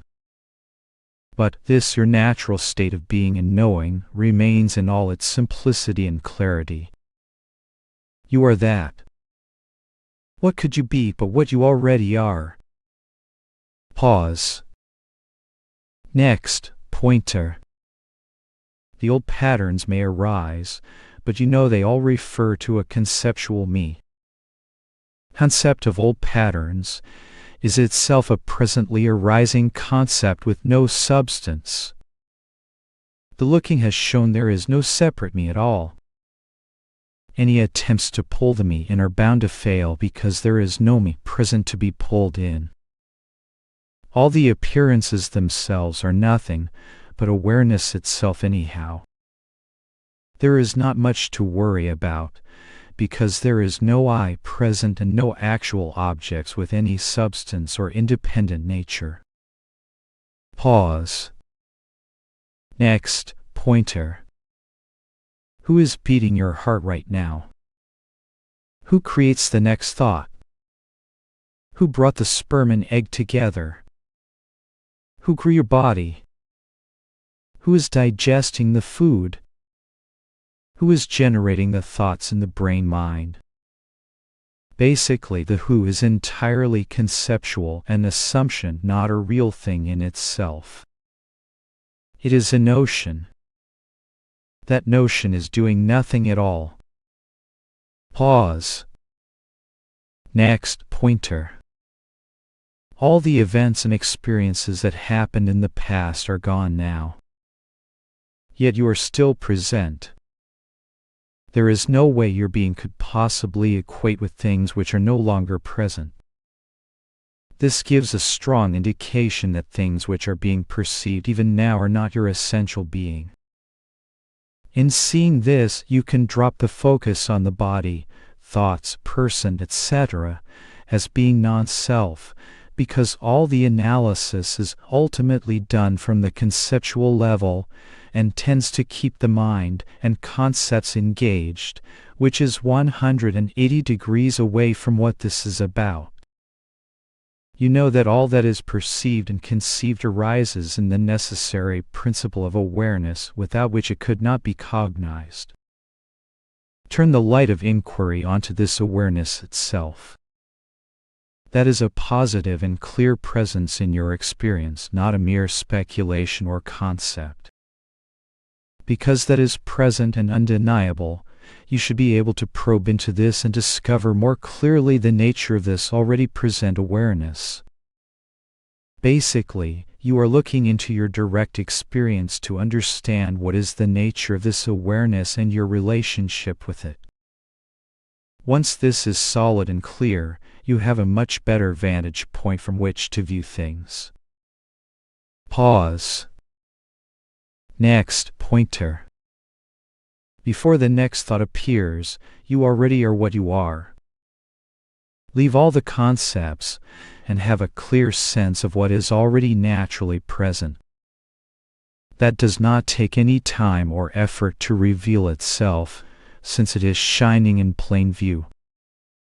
If there are any doubts or questions, they can be addressed by seeing them as presently arising concepts that appear in the ever-present clarity that you are. They are all rooted in the notion of being a separated individual apart from the deeper reality. A bit of looking shows that this root concept is untrue, as there is no actual limited self present in our direct experience. This recognition deactivates the basis of belief in the root assumption driving all seeking, suffering, and doubt. It leaves you as this, the pure being, knowing that you always were and have never left. All that appears is a display or manifestation of this basic principle, your own aware presence. Even consciousness itself is an appearance in what you are. You are what you are seeking, and all that appears is only that also. Thus non-duality. The mist of confusion dissipates before the sun of clear self-knowledge. All is well. There is nothing wrong anymore. Pause. Next pointer. The me is extremely fragile because it is not even present. The notion may be present. But how solid is a thought? But the actual me is like the horn of a unicorn. It has never been there at all. The root of all suffering and seeking never existed in the first place. Pause. Next pointer. Just to keep thinking I am awareness is not the same as the direct recognition of the actual awareness, and more importantly your own presence is that. That is why such an approach is lacking in any real impact. When we talk together, we are not emphasizing the concepts, but bringing the recognition to an experiential level. In other words, awareness is a reality, not a concept. Let the body, mind, and activities happen as they will. If the remembrance of the points happens, let that happen or not. The key is seeing, really seeing what is being pointed to. It is not just thinking about awareness. Explore, taste, fall in love with this undeniable presence which is bathing and embracing every thought, feeling and perception. The world is dancing in the warm and radiant light of consciousness presence light. Discover the glory and beauty of this presence by turning to it and being absorbed in it. Thinking about falling in love is not falling in love. It is the same with this. Pause. Next, pointer. All of this is more or less a re-education of our experience of life by bringing in a deeper view of who and what we are. The previous views tend to be colored by various concepts and assumptions. The kind of looking we are doing is going back to the root, to the place prior to the concepts. This is before the notions of suffering, doubt, seeking and separation were even present. But that reality is also present now, because it is the basis on which all else appears. Pause. Next, pointer. When you ask how to realize the self, the answer is basically to become clear on the nature of what you are. This can be approached by considering the pointers and comparing them against your own direct experience. The point is that your own present being is the answer. But this is likely not fully appreciated, so there may be some doubts and confusion as to what your real nature is. Start with the one thing you know beyond any doubt: I am. Look into this to discover and fully appreciate what this, your present self, is. In the end, this is about knowledge, true and clear knowledge of the nature of your own being. Pause. Next, pointer. The self-center is a concept that sprang into being in the wake of a fundamental confusion about our real nature. When this is clear, the basis of the wrong belief in the limited self is contradicted in that understanding. Once the basics of this are clear, that is, you know beyond any doubt what you are and what you are not, no further spiritual actions are called for beyond that, as the separate self-concept is cancelled. Pause.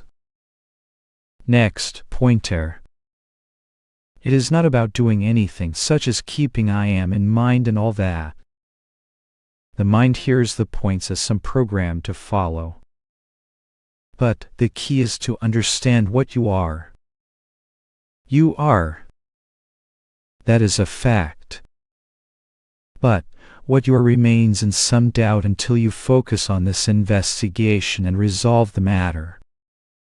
The point is to investigate what you are so that you are not living under any false assumptions. Self-knowledge is not a technique or a program, but a call to clarify what you are. Do not think in terms of doing, but understanding. Pause. Next, pointer. The whole intent of the pointers is to expose the fallacy of the notion of a separate who apart from what is really present, however you choose to describe that. The pointer is given to one who conceives of himself as a separate who. All types of pointers reveal the fallacy of this concept. The whole structure of thoughts and concepts is undermined. It is not that there is any separate who present in reality. One set of concepts is presented to expose the falsity of another set of concepts, and then the whole lot of them is discarded. They are like Trojan horses filled with self-destructing bombs. If they are taken into the fortress of conceptual thought, it gets destroyed from the inside out. The question who is being talked to is misconceived because it reintroduces the assumed reality of the separate I. On the other hand, the very question can act as a Trojan horse and implode upon itself. People often feel that self-inquiry, or reflecting on the pointers, enhances the false belief in a me, but this is not really the case. If you, the limitations of language, really catch the spirit and intent of the pointers, the belief in the limited I is exposed and undermined. All language is dualistic. Inherent in language are me-you objects, time, space, causality, etc. All of these are mere notions appearing in the non-conceptual reality that is being pointed to. You cannot apply such notions to that which is beyond all concepts. Call that reality, your true nature, awareness, truth, what is, or any other name. Pause. Next pointer. As long as it appears that there is you and reality, awareness being truth, there is some room for doubt. This is the root assumption, the core concept. Awareness being is undeniable. You cannot be without being present and aware. That is hardwired into experience and beyond any doubt. You have to be present and aware to have the doubts. That leaves the me notion, the assumed self. It is really a notion, not a real thing. It is a nebulous belief that I stand apart from being. That belief is the basis of all possible doubts, seeking and suffering. The reality, or lack of reality, of that assumed entity needs to be addressed directly. If you conceive that you may stand apart from awareness or being, verify if this is really true. Where exactly is this assumed separate self? Did you actually find it? Is it that there is you, and then awareness or being, or is it that you are aware that you exist? It is very good to bring out the assumed entity for inspection and verification. It is like a ghost hiding in the shadows and thriving on not being investigated. Pause. Next pointer. This is about making sure that what you are is clear. You already know you are. That is not open to doubt. There is no doubt at all about the fact of your being. This is how you get out of the maze of doubts. There is already something in your experience that has no doubt about it. Once you start getting into how do I, you move away from what is doubtless and clear and start getting into the concepts based on subject-object language. Why do you need to ask how do I? When your own being is self-evident, doubts are not resolved by trying to resolve doubts because the mind can always create some fresh new ones. The best approach is to find that in yourself which is beyond doubts. Start with the one fact that you are already sure of, I am. Once this point is clear, then begin to have a look at this I am and see what it is. It is not a thought, perception, feeling, or anything that appears and disappears. And yet it is. Nothing will be attained. But by looking deeply into what you are is revealed and no longer overlooked or misunderstood. Pause. Next pointer. All the notions such as you will settle in, this takes time, there is some magic event, ideas must be abandoned, etc., are ultimately erroneous and due to misperceptions about what is being pointed to. Your present being and the aware nature of that is a settled fact even now. All of those notions imply some difference or separation from your true being. The presumption itself is false. It takes no time to be what you are because you are that. You cannot deny your very self, and that is what this is all about. There is absolutely no need for years of seeking, deepening, and all that. All thoughts and appearances come and go, but there is the space of knowing itself, call that awareness or being. That is what is really being pointed to. This is here and now in all its fullness and totality right from the start. Pause. Next, pointer. You keep talking about the me structure, the entity, etc.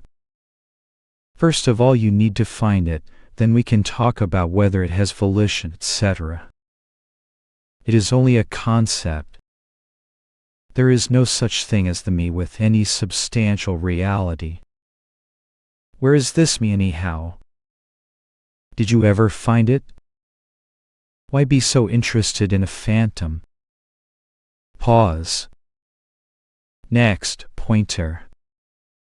This is about knowing yourself, not dabbling in appearances.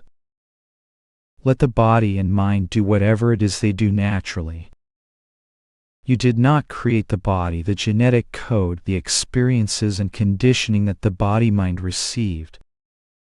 You are not creating sensations, perceptions, thoughts, and biological reactions. Of course there is volition, choice, decisions, and actions taken. It is just that the concept I is not doing any of it. The me is a conceptual postulation added on by language. Life goes on quite well without the belief that that concept is who I am. Why take ownership and credit for things that are entirely impersonal? Besides, the body-mind is just an appearance to what you are. Instead of looking away from what you are and getting involved in concepts and appearances, stay with the basic point of this. Clarify your real identity and have no doubts about what you are. Then you see that you were never any concept or anything at all. Pause. Next, pointer. What I am talking about is you, nothing more and or less. I am talking about the nature of what you are. Nothing is brought in, nothing is attained, nothing is achieved. It is simply a clarification of your obvious and undeniable present self. This is something that very few people ever stop to consider or investigate. Due to a lack of inquiry, they have come to associate their identity with all types of half-baked concepts and accumulated notions. This clearly will not do. To be functioning in life through a fog of unexamined and potentially erroneous notions of oneself is the root of all forms of seeking, suffering, and doubt. We need to re-examine our assumptions. You can start with one simple fact that cannot be denied: you are. Your being, your own presence, is not in question, for your being is self-evident and beyond doubt. Then look right into this undeniable sense of being to discover what it is. Not only are you present, but you are aware also. Your natural sense of being and knowing are self-evident. They cannot be denied if we go by direct present experience. Is this being, this knowing self, an object to be seen out there or grasped as a thing by the senses or mind? Absolutely not. In this recognition, you come face to face with another type of knowledge of something that is clearly present and known, but which is not objective. This is what is meant by non-objective knowledge, immediate knowledge, or non-conceptual awareness. We tend to be either unaware of or mistaken about what we are because it cannot be grasped in the usual subject-object experience to which we are accustomed. You can also see many other aspects of your true nature. It is already present. It is not to be attained in the future. It is not obtained by practice.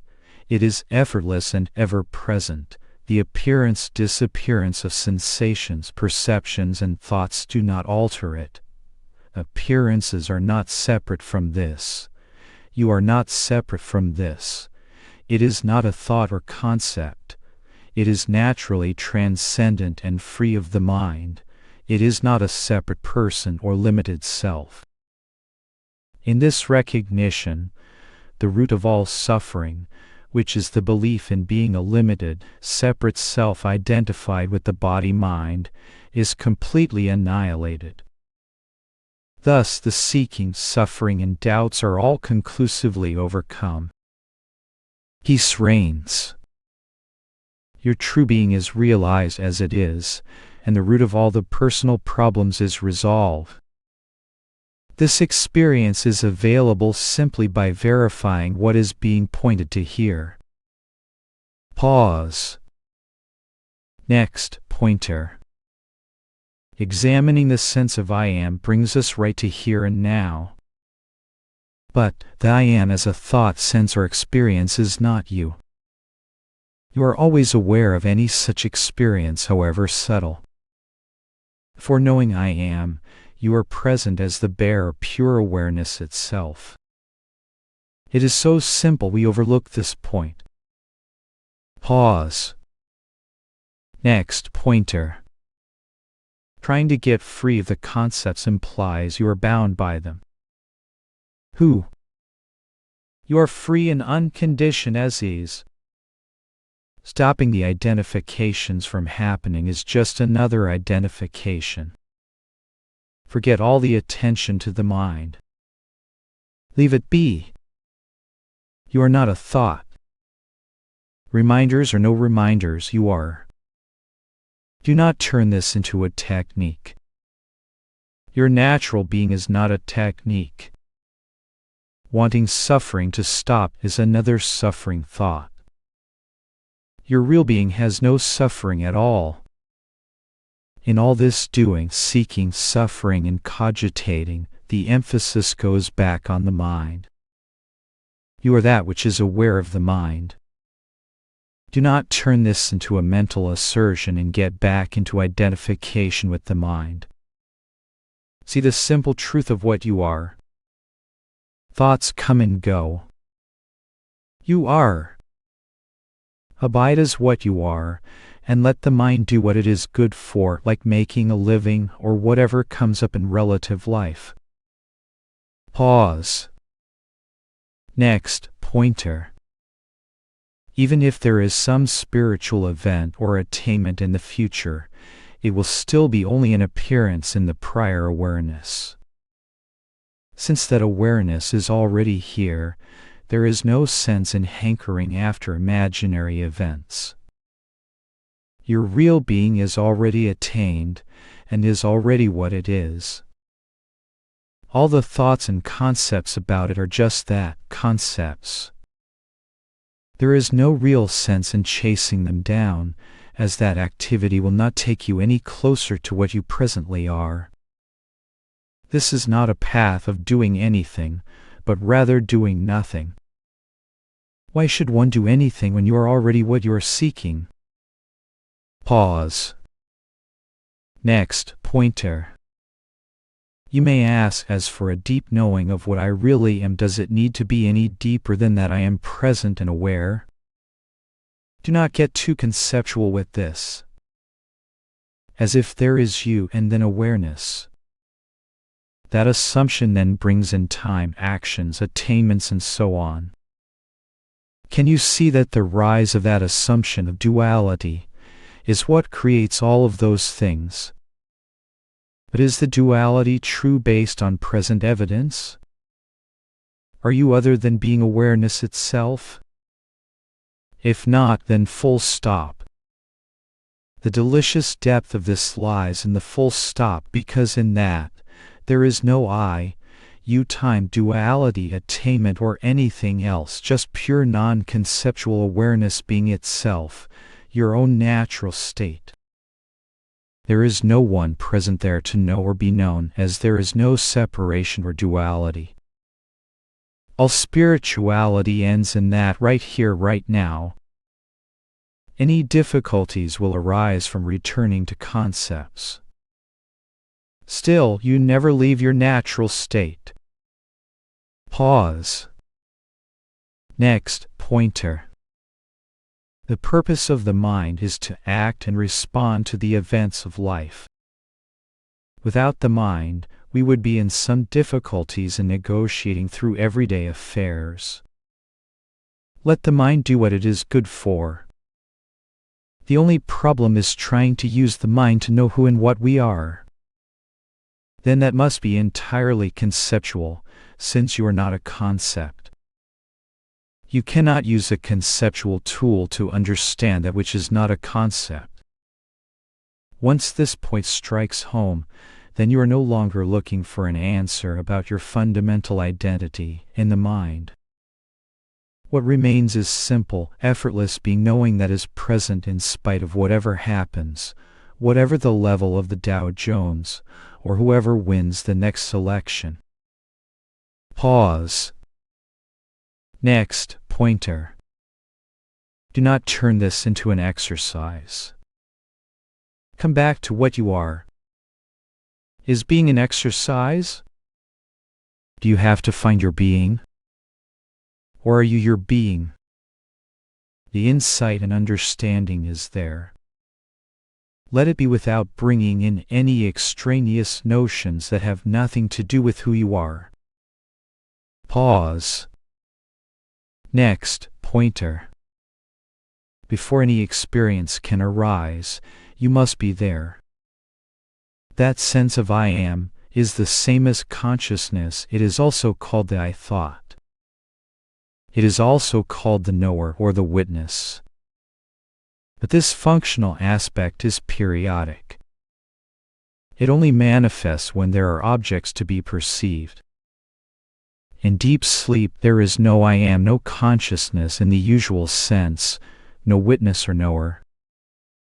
There is a more basic awareness that is prior to consciousness. And that is what you are, the one to whom the experience of I am, or consciousness happens, just like any other experience. The I am I thought or consciousness is the first experience, upon which all other experiences depend. But that first experience is still an experience. Your real nature precedes that and does not depend on that arising of consciousness or relative knowing. Thus, you are prior to consciousness, prior to I am, prior to even knowing that you are. Before you can know you are, you must already be present as the one to whom even that experience happens. You remain as you are whether you experience I am or not. In sleep, the I am, senses gone, merged, absent. At some point that speck of consciousness arises and the body and world appear in that, but that speck of consciousness you are not, because it is transitory. You precede it and survive it. Pause. Next, pointer. Realize that the term non-conceptual awareness is only a pointer to what you are, your natural and present self. It is not to be looked for or searched for, which would be assuming it was not present. Think of it as your being itself. It is here regardless of thoughts or other experiences. It is the bright and vivid sense of clarity that is cognizing the thoughts. That is also undeniably present.